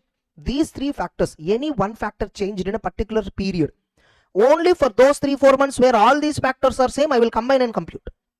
Able to understand? For example, in this problem, as I told right now, April to June, July to September, October to December, Jan to March. One thing what they gave cleverly, quarterly breakup they gave indirectly. Quarter, there is a change they have given. There is a pattern here. Every quarter beginning, there is some change. Are you clear? Now, first, April to June. April to June. Next, July to September. Then October to December, then Jan to March. And if you observe, April to June, he is staying in Pune. Correct? Even July to September also, he is staying in Pune. But why there is a difference here? Why are we taking difference April to June and July to September? Because July onwards, he got an increment in salary. So July to September, salary definition will vary. Amount will vary. April to June salary definition is different. July to September salary definition is different. Then again, why October to December we took different? Because in October he went to Kolkata. Because in one of the denominator, if you observe, in one of the denominator, here 40% deduction only will get. Here 40% of salary only will get. Whereas here 50% of salary we should take. Understood?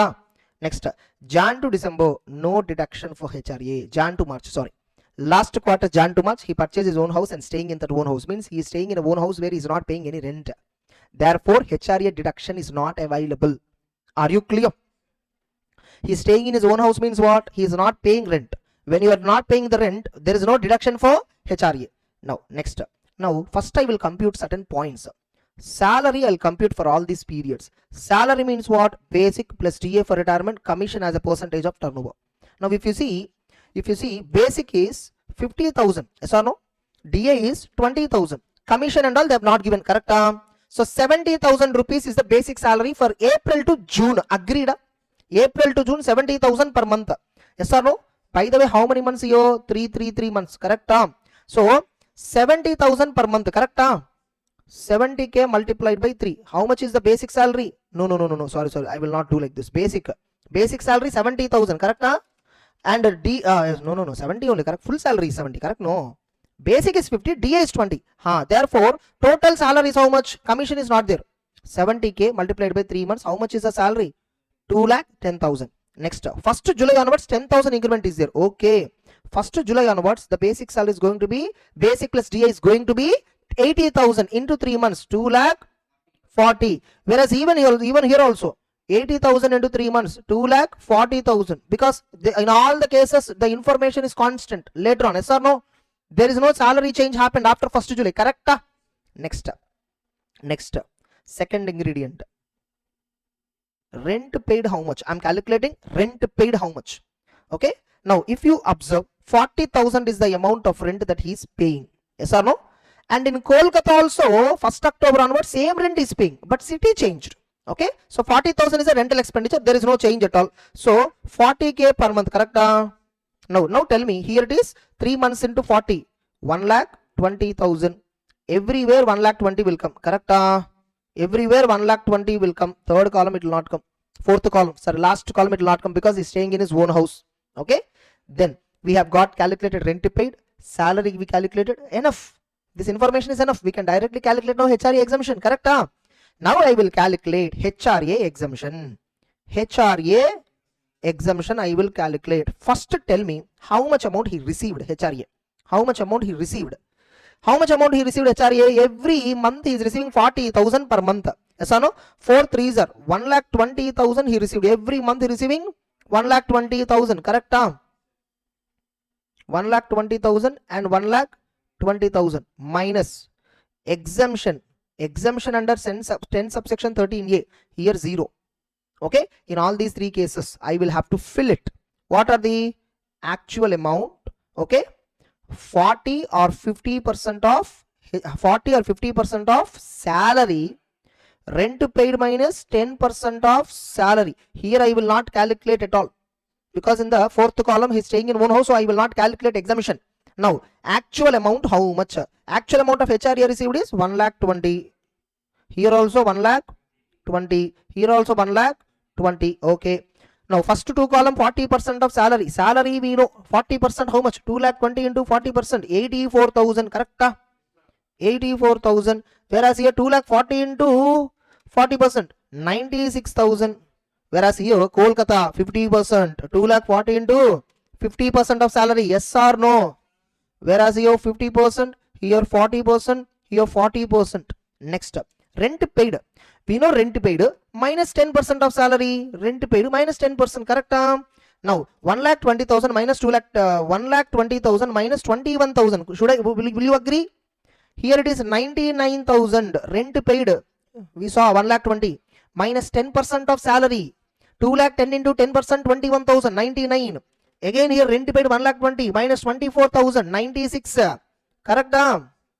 96. Again here also rent paid 1,20,000 minus 24,000. Again what? 96. Now you might get, sir, everywhere we are computing same formula. No. Why are you doing in different amount columns? You see, here we apply 50%, here we apply 40% logic. Are you clear? And whereas in this column, why we apply differently? Because salary amount is different. Are you clear? That's the reason April to June, why we combined? In April to June, salary, rent, everything is same. July to September, salary, rent, location, everything is same. October to December, location, salary, rent paid, everything is same. Able to understand? But in all these 3 put together, rent is not same throughout, location is not same throughout, salary is not same throughout. So I cannot do combinedly at a time. Clear? Now list of the following is exempted. Now I will select. In this list is 84. In this list is 96. Anywhere 96. In this also list is 96. Now what is the balance taxable HRA? Okay, HRA received 1,20,000 minus 84,000 is equal to how much is the taxable HRA? 36. Now 1,20,000 minus 96,000 is equal to taxable HRA how much? 24. 1,20,000 minus 96,000 is equal to taxable HRA how much? 24. And here full 1,20,000 is taxable. Therefore Total HRA taxable how much? 2,04,000. Correct? Look at the answer.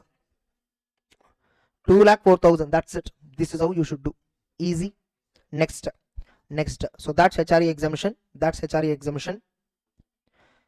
Next, illustration number 2. Sorry, illustration number 10. Next. Mr. Lalu Singh received education allowance of 80 rupees per month. For his first child, 90.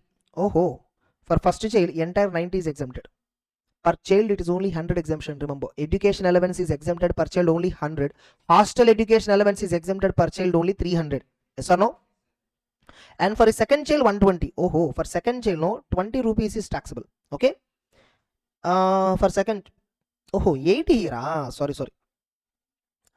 Okay, any two children can take exemption. Okay, for first child, no, he is getting 80 per month for first child, 90 per month for second child, 120 per month for third child. I will claim exemption for third child and second child because I will get exemption 90. Here I will get 100. First child I will not claim. Entire on 80 I will pay tax. 80 per month I will treat it as taxable allowance because for two children up to 100 we can claim. Now, if I claim 80 and 90 exemption, I will get only 170 exemption. Whereas if I claim like this order, I will get 190 exemption per month. That's the reason. Beneficial order we should take. Next. He also received hostel allowance of 1,000 per month. I think for all the three put together they said. Okay. Now, I think for all the three put together they said means per child 300 into two child 600 per month I will exempt. 400 per month I will tax it. Okay. None of his children are studying. Find taxable children education allowance and hostel allowance if at all he is opting for old regime. Whether he is studying or doesn't matter. Allowance is exempted to the extent given, permission given. Yes or no? Allowances are exempted. Some allowances are linked with actual spending. Some allowances are linked with, Some allowances are linked with what? Some allowances are linked with directly exemption. For example, transport allowance is there by blind, dumb, deaf. It is exempted up to 3,200. Whether you are really spending or not doesn't matter. Education allowance also spending doesn't matter. So whether the children are studying or not doesn't matter. Yes or no? Be careful. Now let us calculate. Okay. So education allowance. How much they received first of all? 80 plus 90 plus 100. Yes or no? Into 12. How much it is? 190 plus 80 multiplied by 12 months. 3,240. Yes or no? 3,240 minus exemption under 10 subsection 14 under clause number 2, that is personal purpose related allowances. Okay, if you remember clause number, write clause number, or else why to confuse you, remove the clause number.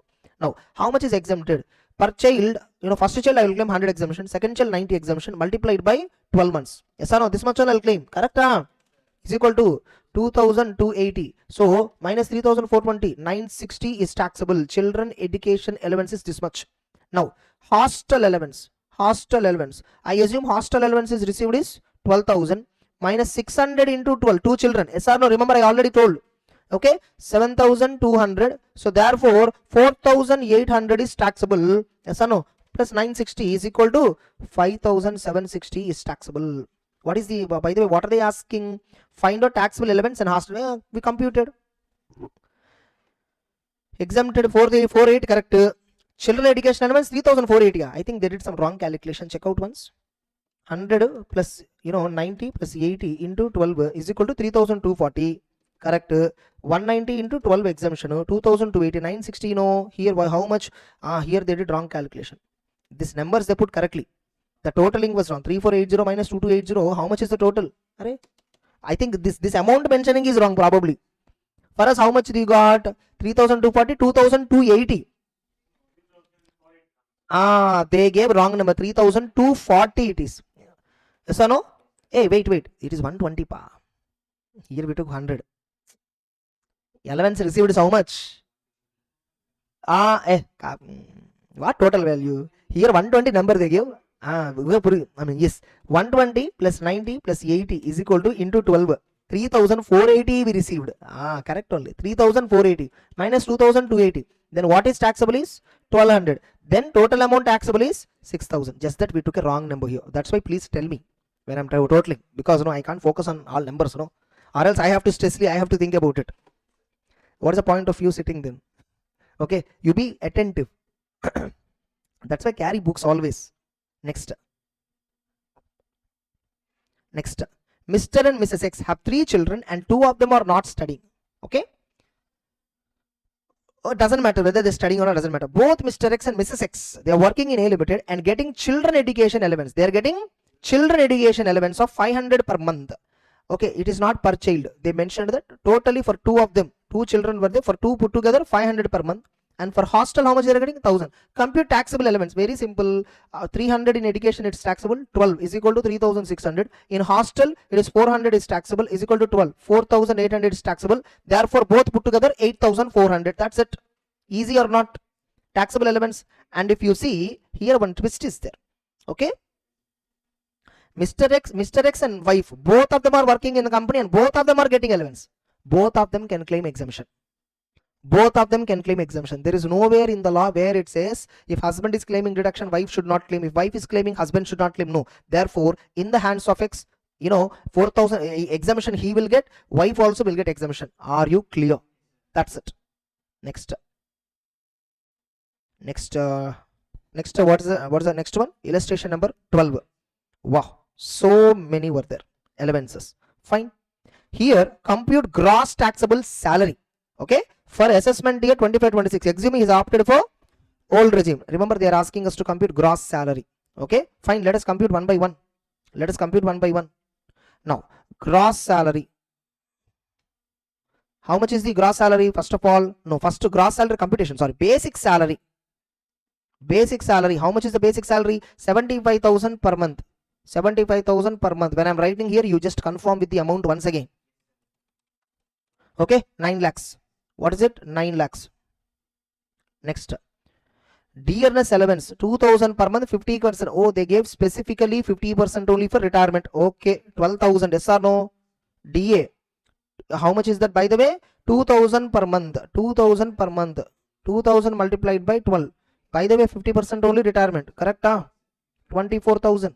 Next.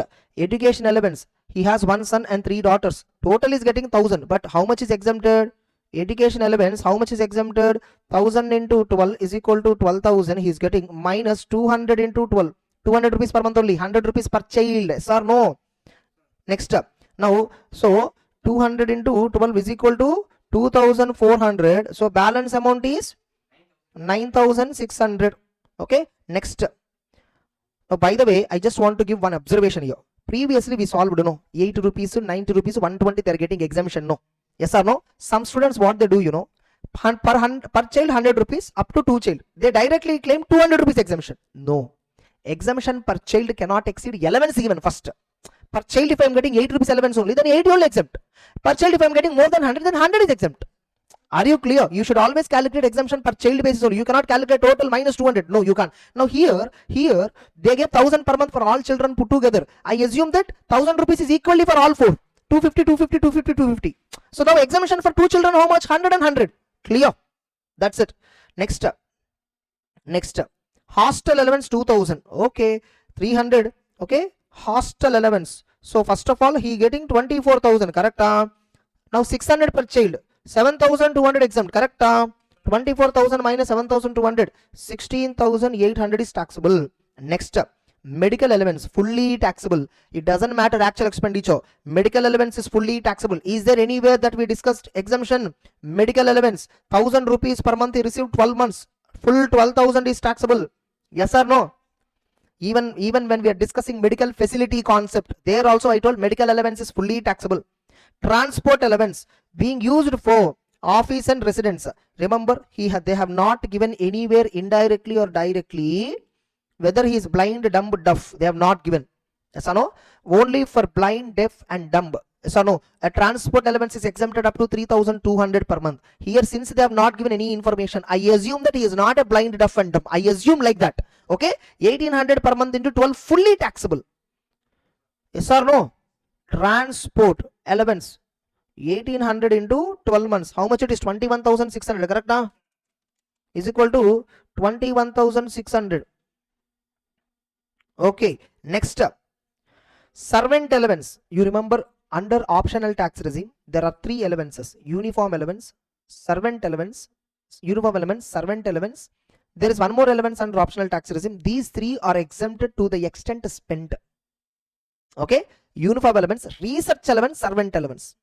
Uniform elements, research elements, servant elements. In our book also I told you to modify that. Okay, there is a rectification I told in our book.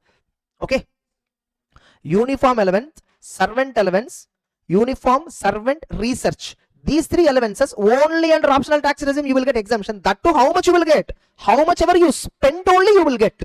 Apart from this, there are three more official elements. You didn't find where it is. Show me. That's why you should see the class. Here only there. Where are you searching? Here only it is there. Okay. So, what's the page number in GoTo Notes? Page number 40 in the GoTo Notes I even told. There is a small mistake there and I told you to rectify. Under DTR, under OTR. These are official allowances. Okay. These are official allowances. What are official allowances? 6 types were there. Okay. What are official allowances? 6 types. Conveyance allowance. Okay. Daily allowance. Remember, daily allowance. Another one? Traveling allowance. This is one category. There is another category. Uniform allowance, research allowance, servant allowance. Correct? Now, if you see under default tax regime, this second category is fully taxable. That's what servant allowance. Servant allowance is nothing but helper. Servant means what? Helper. Yes or no? Helper allowance or servant allowance you can call anyway. Okay. Under default tax regime, these three allowances, uniform, research and helper, servant, nothing but fully taxable. Whereas conveyance allowance, daily allowance and travel allowance under default tax regime also, how much ever you spend, that is exempted. Whereas under optional tax regime, both the categories will be exempted to the extent spent. Okay, here you see servant allowance 1000 per month they said, but nothing related to spending they gave. Therefore, I assume that there is no spending at all. So no, servant allowance 1000 per month multiplied by 12 months is equal to 12,000. Okay, 12,000. Next, city compensatory allowance fully taxable. CCA fully taxable. How much is the amount? 2,000 per month. 2,000 per month multiplied by 12. 24,000 is fully taxable. Then entertainment allowance fully taxable. Remember, deduction you should compute after gross salary only. Entertainment allowance deduction will come under 16. Not, you should not set off here. Okay, that too deduction will be only for government employee. Entertainment allowance, not for normal employee. Here they have not given anything. Okay, next, so 1000 per month fully taxable. Entertainment allowance 1000 per month multiplied by 12, so 12,000 fully taxable. Next, assistant allowance, nothing but helper allowance. Okay, assistant, servant, helper, all the three are same. Now paid is 2,000 per month, he got 3,000, only 1,000 per month is taxable. Remember, helper allowance you can claim. Remember, here actual amount to pay 2,000, right? This 2,000 when you can claim deduction, only if it is optional tax regime. Suppose if the question is default tax regime, full 3,000 is fully taxable. Spending doesn't matter. Okay, next, so 1,000 per month is taxable. What is it? By the way, what is this? Assistant allowance. Assistant allowance. Assistant allowance. So how much it is? 12,000 only taxable. Correct? 3,000 minus 2,000 multiplied by 12. Okay, next, professional development allowance. This is generally, I assume, research allowance. I assume that this is research allowance. Professional development means probably research. That is one assumption. That is one assumption. Okay, one assumption is research allowance. Another assumption is maybe not related to research. I can also tell that. Okay, if that is the case, entire 2,000 per month is taxable. Actual expenditure for the purpose is 8,000 per month. They said per month is only, he is only getting 2,000. I assume this is not related to research. I assume this is not related to research. Okay, so 2,000 per month is fully taxable. Professional development allowance 2,000 multiplied by 12. Okay, 24,000. Correct? Suppose if it is for company research purpose, some research related purpose they are giving. Okay, then actual expenditure spent is exempted. Bonus 2,40,000 per annum fully taxable. Bonus 2,40,000 per annum. Okay, next, commission 9,000 per annum. Okay, commission 9,000 per annum. Next, fees 5,000 per annum. You call any name, they are all monetary payments. Yes or no? Now what is the gross salary? Okay, now look at 9 lakh plus 24,000 plus 9,600 plus 16,800 plus 12,000 plus 21,600 plus 12,000 plus 24,000 plus 12,000 plus 12,000 plus 24,000 plus 2,40,000 plus 9,000 plus 5,000 is equal to 13 lakh.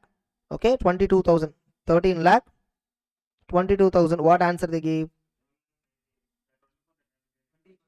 PDA they took. Okay, fine. PDA they took it. They considered it as a research allowance.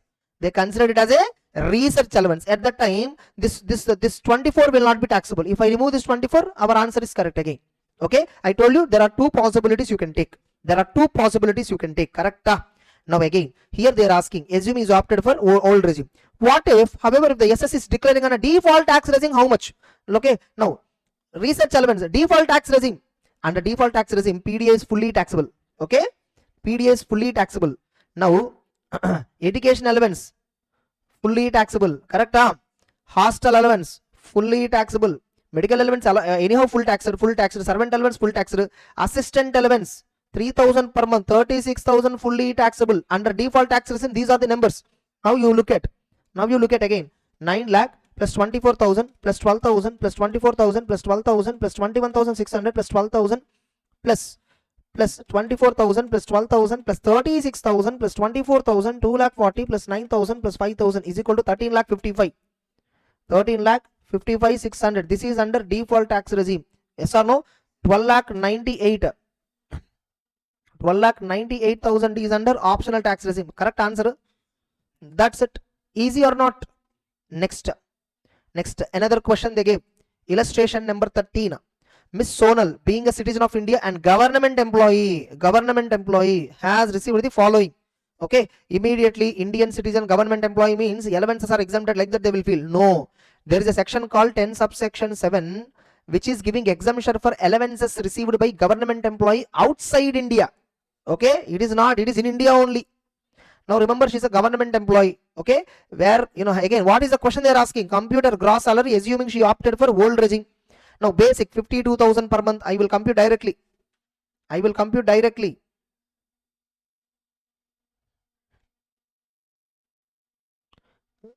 Just a minute. Now next, actually now illustration 13, in between what sums are missing?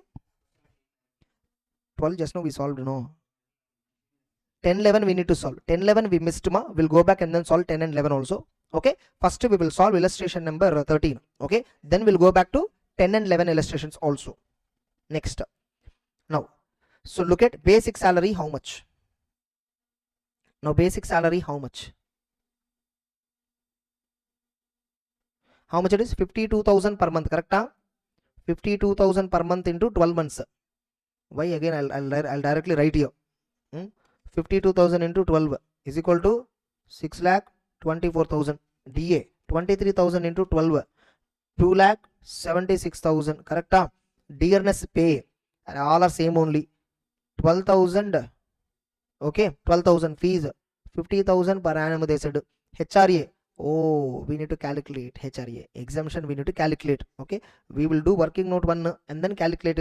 Children education allowance, she is having one child only. Therefore, for one child only, they'll get exemption. 100 rupees per month only, they'll get exemption. Correct? Yeah. So only 100 into 12 months, 1200, 1800 only taxable. Correct?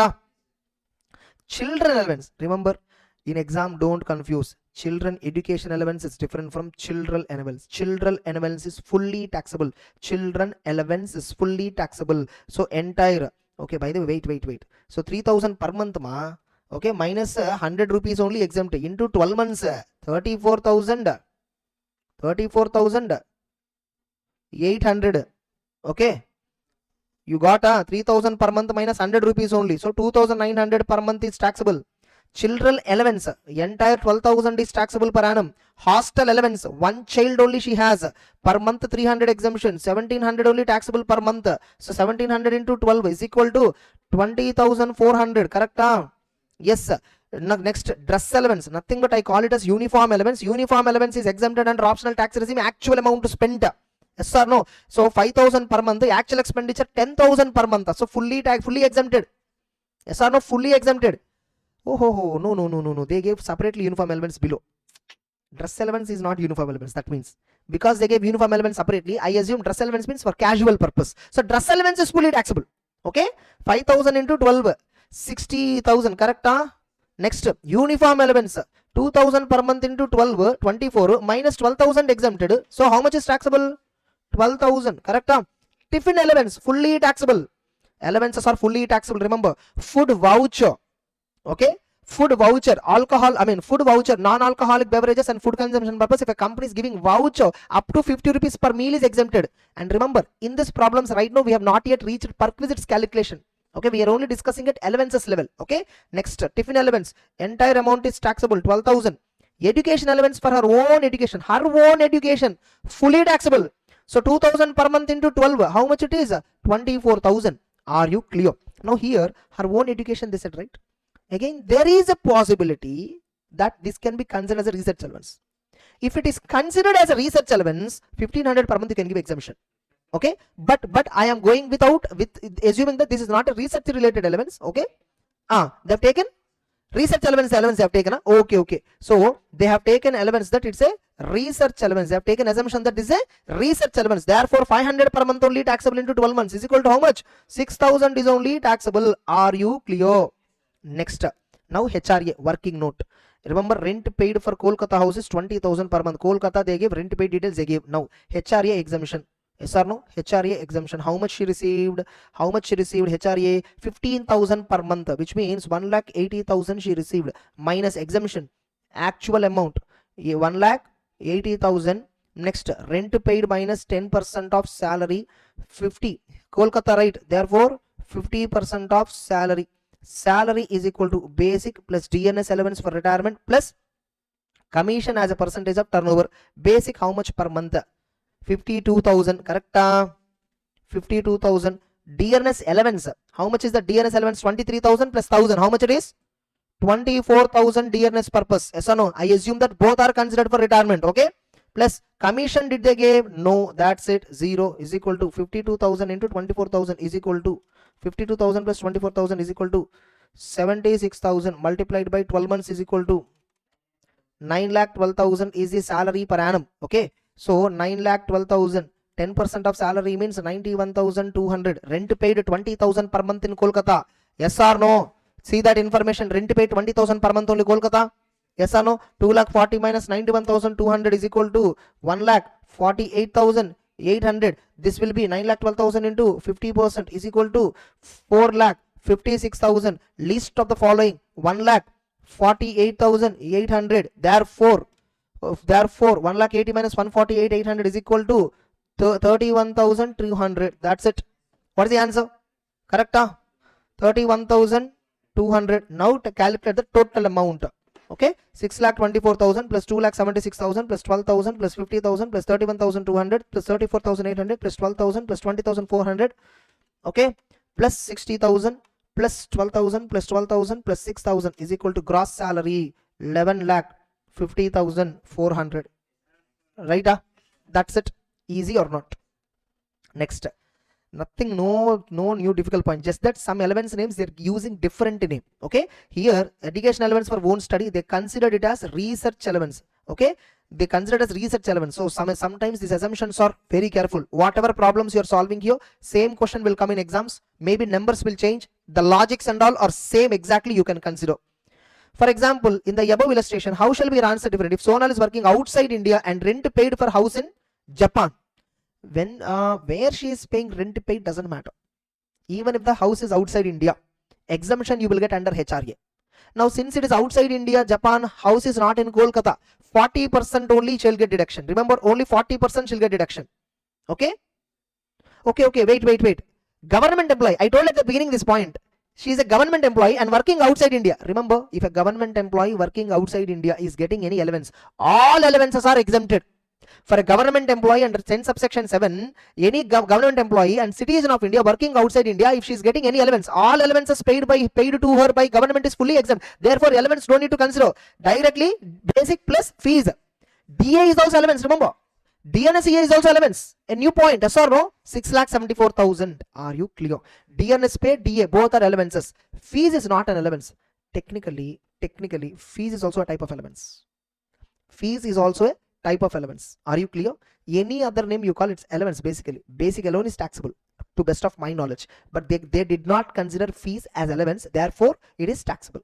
Able to understand? Fees probably would be some additional service employee would have performed. For that reason, we would have paid the fee. Fees is generally for service that we take in from employee. So that could be the reason. That's the reason this is not an allowance. They have not treated it as allowance. Suppose if at all fees is paid whether you worked or not, fees is paid as a fixed amount every month, again it is treated as allowance. What's the difference between allowance and fees? What reimbursement? Allowance means what? Whether you will spend or not, whether you will do or not, I will give you this much amount every month or every year. That's allowance. Bonus is an allowance. Yes or no? Why bonus is exempt here? I mean, did they have a bonus? Did they give a bonus? I mean, they did not give. In the above it is given bonus. Yes or no? That's it. So fees probably would have been paid to him, paid to the employee, because they are rendering some service to the company additionally. Okay, that could be the reason why we are giving. Able to understand. So if a government employee is working outside India, DNS allowance, HRA, everything is exempted. Yes or no? That's it. That's illustration number 14. Correct? Remember, 10 subsection 7 exemption is available whether you are going for optional tax or default tax, it doesn't matter. 10 subsection 7 is available whether it is an optional tax regime or default tax regime, it doesn't matter. All allowances are exempted to a government employee working outside India. That's it. Next, I will go back to illustration number 10 and 11. Some 10 11 were pending. Okay, I will go back to 10 and 11. We completed, no? That's why I am proper on track. We completed, no? Why you said 10 11 is not over? You observe this. Okay, so okay, wait, I will see. Question number 14, okay, then 15.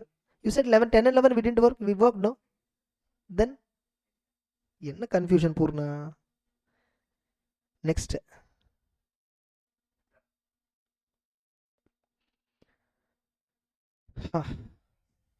it's okay, I'm just going slowly.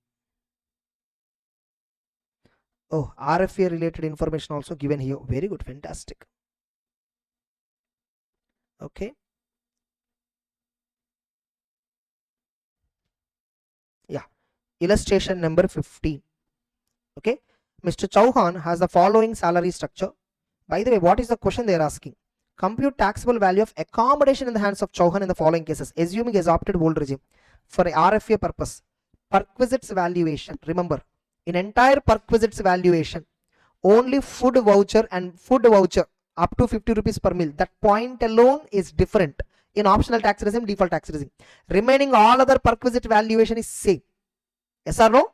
In all perquisite valuation is same under default tax regime and optional tax regime. Only for food voucher 50 rupees per meal exemption is there, right? That exemption you can claim in optional tax regime only, but not in default. Now, two cases are given. Employer own the accommodation, employer hire the accommodation at a monthly rent. Okay. Now, by the way, accommodation is provided where? Rent-free accommodation in Chennai, which means more than 40 lakh population. So 10% of salary, correct? Perquisite value is what? Value of accommodation is what? 10% of salary, correct? Now, for RFA purpose, salary means what? Basic plus DA for retirement plus, any commission plus bonus plus taxable portion of allowances. Now look at basic salary 75,000 per month. Okay, so 75,000 per month into 12 months. Okay, now by the way, entire 12 months is provided RFA. Remember, rent-free accommodation perquisite valuation shall be done only for number of months employee occupying the house. Suppose company provided the house for employee from 1st April, but he occupied it only from 1st October. Only for 6 months we should compute. That time, salary details are also to be computed only for those 6 months. Those 6 months related basic, those 6 months related DA, those 6 months related commission, only that you should take. Yes or no? Now, how much it is? Now, basic is how much? Look at basic is how much? 75,000 per month, 9 lakhs. Okay? Plus DNS, DA point they have not given. Okay? Education allowance they gave. 500 rupees per month he is getting. He has 3 children, which means 200 rupees per month exempted. Okay, fine, we'll go. DA it is there, pa. 3,000 into 12 months, 36,000. Plus commission there. Commission is not there. Bonus is there? Yes. Bonus is 10,000 per annum. Okay. Plus taxable portion of allowances. Now in these allowances, taxable portion I will consider. Okay. So now I consider DA, I considered bonus, I considered basic. Now taxable portion of allowances I'm calculating here. 300 per month is taxable. Okay. Into 12 months. How much it is? 3,600. Fees fully taxable. It is also treated as allowance. Now again, here there is a question. Is the fees considered as allowance or not is the question. All taxable monetary allowances and monetary payments, entire amount you should take. I will consider. So this is 5,000 per annum. I'll consider 500 minus 200. 2 children, up to 2 children, 100 per month is exempt. No, hello. Okay, entertainment allowance for per annum, how much it is? 12,000. Okay, I think 3,600, 5,000, 12,000. 17 plus 20,600 is the taxable portion of allowance. Are you clear? All taxable monetary and fees is 20,600. 9 lakhs. 9 lakhs plus 36,000 plus 10,000 plus 20,600 is equal to 9 lakh 66,600. This is the salary definition. Now remember, accommodation provided is own accommodation at Chennai. Yes or no? So taxable is 10% of salary is equal to 9 lakh 66,600. 9 lakh 66,600 into 10% is equal to 96,660 rupees. What is the answer given?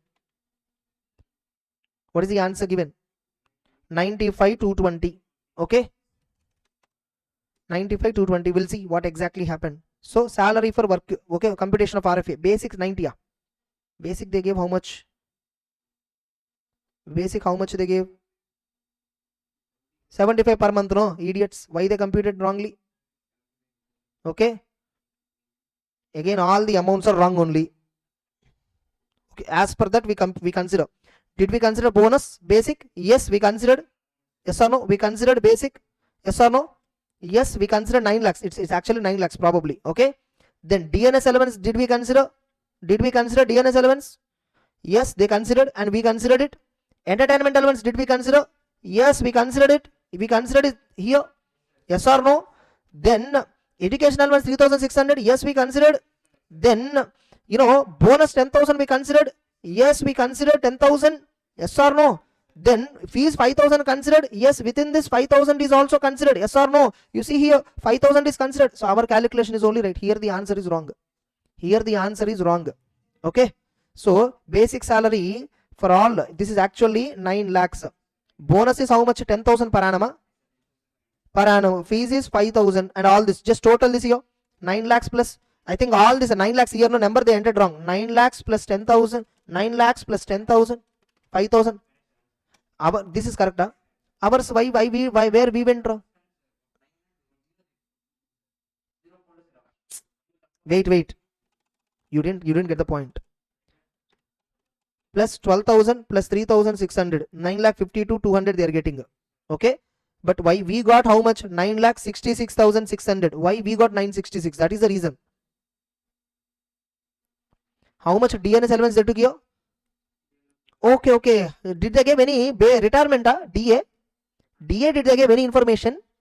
Hey, wait. Here they gave 60% of the DA, because no, we assume it by DA. DA means full. DA for retirement we should take. Correct. Their answer is correct. Here we took full DA. 3,000 into 60%. Correct? 36,000 into 60, which means 21,600. Perfect. You see, sometimes they are giving DA retirement specifically how much. So be careful. So in CMA Institute study material, now we need to have two things. DA just mentioned, no, nothing is mentioned. We assume it is retirement. Sometimes they are mentioning DA for retirement how much, then only that much you should take. Here we missed that point. That's the reason we went wrong. 9 lakh plus 21,600 plus 10,000 plus 20,600 is equal to, you see, I put formula correctly here. Yes or no? How much it is? 9 lakh 52,200. That's it. Automatically our answer is correct. Are you able to understand? Now suppose if it is a rented accommodation. Rented accommodation, how much is the perquisite? 10% of salary, which is 95,520, or actual rent 7,900 into 12, whichever is lower. Correct? 94,800. So automatically the answer is 94,800. The second question. Correct? Over. That's it. Next, illustration number 16. Are you clear until now? Okay. RFA related problems, whatever is there, we'll finish and then we will take a break. Okay. Now, illustration number 16. Okay. 16. Okay. In the above, how shall your answer differ if property situated in a city where population is less than 40 lakh but more than 25 lakh? Okay. Then 7.5%. How much is taxable? 7.5% of salary is only taxable. So automatically Okay, 95,220 is divided by 10 into 7.5 is equal to 71,415, and this answer is wrong. hired by employer, actual or salary, whichever is lower. Now 10% of salary 71,415 only will come. The second part is wrong answer. There also 71,415 only will come. 10% of salary or rent, whichever is lower. Correct? So the second part of the answer is wrong. Please rectify.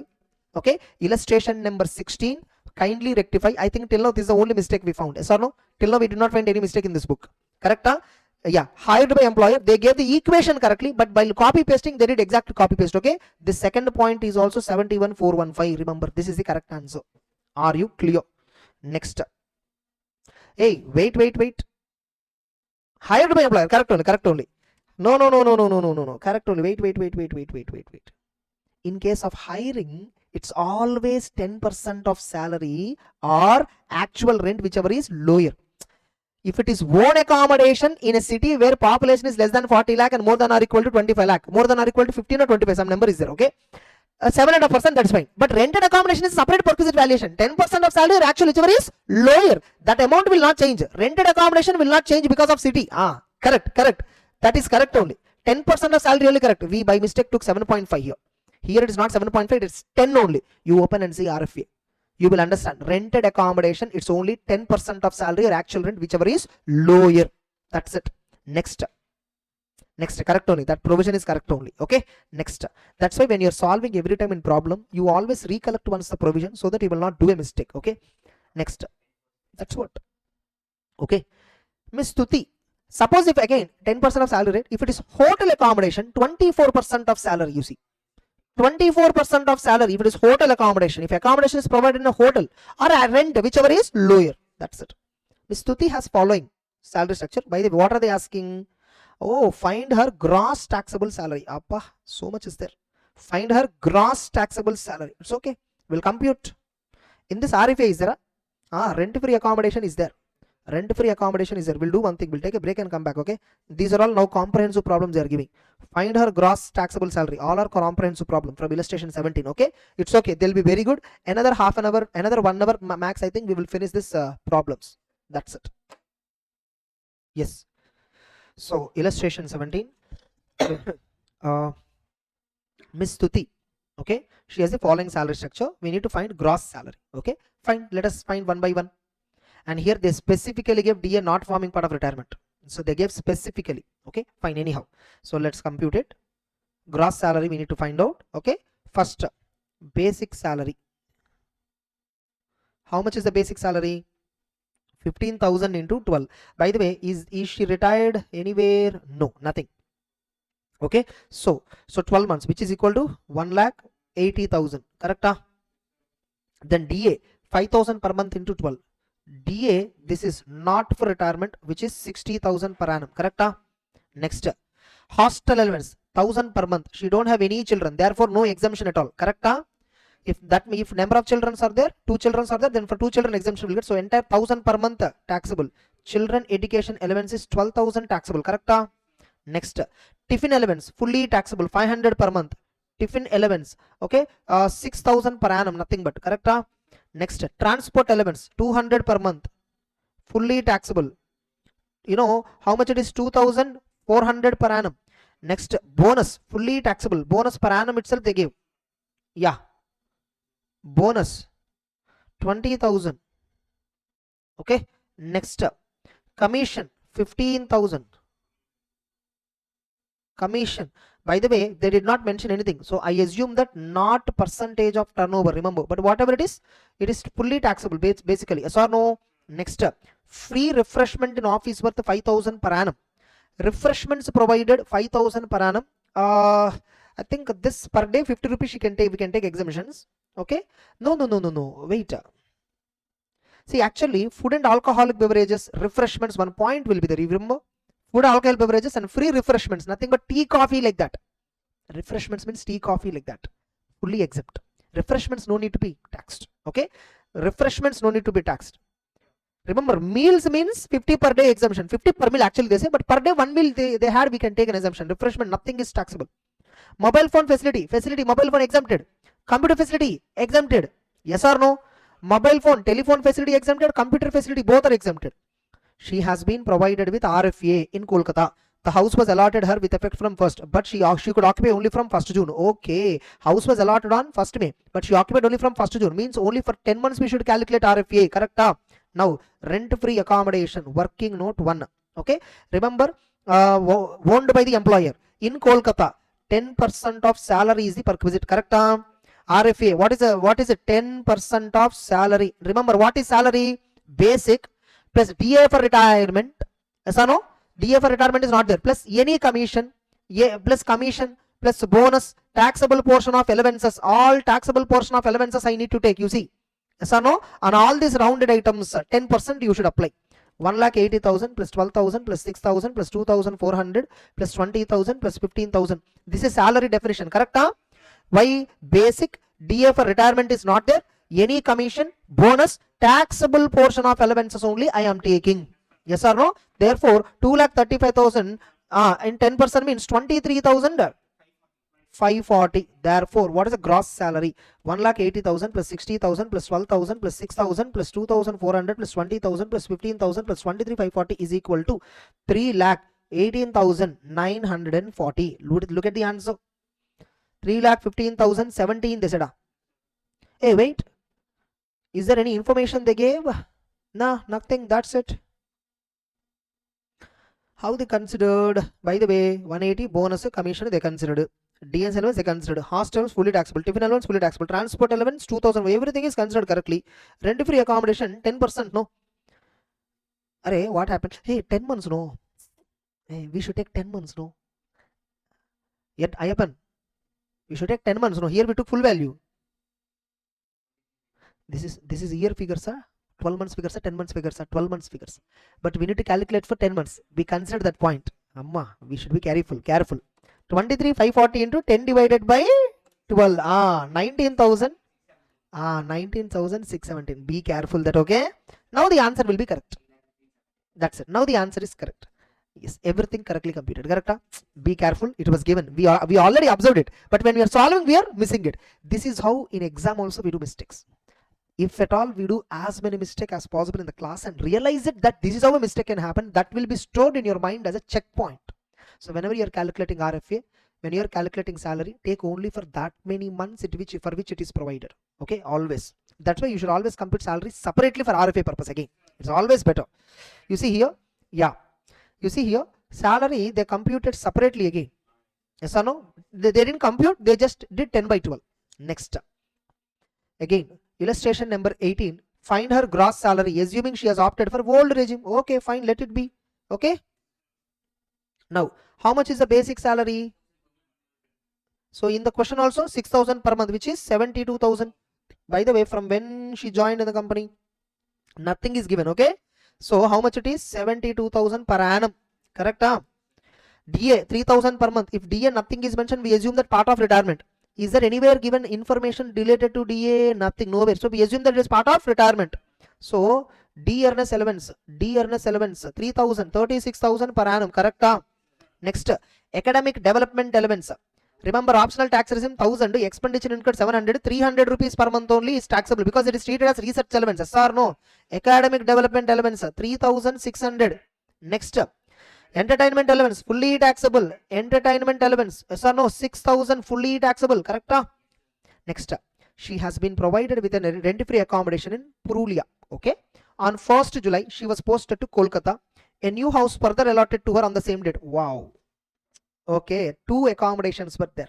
So she was having accommodation in one city called, she was provided Purulia, means 1st April 2024 to 30th June, which means for 3 months she has in Purulia. Yes or no?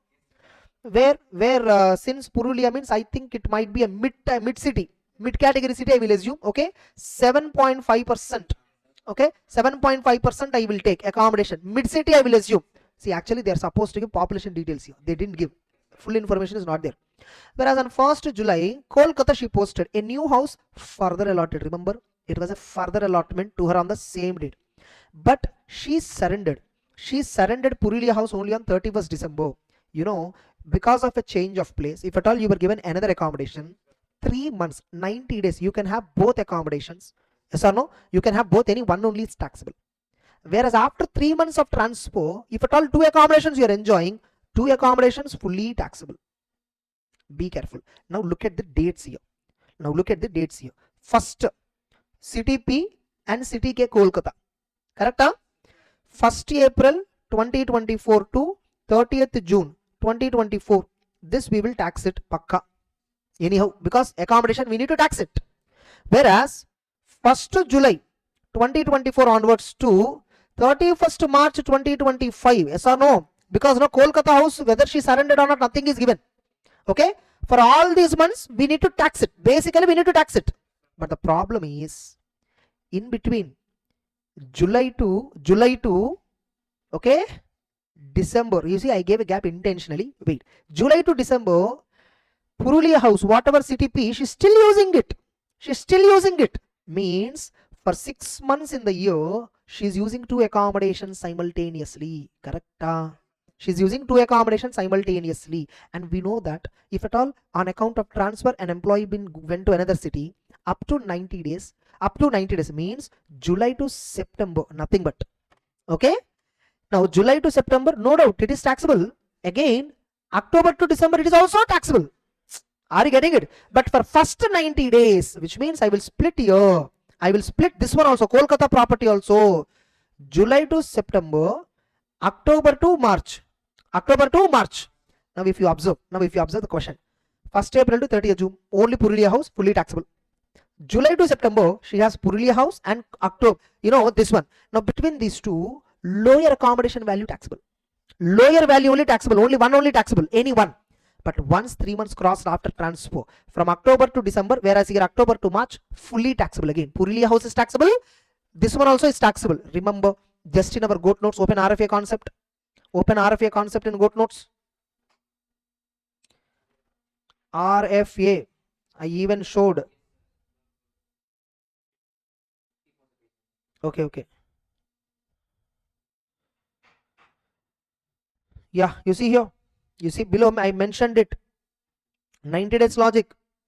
You see what is mentioned. If an employee is provided with accommodation in the new place of posting while retaining existing accommodation previous. So after she posted to Kolkata, previous accommodation was also hold. First 90 days, perquisite value will be based on lower value of 2. After 90 days, both will be taxable. Correct? Now you see, original accommodation was provided in Purulia. After transfer to Kolkata, she was given new accommodation while retaining old accommodation for the same period. First 3 months exempted. Which one is exempted? Either Kolkata value is exempt or this value is exempt. Any one only exempt. But since Kolkata is 10%, this is 7.5%. First 3 months Kolkata I will claim exemption. Yes or no? Whereas October to December is after 3 months. Purulia is taxable and October to March Kolkata is anyhow taxable. Yes or no? Now look at. So 1st April to 30th June. Yes or no?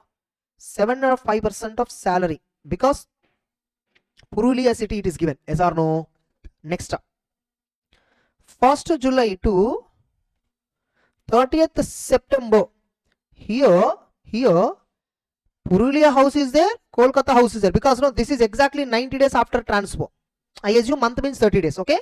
Now 7.5% of salary, 10% of salary, whichever is lower. Correct? Whereas next October to December, okay, Purulia house is there for 3 months, fully taxable. Then again, October to March, Kolkata house is there. That is also for 6 months. 10% of salary, fully taxable. Here 7.5% of salary, fully taxable. That's it. Now we need to compute salary per month, how much first. Okay, salary per month we need to compute. Okay, now basic we need to consider. DA nothing is mentioned. I assume that it is not for retirement. Okay, research elements taxable portion, entertainment elements taxable portion. 72,000 plus 3,600 plus 6,000 is equal to 81,600 is per annum salary, divided by 12 is equal to per month salary is 6,800. Now here April to June salary is what? 6,800 into 3 months multiplied by 7.5%. 6,800 into 3 into 7.5, percent. 1530. Remember, this is taxable. Whereas here, 7.5% means 1530. 10% of salary means 6803 into 10%. Correct? 2040, whichever is lower, 1530 only taxable. Again for 3 months, 1530 fully taxable. Hello? Hey, what? Same information. Okay, why calculating again? Now next, last one. Kolkata house was there from October to March, 6 months. 6,806 into 7.5%. Sorry. 6,800 into 6 months into 10%, ma. Yes or no? 6,800 into 6 months into 10% is equal to 4,080. Now, taxable amount is this. Taxable amount is this. This I will ignore because in the first 90 days, higher valued perquisite I will accept. Okay. 1,550, 4,080. So 1,530 plus 1,530 plus 1,530 plus 4,080 is equal to 8,670. 8,670. What is the answer given?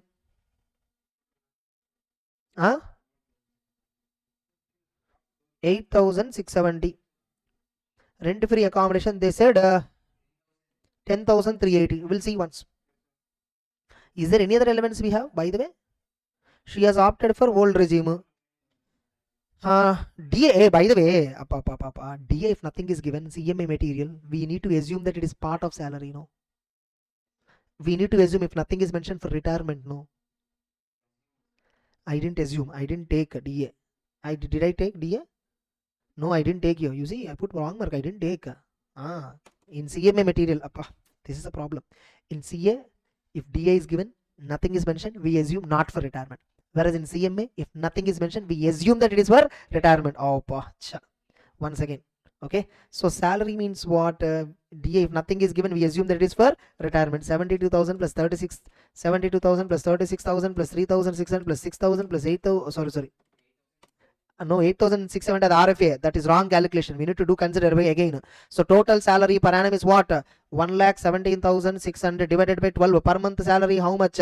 9,800. Everywhere the answer will change. Instead of 6,800, everywhere the answer will change to 9,800. Yes or no? 9,800. Now you take 9,800 into 3 into 7.5% is equal to 2205. 2205. Here it will be 2205. Yes or no? No, this one. Now here it will be 10% of salary means 9,800 into 3 into 10% of salary means 2,940. So 2205. Here also again it will be 2205. Next here it will be 9,800 into 6 months into 10%. 5,880. Now total 2205 into 3 plus 5,880 is equal to 12,495. It is coming. 12,495 it is coming. Did they take any? What is the value they took here? Puruli also they took 10% only. Purulia property, rented property. Where they gave information? Rented property. Rented property, Purulia. We missed that point. Rent paid by employer for Purulia house is 500 only per month. Again headache. So rent paid is 500 per month means, you remember, 2,200 as usual, and moreover they took Purulia also 10% only. That's the problem. We took 7.5% because it was not as per metro cities. We assumed that population is low. So they need to give information, technically speaking. So our calculation is, again, we need to remove it. We need to change completely. Okay. That's okay. No problem. Sometimes it will happen. Actually, they are supposed to give information. Now Purulia, actually population details not required here. Why? Because it was a rented property. For a rented property directly, perquisite is what? 10% of salary or actual rent, whichever is lower. We missed that point when we are reading. Okay. Always read the question. That's why I actually highlight every point, because only when I highlight I consider. Okay. So when you're reading also, underline with pencil at least every point, so that it will be a confirmation for you that you read the entire question. So you will not have a miss. You will not miss. Okay. Next. Now Purulia property is a rented property. Agreed. By the way, October to March, Kolkata owned property. That you see. A new house further allotted to Kolkata. See, we didn't highlight. Kolkata is owned. Correct. Okay. Fine. Anyhow. So Kolkata, okay, 6 months, 10% of salary, agreed? Whereas for Purulia property, 10% of salary or rent, yes or no, whichever is lower. Here also 10% of salary or rent, whichever is lower. Whereas Kolkata property, 10% of salary. Here 10% of salary or rent, whichever is lower. Here 10% of salary, correct?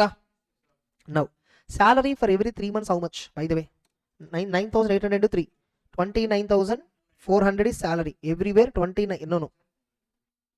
29,400 salary. Here also 29,400 salary. No, I will not put it here. I will directly put it below. Okay. 29,400. Here also 29,400. This is for 3 months. This is for 6 months. 58,800. For 6 months, the salary is what? 58,800. Now, rent amount, how much they paid? 500 rupees per month. 500 per month. For 3 months, how much is the rent paid? 1,500. Now tell me 29,400 into 10% or 1,500, whichever is lower, 1,500. Here also it will be 1,500. Here also it will be 1,500. Now 10% of salary here directly 2,940, correct? Here it will be 5,880, correct? Now whichever is lower means 1,500, again 1,500, again 5,880, 4,500 plus 5,880, up 10,380. Is that answer correct now? Yes, we missed one point at the beginning, that rental property, that point we missed. That's the reason we mistaken. And one more assumption that we missed is here population details not relevant because it's a rented house. Remember, since it's a rented house, population details not required. For Kolkata, population details is required, but we can reasonably assume that Kolkata population is more than 40 lakh. Okay, that's it. Easy or not? Very good problem, no? It's very good problem. Illustration 18 is very good. Actually, this is excellent. And is there any other problem which is very good? 18 we felt very good. This is no. We have seen some other questions also. Illustration 15 also very good, because I will call them as exceptional. Illustration 15, because no, I will give a list on the YouTube to the students. Like these are the must solve questions. Okay, let us maintain that must solve questions list in a notebook separately. Okay, now in salaries chapter, illustration 15 must solve. Okay, illustration 18 must solve. Now is there any other question where we did mistaken? 16, no, it's okay, not normal. 16 is okay. Okay, 16 also you put, its extension to 15 only, no? 15, 16, 17 you put. Okay, then previously we did some more problems also which are very good actually. 13 and 14, pakka. 13 and 14. Actually, I think every problem is better, because no, CMA students, every problem it is better to watch. Okay, it's okay, fine, let's not do that. Why? Everything it is better to solve.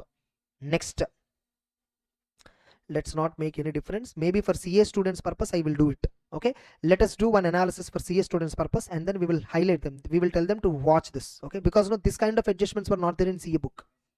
Next, now salary for that purpose, okay, everything is correct. 19th illustration. Now they are asking compute gross taxable salary of Ashutosh. Okay, assuming you opted for old regime. Now full question we will read. Okay, Ashutosh has been provided with a furnished accommodation in a city having population of 44 lakh as per latest and last census. That's okay.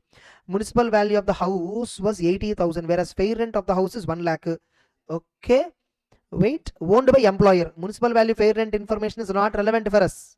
His salary details are basic. Allowance for increased cost of living. Remember, allowance for increased cost of living is only called as DNS allowance. DNS allowance is nothing but what? For inflation, to meet inflation cost. And if nothing is mentioned also, we assume that it is for retirement. Children education allowance, 1 son, 2 married daughters. Doesn't matter. He has 2 children. Yes or no? He has 2 children. So 100 per month per child is exempted. Therefore 200 per month is exempted. Correct now? Further, furniture and all were given. Okay, first we will have to value accommodation, then we will add furniture cost. Okay, now first I think own accommodation, everything seems fine. Okay, not an issue. This is not a tough. Okay, now basic salary, how much is basic salary? 25,000 per month. Yes or no? 25k per month by 12 is equal to 3 lakh. See, look, we are computing gross salary. Okay, DNS allowance, we assume that retirement 60,000 per annum. Correct? Education allowance 2,800 only taxable per month. 33,600 is taxable. Next, now RFA. We need to now calculate RFA. Okay. Working note 1. First I need to calculate working note 1. How many months it was provided to him? It was provided, nothing is mentioned. We assume that it was provided for 12 months. Okay, va? So RFA, value of perquisite is equal to 10% of salary directly. Yes or no? Salary means basic, DA for retirement, commission, bonus, taxable portion of elements. Basic is 3 lakh. DA for retirement is 60,000. Commission 0, bonus 0. Taxable portion of elements, there is only one element, 33,600. So total 3,60,000 plus 33,600 is equal to 3,93,600. 10% means 39,360. Now add furniture provided, correct? Now for the furniture, what all we need to add? TV, hire charges 2,000. If at all rented furniture is rent charges, yes or no? 2,000 per annum. Then refrigerator, 10,000 original cost. Per annum is only 10%. Yes or no? Fridge, 10% of original cost 10k, which is equal to 1,000 rupees only per requisite. Okay. Washing machine, 5,000, only 500. Yes or no? Washing machine, 500. Then other furniture, rental amount paid, owned by employer. Oh, both are there. Some furniture is higher furniture is there. Some are rental. So rental furniture, in that rental furniture, how much is the rental furniture? 1,000 rupees per month. For that 12,000. Own furniture, how much? 20,000 into 10%. Yes or no? Which is 2,000. Therefore, total perquisite value 39,360 plus unfurnished accommodation value plus furniture, you add it. 500 plus 12,000 plus 2,000 is equal to 56,860. Now, by the way, did employee paid anything in return to the company? Did employee pay anything in return to the company? Nothing. 56,850. 56,860. Correct? Therefore, what is the gross salary? 3 lakhs plus 60,000 plus 33,600 plus 56,860 is equal to 4,50,460. Correct answer? Thank God. Next. Where is the answer? Yeah, 4,50,460. Easy or not? Next. Then illustration number 20. No problem. Oh, this is regarding share options, ESOP. Okay, fine.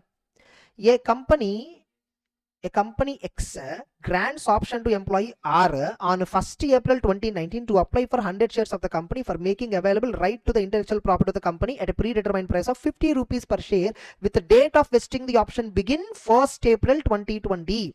Okay. Exercise period being 1st April 2020 to 31st March 2025. Within this 5 years, whenever he want, he can exercise. Correct? Yes, sir. Employee R exercises his option on 31st March. Oh, nice. Within the vesting period, he exercised. But shares were allotted when? 3rd April. Remember, when any ESOP shares, sweat equity shares, no. The taxability is in the year of allotment. The amount is taxable as perquisite when the shares were ultimately allotted.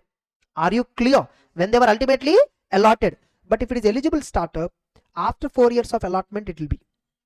Okay, after 4 years of allotment or year of sale of those shares, in that it will be taxable, or year in which employee leaves this company, that year it will be taxable for eligible startup, whichever is earlier. Okay, this is normal. Nothing is given regarding eligible startup. Okay, allotment happened when 3rd April. So it is taxable in which year? 24, 25. Now you see company gave sweat equity shares. I mean, company gave ESOP or sweat equity, ESOP you can call. Okay, now tell me, he exercised it, right? When he exercised, date 31st March 2024 he exercised.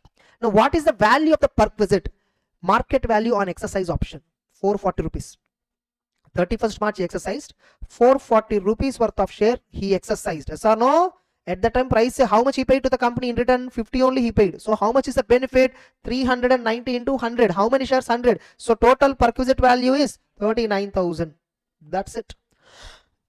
In our book it is clearly mentioned. Date of exercise of option is the date for which fair market value of the fair market value will be taken. And remember, the same 440 will be treated as cost of acquisition at the time of capital gains computation also, subsequently when he sell the shares to somebody. That's it. Next, illustration number 21. Okay, no problem. Sonam has been provided a car 1.7 liter by employer company. Employer only provided the car. A car owned by employer. Cost of the car to the employer was 3,50,000. Maintenance cost incurred by the employer 30,000 per annum.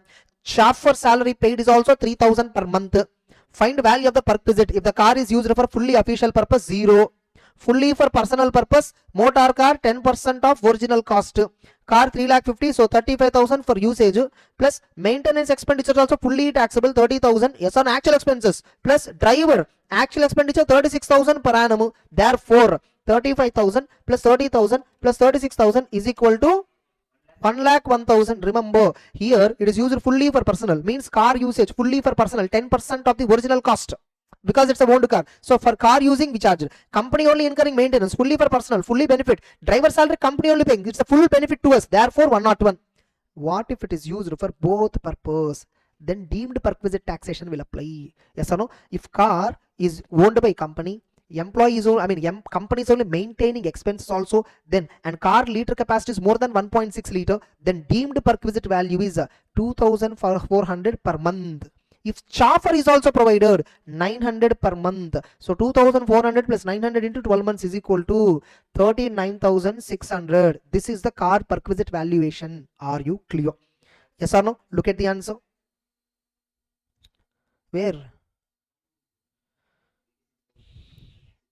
is it? 39,600. Okay, this is 86, correct? 1,01,000. That is correct. Okay, that's it. Official nothing. Now further, in case B and C, employees being charged 15,000, that amount you will reduce. So from 39,600, 86 you will reduce, and balance only you will tax it. Correct? That's it. Okay, B and C, both the purpose. Actually here 39,600 minus 15,000 you should reduce, and here also 15,000 you should reduce, and balance is 86,000. Here balance amount they have not given. Here you see balance amount they have not given. Okay, this is not given, you need to reduce. Okay, whenever statutory value is taken as a taxable perquisite, the amount charges shall not be subtracted. No, we will subtract it. Any amount taken from employee will also be reduced. Okay, to that extent, deemed perquisite value is this much. Now whatever amount received shall be reduced. Okay, next. Mr. Piyush has been provided a car exactly 1.5 liter, which means not exceeding 1.6 liter on 15th July. Remember, the car was provided not throughout the year, only from 15th July. The cost of the car to the employer was 6 lakh, and maintenance cost incurred by the employer is 20,000 per annum.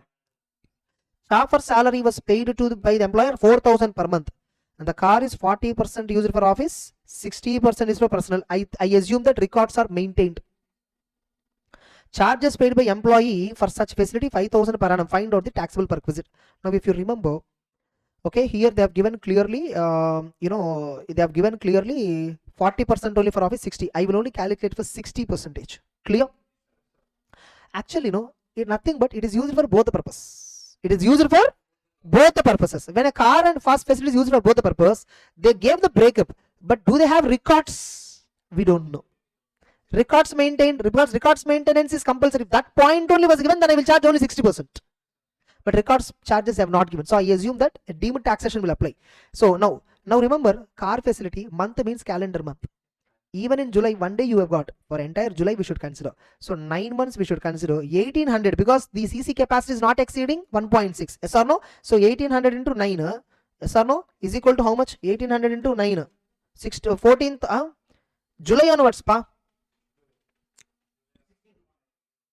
1,800 into 9. How much it is? 16,200. Okay. By the way, July onwards means April, May, June. Okay, correct. 9 months. They took 8 months, which is wrong. It's 9 months actually. Plus, okay, chauffeur salary 900 per month into 9 months is equal to 8,100. So the answer is 16,200 plus 8,100 is equal to, this is not the answer, 24,300 is the answer. Correct? Part of a month shall not be considered for this purpose. No, part of a month is also considered. Month means calendar month. Even for part of a month, if the perquisite is provided, it is taxable. Agreed or not? That's it. Whenever statutory value is taken, taxable or perquisite value, amount charged from employee. By the way, 24,300 minus how much amount is again in return? We took 5,000 we collected. Therefore, balance is only taxable perquisite. Clear? Yes, that's it. 1 minute. Yes, now there is a small clarification. Okay. If you see here, charges paid by employee for such facilities 5,000, correct? Now here they did not reduce that 5,000. Okay, they said this is fully taxable. charges paid by employee, you see the amount charged for employee shall not be subtracted, they said, correct? It shall not be subtracted, they said. Here also you see, for both official and official purpose, the value per amount charged from the employee shall not be subtracted, they said, correct?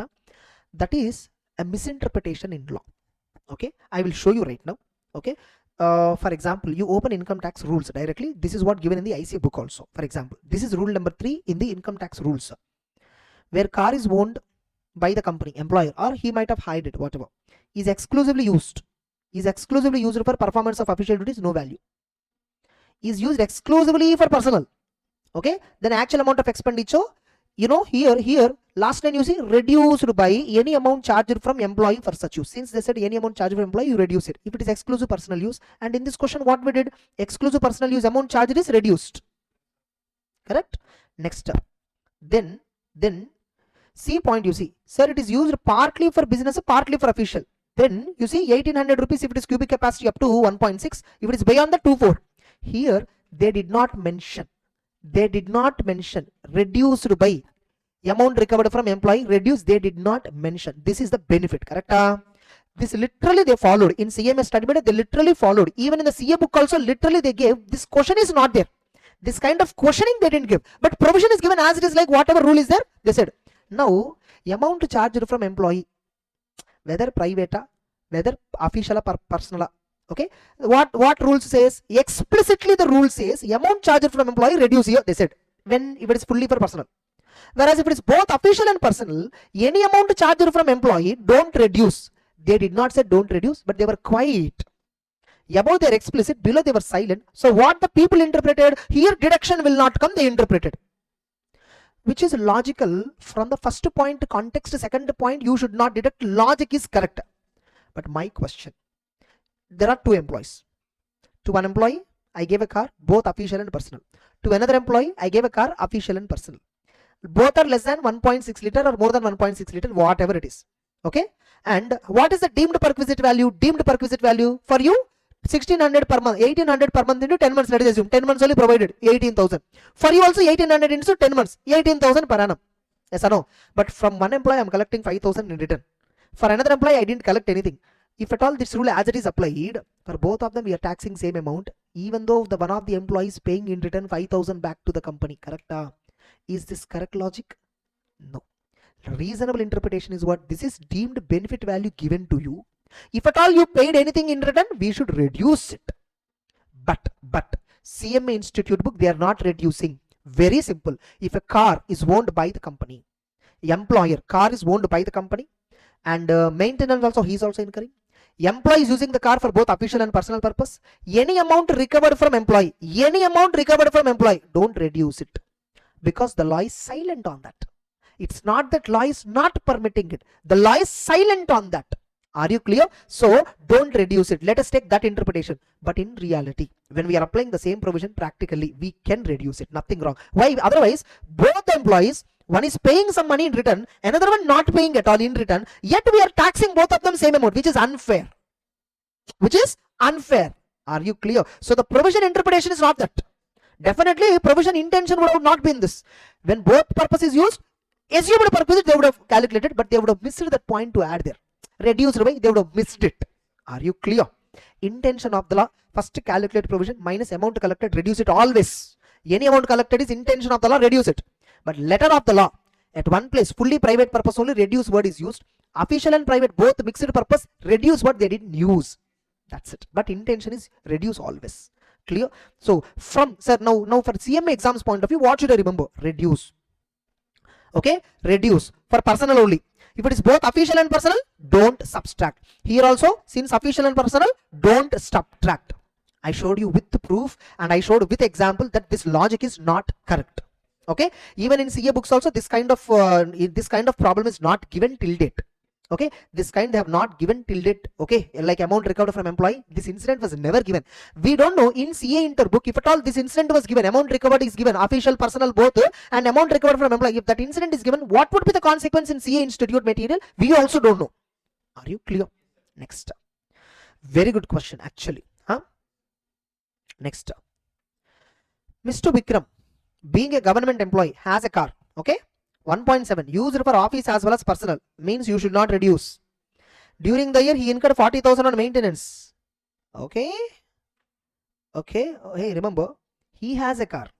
Employee has a car. It's not company provided. Okay.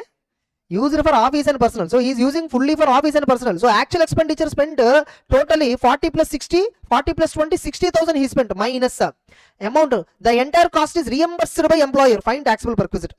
How much company reimbursed and all doesn't matter. If employee own the car, employee met the expenditure, and it is used for both official personal. First total expenditure met minus. Above, how much generally deemed perquisite will tax? That much will reduce. 2,400 multiplied by 12 months we will reduce.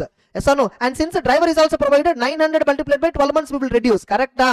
60 actually incurred. 24 plus 9 into 12. This much. Only balance 20,400 is taxable. Remember, entire 60 company reimbursed it. Remember that. Out of 60, towards company I will allocate 39,600. Towards company I will allocate 39,600. Then 2,400. And remember again, how much he spent, that you should not take. How much company reimbursed, only from that you should calculate benefit. Remember, here reimbursement you should take, not what he spent. Okay. Next. Some very good, no? Actually, car related provisions, RFA provisions, very good. The problems in CMA books are very good. Wasim has a car used for office as well as personal purpose. Okay. During the year, car is used 80% for business purpose, being certified. Oh, certified also. Okay. Which means only 20% we should. During the year, he incurred 50,000 on maintenance and running of the car. Oh, Wasim has a car owned by him. He only spent. Correct? And remember, how much he spent is not matter. How much company reimbursed is matters. Okay. How much company reimbursed? Fully. Entire 50,000 he reimbursed. Now, how much we should reduce? If at all expenditure breakup certification is not there, deemed perquisite 1,800 or 2,400, that amount will reduce. 900 for driver, if at all that also will reduce. But here he spent 50,000 in that 80% official purpose only. So entire official purpose I will reimburse. Company paid me 50,000, but 40,000 I incurred for official only. How much is my personal benefit? 10,000, which is correct. Okay. Now. And find the taxable perquisite if SSC want to claim higher deduction. Okay, when a proper log is maintained, this is the logic. Logbook not maintained. If logbook is not maintained, by the way, driver is there, driver point not given. Okay, and car is 1.8 liter, 50,000 minus deemed perquisite 1,800 into 12. So 21,600, balance is 28,400 only taxable. Good. Yes or no? Next. If at all when you're watching, if you're unable to recollect the provisions or you're unable to understand any adjustments, it's purely because you didn't remember the provision. For that, what you should do, marathon you watch. If at all your EVO course, first watch EVO classes. Okay, then come back and then watch this. Amit provided with 2 cars. Totally how many problems are there in salaries? 36. Fine. Amit has provided with 2 cars to be used official and personal work. Okay, remember Amit was provided with, means 2 cars are provided by company. Okay, to be used for official and personal by his employer Raj. The following information is available from the employer records for computing perquisite. Assuming car 1 is exclusively used by Amit, means it's completely for personal purpose. So car number 1 is fully taxable for employee.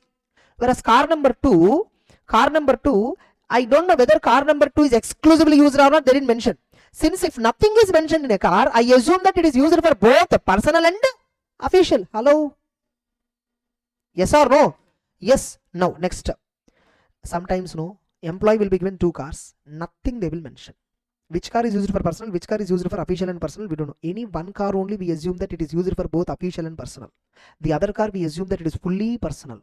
In the given case, they clearly gave car number 1 is fully personal. Automatically car number 2 is used for official and personal. Understood?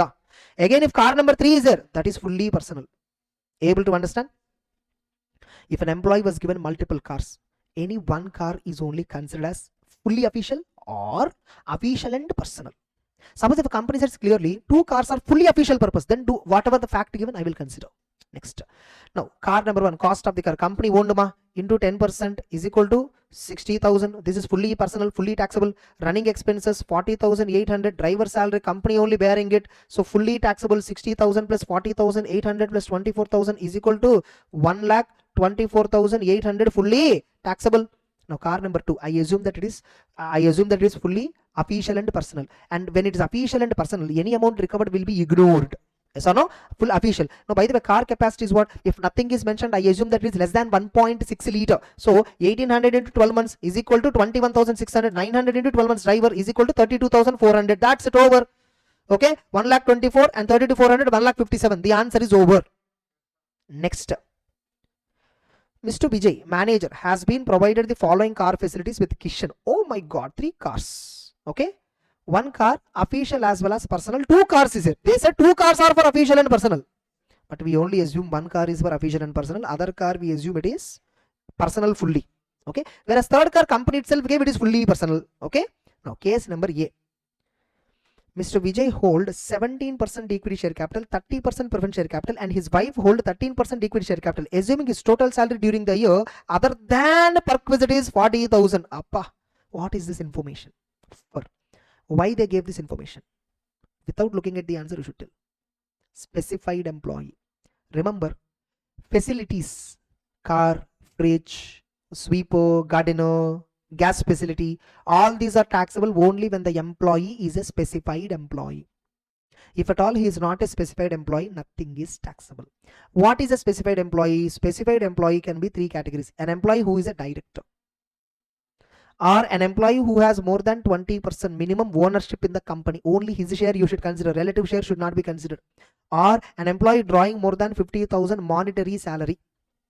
If any of these 3 criteria, any one satisfied, he is a specified employee. Then only for a specified employee, car facility given is taxable first of all. If at all he is not a specified employee, nothing is taxable related to car. Okay, look at, he holds 17%. So voting power, share capital is less than 20.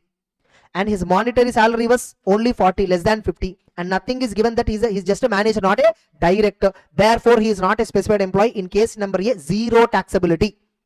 Case number B, he holds 25%. Therefore, he is a specified employee. Therefore, car valuation can be done. And if a car valuation has to be done, remember, this is 1.8 liter car, this is 1.4 liter car. Okay, one of this has to be assumed for personal. Which one we will assume for personal? I will take one which has higher value for personal. I will take. Okay. Now, if I take this is personal, 50k, 60k, this is equal to 1.1 lakh. Okay. Suppose if car number B is assumed for both official and personal, then only 1800 per month into 12. How much is taxable? 21,600 only taxable. If at all I assume this is official and personal, correct? If at all I assume that this is fully personal, 1.1 lakh. Same way I will see here also. Suppose 1.8 liter. If it is assumed for official and personal, 2,400. Driver details not given. Okay. Yes, 2,400 into 12 is equal to 2,400 into 12 is equal to 28,800. And if it is fully personal, 30,000 plus 50,000 is equal to 80,000 only. Aha. You remember? Now, if I take one is fully official and other one is fully personal, both put together 1.38 lakh it is coming. Whereas if I say car A is fully personal, car B is official and personal, both put together I am getting only 1,01,000. So my assumption, car number A I will assume it is fully for personal, car number B as you said official and personal. For that logic I will show you. Car facility. You see here, if an employee was provided with more than 1 car, and owner, hired, leave it, for both official and personal, the perquisite value is calculated as below. You see, 1 car will be valued as official and personal, other cars are straight as official. Now in the given case, he said 2 cars are official and personal, but I will assume only 1 car as personal, 1 car as official. Now which car I should assume as personal, which car I should assume as official, I don't know. So I will calculate here, official and personal 28,800 is coming, whereas official and personal here it's 21,600, but only based on this you can't take a decision. If it is fully personal, 80,000 value is coming. If it is fully personal, 1.1. Suppose if I take car A, official and personal 28,800, then car B automatically comes fully personal. So 1,38,000 coming total. Suppose if I take car B as official and personal 21,600 perquisite, and whereas car A fully personal 80,000, total value 101 only you are getting, which is actually good. So between car A and car B, I will take car A as a fully personal. This is official and personal, and this is obviously personal, which they already have. Okay. 20k, 40k, which is equal to 60k. Okay, hello, understood? 60,000 plus 21,600 plus 80,000 is equal to 1,61,600 is the perquisite. Look at the answer. Ayya. Option 2 has a lesser answer. That only they also considered 1,21,600 only. No. What is the answer, by the way? Total 1,58,800. Option 2.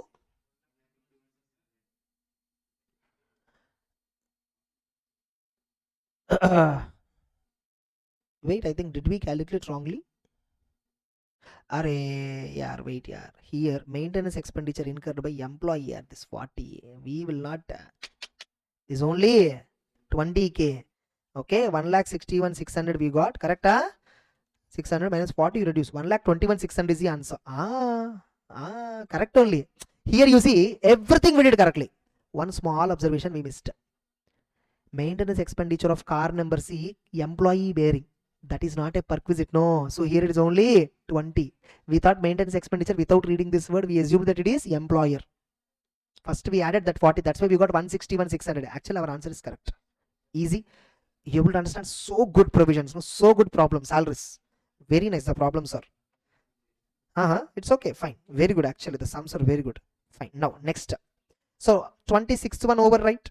27th one. 27th problem. Next. Watchman. Okay. Employer. Salary of the servant how much? Appointed by employer. Appointed directly employer means it's a facility ma. If company only gave it means facility. Cook. Employee wife. And salary of the servant, it's okay. This is not a facility. Not a facility. Maid servant, employer gave, which is again called as a facility. Sweeper, employee, not a facility. Gardener, employer, it's a facility. Now they are asking, Sri Bhagavan has also been provided RFA, which is owned by employer. RFA is also a facility. Yes or no?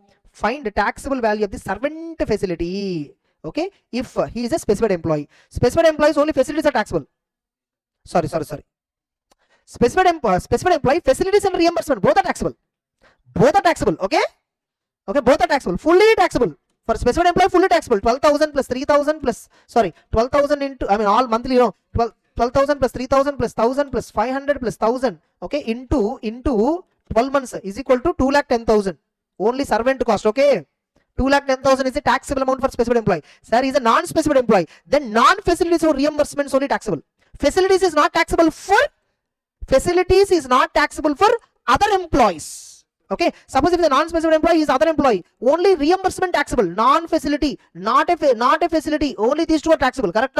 3,500 into 12 is equal to 42,000. Correct? Answers. Yes. Perfect. First one is what? 2,10,000 we got. Why? Maybe we might have taken wrong. 12,000 plus 3,000 plus 1,000 plus 500 plus 1,000 is into 12. Correct only, no? 2,10,000 correct only. Why they said gardener? Since RFA owned by employer is provided. Gardener is calculated as a part of RFA. What is this logic? Gardener, since rent-free accommodation owned by employer is provided.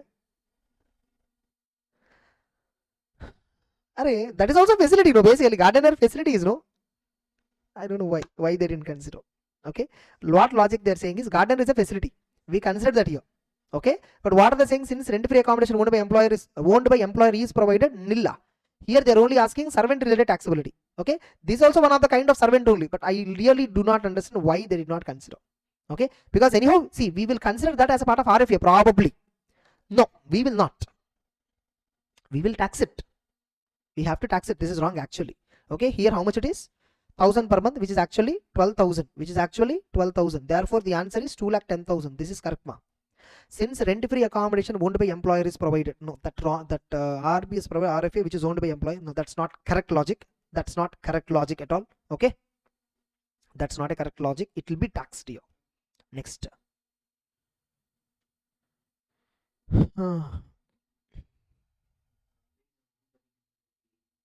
Yeah, I'm opening it. Next, shall I? Determine taxable perquisite. Miss Shraddha received a wristwatch of 3,000 on 17th July and a gold chain worth of 12,000 on 18th August from her employer. Total put together how much it is? 12,000 plus 3,000. Exceeding 5,000 only we will tax it. Yes or no? Only 10,000 we will tax it. Out of 15 only 10 we will tax it. But there is another alternative answer. Value of gift in kind is exempt only if the value does not exceed 5. If it exceeds 5, fully taxable. That is another alternative. Alternative answer is taxable perquisite is full 15,000 is taxable. We have seen both in CA Inter also. Hello? Yes or no? Miss Raki received 11,000 cash gift, fully taxable. No 5,000 limit comparison. For cash gift means gift elements, fully taxable. Gift in kind only 5,000 limit is there. Gift in cash there is no comparison. Straight away even if it is 1,000 rupees fully taxable. Mr. Aniruddha is working with X & Co, a partnership firm. During the year, the employer firm gifted a diamond ring worth 80,000 to wife Aniruddha. Okay, Mr. Aniruddha is working with X & Co, a partnership firm. During the year, employer gifted a diamond ring worth 80 to wife Aniruddha. Transfer, gift, taxable only. Aniruddha, it's a kind, gift in kind, 75 taxable. Alternatively, 80,000 is also taxable. That's it. Super. Next. 29. Sold. X Limited sold the following assets to the employee. Compute taxable perquisite for every completed year. Remember, every completed year of usage. Laptop 50% WDV method. Correct? Car 20% WDV method. Any other asset 10% SLM method we should reduce. Correct? Now you see. First computer they purchased on 1st July ma. Okay. Sale to the employee on 18th August ma 2024. Be remember again. 30th June 2022. Wait, why are you writing? But listen, pa. Okay. 30th June 2022. Computer. 1st July they purchased. 30th June 2022. Still sale is not happened with the company. 1 year. 30th June 2023. Second year. 30th June 2024. 3 complete years still with the employer company. 30th June 2025. Before that employee it was sold. Means 3 completed years computer was with the company. Okay. Original cost is 2 lakh. Original cost is 2 lakh. Minus 50%. Minus 50%, minus 50%, 3 years. So 2 lakh minus 50%, again minus 50%, minus 50%. 25,000 is a written down value. Yes or no? Written down value is what? 25,000 for 3. Now it is sold for 20. Therefore perquisite is 5,000. Yes or no? Therefore perquisite is 5,000. That's it. Okay. Next. Car. Remember, any asset sold by the company to employee, first we should calculate written down value of the asset on the date of sale. How you should calculate? Original cost minus depreciation, notional depreciation for every completed year of usage only. If the usage is less than 1 year, you should not consider that. Then car 20%. 1st April 2022 to 1st May 2025. 23 31st March. 24 31st March. 31st March 2025 not yet came. Only 2 years. 2 years. Yes or no? No, by the way, this is 50%, this is 20%, this is 10%, this is 10%, this is SLM, WDV, correct? Now, 3 lakhs minus 20%, minus 20%. Written down value is 1,92,000 minus, it is sold for employee for 50,000 rupees. So, perquisite is 1,42,000, correct? Perquisite is 1,42,000. Again, television, 1/4/2019. So, 34. So, 31st March 20, 21, 22, 23, 24. 5 years used. 5 completed years. Exactly after 5th year he sold. So 50,000 into 10% into 5. So 25,000 depreciation. 25,000 5 years ma. Straight line method. Hello. Yes or no? 50,000 into 10% every year depreciation. 5,000 for 5 years. 5 complete years. Therefore return on value is 25k. So 25,000 minus 2,000 is equal to 23,000. Perquisite value. Next. Sofa set up 2009 onwards. Again it was sold to the 1st July 2024, more than 10 years. So entire depreciation would have been claimed. The WDV would have came to 0. Still employee paid some money also in return. Typically no perquisite. That's it. 5, 140 to 23. That's it. Hello. Next. Medical facility. Illustration you see. Find a taxable amount of perquisite. Okay. Y has been allowed a fixed medical allowance, fully taxable, 24,000 per annum, fully taxable. Medical allowance is fully taxable. Apart from reimbursement of petty medical bills of 25,000, apart from reimbursement of 25,000, there are further, means for 25,000 reimbursement is that is fully taxable. Yes or no? Okay. Z and his family get medical treatment in dispensary maintained by company. Value of facility provided to Z and his family during the previous year are as follows. Okay. So here you see they get a medical treatment in a dispensary maintained by employer, hospital maintained by employer, it is fully exempt. I think the following is completely the expense incurred by the employer in a hospital maintained by employer, own hospital, dispensary maintained, no. So it is exempted for employee and his family members only. Family members means what? Spouse and children, dependent parent, dependent brother or sister. Brother or sister must be dependent. Okay, if to them if you reimburse, fully exempt in your own hospital. If at all you're reimbursing to somebody else, even though it is company own hospital, still taxable. Z exempted. For employee exempted. Mrs. Z wife exempted. Major son independent, yeah, not dependent, taxable. Yes or no? You may say, sir, employer hospital only, no, but he is not a family member. As per the definition, he is not a dependent family member, taxable. Minor daughter, nothing is mentioned, exempted. Children, dependent younger brother, dependent they said, exempted. Independent younger sister, independent they said, brother or sister must be dependent logic, therefore it is taxable. Dependent sister-in-law not covered in family member at all. Okay, therefore that is also taxable. 5,000, 10,000, 8,000. How much it is taxable totally? 23,000 taxable related to reimbursement. Yes or no? Yeah, 23. Again, some petty medical bill of 25,000. Total 24,000, 25,000, and here 23,000. Total how much is taxable? 72,000 is fully taxable. Oh yo, what happened?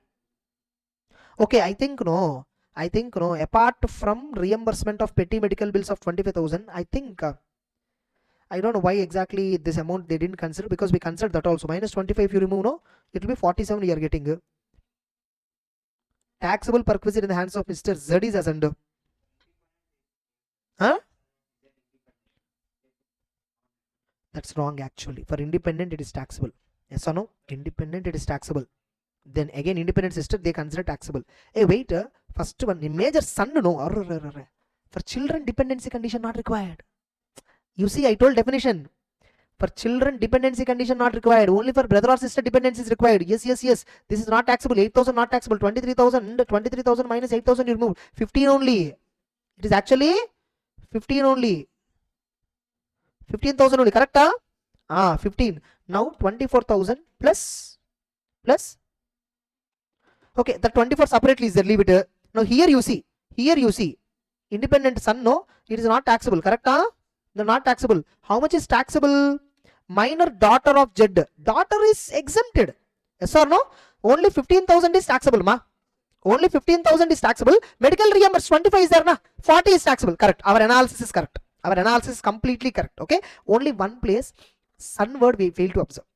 Children. Remember, family member means what? Spouse, children, dependent or independent, nothing is mentioned. Whereas brother or sister and parents, dependency condition is mentioned. Correct? Super problems. Observation is very good, no? They're asking very minute details. Very good actually. Next question. Himalaya Limited reimburses the following expenditure on medical treatment of son of the employee Karan. Okay. The treatment was done at UK. Okay. Traveling expenses 1,15,000. Stay expenses at UK permitted by RBI was 45. Actual expense 70. Medical expense permitted by RBI 50. Actual expense 70. Okay, so here stay expense and medical. Remember, medical and stay both to the extent of RBI exempted. Yes or no? Next, compute taxable perquisite for assessment year in the hands of current if annual income salary before considering medical facility was 1,50,000. Okay, traveling expenditure is exempted only. Traveling expenditure is exempted if the gross total income does not exceed 2 lakhs. Here it is, traveling is exempted. 0. Suppose if it is 2 lakhs, traveling expenditure is reimbursement 1,15,000 is fully taxable. Are you clear? Okay, fine. By the way, oh, sorry. Permitted amount is 45. Actual expenditure reimbursed. Okay, fine. So 70 minus 45, 70 minus 45, 25. Okay. Then medical expenses 20. These two taxable. This is taxable only here. Correct. Okay. Actually, no, this is permitted limit. We thought actually it's actual expenditure limit. It's actual expenditure limit. Yes. Continuously we are doing problems only, no? Mind is getting tired, body is getting tired. Oh, 1 hour 10 minutes continuously we are solving. So many problems we solved, no? Yeah, it's okay. Fine. We'll take some 10 minutes gap and then come back. It's so good, no? Yeah. It requires break because no, here all minute amounts, minute details, no? So good actually. Okay? Nice. That's it. We'll take a break and get back. Okay, pa. Illustration number 32. Mr. X has the following salary structure. Now, what is the question they are asking? Compute gross salary. Okay. If he is a government employee and such provident fund is SPF, oh, RPF mail question. I mean, it's a question on provident fund. Okay. Mr. X is an employee and such fund is recognized, and X is an employee of Z Limited and such fund is URPF. You remember provident fund? Contribution by company to SPF fully exempt. Contribution by URPF, nothing is taxable. Contribution to RPF up to 12% of salary is exempt. Yes or no? Now here salary means basic plus DA for retirement plus commission percentage of turnover. Correct? Now salary 10,000 per month, 1,20,000 per annum. Correct? DA for retirement 12,000. And by the way, DA regarding specifically did they say not forming part of nothing? Okay. Plus commission fixed only, not a percentage of turnover. I will not take. Yes or no? 1,32,000. Yes or no? Multiplied by 12%, how much? 1,32,000 into 12%, how much? 15,840 rupees. But how much company contributed? X contributed 20. Employer also contributed same. Oh, company contributed 20,000. But how much is exempt? 15,840. So how much is taxable? 20,000 minus 15,840 is equal to 4,160 is taxable. That's it. Are you clear? Yes. Now whereas in SPF fully exempt, URPF nothing is taxable. That's the reason why they said exempted here. Actually, it's not exempted. It is not taxable. Okay, nil. Correct? Where it is taxable here. Now basic salary as usual, commission as usual, entertainment elements as usual, DNS elements also fully as usual. Total amounts. I think in this problem RPF is the testing point that we understood, right? Remaining is not a big deal. Very straight. Next. What is this question? Oh, 4 questions we have in this. 4 questions we have. Okay. Ram Prasad retired on 1st July 2024. On retirement, he received from his provident fund 3 lakh rupee lump sum.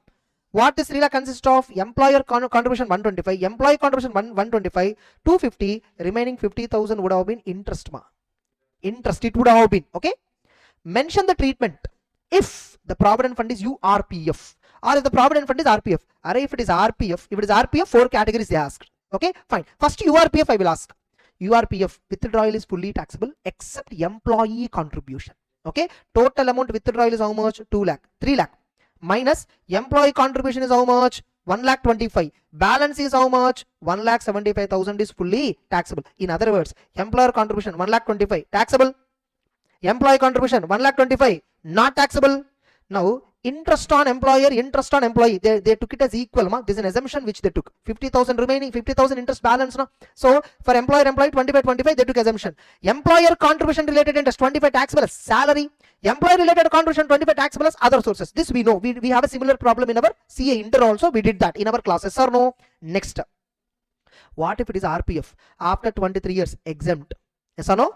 Oh, within 5 years. Due to blindness, you know, RPF, if at all you withdraw from RPF within 5 years, before completion of 5 years of service, and if at all you are withdrawing because of ill health, remember, fully exempted. Correct? Blindness is ill health, definitely. It is exempted. It is exempted, fully exempted. So not this. Okay? Yeah, incapacity to work, fully exempted. Third one. 3 years 7 months joined another company having RPF and the old PF has been transferred. Ayyo, even if the old transfer is transferred to new company, you didn't withdraw anything typically. Again, that is exempted. That is fully exempted. Further, employee retired after 3 months 10 and started his own business. You withdrawn within 5 years, not for any specific purposes. Therefore, fully taxable. How it is taxable? Fully taxable. How much is the tax amount and which head it is taxable? Same like URPF. How you withdraw from URPF, taxability comes the same like RPF withdrawal, which is taxable. Same treatment. Correct? Very good question. Next. 34. Oh, here pay scale is given. They are asking you comment on the tax treatment of such a transferred balance. They are asking such a transferred balance tax treatment. Okay, fine, we'll see. Sharma has been appointed as an accountant in ABC on 1st April 2022. Since then, he is working with the same company. The salary structure is as below. Basic salary originally 5,000 Okay, from 1st April. Right now, we are doing, by the way, for which year? You know, 1st April 2024 we have to look at, correct? Yes. Okay, so 1st April 2024 basic salary is how much? 5,000 on 2022. Okay, 2023 he'll get 6,000 rupees. 2024 onwards he'll get 7,000 basic, correct? This is called pay scale. 1,000 means what? First salary 5,000. For every completed year, 1,000 increment until it reaches 8,000. Then after 1,500 increment until it reaches 14,000. DA also the same. So 1st April 24, DA is how much? 3,000 plus 500, 23 plus 500, 24. So therefore, for 24-25, DA per month is 3,500, correct? He and his employer contribute to URPF 14%. URPF 14%. Nothing is taxable. Okay?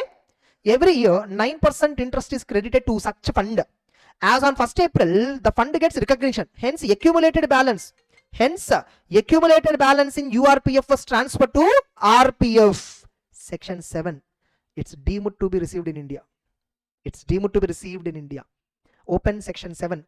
Residential status provision you open. Open residential status provision. Okay. 40 page I'll go with. Some section 7 ma. Yes, you come 30. Yes, 31. Page number exactly 31.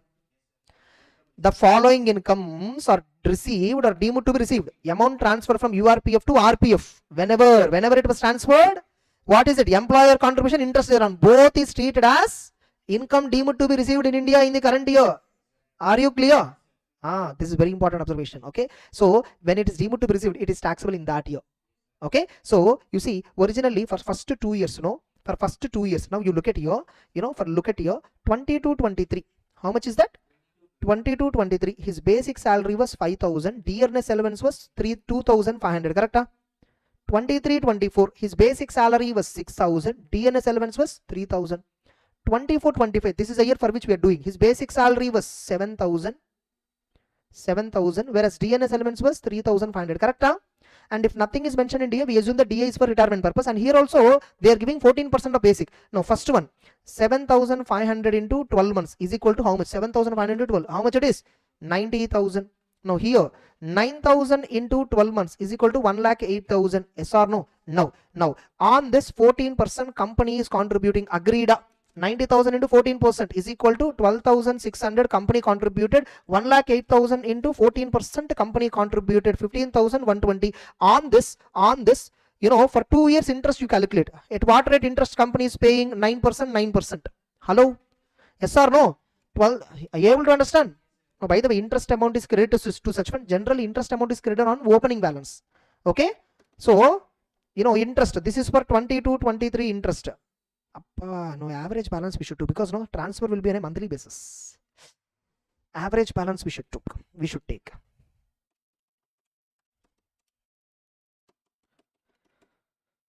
Opening plus closing by 2. Okay, we'll see how they did in a simplest way. Oh, employer contribution to provident fund first year 13,440. For us also, how much it got? 1 minute, we'll see how they did that. 20-23. Okay, 20-23. 60,000 basic salary, 5,000. Correct. Oh, DA 3,000. That's what I'm telling. No, you people don't even notice. 3,000. So DA increment 3,500. Here what is it? 4,000. Okay, fine, leave it.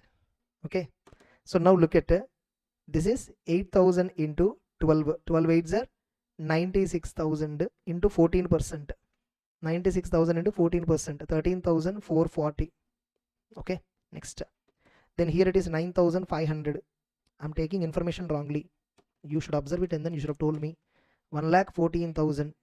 1,14,000 into 14%. 15,960. Correct? Yes. Now, so these two we correctly calculated. Now, first year interest. How much is the first year interest? How much is the exempted amount considering the fund as RPF? Considering the fund. Okay, fine. See, when URPF is being transferred to RPF, the amount is it is deemed to be salary and it is taxable in the year. When you are taxing it, full amount of contribution you should not tax. 12% of salary to RPF is anyhow exempt, right? The 12% they are giving exemption, balance only they are taxing in the current year. Correct? Okay.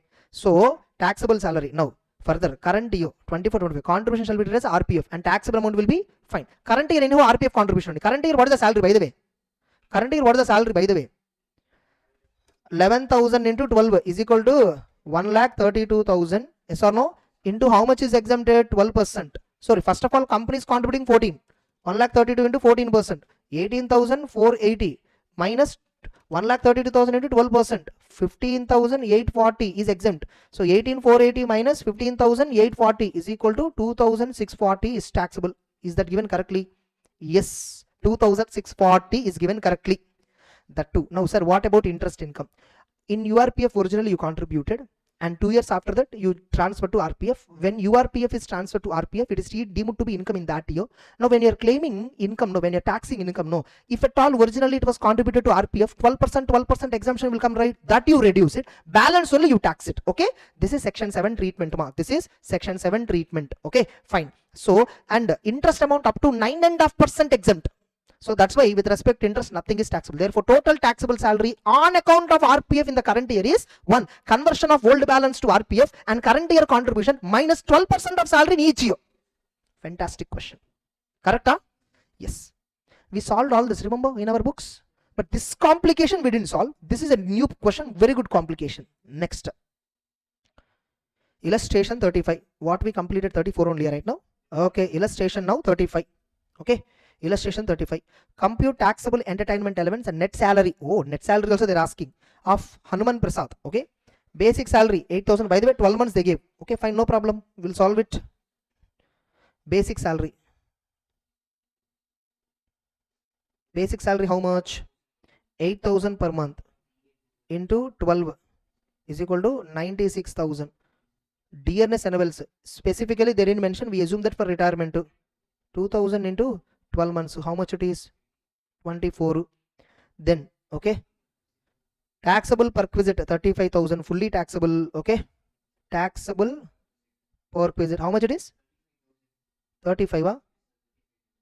35,000.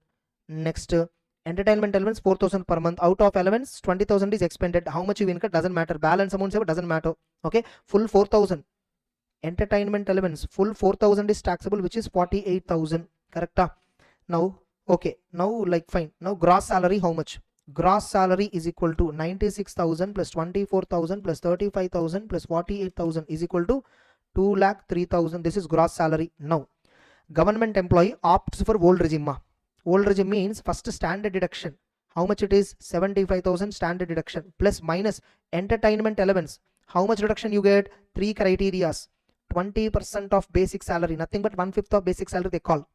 1/5 of basic salary, or maximum limit 5,000, or actual amount received 48,000, whichever is lower. Basic salary is 96,000 into 1/5. 96,000 divided by 5 is equal to 96,000 divided by 5 is equal to 39,000. Sorry, 96,000 divided by 5 is equal to 19,200. Among these three, 5,000 lower, only 5,000 deduction. Correct?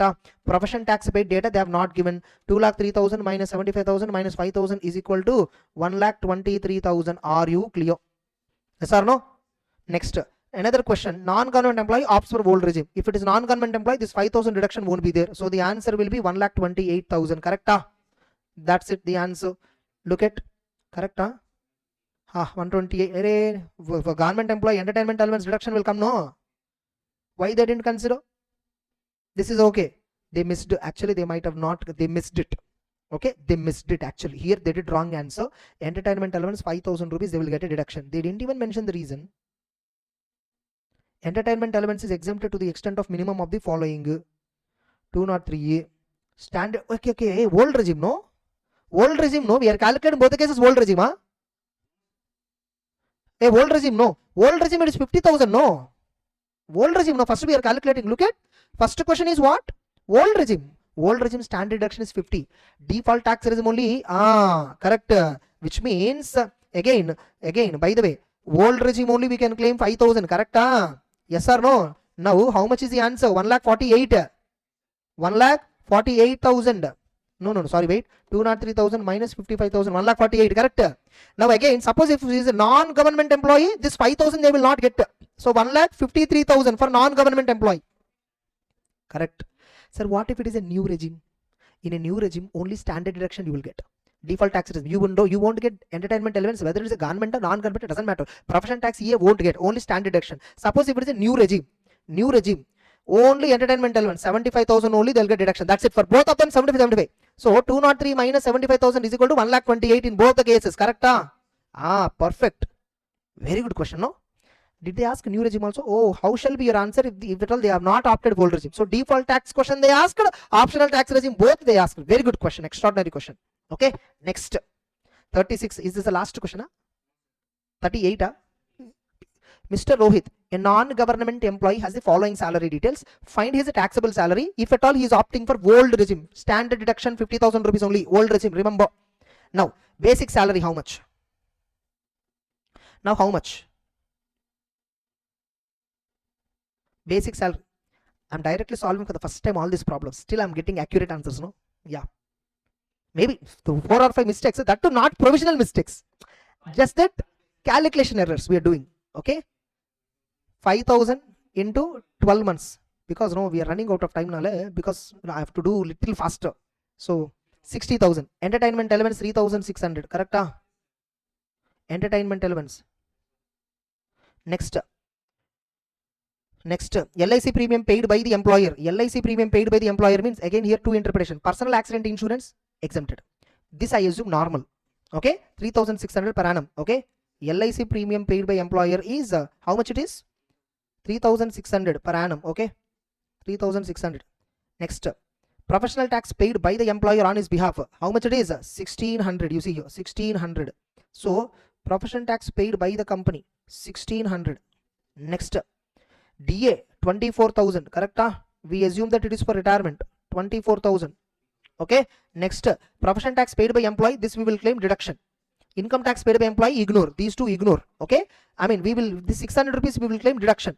Total deduction under section 16. How much you will get? 1,600. Employer paid 600. Total 2,200 PT tax you will get deduction under old regime only. Correct? Yes.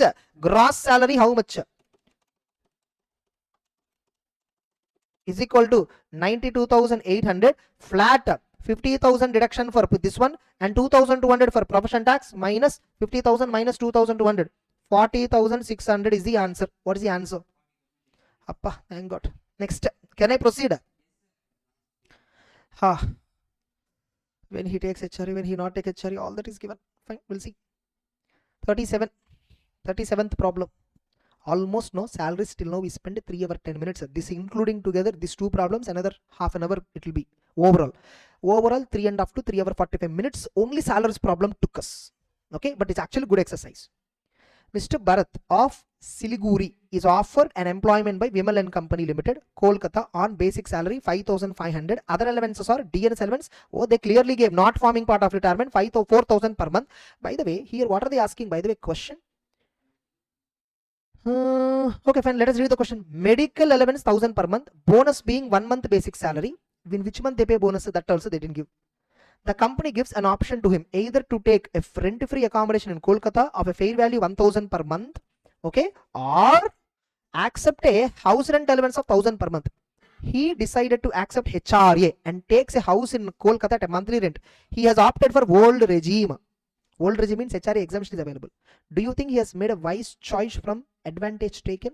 Very simple. Through HRA how much is taxed? Through RFA how much is taxed? We will see. Okay. Wherever net tax amount is less, that is the best option. Yes or no? Or else we can do one thing. Compute total salary. Total salary in both the cases. Net salary wherever the income comes lower, that option is best option. Correct? Now, first to know, I will calculate as usual. First I will calculate basic salary. How much is the basic salary? Pakka 5,500 into 12 months. By the way, from when he is working in the company, nothing is given. I assume that it is 12 months. Okay, 60 plus 6,000, 66,000. Okay, DNS allowance, remember not for retirement. How much it is? 4,000 per month, which is 48,000. Correct? So 5,500, 4,500. Now next, medical allowance 1,000 per month, fully taxable. Yes or no? Which is 12,000, fully taxable. Next, bonus being 1 month basic salary. Again, I assume that bonus is received in the same year. Okay, 1 month basic salary 5,500. Bonus is important for RFA calculation purpose. The company gave an option to him. Okay, fine. Now until now we have got. Now I will calculate RFA. One option. Okay, until now I will do a subtotal. Until now I will do one subtotal. What is subtotal? 66,000 plus 48,000 plus 12,000 plus 5,500. This information is same, no, whether it is a HRA route or RFA route. Now here I'll go for RFA route, then I will go for HRA. Just that I will add these amounts, and then I will see gross salary, net salary. Okay. Now RFA route. RFA means, suppose if the company has taken rent free, the company gives him rent free accommodation in Kolkata of a fair rental value 1,000. Now is it a rental property or own property or not given? Okay. Since they are giving rental value, I assume that it's a rental property which they are giving. If it is a rental property, how much is the perquisite value? 10% of salary or rent, yes or no? Whichever is lower. Rent, whichever is lower. 10% of salary. Salary means what? Basic. DF for retirement will not. All taxable portion of allowances we will consider, right? 16 plus 12 plus 5,500. 83,500. Correct? Why? Medical taxable portion of allowances should take now for RFA. RFA purpose salary definition is what? Basic plus DF for retirement, commission, bonus, taxable portion of allowances, everything you should take for RFA. Taxable portion of allowances also you should take. 83,500. 83,500 into 10%. 8,350. 8,350 or 1,000 rupees per month. 12,000, whichever is lower. RFA route, the perquisite value is coming 8,350. Now HRA. Another option is what? HRA. Received how much? If another option is, he is deciding 1,000 rupees per month HRA, which means yearly how much is getting? 12. Now how much is exempted? 10 subsection 13A. Option 1, actual amount received 12,000 minus rent paid minus 10% of salary, then 50% of salary because it's a Kolkata city. Now here salary definition is basic. Basic plus DA for retirement plus commission percentage. Here it is only 66,000. Remember, so 66,000 into 10% is 6,600. And remember how much rent he is paying? He is paying a rent of 1,000 rupees per month. So 12,000. So is equal to 5,400. Yes or no? 50% of salary means 33,000. Lower means 5,400 is exempted. Yes or no? Taxable amount is 12,000 minus 5,400. Oh, 6,600 only taxable. In HRA route, 6,600 taxable. In RFA route, 8,350 taxable amount came. So I will go with HRA option. Okay. Now, until then, what is the salary? 1,31,500. And I will go with HRA option, right? 6,600. Therefore, gross salary is what? 1,38,100 minus standard deduction, old regime. So I'll go with 50. 1,38,100 minus 50,000 is equal to 88,100. Entertainment elements is there? Nothing. Profession tax paid information given? Nothing. That's it. So 1,38,100 is the answer. Okay, 88,100. Ultimately, what is the answer? Gross tax, gross salary itself is stopped. At gross salary, here since it is coming less, that is the best option. Which option is best? HRA option is best, not RFA option. Correct? RFA is coming 8,350. HRA we are getting 6,600. Super problem. Correct? Next, another question. Compute income from salary of Mrs. Chowdhury for assessment year 25-26 if at all he is opting for old regime. Old regime means standard deduction 50,000. Profession tax you will get actual amount paid, and entertainment allowance you will get only if it's a government employee. Yes or no? Now, following are the particulars for 24-25 directly. Okay, directly. Basic salary, how much is the basic? 15,000 per month, so which is 1,80,000. Correct? Next, DNS, if nothing is mentioned, we assume that it is retirement 60% of the salary. DA, we assume that retirement 1,80,000 into 60 is equal to 1,08,000. Yes or no? Next, medical allowance 600 per month, actual expenditure irrelevant. Medical allowance 600 per month, 5,000. Yes or no? Medical allowance. Correct? Next, house rent allowance 6,000 per month, rent paid 7,200 for a house in Durgapur. 600 to 12. Okay. 7,200. Yes, very good. Okay, medical allowance is 600 per month into 12 months. Sorry, yeah. Then HRA, how much it is? HRA. Okay, working note number 1. We will compute at last. Okay, pending. Next, I will compute at last. Okay, city compensatory 1,500 per month. City compensatory allowance is 18,000. Correct? Next, she owns a car. Oh, her car only, which is using for official purpose. Her employer reimburses at 3,000, fully official purpose, therefore 0. Yes or no? She is contributing 2,100 per month towards RPF. The company is also contributing same amount. Interest is credited to 11%. Oh, this is again good point. And she paid profession tax. Easy. RPF, how much RPF contributed? Company contributed 2100 per month. It is left per month. Fine. 2100 company contribution I'm taking it. Okay. 25,200 company contributed.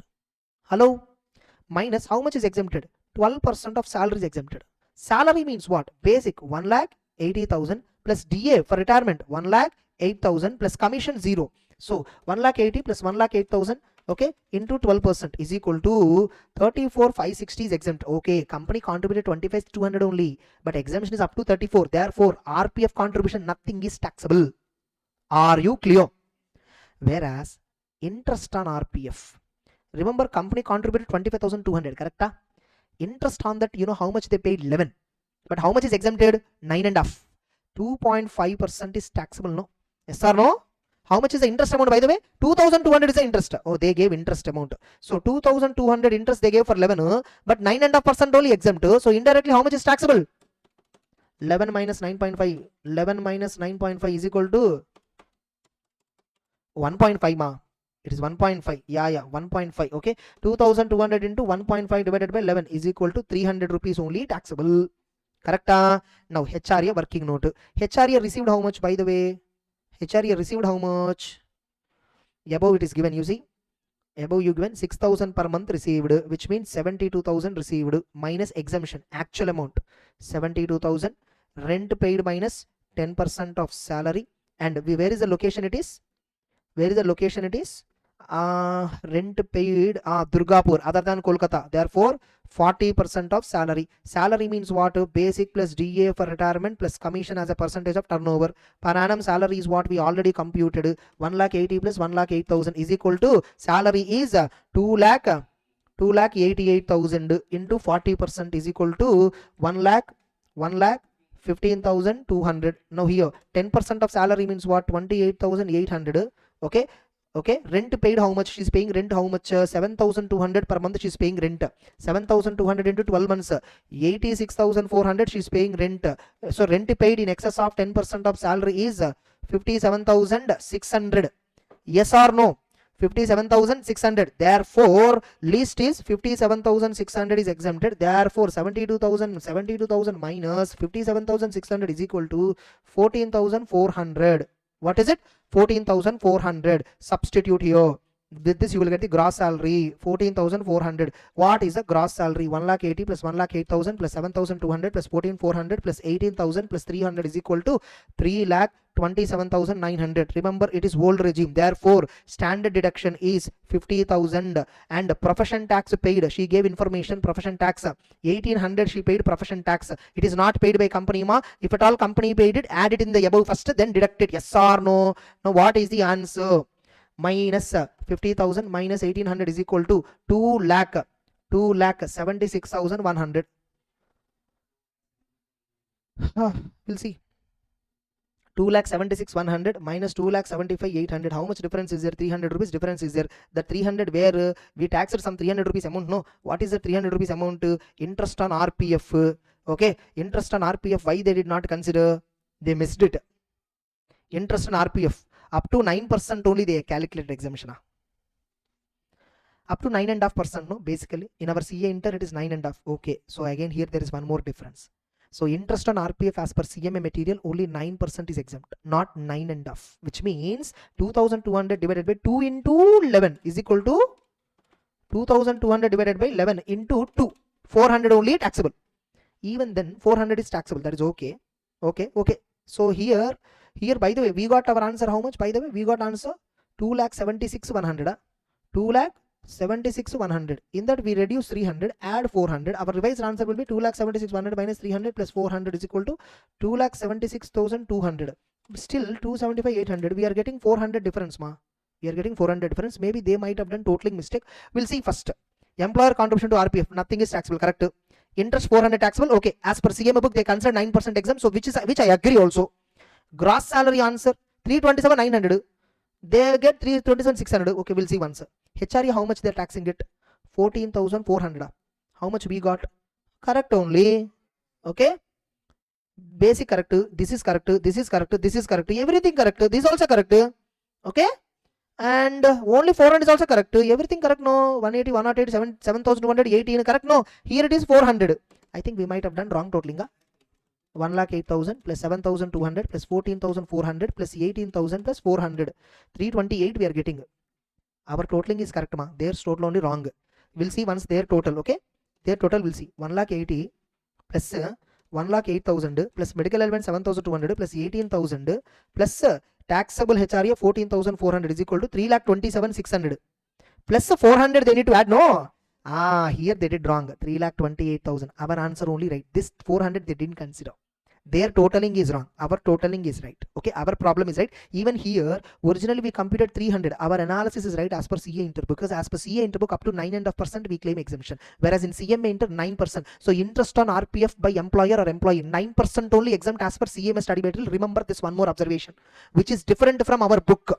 Okay, next. So that's it. Our answer is right technically. Yes or no? 3,28,000 minus 50,000 minus 1,800 is equal to 2 lakh. The revised answer is 2,76,200. Yes or no? So we also got 2,76,200. Perfect. Correct? Originally we got 276,100, where they got 276,200. Their answer is 276,200 because there's a total mistake for them. Our answer is 276,100. 100 rupees difference because of interest related adjustment we did. That's it. With this, entire salaries related, all the problems are completed, where we spent close to 4 hours on salaries problem discussion of 38 problems. Fantastic problems. Correct? That's it. Yeah, let's begin. Clubbing provision related problems. Okay. They're asking tax treatment. What is it? Okay. Harish has transferred certain securities owned by him to a trust for his married sister Harsha. Okay.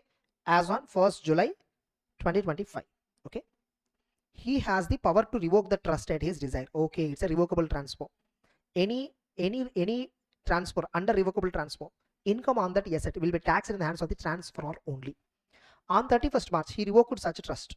Income accrued for the previous year 25-26 and 26-27 were 1,20,000, 1,50,000 respectively. Such income is enjoyed by Harsha. It doesn't matter. Both are taxable in the hands of Harish only. Correct?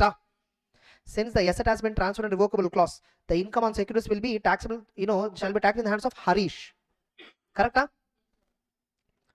Raja transferred his property on 1/4/2025 to Rani with a clause that he will take property back from Rani whenever he requires. Again, revocable transfer. Raja was in need of the money on 1/4, so he took back the property, and the property is an annual income 2 lakhs, fully taxable in the hands of Raja. Yes or no? Seema transferred on 1st April her property to Neema for lifetime of Neema with a clause that after that the property shall be back to the Seema. If a property is transferred on revocation clause where it cannot be revocable during the lifetime of the beneficiary, during that period whatever income will be taxed in the hands of transferee only. But once she died, later on again it is taxed in the hands of the transferor. Neema died on 1st April 20. So for 25-26 year it is taxable for Neema, whereas for 26-27 year it is taxable for Seema. Correct? That's it. Easy. So income accrued shall be taxed in the hands of Neema for 25-26. However, income of 26-27 shall be taxed in the hands of Seema. That's it. Next, remuneration to spouse. Illustration to Kenai. Ram and Mrs. Ram, they both are holding 20%, 30% equity shares in Anand Limited respectively. They are employed in Anand Limited at a taxable salary 12,40,000, 13,60,000 per annum. This is taxable salary they give. Yes or no? Next, without any technical or professional. Oh, none of them have qualification. Other incomes of Ram and Mrs. Ram are 70 and 1 lakh respectively. Find out the income of Ram. Now, before clubbing, other incomes which is higher? For wife only it is higher. Sorry. For whom it is higher? For wife it is higher. So in the hands of wife only full remuneration received from by husband and by her. Both are taxable in her hands only. So for Ram, husband, the total income taxable is 70. For wife it is 1 lakh anyhow other income plus 12,40,000 plus 30,60,000. Total 27 lakh is fully taxable. Easy. That's it. Illustration 3. Can I? Om and his spouse both are working in a company without possessing any technical professional qualification. Following details of income are given. Taxable salary from the company they gave. Yes or no? Remember? And how much interest they have? That we don't know, right? How much interest? Okay, shareholding they have given. Yes or no? Case number 1. SS is holding 15. Yes or no? And SS is case number 2, case number 3. You remember shareholding when you're counting. SS is shareholder plus relative put together. Now, SSC and wife put together 21%. Second case, it is just 20%, whereas third case, it is 19%. In case number 3, since substantial interest does not there, clubbing will not attract. Whereas in case number 1 and case number 2, since substantial interest is there, provisions will attract. Yes or no? Now, look at whose income is higher? Wife income is higher. Yes or no? Wife income is higher. Yes on other incomes. Therefore, even in case 1 and case 2, entire income is taxable in the hands of wife only. Only will compute wife income. Mrs. Om, yes or no? Mrs. Om. How much is wife income? 80k plus 1.7 lakh plus 12.2 lakh. Correct? Is equal to how much more? 80,000 plus 1,70,000 plus 12,20,000 is equal to 14.7 lakh. In case number 1, wife income is 14 lakh 70. Case number 2 also wife income is 14 lakh 70. Case number 3, husband income is 12 lakh 70. Case number 3, wife income is 2 lakh 50. Because clubbing will not apply. Is the answer clear? 440? Yes, perfect. Easy. Next. Illustration 4. Can I? Mr. and Mrs. X working in A Limited without possessing any qualification. Okay. From the following details, compute their income. By the way, shareholding. Husband is having 15, wife is having 6. Therefore, both put together more than 20, more than or equal to 20 is there. So both of them are deemed to be having substantial interest. Now, since both of them are having, whose other income is higher? Husband income is just 1.4 lakh. Wife other income is 1.45 lakh. So wife income is higher. Therefore, in the hands of wife, in the hands of the wife, it is taxable fully. Oh, sorry. Okay, fine. Okay. Yes. Case 1, wife income is higher. Yes or no? Case 2, husband income is higher. Case 3, none of them have income. Ayyo. If none of them have other income, so how to tax it? Okay, fine. First these two we'll see. Okay. So 80,000, right? Wife income 80,000 plus 1 lakh 60, 11 lakh 20. So in case number 1, the answer for wife is 13 lakh 60. In case number 2, in husband answer is taxable 90,000. Yes or no? 90,000 plus 1 lakh 60,000 plus 11 lakh 20,000. For case number 2, 13 lakh 70 for husband. Now case number 3, if they do not have other income, I think in respective hands it is taxed. This is something new point we learned. If at all none of them are having other income, then whatever income that they're receiving from the company where both of them are having substantial interest, it is taxed in the respective hands. This is new point. Case number 3, correct? Huh? In case number 3, both husband and wife are substantial, both are drawing remuneration, and both not have any other income, then clubbing shall not be applicable. Because clubbing is applicable only when the total income of any of them is higher. Since the income itself is not there, that section will not apply. When that section will not apply, income received is taxable in respective hands. That's how the logic is derived. Clear? Next. Good, no? The questions are some new point. Now, illustration number 5. Can I? How many were there total in this? 11. Okay. Illustration 5. X gifted 1,000 shares of a non-domestic company, nothing but foreign company, worth 6 lakhs, acquired by him in last year. 24-25 year he acquired, 15th March, yes or no? To wife out of love and affection on current year we gifted, 25-26, yes or no? 6 lakhs. Now, in the hands of wife, gift received from relative, exempted. In the hands of husband, gifted asset, gift of capital asset, nothing is taxable under 47, yes or no? Now, what happened? On 31st January, wife received dividend of 60,000 on the shares. This is tax in the hands of husband, yes or no? Income arising to the transferee on the transferred asset, income arising to the spouse on the gifted asset is taxable in the hands of the transferor. On 1st February, Mrs. X sold shares of 10 lakhs and received consideration. Okay, capital gains is subject to clubbing. 10 lakhs minus cost of acquisition, cost to previous one is 6 lakhs. Therefore, capital gain is 4 lakh. That 4 lakh is also taxable in the hands of husband only, who gifted it. So, show the tax treatment. If on 1st February, she invested 10 lakh 60,000 in the following. Okay, she invested 10 lakh 60. Now, a house property she invested where she is getting rent. Accretion. That's called accretion. That accretion to the asset is not taxable.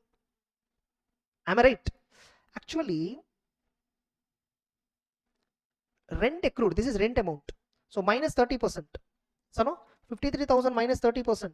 37,100. Correct? Huh? A newly formed partnership and contributed capital. Interest received on such contribution 13,000 rupees. Share of profit is exempted. So 13,000 to 50. No clubbing. Am I right? A newly started proprietor business. Profit accrued is 42. Remember, she invested on 1st February. Yes or no? Newly started proprietor. Therefore, entire this out of 40 to 400. Actually, here what happened is,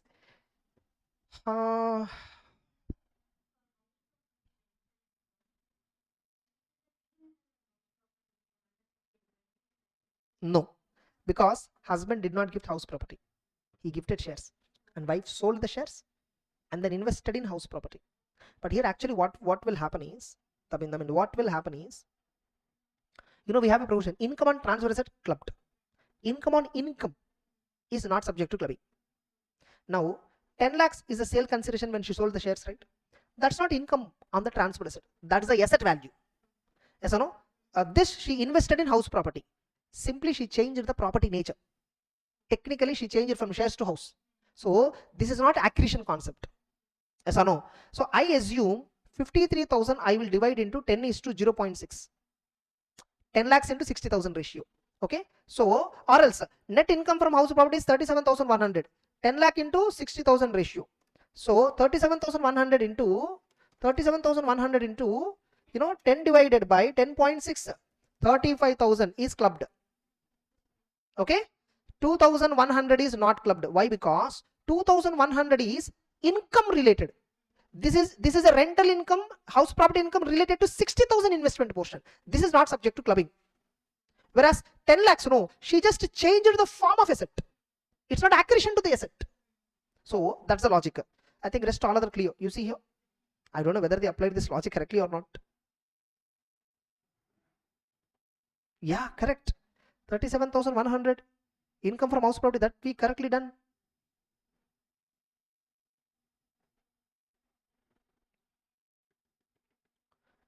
Dividend from non-domestic company 60,000 is obviously taxable in the hands of husband. Yes or no?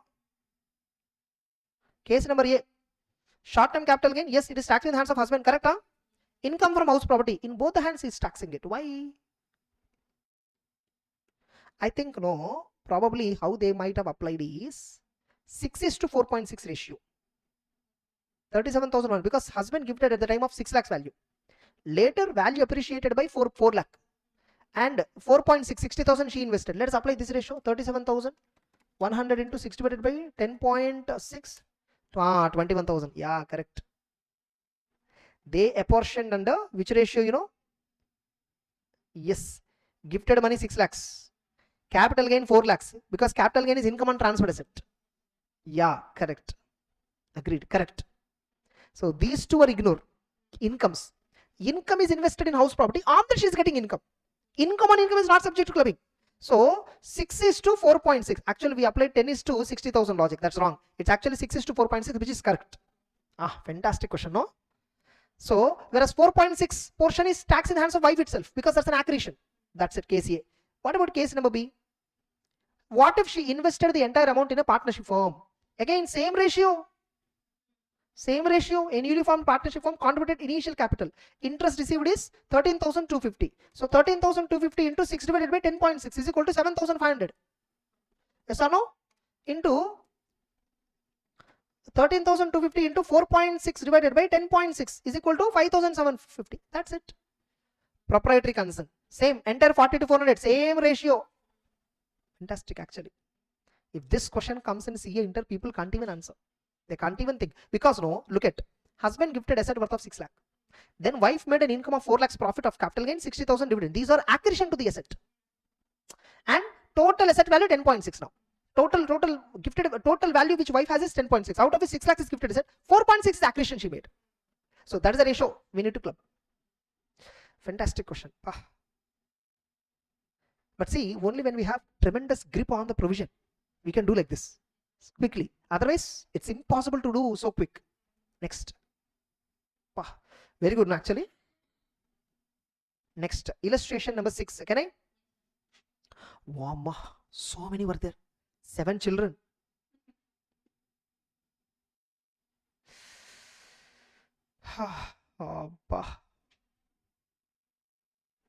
Fine, we'll see. Mr. and Mrs. Mantri. I think we need to solve the problem here. Okay. Father and mother.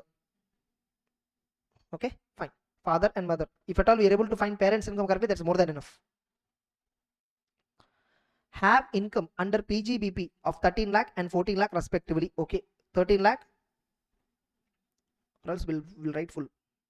13 lakh and 14 lakh respectively. Yes or no? You cannot say directly mother income is higher because you need to apply all the deemed owner logic, everything, and then compute the total income, and whose total income is higher. In their hands, all the minor's income will be clubbed. Which income of the minor? Passive incomes of the minor. Minor's passive income means what? Where he doesn't use any skill, talent, or he is not having disability. Then those incomes are clubbed. Suppose if your income is getting because of skill or talent, then that income is not subject to clubbing. Yes or no? And under default tax regime, okay, they're asking old regime, means 1500 rupees per minor. You have exemption. Yes. First child, 26 years, is a cost accountant. Okay. His annual income from profession is 24. His income from house property is 1,30,000. He has a son, 4 years old, who has earned interest income on fixed deposit. Okay. So he is not a minor, first of all. First child is not a minor. 26 years. Now, therefore, in the hands of that first child, no, we can compute his income separately. So how much is income from profession? 24 lakh. Plus income from house property, computed income 1.3 lakh. And his minor child income 5,000 minus 1,500 exemption for him. Yes, so what is income of first child? 24 lakh plus 1,30,000 plus 5,000 minus 1,500. So 25 lakh 33,500. Am I right? 25 33,500 is income of first child, which is not subject to clubbing in the hands of the parent. Next, second child, 17 years, minor ma. Oh, married daughter, who is a stage singer, earned an income of 1 lakh during the year 25-26. She earned interest on FD 8,000. You know, for clubbing, married or unmarried, doesn't matter.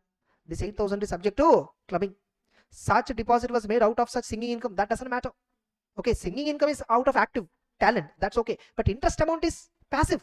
She need not do anything for that interest. That's a passive income. Sir, interest amount is on deposit. That deposit of singing income, no, that doesn't matter. Singing income, active income. Interest, passive income. For minor, passive income is subject to clubbing. So now, for minor, 8,000 rupees is subject to clubbing. Now my question is, in whose hands it is subject to clubbing? This we will see at last. Okay, fine. This 8,000 is subject to clubbing. Third child, 16 years, is suffering from disability specified, and he has received interest income 40,000 on a loan given to private firm. He is dependent on Mrs. Mantri. Doesn't matter. He is suffering from disability. Therefore, he is not. That income is not subject to clubbing. And remember, they gave dependency information. His dependency, wife. He is dependent on wife, which means wife, mother can claim 80 DD deduction. 80 DD deduction. What is a disability? 55 means it's a normal disability. So mother can claim deduction. How much? 75,000 flat. She can claim deduction. They gave so sensitive information. One child is dependent on the mother. Mother point of view, he is a dependent with disability. 80 DD, flat 75,000, she can claim deduction. If the disability is more than 80%, 1,25,000 she can claim deduction. Remember, when you're clubbing minor income, you should club not based on gross total income. You should club based on total income. Total income means what? Compute both the parents, total gross total income minus chapter 6. Then what you get is total income. Based on that, whichever is higher, clubbing will happen. Be careful. Fantastic question actually. Next, fourth child, aged 14 years, has earned income of 45,000 during the year 25-26 out of physical and mental effort. Okay, physical labor, nothing but. So not subject to clubbing. Expenditure incurred to earn such income 15. His loss from house property 30,000. Loss from house property, that's a passive income. House property loss is passive income. So income is subject to clubbing, right? So loss is also subject to clubbing. Yes or no? This is clubbing. Because house property income, is it active income, passive income? Passive. Yeah. Next, fifth child, 12, is a partner in partnership firm from where he's getting interest income taxable 40,000. Share of profit. Share of profit is first of all exempted. And other two partners are, for the father and mother only. So in the same firm, fifth child is a partner, and she is getting interest income. Interest is passive income subject to clubbing. We will see later in whose hands it is to be clubbed. Sixth child. Yes or no? So right now, by the way, where and all clubbing is pending, this 8,000 is clubbing. Yes or no? This 8,000, this 40,000. Yes or no? This loss from house property 30. Correct? These three we need to club. Correct? There is no other provision where clubbing is there. Yeah. Fifth child, third child. Third child we didn't consider interest income because he has a disability. That is not subject to clubbing. We didn't consider there. Where we consider? I didn't mention, no. I mentioned with black color, you see. Only clubbing. Sixth child, 9 years, has 1,000 debentures of 100 each of public sector company acquired through will of his grandfather. Interest income on such debenture. Yeah, this is subject to clubbing. Expenditure incurred to collect that interest 200. So 10,000 minus 200. Okay. So 9,800 is subject to clubbing. Am I right? Further, such debenture was sold and capital gains earned was 25,000. That is also passive income only. Yes or no? So this 25,000 is also subject to clubbing. Am I right? Next, seventh child, 7 years, has earned interest on FD 500 because 500 rupees, 500 exemption will be there. So there is no point of clubbing. 500 exemption will be there. Now remaining only I have to see. Now I have considered everything. Now I know very well. Now whose total income is higher? Total income of father is 13 lakh. Total income of mother is 30 lakh 25. Mother total income is higher. Therefore, in the hands of mother, clubbing will attract. Correct? Now, first one, 8,000. Am I right? Minus 1500. Correct? Then again, second clubbing. Oh, loss from house property from fourth child. That loss can be clubbed. Loss can be clubbed and we can set off against other head of income. Yes or no? 30,000. But remember, if the loss from house property is, for example, 3 lakhs is given, you can set off only up to 2 lakhs with other heads of income. So no, that you need to remember. Then interest income of fifth child, 40,000. Again club it. Again 1,500 exemption. Am I right? Again sixth children, 9,800 plus 25,000. 9,800, 25,000. Again 1,500. Am I right? Next, seventh child, nothing is taxable. Yes or no? Now look at. So his mother income 13,25,000 plus 8,000 minus 1,500. Correct? Minus 30,000 plus 40,000 minus 1,500 plus 9,800 plus 25,000 minus 1,500 is equal to mother income 30,73,300. Am I right? Answer given below. Perfect. Yes or no? Every logic we correctly did. So you see here, whose income is higher, that logic only they should apply first. Actually here they gave it, but we should check it at the beginning itself. Actually this is working note. Working note you should check whose income is higher.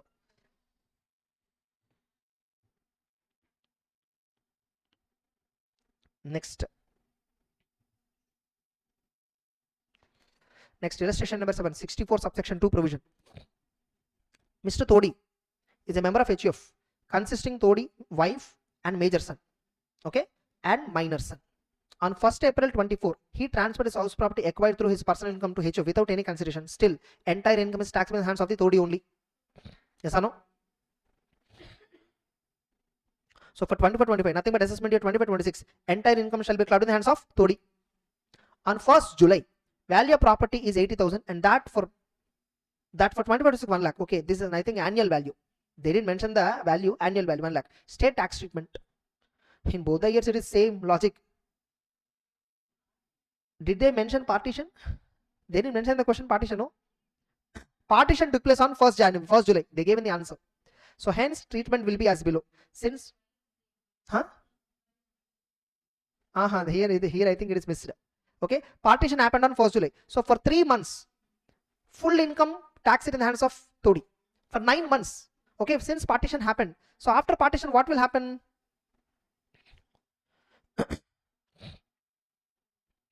After partition, respective hands it is taxable. Income from house property before partition clubbed in the hands of Todi. Share of income from house property. So balance income is how much? 52,500. After partition, only you and your wife and minor son income will be taxed. Yes or no? So major son will be removed after partition. Correct? So look at. So 13,125, 1/4 portion, 1/4 portion. Major son get 1/4 portion. Minor also get 1/4. Everyone gets equally after partition. But remember, even after partition, in the hands of the main owner, his income, his wife income, and minor son income will be clubbed because the three forms part of still same HUF. Major son will be going out of the HUF. So that income will be taxable. See, you see, major son income is taxable in his hands only. So minor income is again taxed in the hands of Todi. Since minor clubbing is applied, 1,500 exemption. That's it. Fantastic question. So here we learn one point. Suppose if partition happened, income will be splitted equally between all the members of the HUF before partition. There are 4 members in this case before partition. Husband, wife, son 1, son 2. Now after partition, major son income will be not clubbed. Remaining will be clubbed. Yes or no? After partition, remaining will be taxed in the hands of the Todi. Why we are taxing it? Because it's a minor son, so we are taxing it. Spouse income anyhow taxable, part of same HUF. That's it. Fantastic. Okay.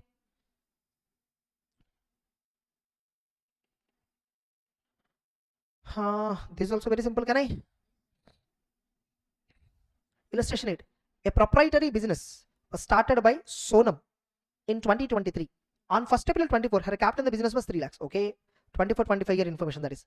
Her husband gifted 2 lakhs on 10th April. Remember, on 1st April gifted as it is not there. Which means for 24-25 any income that she gets, nothing is subject to clubbing in the hands of the husband. Yes or no? where the amount is invested by her in the business on the same date. Sonam earned profits from the proprietary business for that year 24-25 1,50,000. In that 1,50,000, husband capital is also there, but nothing subject to clubbing because husband capital is there only from 10th April, not from 1st April. And for financial year 25-26, 3,90,000 profit she made. Compute income to be clubbed. Yeah, for financial year 25-26, clubbing will apply. Now, first to know, I will see what is the capital in the business, ma? 3 lakh. Yes or no? What is the capital on 1st April 24? 3 lakh. On 10th April, husband gifted 2 lakh. So what is the profit for that year? 1,50,000. What is the total capital as on 31st March? 6,50,000.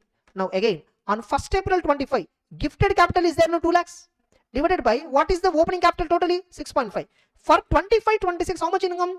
3.9 lakh. Yes or no? Is equal to 2 divided by 6.5 into 3.9 is equal to 1.2 lakh. 1.2 lakh is subject to clubbing for 25-26 year. Whereas for 24-25, nothing is clubbed. For 25-26, 1.2 lakh is clubbed. Look at the marathon. Clearly logic is explained on this. So how much is clubbed in the hands of in the year? Oh, I think we did wrong. Wait. Is there any drawing information given? Nothing. 1,20,000 shall be clubbed. Correct only. See, below they have given. Hence 1,20,000 will be clubbed in the hands of the Sonam. Correct? Oh, they calculated. What is the total investment? 6,50,000. That's it. Clear? Here we took an assumption that net profit of 24-25 is as it is retained in the business. What if she withdrawn that? Then the ratio will be 2/5. So they have given another assumption. Alternatively, you can also take an assumption that net profit is withdrawn. In that case, opening capital is 2, total capital 5. That's it. Okay, but this is correct logic. Next we have 9, 10, 11. That's it. Oh, that's it. We'll finish it off. Just 2 minutes. So quickly we finish, half an hour it's been already. Yeah, can I proceed? 9th one. Mr. Singh is a trader. His income and members of his family are given below. The incomes on 31st March 2026 as below. His income is 8,90,000. Salary derived from an education institute run by wife. She is the principal of the institution. Oh, she does not have any substantial interest. Doesn't matter. Correct? 8,50,000. That is Singh income only. Correct? That is Singh income only. Interest on company deposits. Okay. Wait. That's actually salary derived by wife, ma. This is wife income. Yeah. Wife income. This is husband income. Okay. Interest on company deposits. Okay. Master, minor son, then minor daughter, then minor son. Okay. Then obviously, wait a minute. Is there any house property income? Nothing. Therefore, father income is higher. Yes or no? Now, interest on company deposit. These deposits were made in the name of Deep Singh by father. 12,000 is taxed in the hands of father. 1,500. So 10,500 is taxable. Am I right?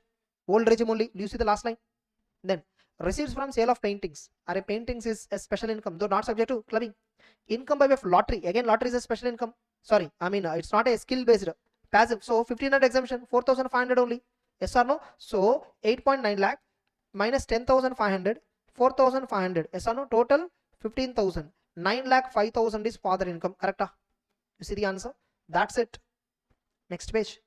9,05,000 is the answer of parent income. That's it, over. Easy. Balu is Karta of HF, whose members derive the income. Income of Balu's own business. Okay. Mrs. Balu, her income is 5,80,000. Correct? Both are taxable separately. Minor son Deepak, interest fixed deposit, which was gifted to him by grandfather, minus 1,500 exemption is equal to 13,500. I will tax in the hands of mother directly. Deepak got winnings, minus 1,500 exemption. I will take.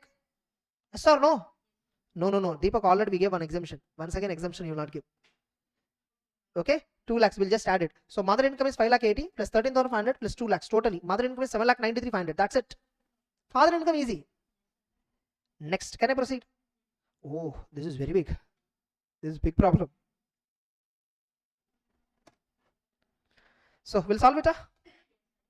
Ram and Mrs. Ram submit the following particulars of their income for the relevant year. Ram receives a salary of 8,30,000 computed and taxable allowances 22,500 from G Limited, in which her father-in-law holds 25% equity share capital. Wife income this is, and she herself holds 10% of the equity capital. You see, father-in-law share is not considered from wife point of view. Relative means what? Spouse, husband. Relative means what? 2 clause 41 definition. Spouse, father-in-law not considered. I'll tell you, spouse, children, brother or sister, ascendant or descendant. That's it. Father-in-law is not a relative under clubbing provisions. Here relative definition of 2 clause 41 will apply. Are you getting it? Relative definition. So her father-in-law might be having 25% capital. That doesn't matter. She herself holding 10. Only 10 is considered. Correct? This is from G Limited. So G Limited, she does not have any substantial interest. Anyhow, 8,30,000 is fully taxable. Correct? In the hands of wife only. Again, Ram, husband, he is getting a salary of 8,11,340 from Yes Limited, in which wife, her sister, and brother hold 21% capital. Wife, sister, and brother. You see, wife is holding substantial interest. In that company, husband is drawing a salary. Now, whether is it out of special skill or talent, nothing is given. Therefore, this 8,11,000 is also taxable in the hands of wife only. Yes or no? Can I? Correct? Then, Ram is a 10% partner in EFG, a partnership firm, which is engaged in business identical to G Limited. Okay. In that, he receiving 75,000 as salary, interest from the firm during the previous year. None of the relatives have any interest in that firm. This 75,000 is taxable in the hands of Ram only. Am I right? So now let us put the numbers here. Ram and Mrs. Ram. Correct? Ram income, how? Mrs. Ram income, first income 8,30,000.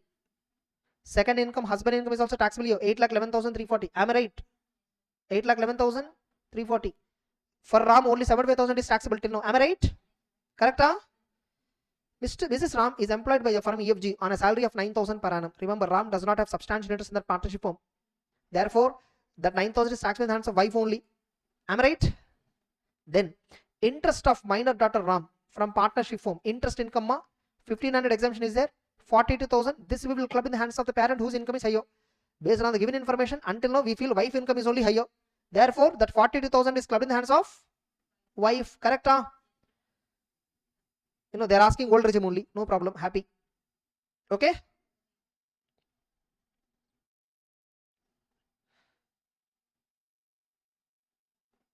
Next, Mrs. Ram transferred 1 lakh on, okay, 20 May 1973 and 70,000 on 1973 to her daughter-in-law, who invested the aforesaid fund in a partnership firm at 12%. Out of the interest, her daughter-in-law has purchased debentures in Indian companies, and during the period she received 2,000 as interest.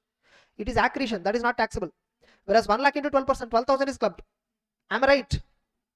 Daughter-in-law, indirect asset transfer to daughter-in-law, it is clubbed in the hands of the transferor. 12,000. Am I right? 2,000 will not be clubbed. Now find out the taxable income of both the SSEs. Assuming Ram is not a beneficial owner in the G Limited. Okay, fine. G Limited, he does not have any interest at all. Correct? Ram holds 10 shares in G Limited only for 15 days during the year. Even he is holding 10 shares. 10 shares. 10 shares are 10% shares. 10 shares. What 10 shares? Nothing. Information is not clear. Correct? If at all it is 10%, then wife is deemed to be having substantial interest. Or Ram is also deemed to be having substantial interest. In such a case, it is taxed in the hands of whose income is higher. But that logic is, that information is irrelevant. I feel that is irrelevant completely. Correct? Now directly I'll calculate. I'm calculating 8,30,000 plus 8,11,340 plus 9,000 plus 42,000 plus 12,000. Wife income 17,04,340. Husband income 75. That's it. Answer correct? Oh, husband income correct. Wife income 17,23,240. 17,23,240. 852 correct. This is correct. Salary 9,000 correct. 8,400 interest income on debentures. Debenture we computed 12%, no? Oh, here one date is tested, ma. Actually 70,000, 1 lakh, both are the two items were there, and here one point is given. Transfer before 31st May 1973 clubbing. Appa, very old provision they tested. Clubbing was introduced in 74, 75 only. Here, any transfer happened before 31st May 73. That is not subject to clubbing. Appa, this is something irrelevant. Waste point. Okay, so accordingly on 70,000 into 12%, 8,400 only clubbed. That's it. Okay, 12,000 will not be clubbed. What all we got? Okay, this 9,000, 42,000 we clubbed. Here instead of 12, it's actually 8,400. That's it. That's the only difference. Correct? 8,30,000, 8,11,340 plus 9,000 plus 42,000 plus 8,400 is equal to 17 lakh. 740 I'm getting. Here, why are they giving 17 lakh 23? 8 lakh 52. Why 8 lakh 52 they gave? Oh, allowance is there. 22,500. I missed it. 22,500 allowance is there. Okay, correct? That's it. Plus 22,500. Oh, we have to be very careful. That's why when reading itself, we have to put numbers. That's it. Rough work. Perfect. Only one point which is out of the box. That provision nobody knows. Who will read 93? Waste. In Act itself, it won't be there. So that time clubbing provision was not there. Useless fellows. Clear? Clubbing is over. That's it. Yeah, let's look at deductions related problems. Illustration number 22. Gross total income they gave, and four scenarios they gave. Amounts invested, contributed, expended as per ATC they gave 175, but maximum deduction 150. They invested 70. Deduction is also 70. You see here, gross total income is 90. Chapter 6A 150 you can claim, but total chapter 6A cannot exceed gross total income. Therefore 90. Gross total income is negative. There is no chapter 6A deduction. That's it. Easy. Next, calculate the amount of deduction under ATC. LIC policy. Policy amount means sum assured. Yes or no? I assume these are the policies which are taken for less than. I will assume these are the policies taken on or after 1/4/2012. 10% of sum assured. Less than 10% eligible. 7 only eligible. Here 5 eligible. Policy number C, 5 only eligible, 10%. Policy number D, 4 only eligible. Policy number E, entire 4 is eligible. Policy number G, only 4 is eligible. Because I assume 10%. Yes or no? So 5 plus 7. Okay. These are all different scenarios. Sorry. Yeah, fine, anyhow. No problem. The National Savings Certificate, yes, eligible. Yes or no? 25.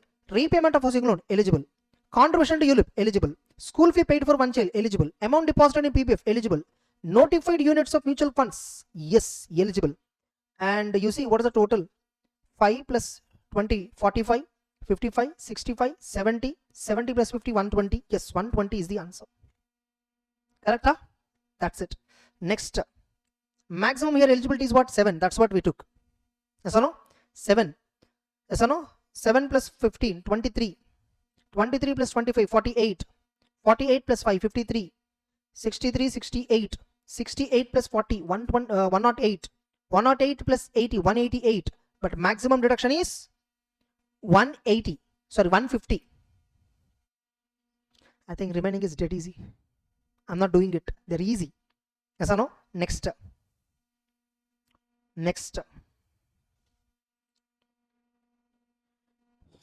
Yeah. Illustration number 24. Can I? X completed his studies on 1st April 2025, was immediately employed by a company on the following terms: basic salary, DNS allowance, forming part of retirement, bonus. What are they asking? Compute total income if at all he is opting for old regime. Fine, I'll compute it. Okay, look at this. What is the basic salary? So 2,40,000 per annum. Am I right? DNS allowance for retirement benefit 60,000 per annum. Right? Next, bonus just 50,000. Next information. During the year, his employer contributed 45,000 to pension scheme being notified under, okay, employer contribution, how much it is? 45. It is first treated as salary. Then again, 80CCD, you will get deduction. Yes or no? X also contributed a similar amount. That is per 80CCD. Next, his income from house property is 50,000. They gave income from house property. I will keep it last. Income from house property, how much more? 50,000. Next, during the year, he contributed 15,000 to pension plan of LIC, that is 88CCC, and to PPF 1 lakh. LIC premium paid 16,000, policy value 1,20,000. Therefore, I assume 10%, 12,000. Yes or no? ATC, correct? That's it. Entire information we have taken. Now let me close the problem. Now gross salary what? 2,40,000 plus 2,40,000 plus 60,000 plus 50,000 plus 45,000 is equal to 3,95,000 minus standard deduction 50,000. Yes or no? Correct? So therefore, gross salary is 3,45,000. Am I right? Sorry, taxable income from salary. Income from salary. What is the gross total income? 3,95,000 because house property income is there. Minus ATC. First one. PPF. How much is there? 1 lakh. Am I right? Then LIC premium 12,000. Am I right? 88 is 80 triple C 15,000. Am I right? So then 80 CCD is there. SSC has contributed. First I will allocate 1B. Why? Because 1B is not counted in overall limit.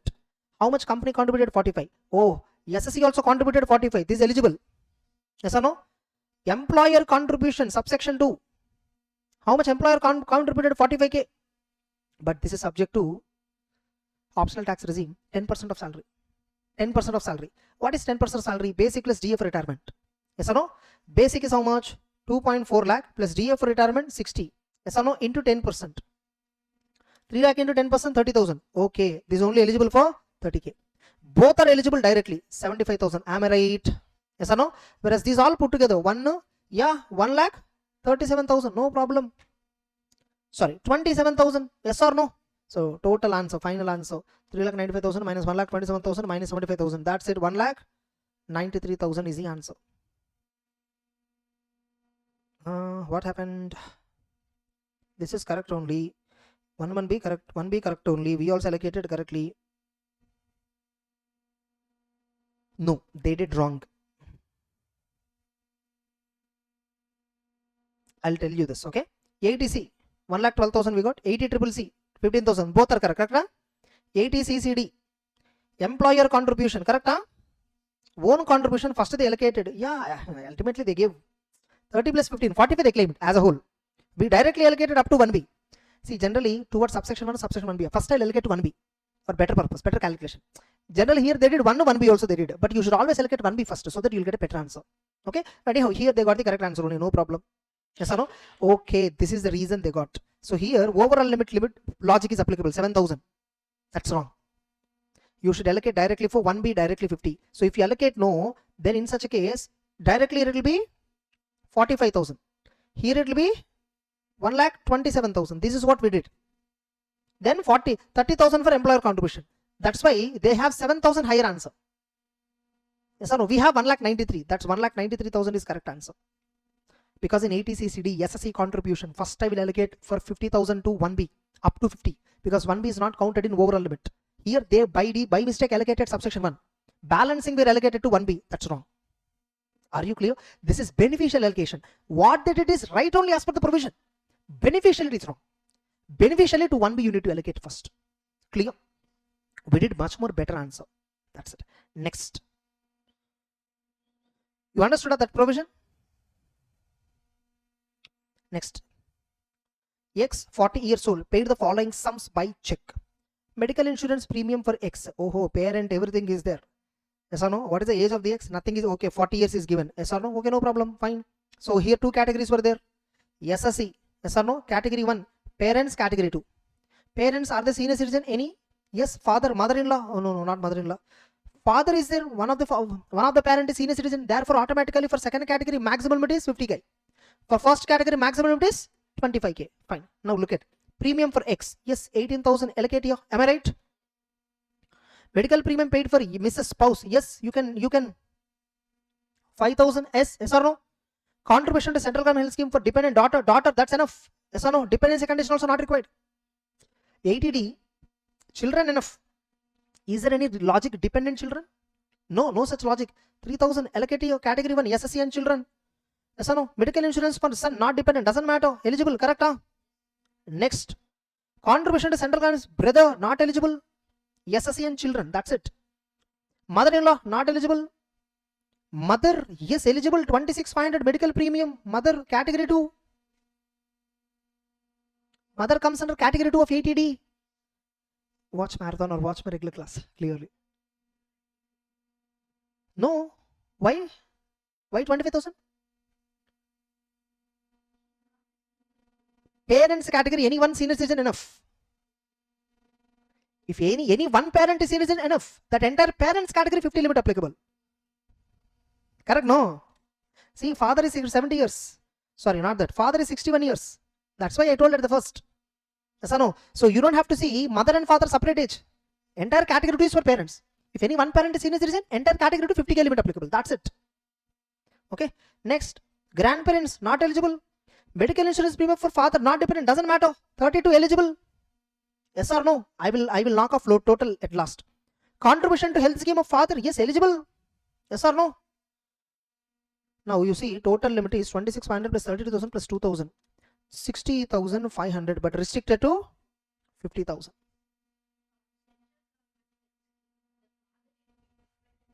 No. Parents dependence condition also not there. It doesn't matter. It's a medical policy, that's it. There is no link at all. Okay. Whereas this one you see 18,000 plus 5,000 plus 6,000, 27. So 29,000 is restricted to 25. Therefore, the answer is 75,000. There is no dependency, nothing eligible. So the answer is how much? 75. Are you clear? Contribution to central government health scheme for father not eligible. Why? Nothing such. Okay, maybe central government health scheme point might have not been covered in category 2. It might have been covered only in category 1. SSC can contribute to central government pension scheme. Yeah. If you apply that logic, yes, nil. That's it. For parents, only medical premium is allowed. That's not the intention of the law, basically. Okay, maybe letter of the law is like that. Fine. Even then, still the answer remains same. Okay. Everything else we correctly did? Yes. Son not dependent, nilla. You see? Son not dependent. 1 minute. Dependent children. Children said, okay. Dependent children. Yeah. 80D. Children must be dependent. Just once you see. Once you see that provision.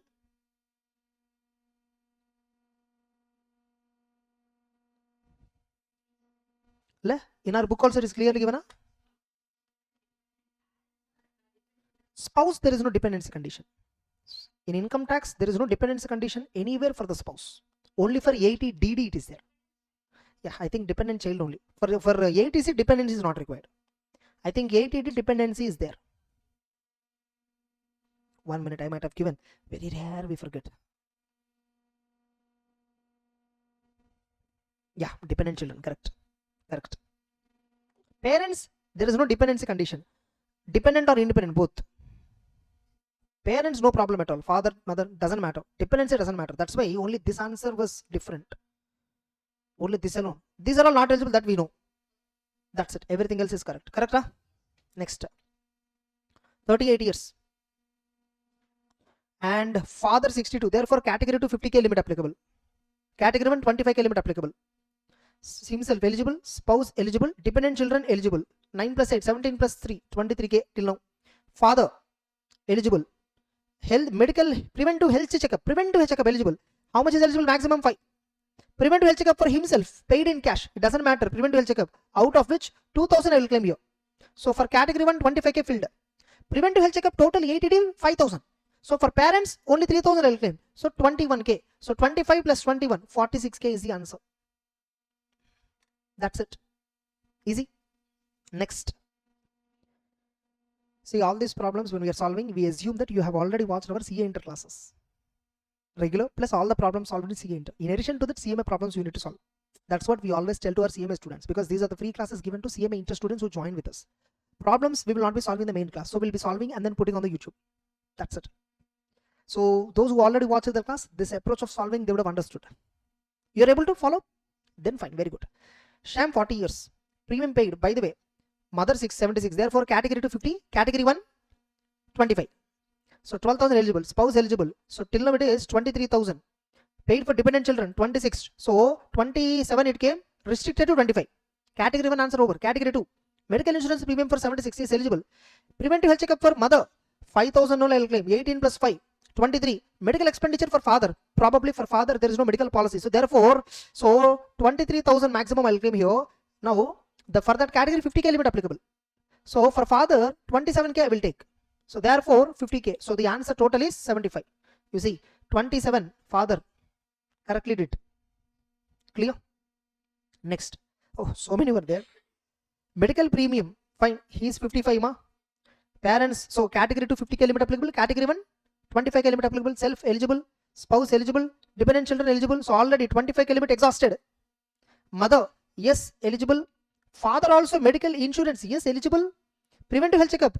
Till now, how much it is? 48k. Preventive health checkup only 2000. That's it. The answer. Medical expenditure for father ineligible. Therefore, total answer 75k. See, preventive health checkup 2000. Checkpoint. Done. Able to? Next, deduction for 80DD. Compute the total income as per old regime. Taxable salary net. Net means I think income from salary only I'm thinking. Okay, taxable salary they said 75. Okay, other sources 20. Agriculture income 4. Exempted. Therefore, total salary 95. He deposited in LIC 18,000. He'll get 80 He paid medical insurance premium for dependent blind mother. Yes or no? Certified as severe disability. So by the way, gross total income, I mean right now 95,000. Sorry, gross total income is 95,000. Correct? 80 triple C is 18,000. 80 DD is 1.25 lakh dependent mother. Total chapter 6A 1,43,000 but cannot exceed 95. That's the answer. Easy. Next, medical premium paid for mother, that is 20. That is eligible for 80D. Moreover, dependent blind mother, no, medical life insurance policy is not there for her. Yes or no? So whatever, irrespective of actual expenditure, 80DD she can claim. This is a new point. Even if you pay medical premium for dependent mother who is suffering from disability, that medical premium paid can be claimed under 80D. Plus, since mother is suffering from severe disability, you can claim additionally 80DD flat 1,25,000. That's it. Next.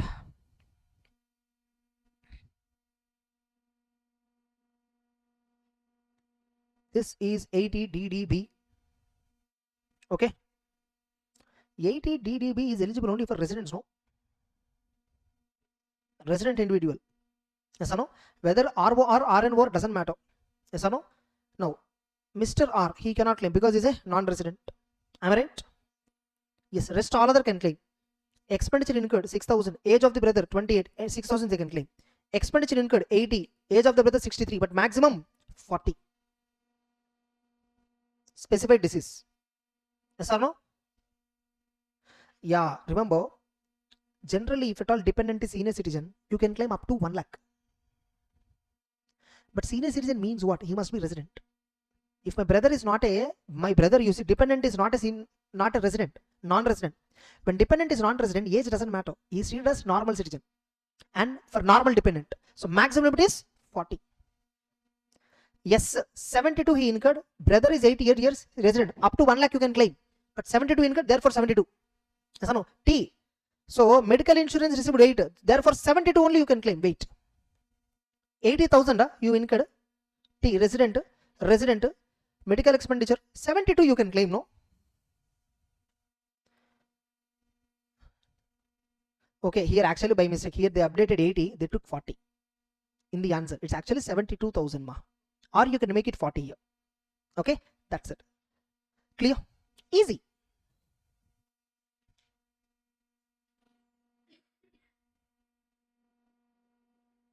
This is 80 EE. Amma. Date of sanction of loan must be between 16 and 17. Okay. Stamp duty value shall not exceed 50 lakh. You see? Stamp duty value of the residential house shall not exceed 50 lakh. Loan shall not exceed 35. Loan sanction should be during 16-17. Only individual. HUF is also not eligible. Yes or no? Therefore, you see case 7 HUF is not eligible. Deduction is nil. Case number 6, loan sanctioned is during 15-16. So therefore not eligible. Loan sanctioned 16-17. Value of property less than 50.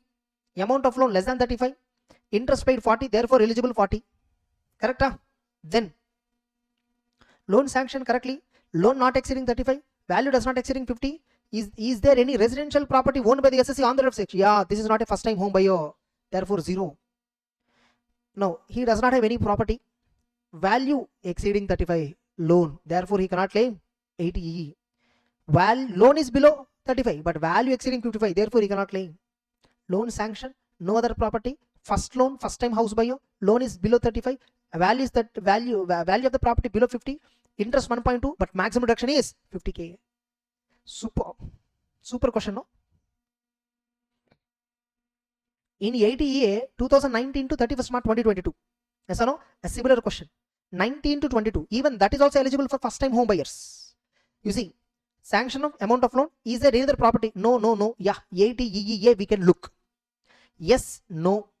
Yeah, here we can look, Again, 80 EEA is eligible for only individual. Yes or no? So HF is not eligible, nil.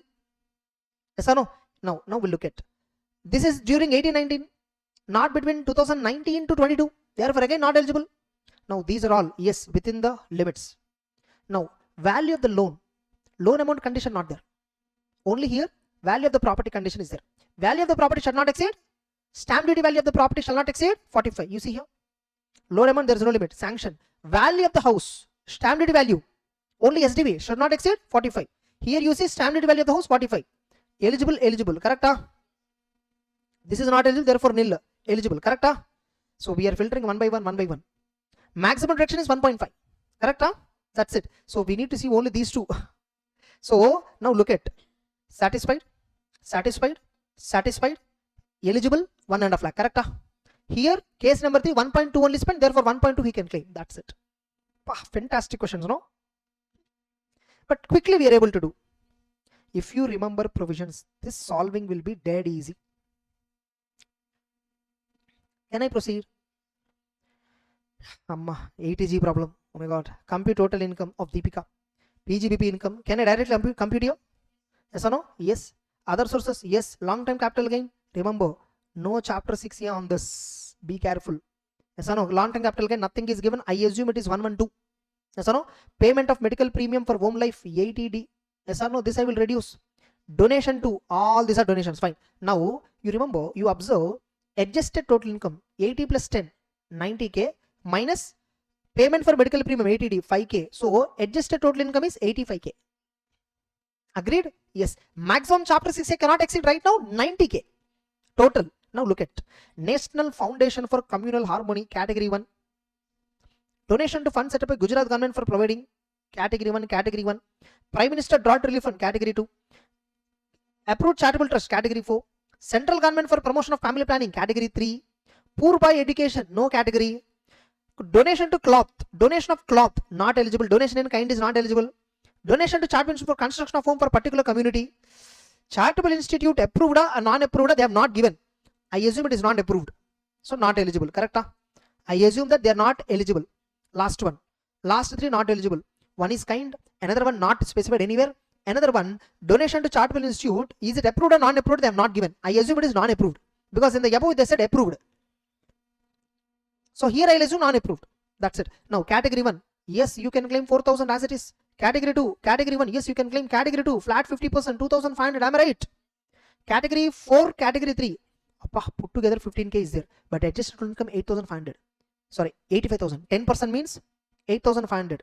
First I will give allocation to category 3, 3,000, which is eligible for 300% reduction. Yes. Then balance figure 5,500. This 12,000 I allocate here. 15%, 2,750. Correct? Over answer. 85,000 minus 4,000 minus 5,000 minus 2,500 minus 2,750 minus 3,000. Correct? 67,750 plus capital gains 5 lakhs you added now. 5,67,000 exactly 750. You got it? 5,67,750. Perfectly we did. Oh, nice. Very quickly we did. You see, adjusted total income. We allocated correctly, yeah? Yeah, correct.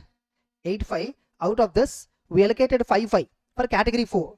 Category 3, we allocated 3. Correctly we did, you see. Category 3, 100%. You see, category 4, 2,500, 2,750. Correct? Yes, perfect. You see, 5,500, 2,750. That's it. Perfectly we did. Then 80 GG. Can I compute total income of Sri Bajaj? PGBP, yes, taxable. Income from house property, let out, yes, taxable. Other sources, taxable. Rent paid for office. You have to claim deduction for this. Yes or no? 8. Rent paid for residential house. No, first I will compute gross total income. 8 lakhs minus rent paid for office 8,000. PGBP 7,92. House property 40. Other sources 10. Therefore, gross total income is 8,42,000. Am I right? Now, rent paid is 1,20,000 per annum. Deductions maximum 60,000 per month. 60,000. First criteria. Rent paid 1,20,000 minus 10% of adjusted total income. 84,200 adjusted total income 10% value. So 1,20,000 minus 84,200 is equal to 35,800. Second criteria. Third criteria, 25% of adjusted total income, 2.1 lakh approximate. So answer is 35,800. Answer is how much? No, sorry. How much is the income? PGBP rent paid for office, why they didn't take? Rent paid for office, why they didn't take? I think rent paid for office they ignored, because no, they said PGBP income directly, no, 8 lakhs. So they think it is additional information. Actually that's wrong, misleading. You should have said already adjusted in business, then we will not. So that time adjusted total income will be 8 lakh 40. So no, 1 lakh adjusted total income will be 8 lakh 50. Correct? 8 lakh 50 into 10%, 85,000. 1 lakh 20 minus 85,000 is equal to 35,000. Correct? They gave rent paid for office. I thought PGBP expenditure, I reduced it, but they didn't reduce here, which is actually wrong, misleading. The information is correct. Yeah, you see, rent paid for office is irrelevant. 80GG, obviously you get deduction only for rent paid for residential purpose. Obviously, rent paid for office is not eligible for 80GG. I interpreted rent paid for office is PGBP expenditure, which is correct. They gave it in different testing angle. Whether you will consider that for 80GG, they gave it. We will not consider that anyhow. But we will have to consider for PGBP income calculation. But we have to take an assumption that here PGBP income 8 lakhs is after reducing all this rent. That's it. Misleading question. Then. You know, 80, IA, IAB, IAC, IEB, these are all there in CA final. In CA course, it is not there in inter-level. In CMA, everything is kept, but nothing will be asked in exam. Questions also not there for practice. They're all very big provisions. This is 80JJAA. Now we got 80JJAA. Can I? Not this provision will solve this problem. Oh, provision only will solve. This one will solve it. I think they have not given any illustration separately. Okay, just 2 minutes. Yeah, let's look at this. ABC Limited, an existing company, appoints following employees. Salary 25 eligible, 24,500 eligible. Correct? Yes or no? This 28 is not eligible. But if you see, these 20 employees were employed on 1st March, less than 240 days. Therefore, again, not eligible. These are employed for more than 240 days, eligible. Yes or no? So, 2nd March onwards, how much is the salary? 25,000 into 10 employees into 11 months. Yes or no? 27,50,000. How much is the reduction? 30%. So, how much is the answer? 8,25,000. Correct. That's it, over.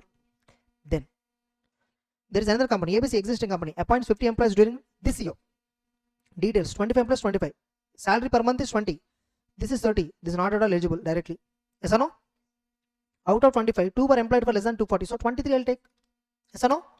5 employees do not participate in RPF. I will remove that for 5 also. Payment of salary through electronic. So eligible. 18 only eligible. 20,000 into 12 months. 43 lakh 20,000. Yes or no? Into 30%. So 12 lakh 96,000 answer. Perfect. Deduction under 80 LA. It's all not at all relevant for you. QQB. RRB. That's it. I think almost over. So how many were there? 33, 34, 35. That's it. 30, 35. 36 is relief problem. Correct? Fine. I will do one thing. 5 minutes, we'll take a break and then get back and then continue.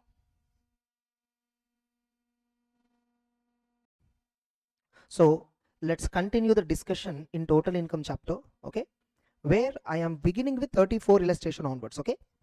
So up to 33 illustration, they are dealing with clubbing, set off and carry forward deductions, okay, fine. Whereas this is from 34 onwards, it's total income. First, actually, this 34 illustration is actually not even main focus is on total income. Main focus is on deductions only, okay. Now look at. So Preeti furnished the following details. Compute a total income if at all she is opting for old tax regime, and also they are asking tax liability. Both. Okay. Now look at income from business. PGBP taxable. Business here, ready-made garments taxable. Business here, processing biodegradable waste, that is also fully taxable. Now look at it. Okay. Now what is PGBP income? First, heads of income. PGBP income is how much? One is ready-made garments, and put together total is 4,75,000. Okay. 4,75,000. 1 minute. Yeah. So PGBP income 4,75,000. Correct? Yes. Next, capital gains. How much? Long-term capital gain 25. So capital gain set of income. Okay. So long-term capital gain how much? Long-term capital gain 25,000. Short-term capital gain, yeah, 65,000. And remember, if short-term capital gain nothing is mentioned, if nothing is mentioned, I assume that this is normal income. That is not a 111A. Normal income. Okay, I will not assume that it's a 111A. Just a minute, I'll just open and close this because some error is there. So normal, not a 111A. Correct? Then income from other sources. Income from other sources. Savings bank interest. Correct? So total capital gain 90,000. Savings bank interest how much? 2,000. Remember 80 TTA deduction we should remember. Okay, 2,000. Okay, next then interest on deposit with SBI 1,000. Okay, interest paid on loan taken for deposit with SBI 1,200. So it's a minus 200. So deposit with SBI 1,000. Other sources incidental expenditure is 1,200. So interest on IDBI deposit yes or no 1,000. Related expenditure is 1,200. Therefore 200 is loss yes or no. But I can set up the 200 with I can set up the 200 with this, which means 1,800 only balance income. And remember, you can claim 80 TTA only to the extent of 1,800. I think mostly 1,800 only you can claim. Okay, fine. So this is one new observation. We'll see whether did they follow this method or not. Okay. Next, interest on NSC. Okay, this is also income only.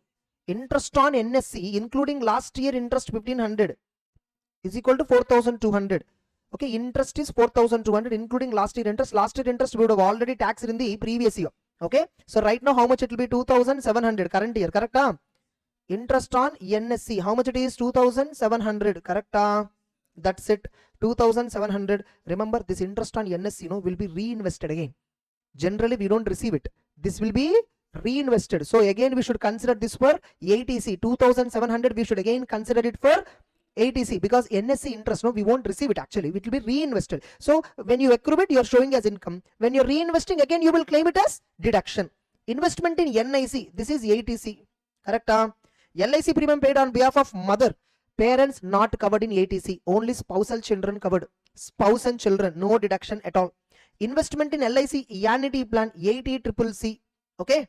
Then donation to National Defense Fund 80G category 1, which is 12,500. Now I think now I can compute what is the total income. Okay, gross total income is equal to 4,75,000 plus capital gain 90. How much it is? 4,75,000, capital gain 90 plus interest income 1,800 plus interest on NSC 2,700, 5,69,500 minus ATC deduction. How much ATC? 500 rupees. Okay, 500, and interest on NSC which is reinvested, put together 3,200. Are you clear? You write an assumption that interest on NSC is not received but was reinvested. Okay, because no NSC savings certificate related interest will be reinvested. Compounding income we will get. That's the logic. Okay, next then LIC investment in annuity plan 80CCC. 80CCC how much is that? 8,000. Correct? Then 80G how much is the 80G? 12,500. Correct? 12,500. Then 80 TTA 1,800. Correct? Now what is the answer? 569,500 minus 3,200 minus 8,000 minus 12,500 minus 1,800 is equal to 5,44,000. Answer?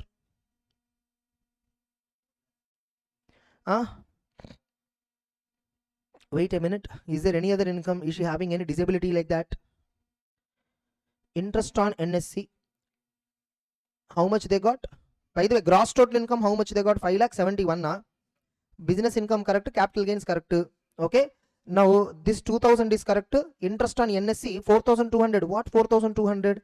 Only see, generally what we assume is here we consider only 2,700 because no, in the question 1,500 they said last year interest. That interest no, we assume that it is taxed in last year. So whereas they have taken it is not taxed last year, now only it is taxed they are taken, which is not correct assumption.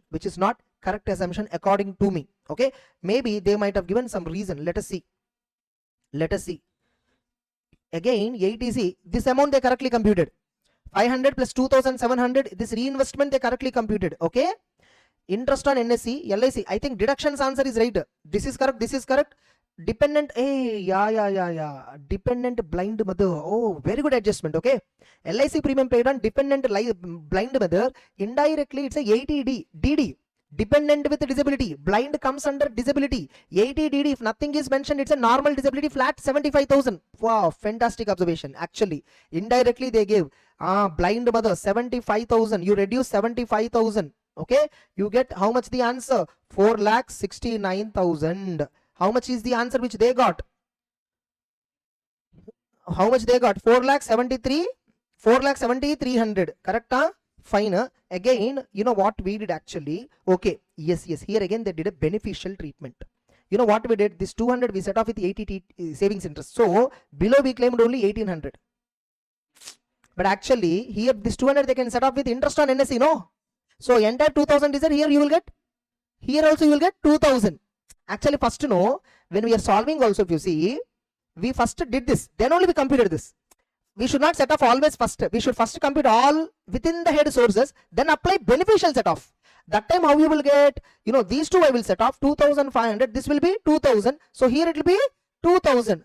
That 2,000. So automatically 5,44,200. Correct? 5,44,200 minus what is the answer that they got? 4,70,300 is equal to 4,70,300. Okay, minus we got 4 lakh. Okay, not 5,42. Yeah, minus 469,200. Okay, is equal to exactly how much difference is there? 1,100. No, 1,500 difference usually comes. See this answer, this adjustment you understood? This answer also right. 5,71 right. Okay, so here we have got 5,69,500 correct, because they considered 1,500 extra. This gross total income analysis correct for us.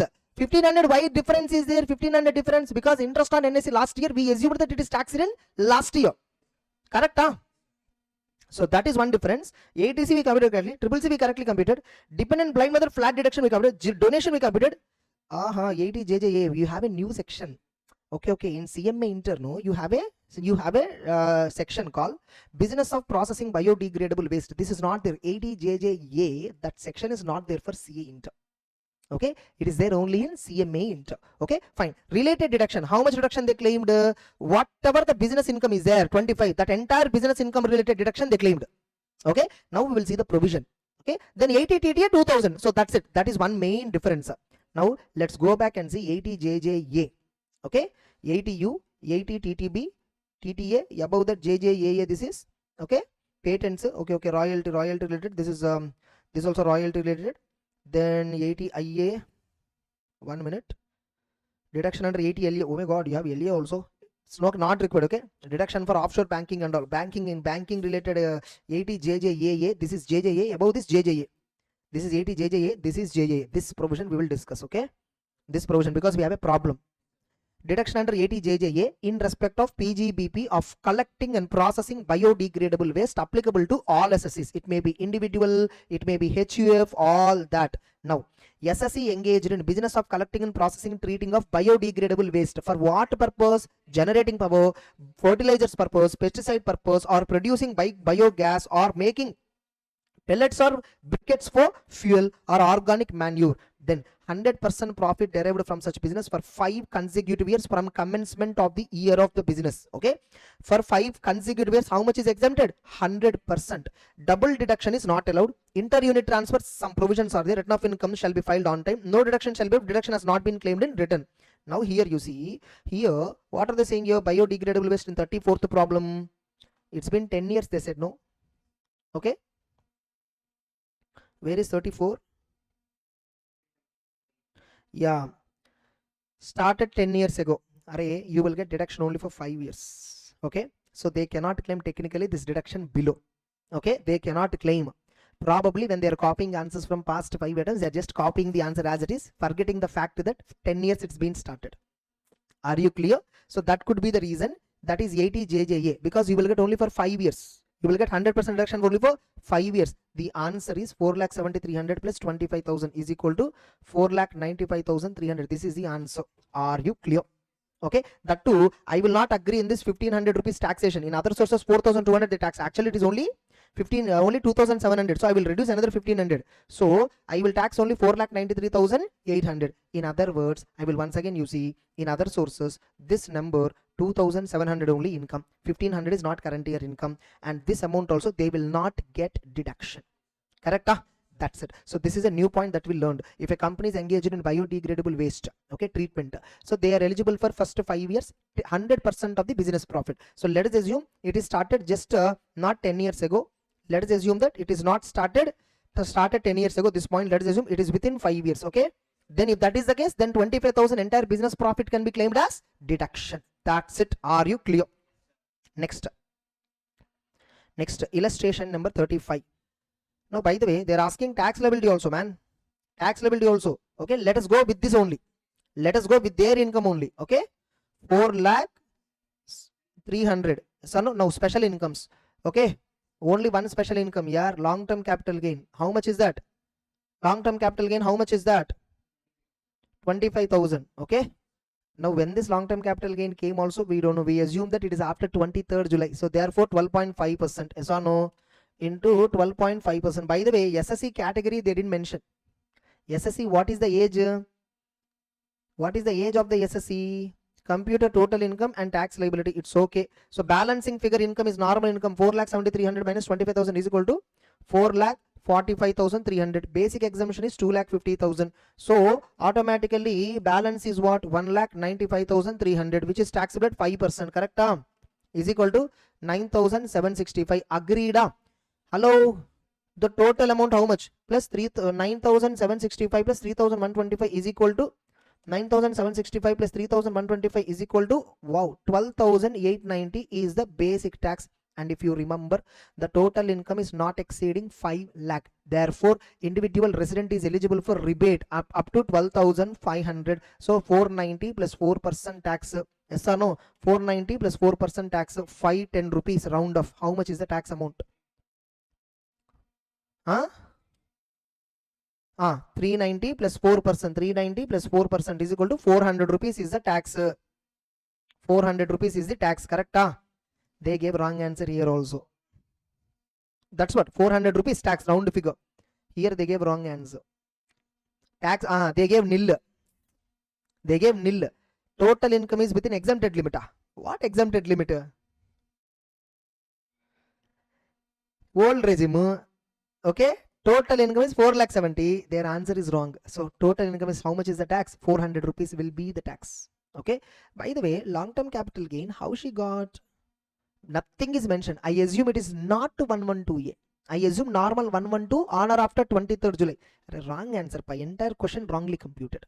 Okay. 1. 80 JJA deduction wrongly computed. 2. NSC interest taxable amount 1,500 already taxed earlier. That's a reasonable assumption. These two they did wrong. Our computation is right. Only one mistake that we did is this blind mother dependent right. 80 DD deduction you can claim. That alone we made a mistake. Rest all other our analysis is absolutely correct. Okay. That's it. Next, illustration number 35. Okay, so here salaries incomes were there, and he also supplied following for computing total income. Okay, fine. I think now we can compute. First, I think this is total income problem only. Compute total income if at all is opting for this one, and his date of birth is 1979, 89, 99, 2009, 2019, 40 plus age, less than 60, normal citizen. Okay, normal citizen only. Okay, and by the way, this age is relevant. This age is relevant for 80 TTA, 80 TTB, that purpose also. If it is 80 TTB, fixed deposit interest 50,000, they can claim, but they are normal citizen. Therefore, 80 TTB will not apply. Only TTA will apply, and there is no deduction for FD interest. Correct? Now, first salary income will compute. Salaries. Okay. Now, first, wait a minute. Yes, shall I? Basic salary. Did he retire in this year? No. Okay. First I am computing income from salary. First I am computing income from salary. First I am computing income from salary. Now look at basic salary. Basic salary. Just 1 minute. There's a disturbance technically. Next. Okay. Now, so basic salary. You see, I will compute maximum with 99% accuracy the answer without even reading the question first. Directly I'll take the data and then compute. I'll not read the entire question and then solve it.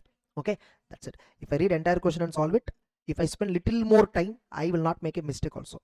You see the speed at which I'm doing also and the process at which all that. Yeah, fine. Basic salary. How much is the basic salary? 80,000 into 12 months is equal to 9,60,000. Correct? Now next, DNS allowance, if nothing is mentioned, we assume that retirement. Is there anywhere that they explicitly mention not for retirement? Nothing is mentioned. Okay. DA for retirement is 1,20,000, correct?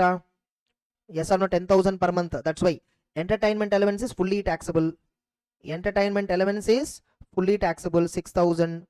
Next, children education allowance 1,000 per month for 3 children. Children education allowance 12,000. They are getting 2,400 per annum is exempted. How much it is? 9,600. Next, contribution to RPF by employer. RPF contribution, working note 1. Okay. Then own contribution to RPF. This is for ATC purpose. 1,44,000 ATC deduction. Okay. Next, his employer provides RFA at Kolkata, for which employer paid 32,000 per month rent. Out of that, 2,000 is for furniture, 30,000 for accommodation. Furniture rent as usual will add 30,000. We will compare with the 10% of salary logic, correct? 30,000 per month year, that is okay. However, he is charging 1,000 per month for accommodation and 1,000 per month for furniture from employee. Okay, fine, very good. Now shall I compute? Okay, yes. Now I will compute. See, now fine, that's okay. Contribution to RPF, first we need to compute how much is taxable RPF, how much is employer contributing per month. 12,000 per month means company is contributing 1,44,000 per annum, correct? Minus how much is exempted? 12% of salary is exempted. Salary means what? Basic, DA for retirement plus commission percentage of turnover. Basic 9,60,000.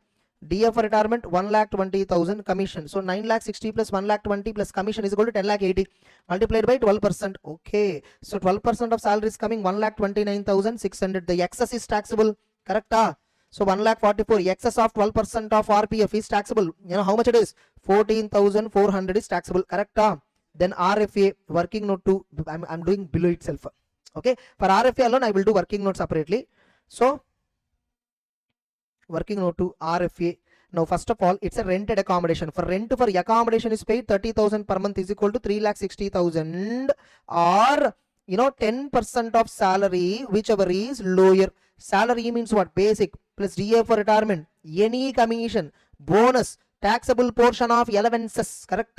Basic 9,60,000, DA 1,20,000, any commission 0, bonus 0, taxable portion of allowances. What are the allowances taxable? Entertainment allowance and children education 9 plus 6, 15,600 taxable. Yes or no? So now look at 9,60,000 plus 1,20,000 plus 15,600 is equal to 10,95,600 into 10% is equal to 1,95,060. Yes or no? Now 1,09,560. Yeah, 1,09,560. 1,09,000 or 306, whichever is lower. How much is that? 1,09,560 plus furniture is rented 2,000 per month, which means 24,000 per annum. 1,09,560 plus 24,000 per annum. How much it is? 1,33,560 minus 2,000 per month recovered. 1,000 for furniture, 1,000 for accommodation. 24,000 recovered from employee. Therefore, 1,33,560 minus 24,000 is equal to yes, 1,09,560. Remember, this is for furniture. This is for recovery. 109,560. Correct? RFA 109,560. Are you clear? Next, you should be very sharp in computation. Next, now is there any other amount received from employer? Nothing. Now I will close the salary set of income. By the way, remember it's an optional tax regime, old regime. Standard deduction is available. Okay. Gross salary is equal to 9,60,000 plus 1,20,000 plus 6,000 plus 9,600 plus 14,400 plus 109,560 is equal to 12,19,560 minus deduction under section 16. Okay, 50,000. Entertainment allowance is there, but since he is not a government employee, did they give anywhere government employee? Nowhere it is given that he is a government employee. Is there any indirectly given mentioned? Nothing. There is one more proof also. Yeah, that's it. There is no, he is not a government employee. Okay, fine. So therefore no entertainment allowance deduction. How much it is? 11,69,560. This is income from salaries only. This is income from salaries. Then we still have to compute other sources. 50 is 2,000. Oh, rent received at Mumbai. House property income 30% you remove. 1,50,000 minus 30%. Did they give municipal taxes amount? Nothing is given. So municipal taxes is 0, I assume. Yes or no? So house property income is 1,05,000. Other sources income is 52,000. Okay, that's it. Next up, oh, income from royalty. Income is 3,20,000. You tax 3,20,000. Other sources income is 3,20,000. That's it. Okay, fine. So 52. Now look at, okay, income from other sources. How much it is? Income from 52 plus 3,20,000. Actually, royalty income can be treated as PGBP income or wherever it is. But since royalty income on books it is there, 80 QQB, 80 RRB. QQB deduction you will get. Okay, IFOS, how much it is? Both put together, IFOS 3,72,000. Okay, 3,72,000. Okay, then we have a house property. Income from house property, how much it is? 1,05,000. Now I think there is no other income. All the incomes we computed. Yes or no? Wait, not it. Interest on government securities. This is also another income. Be careful. That's why interest on government. See, they gave in improper order just to confuse it. This is interest on government securities income. Again, 14,000 you added to other sources. So 3,72,000 plus 14 is equal to 3,86,000. Other sources is 3,86,000. What are they? 3,20,000 royalty, 3,20,000 royalty, 52,000 interest on FD, then 14,000 interest on government securities. Correct? Now gross total income how much? 11,69,560 plus 3,86,000 plus 105,000 is equal to 16,60,560 minus. Okay, chapter 6A deductions. First ATC RPF contribution 1,44,000 employee contributed. Remember that. Okay, then he contributed to approved scientific research association 80GGA. Yeah, 80GGA. An SSC who does not have PGBP income can claim 80GGA deduction. Understood?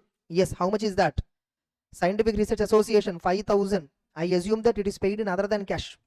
Next, contributed 10,000 to political party. Okay, 80GGC political party by individual. 80GGC will apply. How much it is? 10,000. Okay, 10,000. Now again he has contributed PPF 25,000. Maximum deduction is 25k. So maximum deduction put together 1,50,000. ATC maximum deduction is how much? 1,50,000. RPF 1,44,000. PPF 25. Both put together 1,70,000 approximate coming. But maximum ATC limit is 1,50,000. So 1,50,000 only I will claim. Understood? Next, 80 QQB. 80 QQB. This is a lump sum royalty. How much it is? This is a lump sum royalty. Lump sum royalty is exempted how much? 15%. How much they received? 3,20,000. This is equal to 20% into 15%. How much? 2,40,000 is only exempted. How much is exempted? No, sorry. No. I think 2,40,000 correct only. 15% only is the correct. Lump sum royalty is exempt up to 3 lakhs flat. Lump sum royalty is exempt up to 3 lakh flat. Monthly royalty mode, if you okay, actually here income and royalty from a book, did they give okay at 20%. Okay, fine, they are receiving every year. It's not a lump sum royalty, it's other than lump sum royalty. When they mention specifically percentage, we assume that is other than lump sum, and other than lump sum royalty is exempt only up to 15%. How much is exempt? How much is deduction? 2,40,000. correct? And I assume that entire this 2,40,000 rupees is received in foreign currency within due date for filing IT return. Understood? You're able to recollect a chapter 6A?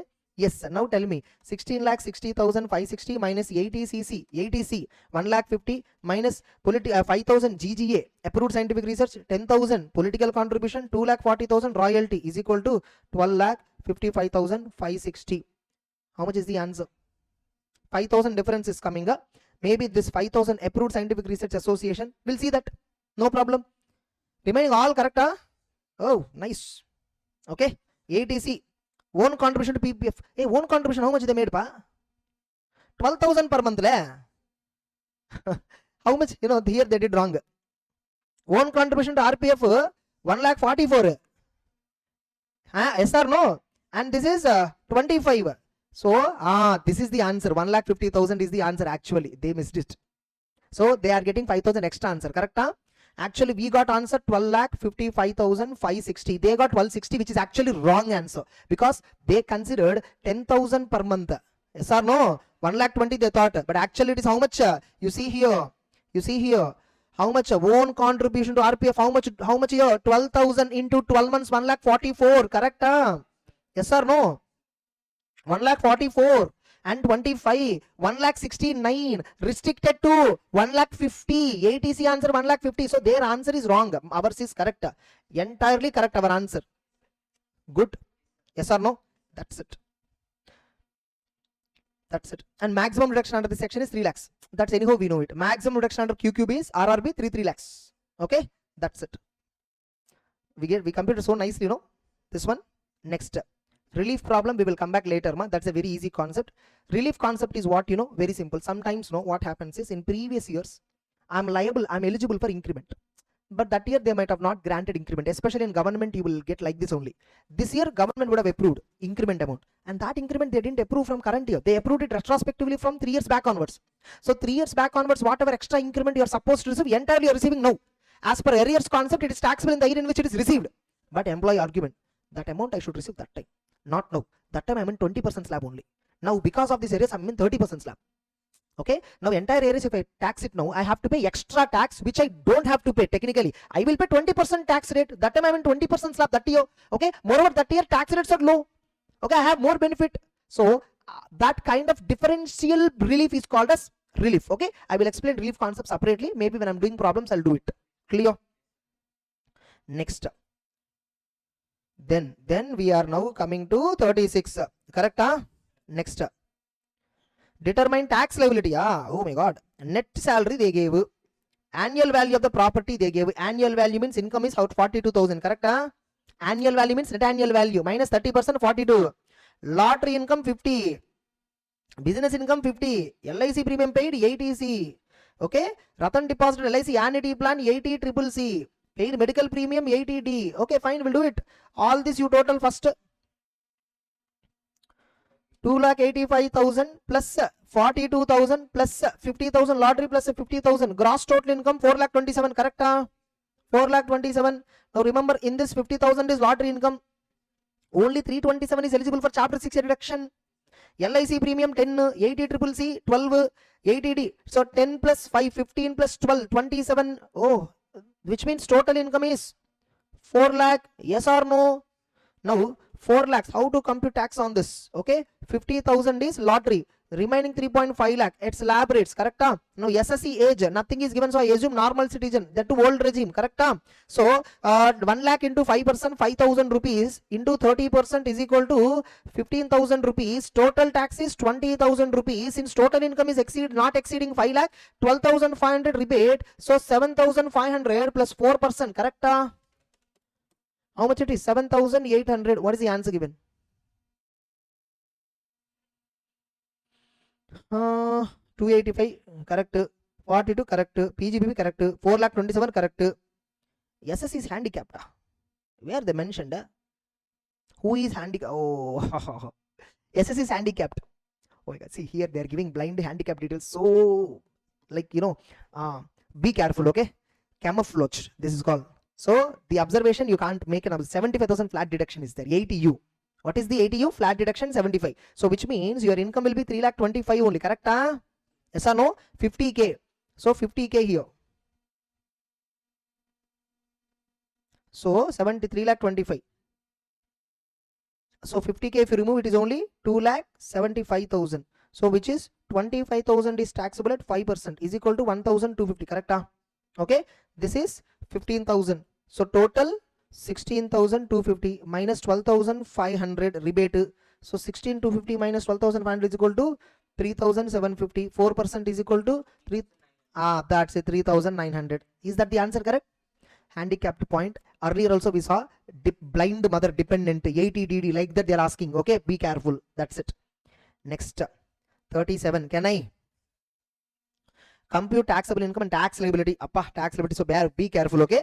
He is working with company for basic salary 24, DSN is 2,000, bonus per annum is 50,000. Employer contribution and employer is contributing 6% only. Okay, 6% of salary means what? I think he's contributing 6% of basic. I guess I assume that basic. His income from PGBP 52. During the year interest on FD 5,000. LIC premium paid 4,000. I think it's easy only. Here itself we can compute. Basic salary 2,88,000. DNS allowance 24,000. You know. Whereas this bonus is 50. Correct? RPF contribution by employer, 6% of salary, 6% of basic, which is less than 12%, 0 is taxable, correct? And remember, he is also contributing 6%. He is also contributing 6%. 24,000 into 12 into 6%. Employer contribution is exempt. 17 to 80 is 80C. Remember. Okay? 17 to 80. Basic salary into 12 months into 6%. That is 80C deduction for employee. Next RPF. Then gross salary. How much it is? 2,88,000. 2,88,000 plus 24,000 plus 50,000 is equal to 3,62,000 minus flat deduction. How much it is? 50. Standard deduction. 3,12,000. Yes or no? 3,12,000. Now, PGBP income 3,12,000 plus PGBP income 52,000. Correct? Gross total income is equal to 3,64,000 minus ATC. Just now we computed 17,250. Correct? 280. Yeah. Okay, 280. Correct? Then LIC premium, how much it is? 4,000. For whom it is paid? I don't know. I assume that it is paid for himself. So eligible. 3,64,000 minus 17,280 minus 4,000 is equal to net income is 3,42,720. Agreed? 3,42,720 minus 2,50 basic exemption into 5%, 4,636. Rebate is 4,636. Tax amount is 0. Now I am concerned only with the gross total income. Hey, wait. Interest on FD is there. 5,000. Interest on FD is there. That 5,000 you add it. 369 will be gross total income. You see, 369. Okay. And 369 minus 17,280 minus 4,000 is equal to, okay, 347,720 we are getting. Now how much they are getting? ATC 1, step number 1. How they are getting contribution? 6% of, okay, 6% of salary means they took basic plus DA. But we assume that it is only basic. Our assumption is also right. Because when they say 6% of salary means what? They should clearly tell 6% basic plus DA. If nothing is mentioned, 6% salary means by default we assume what? 6% of basic salary we assume. Correct? In CN book also. This is something which they assume differently. That's the reason difference answer came. Okay? That's it. Next. Illustration. How many were there? Still 3 more. Okay, fine. Anil 67, senior citizen, employee, government employee. During the year, he received the following. Salary. I'll directly compute.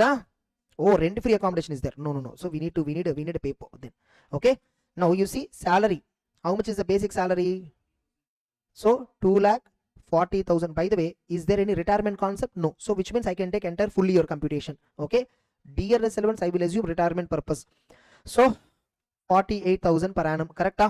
Yes. Next, entertainment elements per month. Entertainment elements 78,000. Remember, is a government employee. 5,000 deduction might get. Okay, 20% of salary or 5,000 or actual 5,000 reduction under 16 he will get. Correct? Next, annual bonus 20,000. Okay, this is important for this one. Bonus how much? How much is the bonus? 20,000.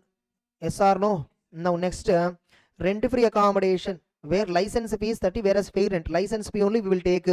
For government employee, rent-free accommodation happy. License fee is how much? 30,000. You don't even have to worry. If it is rented accommodation, you have to be careful. Up license fee is irrelevant. Rented accommodation, 10% of rent or actual, 10% of salary or actual rent, whichever is lower. Correct? Old regime. Okay, fine. I think we are clear. Okay. Now what is the gross salary? 2,40,000 plus 48,000 plus 78,000 plus 20,000 plus 30,000 is equal to 4,16,000. This is gross salary minus flat deduction. Deduction under section 16. By the way, are they asking default tax regime or optional tax regime? Under old regime only. So 50,000 minus entertainment elements also you can claim 5,000 deduction because 5% to 1/5 of basic. 1/5 means almost you will get some 70,000 something. 2,40,000 divided by 5 is equal to 48,000 or 5,000 or actual amount to 5,000 deduction. So net salary is what? 4,16,000 minus, how much it is? 3,61,000. Is there any other head of income? Is there any head of income? No. This itself is gross total income minus 80C. Now 80C, his own contribution to provident fund 30 and employer contributed. Oh, employer also contributed. This amount we didn't consider in salary. We have to be careful now. We need to recompute the salary. So contribution to RPF, employer contributed how much? 30,000 minus 12% of salary. Salary means what? Basic plus DA plus commission. 2,40,000 plus 48,000 into 12%. Amma, thank God. So nothing is there in RPF taxability. So luckily no change in the answer. Minus RPF contribution 30,000. ATC. Correct? Then he pays life insurance premium another 30,000, no problem. So total 3,01,000. Is there, they're asking tax amount also? This is total income. Are they asking tax amount? Following find tax liability. Yeah, tax liability senior citizen year 1,000 year into 5% year 50 rupees year minus 50 rupees rebate is equal to tax is equal to 0 over. Correct? Easy. So quick. Just 1 minute. Yeah, next one. Illustration 39. Ria. Okay. 46 years, professor in college, furnishes the following particulars. Income from salary. They said income only directly, so no need to reduce anything further. Income from house property 24, rent received they said, minus municipal taxes. Net annual value is how much? 22,000. Okay, minus 22,000 minus 30% is equal to 15,400. Now here I have a doubt. Income from salary they said, right? I assume that it's a net salary. I'm not assuming that it's a gross salary. Therefore 3,51,000 is 3,51,000 itself. I'm taking net income which is computed, because that question is not clear here. Is it computed or not computed? But house property, because of rent received word is used, I understood that it is not computed. So this one income, correct?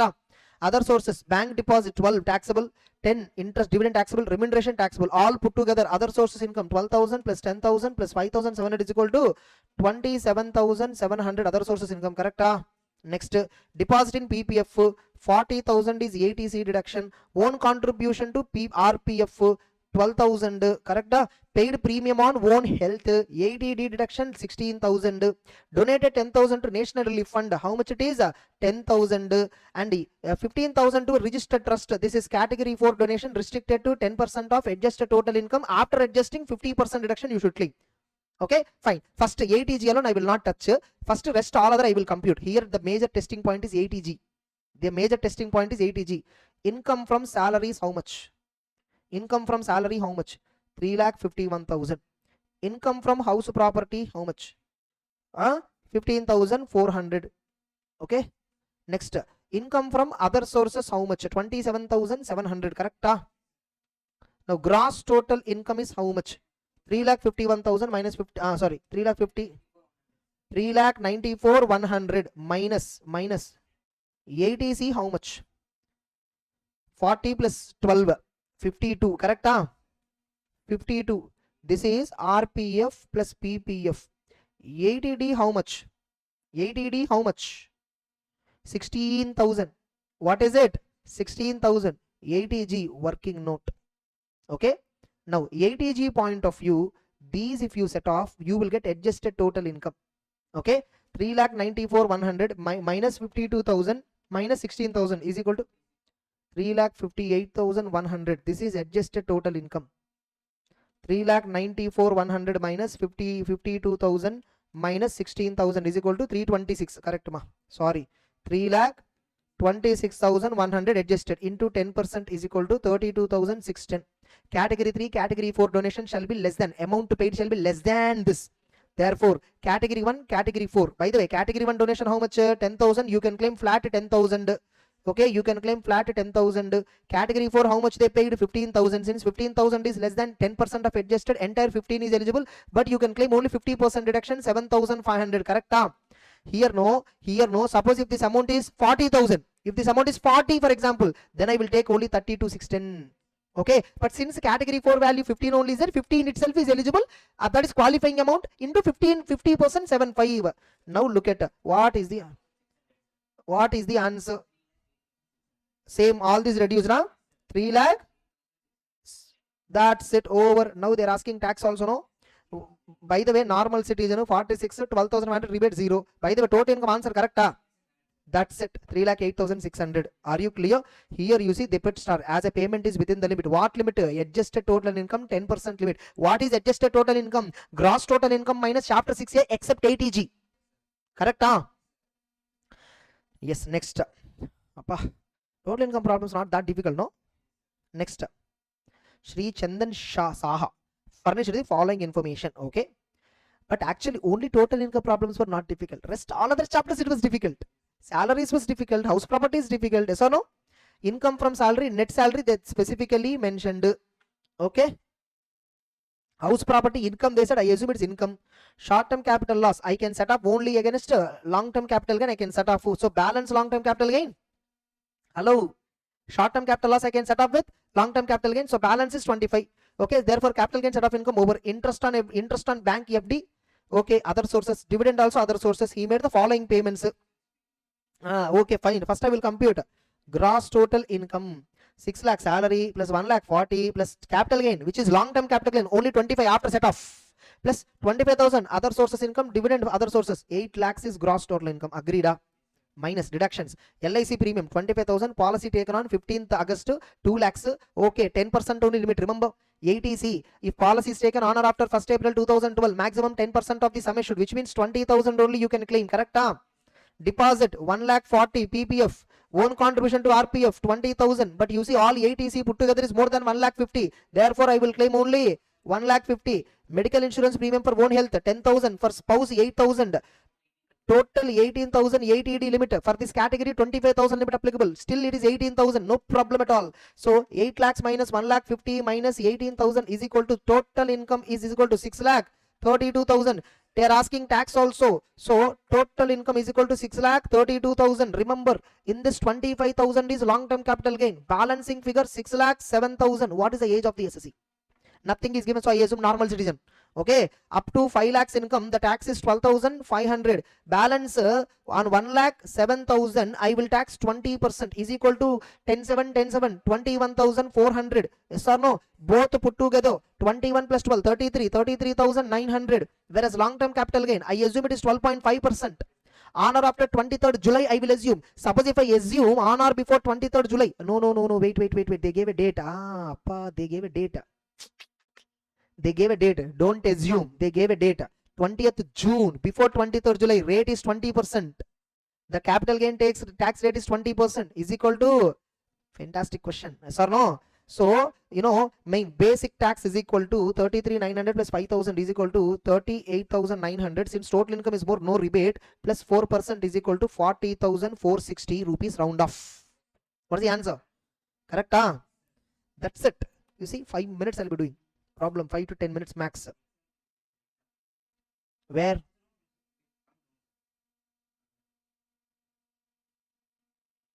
This one, provision illustrated. This is regarding 80 IE deduction. 80 IE and all you don't have in syllabus. Okay, you don't have it in syllabus itself. I'm just opening it. Any other problem I will discuss it in the next session itself. Don't worry, nothing to worry. 508 example 8, old tax regime. Okay, we should advise him whether he should opt for old regime or not. Okay, fine, we'll compute. Okay, as per new regime, old regime, both we will compute. Okay, PGBP income 15 lakh, savings bank interest 12,000. Okay, total gross total income is equal to 15 lakh 12,000. Correct? Minus ATC 36,000.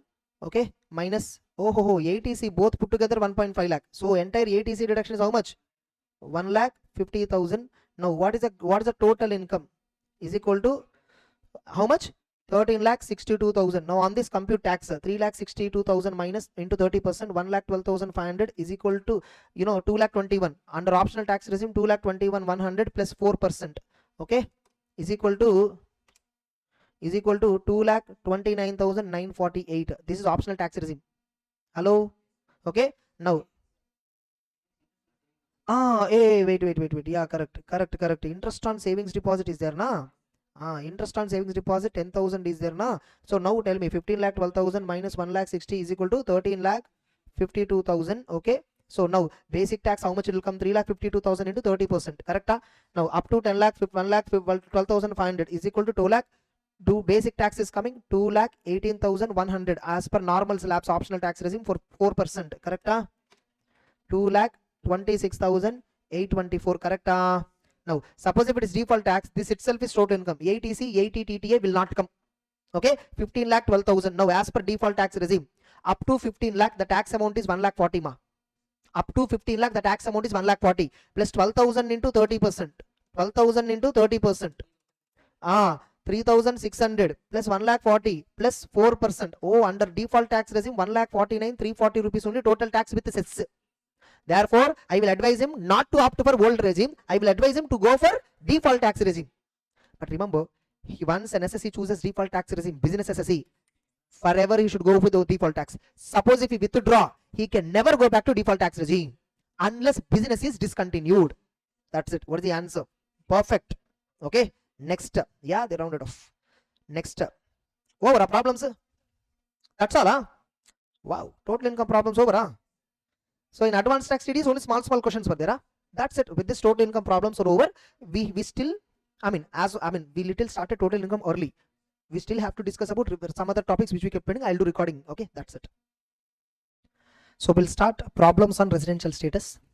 Okay, again, just watch the marathon once. Residential status related marathon you watch, and then only watch the problem solving. Now, directly this illustration number 3. Immediately some students, what about illustration 1 and 2? No, it's a continuation of, here in CMA material, illustration numbers in each chapter is a continuation of previous chapter number. Okay, so don't worry. So in residential status, illustration 3 means 2 illustrations would happen in the first chapter. So that's the meaning. Okay, illustration number 3. Sam came to India for the first time during the year 24-25. For the first time they are coming means indirectly they are a foreign citizen, probably. Correct? Huh? They are a foreign citizen.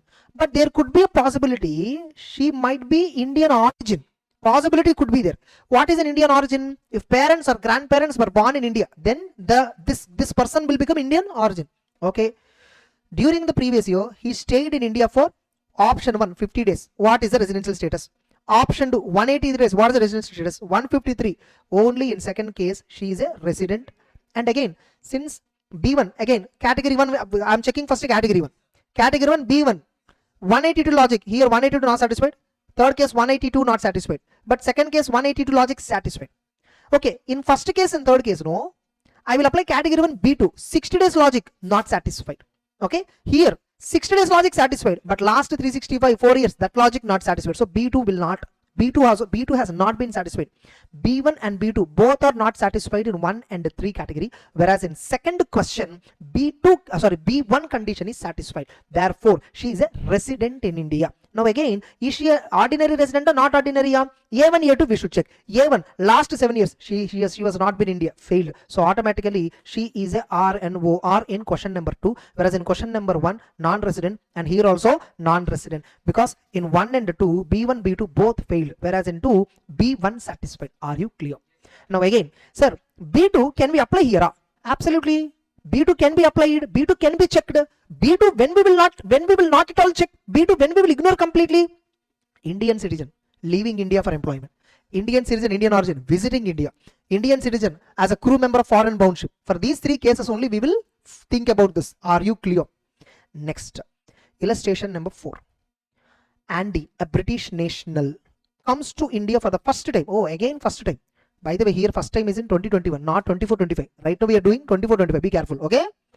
During the year 2021, 21-22, 22-23, 23-24, and 24-25, 55, 60, 80, 160, 70 days respectively. Determine residential status for assessment year 25-26 assessment year. Now remember, they have not given Indian origin information. They have not given Indian citizen information, which means B1, B2 both I can check. Now, current year, how many days? 70 days only he was there. B1 182 failed, B2 70 days, 60 or more satisfied. Last 4 years 160, last 4 years 160 plus 80, 240 plus 60, 300 plus 355. Oh, last 4 years he was there only for 355. 60 or more is there, 355 only, less than 365. Therefore B2 also failed. B1 failed, B2 failed, category 1 failed. Now we will have to check category 2, category 3. But category 2 is applicable for Indian citizen, Indian origin, visiting India. He is not an Indian citizen, not an Indian origin. Category 3 is also applicable for Indian citizen, not liable for tax. So no. Therefore B1, B2, all the 3 categories, 2, 3 not apply. Category 1, both the conditions failed. Therefore non-resident. The answer is what? Non-resident. The answer is non-resident. Easy. Next. Illustration number 5. Correct? Miss Paul. Okay. She, an Indian citizen. Oh, she's an Indian citizen. Left India first time on 1st April 2024. She left India, which means B2 we should never check. We should never check. B1 we should check, or in category 1, or we should check category 2 category 2 we can apply, or category 3 also we can apply. But in category 1, B2 we should never apply. Correct? Next. For joining, what is it? For joining job in Tokyo. She came to India on 11th January. Oh, she visited India now again. In the same year, 1st April she left. Remember, 1st April she left means 1st April is one day. Be careful. Some students, what they do, they will count only from 11th January. They will count only from, oh, she left beginning, so directly from 11th January they will count. Date of leaving the country, that also you should count. Yes or no? One day. Again, she visited on war for 11th March for 170. What some students you do, 1 plus 170 is equal to 171 days. Wrong. From 1st January, 170 days she stayed means 31st up to 31st March only you should take.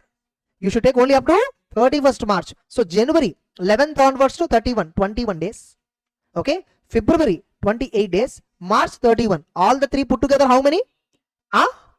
80 plus this one day. April 1st. 81 days only she stayed in India.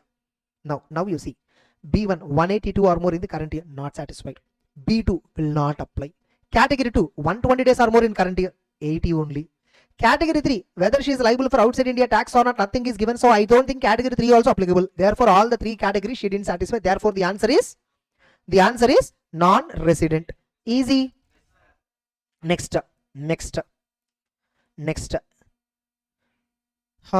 Here some points have given. Look, for example, you see, determine resident status of the following persons. Okay. Citizenship foreign. Okay. Is a person of Indian origin? Oh, yes. Total income exceeding 1,50,000, 15 lakh? Yes. Liable to pay tax in other country? No. Stay in India during the year? Oh, stays 30 days. Therefore, non-resident. Are you clear?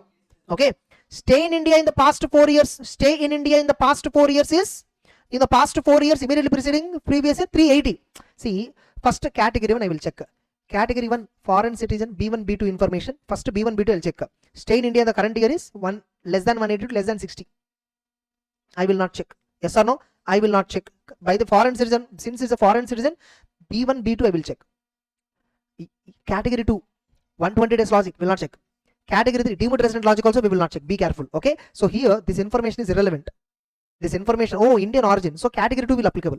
So here for her, category 1, category 2, both we will check. What we will check? Category 1, category 2. Category 3 is applicable only for Indian citizen. Yes or no? No. Category 1, 182 or more in the current year? No.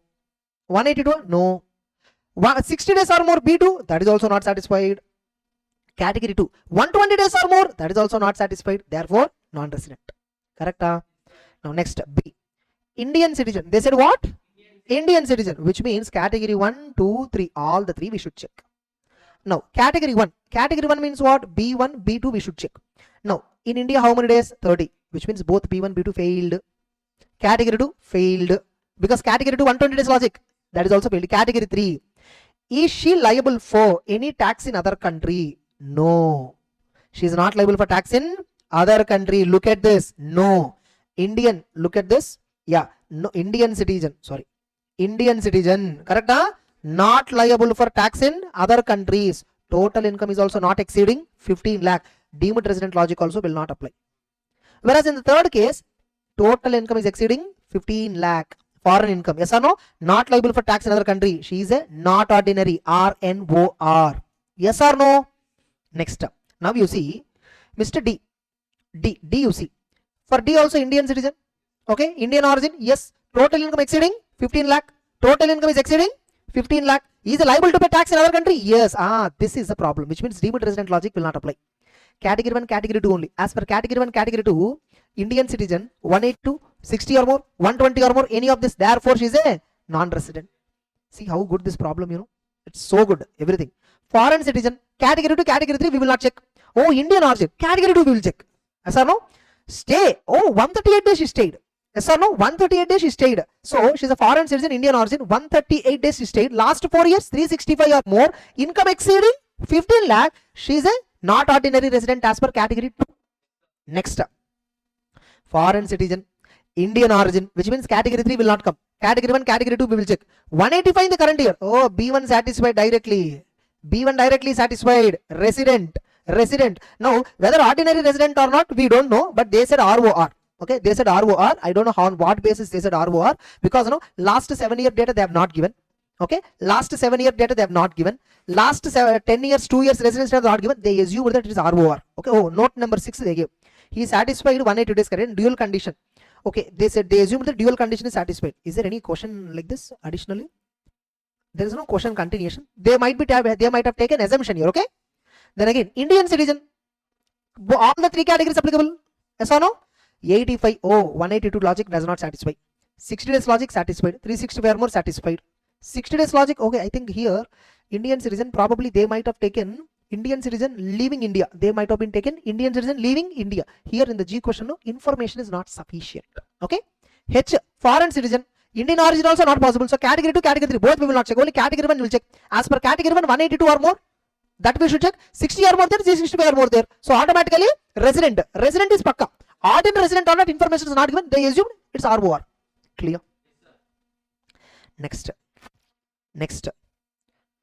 Mr. X, aged 19 years, left India for the first time on 31st May 2024. Oh, which means April 30 days he stayed, May 31, 61 days he stayed. Yes or no? Determine residential status for the previous year. If he left India for employment purpose. Oh, employment purpose means B2 we will not apply. Okay, 60 days or more he stayed.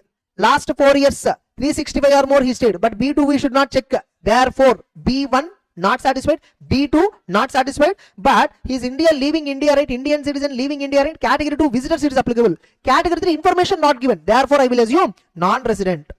Sir, he left for world tour, not for employment purpose. B2 we will check. ROR. Yes or no? So, as per B2, ordinarily resident. Yes or no? That is why that word employment is very important. Leaving for employment only, B2 will not apply. Okay? Yes or no? Next, illustration 7. X came to India for the first time on July 24, 2020. Okay, X came to India for the first time on July 24, 2020. Okay, from July 24, 2020 to December 25, 2021, he was in India. Again, he came to India on August 5th, 2024 for employment purpose and left India on 25th November 2024. Permanently he left. Okay, for some employment reason he came to India. Some job related work purpose, again he left, means he's a visitor only. Determine his residence status, assuming he's a foreign citizen, assuming he's an Indian citizen. If at all, here Indian origin information is not given. So foreign citizen means only category 1 apply. Indian citizen means category 1, category 2, category 3, all the 3 categories will apply. Correct? Now look at it. So X came to India for the first time on July 24, 2020. From July 24, 2020 to December 2021 means, you see, this July 2020 to December 25, 2021, you have to be very careful here. Why? Right now, what is the year we are doing problem? 24, 25. Previous 4 years means what? 23, 24, 22, 23, 21, 22, oh, 2021. He entered in India here and he left in this year.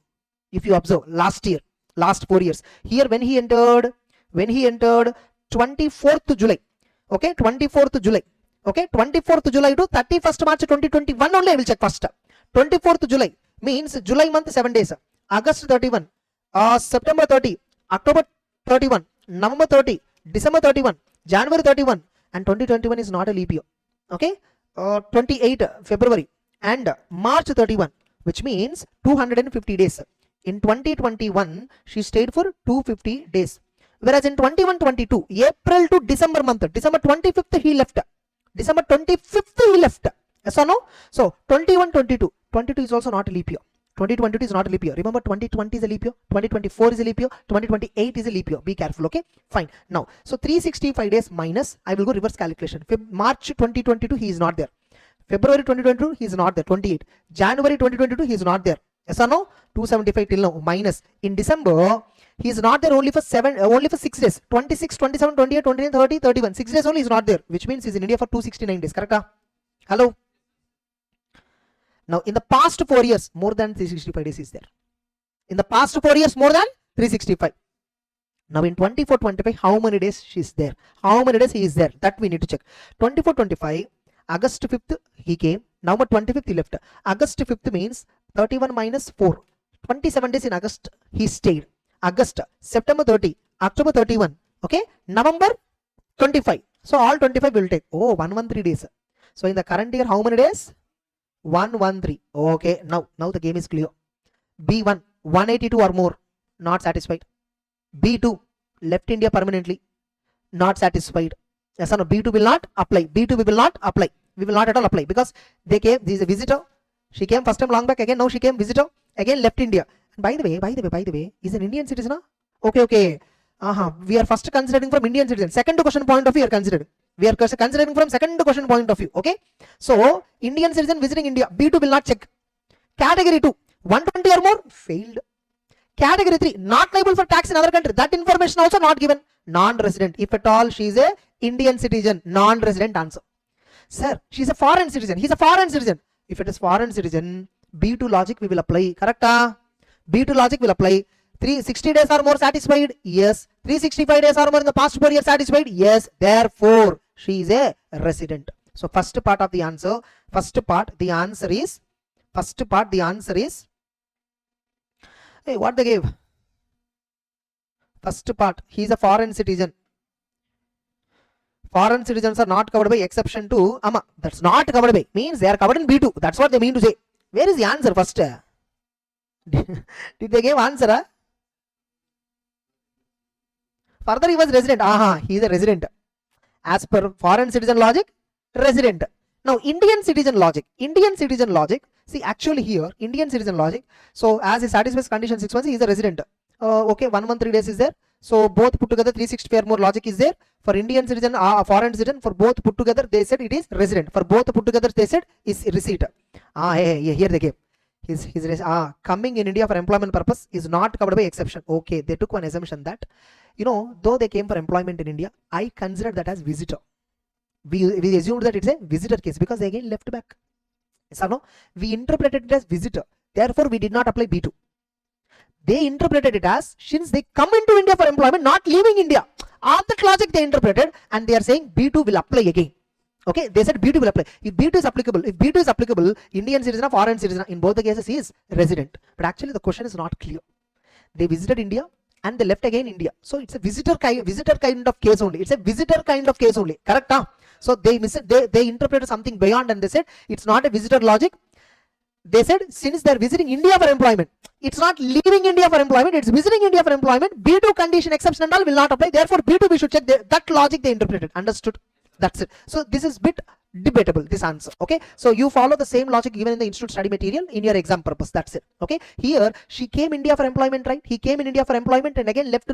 Visitor logic they didn't apply. They applied. He came India for employment, not leaving India for employment. Therefore B2 still applicable. Since B2 still applicable, whether foreign citizen, Indian citizen, doesn't matter. He's a resident in both the case. And past 7 years, 730 days logic failed. So automatically he's a resident, but not ordinary resident. Next. Oh, illustration 8, so much. X, a foreign citizen, resides in India. Oh, foreign citizen, thank God. Not Indian origin also. They did not say Indian origin. During the previous year 24-25 for 83 days. B2 we will check here because it's a foreign citizen. For foreign citizen, B2 we will check. Okay, determine his residential status for 24-25, assuming he is stay in India during the last 4 years. Okay, last few years they have given. Oh, last 4 years I'll check first. Last 4 years means these 4, correct? Whereas last 7 years means these 3 also. Okay, now just these items you see. How much is the total? 137 plus 265. Okay, first I will check past 4. Past 4, 67 plus 15 plus 175 plus 121 is equal to 378.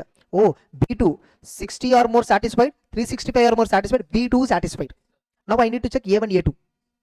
Since she became a resident as per category 1, B2 satisfied. Then I will go for A1 and A2. A1 and A2 I need to go add these 3 years also. These 3 years also I need to add. Okay, plus 310 plus 265 plus 137. Oh, 1090 days. A1, 1090 days it is coming. Yes or no? Now, again, in the last 10 years, any 2 years, if B1, B2, anything is satisfied, she's a resident again. Yes or no? Last 10 years means another 3 years you add. Yes or no? Another 3 years. Now, last 10 years, you see, 18, 19, 182 plus. Hello? 18, 19, 182 plus. 1920, 360, 182, 182. In both the cases, B1, B1 satisfied. Any 2. A1 satisfied, 1090, 730 and more. A2, any 2 out of 10. She satisfied B1 condition. Therefore, resident and ordinarily resident. Answer over. Yes or no? Resident and ordinarily resident. What is the answer?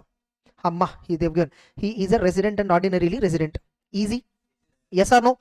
You please read the answer in the CMA Institute, whatever the way they presented, in the same way you present in exam. So that is the reason I'm not covering presentation part. You just write in the same format. Maybe you may not write exactly like this sentences, but you write provision whatever I have given in the book and you present your analysis. That's over. Okay, next. Where is it? Illustration number 9. Okay, Ram provides the following details of income. Calculate income which is liable to be taxed in the assessment year, assuming he is a ROR, RNOR, NR. Okay, fine, will do. Okay, so here itself I'll put amount column. Okay, I'll put amount column. Resident, NOR, NR. Okay, now can I proceed? Salary received in India, array received na, for all taxable 1.4 lakh, 1.4 lakh, correct? Income from tea business in Nepal being controlled from India. Oh, business outside, but control is from India. If control is from India, R and OR it is taxable 0.1, 0.1. Since I'm rounding up to lakh, so I'm 10,000 is 0.1 lakh. Okay, NR nothing is taxable, correct?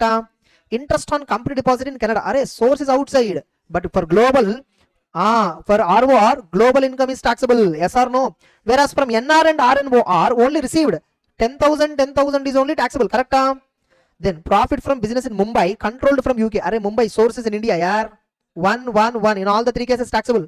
Profit of 2023 is remitted to India. That's whole year profit. Moreover, it's a remittance only. It's only a remittance. First of all, it is not income earned. Nothing is taxable for anybody. It's not an income of current year. First of all, it's a remittance. Moreover, income from property in India. Array source in India, yaar. Directly taxable for all. Yes or no? Hello? Correct? Next. Income from property in London, source outside, but received in Delhi. Oh, received in India, fully taxable for everybody. 1.5, 1.5. Correct? Business in Zambia, but controlled from Turkey. Array, source outside, control outside. But for global income is taxable for this fellow, right? Yes or no? For both of them, nothing is taxable, both outside. Now again, property in London, received in Canada, but for global income taxable for ROR, for remaining nothing is taxable. Total. Okay, 1.4 plus 0.1 plus 0.3 plus 1 plus 0.45. 1.4 plus okay, why all that 1.4 lakh, 1.5 lakh, 1.8 lakh, 2.8 lakh, 2.8 plus 4, 2.8 plus 4, 6.8, 6.8, 7.25, 7.55, correct? Hello, next. Okay, 735. Yeah, I did wrong. Okay, fine, just check out. No, 735. Okay, fine. This numbering is correct. Okay, 1.4 plus 0.1 plus 0.3 plus 1 plus 0.45 plus 1.5 plus 2.5 plus 0.1. 7.35 only. 7.35. 7.35. Now again this one. 1.4 plus 0.1 plus 0.1 plus 1 plus 0.45 plus 1.5 is equal to 4.55. Then 1.5 plus 0.45 plus 1 plus 0. 4. The same answer came. No. 4.45. That's it. Answers right. Next. Is there any other question?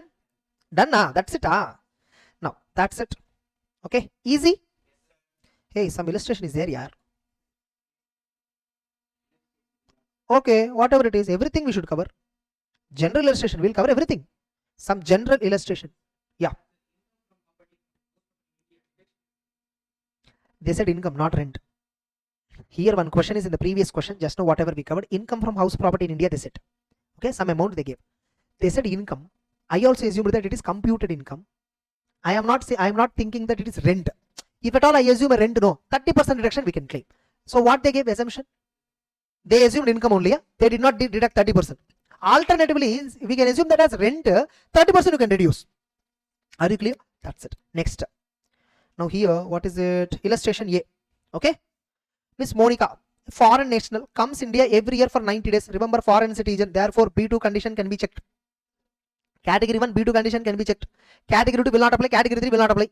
Now, every year 90 days she is coming. So current year 60 days or more she stayed. But past 4 years 360 days only. Therefore, she is a non-resident. Straight away. Yes or no? Less than 365. That's the reason.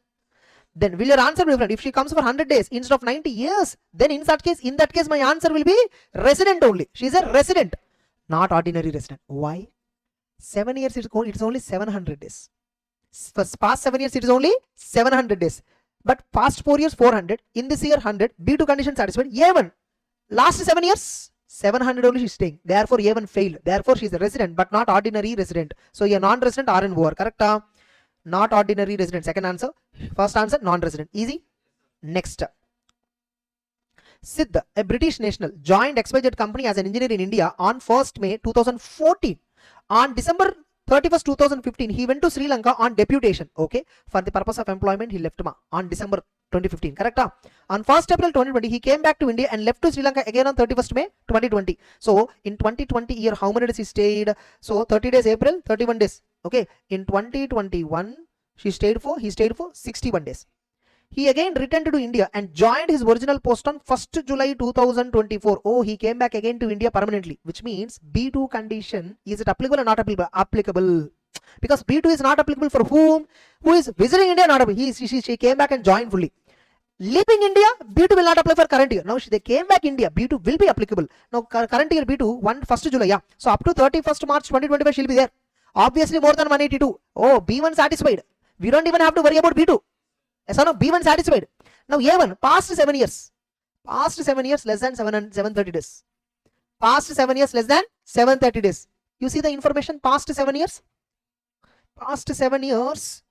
Past 7 years means what all will come? First of all, 23, 24, 22, 23, 21, 22, 20, 21, 19, 20, 18, 19, 17, 18. Okay. And remember, on 31st December itself, she went. Again, she came back on 1st April 2020. So here only she came back. 2021, she stayed for 61 days. Correct? Again, she left. Again, she left. Again, she came back in 24, 25 only. In this year, 24, 25 only she came back. Correct? In this year, how many days she stayed? More than 182 pakka, because 1st July to 31st March, more than 182 will come. So past 7 years, 730 days or more, logic satisfied? Not satisfied. Therefore, she is a resident but not ordinarily resident for the current year. Correct? Resident but not ordinarily resident. That's it. 730 days logic failed. That's the reason. You see, 730 days logic, she failed. That's it. Okay. Resided in India for less than 730 days. That's the logic, she failed. That's it. Next. That's it. Almost over. Agriculture income problems also we solved. Correct? That's it. With this, residential status problems are also completed. Basic concepts completed. Residential status completed. Now we'll solve salaries problems. Okay. That's it.